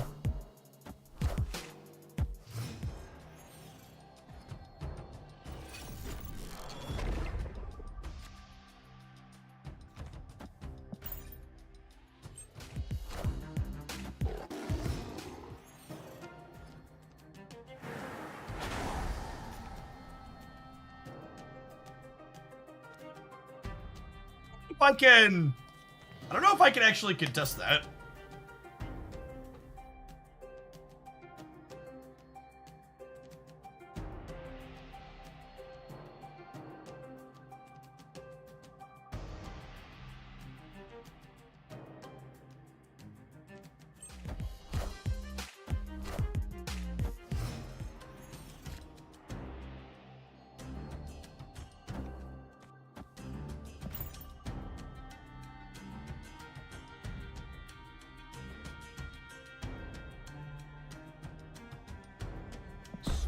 Yeah, snapping their mid-draw when we pick up armor here is a good call, probably.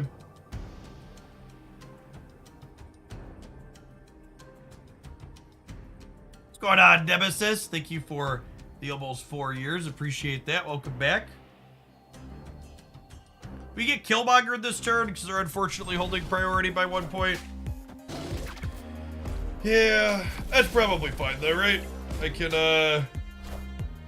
Iron Man to the left, and then Spectrum takes either right or center.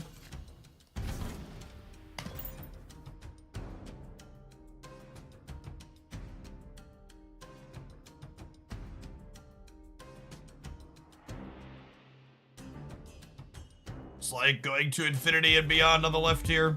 I am Iron Man.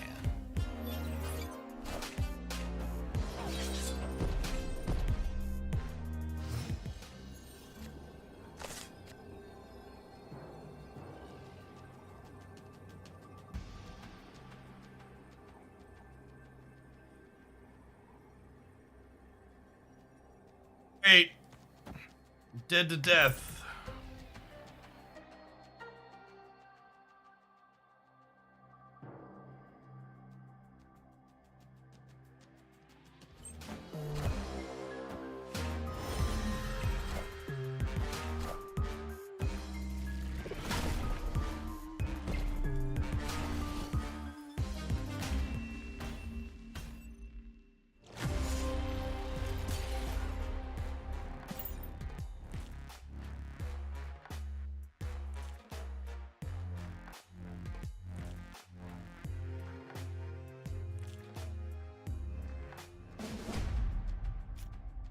Some weird choices in their deck. Iron Lad. Iron Lad's especially a standout.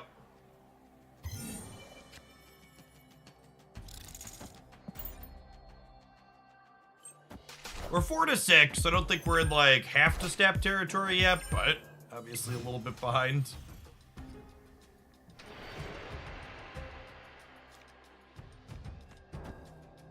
Oh, snap. What's up? Opponent snapped. Thing, boss. Sure thing, boss. Wouldn't have pressed the button if I wasn't willing to put all my cubes in.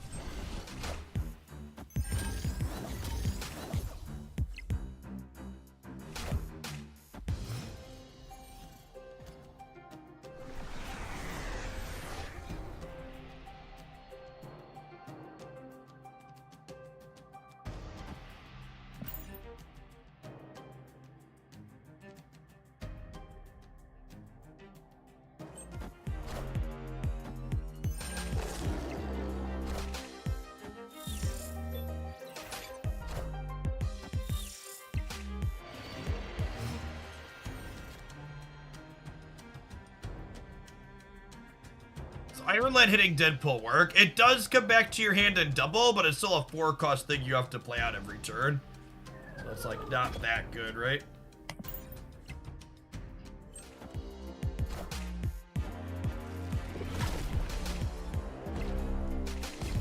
We're hoping this hits Mobius in the middle to turn their death off, and then we go Iron Man into Spectrum left.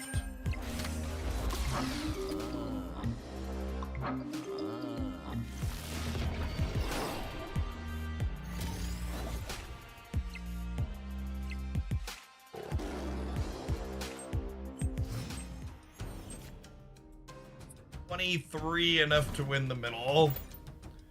It's gonna have to be.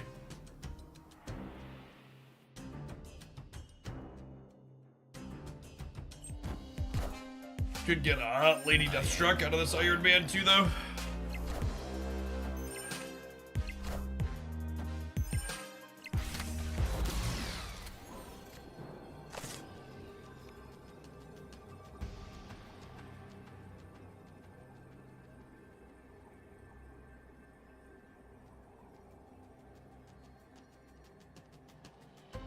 No Luke Cage means I don't have the option to play for Quantum Realm, unfortunately. Just have to hope this is good enough. It's probably not.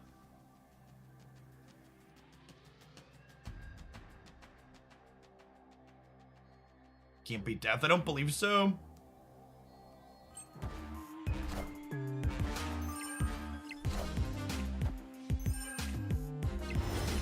22. Yeah, we needed Luke Cage, right? I needed to be able to go. I needed to be able to go Luke Cage and Demand Thing into Howard over here and crunch them. Would have played well. Yeah, we needed Mobius or Luke off the Iron Lad. Or even just to draw Mobius, or draw Luke Cage in the last turn. Mobius would have had to happen on turn 4, but Luke Cage could have been our turn 6 draw to win that, because they couldn't play for the right or the center realistically.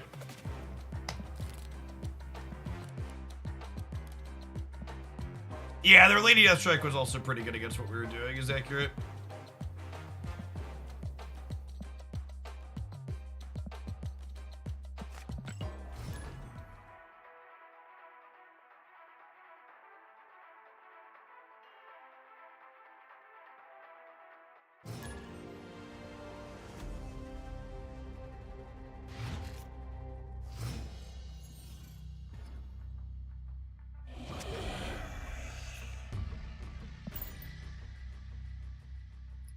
You Cerebro games to close out the stream.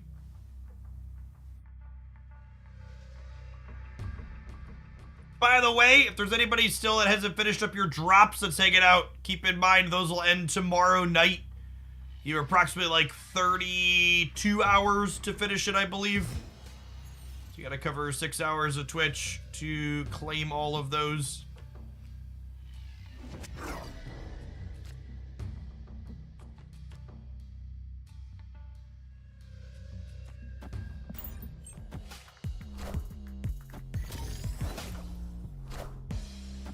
Phoenix is a very good Marvel Septec.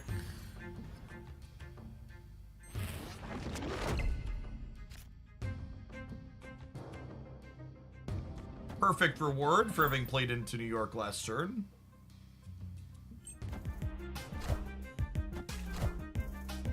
Wind, aid my hand. And now I can snap them, right? Because they can't Shuri here and then play a big thing. And if I Goose here, they can't Shuri here either. They're snapping me, I'm snapping back.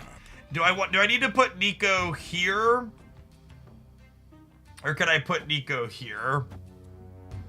Let's say they play Typhoid Berry here. They play Typhoid Berry here. She's 11. These will be 12 with Cerebro Mystique, which is likely that I hit Cerebro Mystique, right? Well, but I guess also, if I just do this, I could go like Mr. Sinister Cerebro here and fill next turn. They can have Shuri Ebony Maw. Yeah, but if they Shuri Ebony Maw, that shouldn't be enough to, beat my Cerebro pile here. Yeah. This is why we snap back, because Goose plus Miniaturized Lab just like puts them in a box.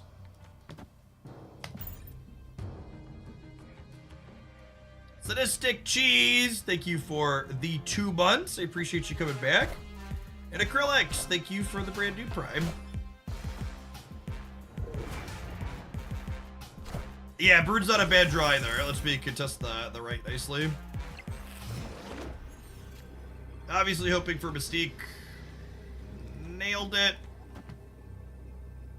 And it was very likely that we hit all of our cards, right? Because Nico drew them up.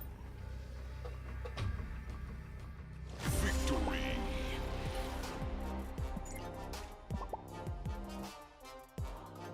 Write that one down. We're gonna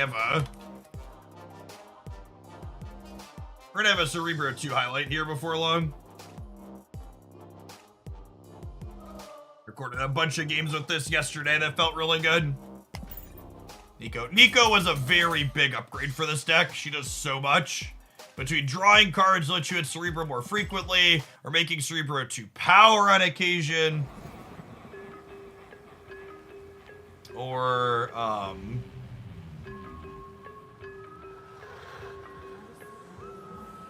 yeah, I definitely don't think Magic is good in Cerebro 2. I think there's way too many decks in the format that use that 7th turn better than you do. Yeah, she's an extra Cerebro sometimes. She mitigates location variance sometimes.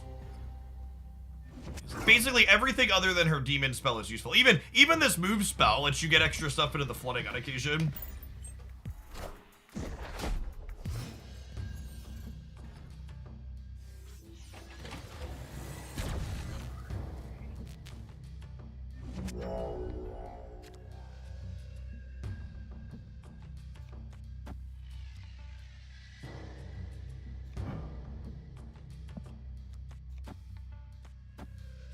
Yeah? Yeah. Yes, I'm playing ranked. Chat, you want to hear a little secret? If me or most other streamers who play Snap in like the top 1,000 or whatever are playing Conquest, it's because we think the deck we're playing probably isn't very good. Whereas I think the Cerebro deck is very reasonable. So we are gaming with it.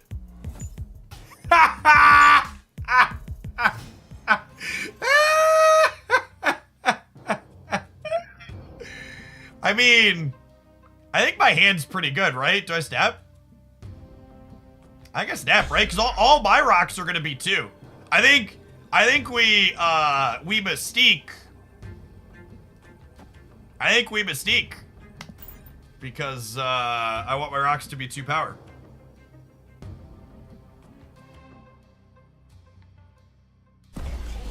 Snapping me back. Okay, Darkhawk Gamer. Let's go.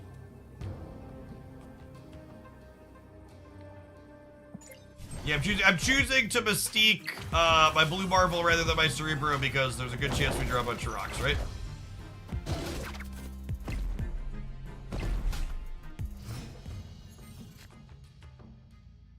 Ooh.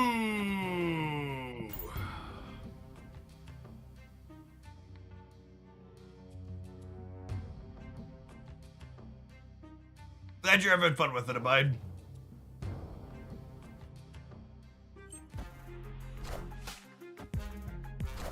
Whoa! Jessica Jones enjoyer. Still my heart.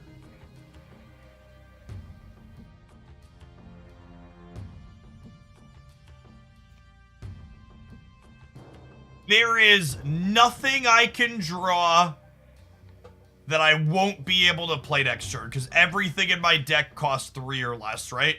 So I should just hit OK and wait and see where they commit to the board.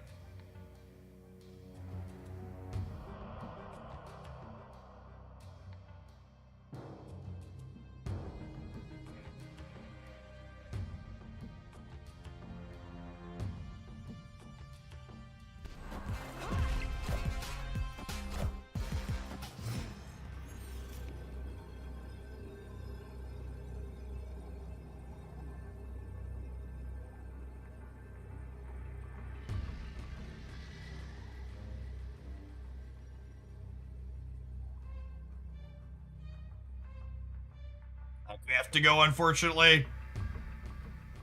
Killmonger taking 12 points of power away from us while killing their demon is just too much.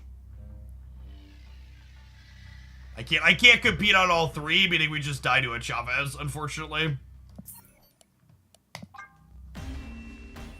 I assume there's no way they're leaving. Escaped. Yeah, we got a little rocked, yep.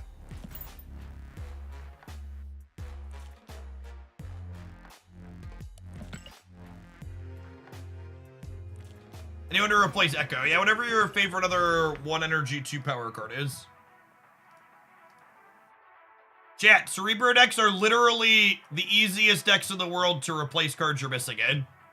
Pick a different card with the same energy cost and the same power and go nuts. No cap, I think UA2 would be fine. I think you just keep the curve the same and enjoy. Yeah, I'd probably play Iceman, but literally dealer's choice. Live from the Daily Bugle. M'Baku. I probably would not play M'Baku.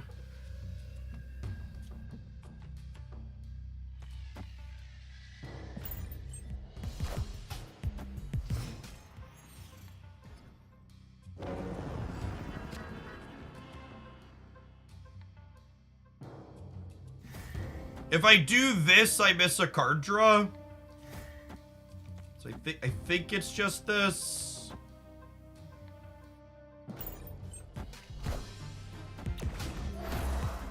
But I want to get the most draws. I probably want to try and find a way to interact with oh, they're lockjaw. Okay. I was thinking they were gonna be the Wong deck when I saw Odin, but that makes sense too. Lockjaw or Iron Man implies Hela, right?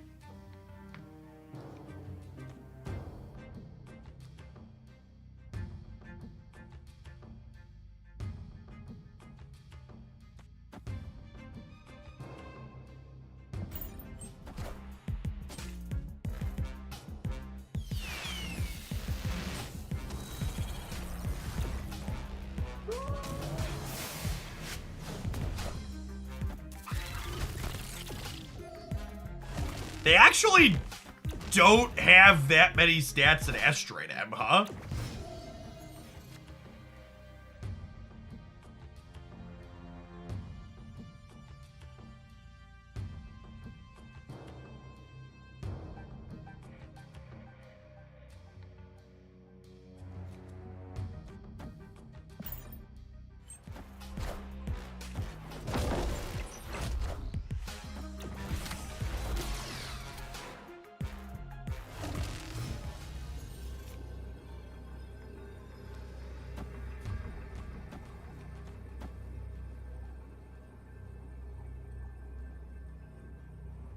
They go to 16.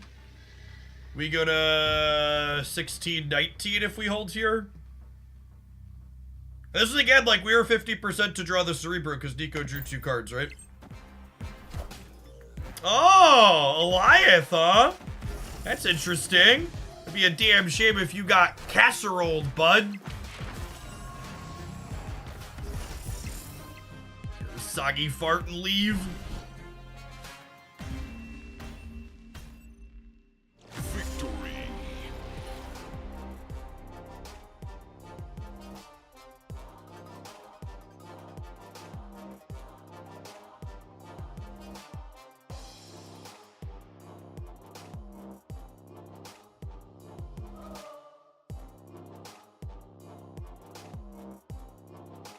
Hey, what's going on, Slacker? Thank you for the 65 months. I appreciate that. Welcome back.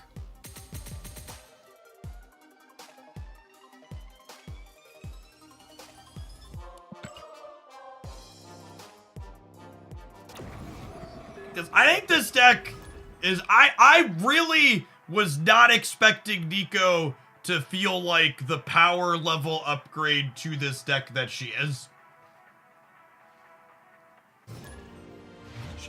She feels very, very strong. It's like I am playing this deck on the ladder for a reason.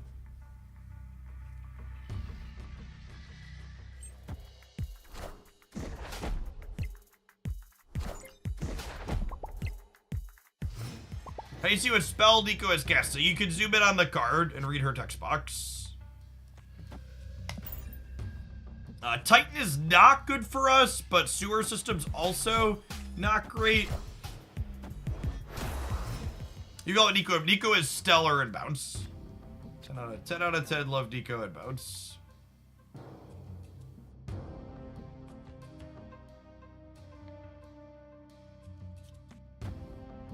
I'm just getting rid of sewer system. With the Elysium flipped up, Titan is less meaningful. Wind, aid my hand.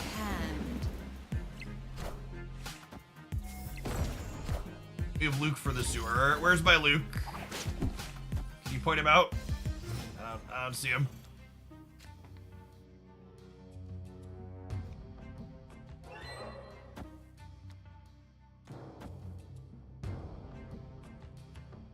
It's coming, maybe. think I'm gonna need all my stats shit. I'm gonna wait on.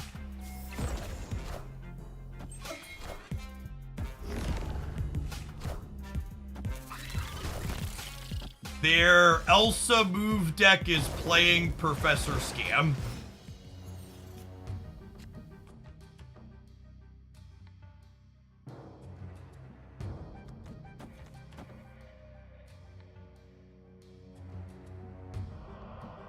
We could technically get Alioth this turn, but if they don't Alioth us this turn, the Goose stops them from Aliothing us next turn.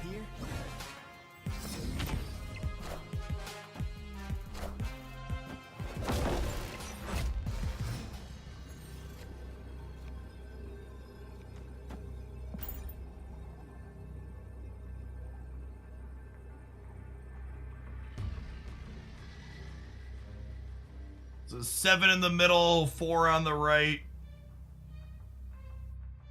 We're tying them playing Jeff into the right, thanks to Scorpion. Get 8 on the left. So we're +8, +7, +4. Rogue isn't real. If they rogue us in the middle, it's a coin flip, right? Get stuffed, bud.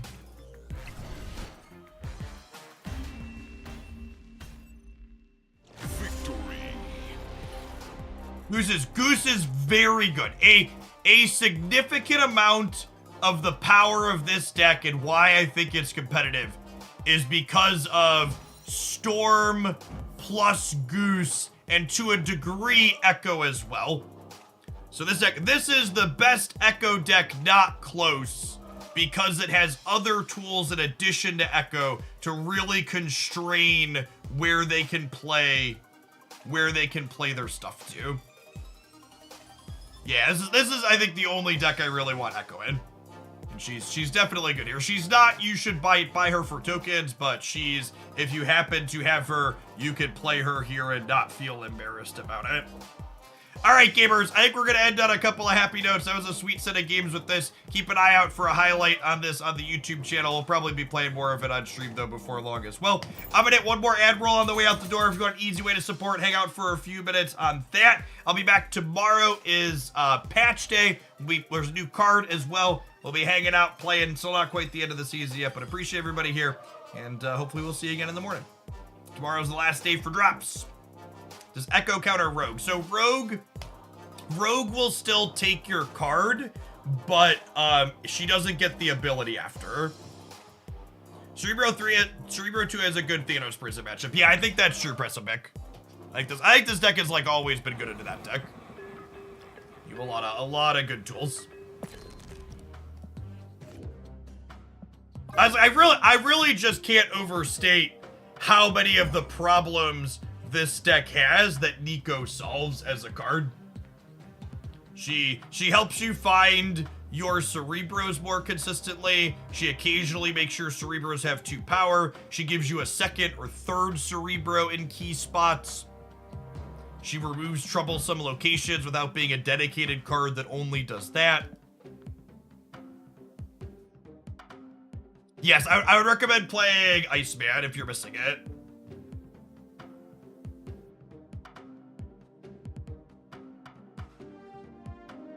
I am 28-17 with Cerebro 2, this Cerebro 2 deck over the course of the last week.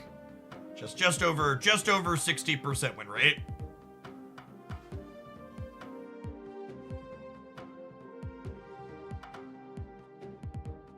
Yes, in my opinion, I don't think anybody who's played a significant amount of Cerebro 2 thinks Elsa is good.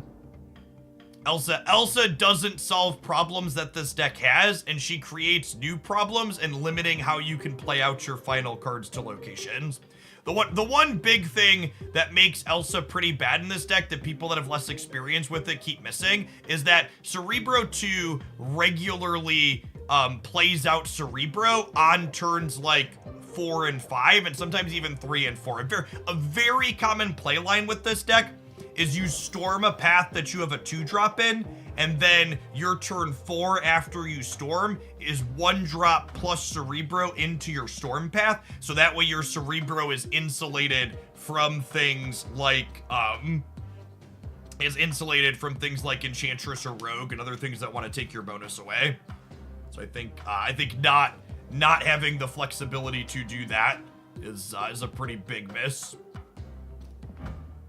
Up to 130 Nico boosters already. I think we're gonna get to the 545 boosters I need to split for ink in record time. Well, these Midnight Suns variants, I really don't feel a rush to inked or gold, because it's kind of inked and gold by default here, huh?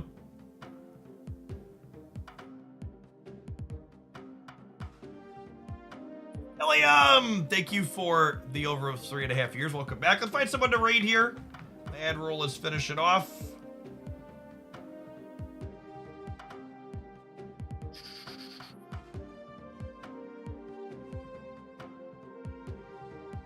Looks like Teebs is streaming. I'm gonna go ahead and raid you over their way. Enjoy the rest of your afternoon. Yeah, last night, actually, before we raid, let's just look here real quick. Last I checked, Elsa Cerebro 2 is not only bad in theory, but it had bad stats too. Yeah, this is actually better than what it was before. But yeah, it's really, really very not good. I think non-Elsa Cerebro 2 has reasonable stats.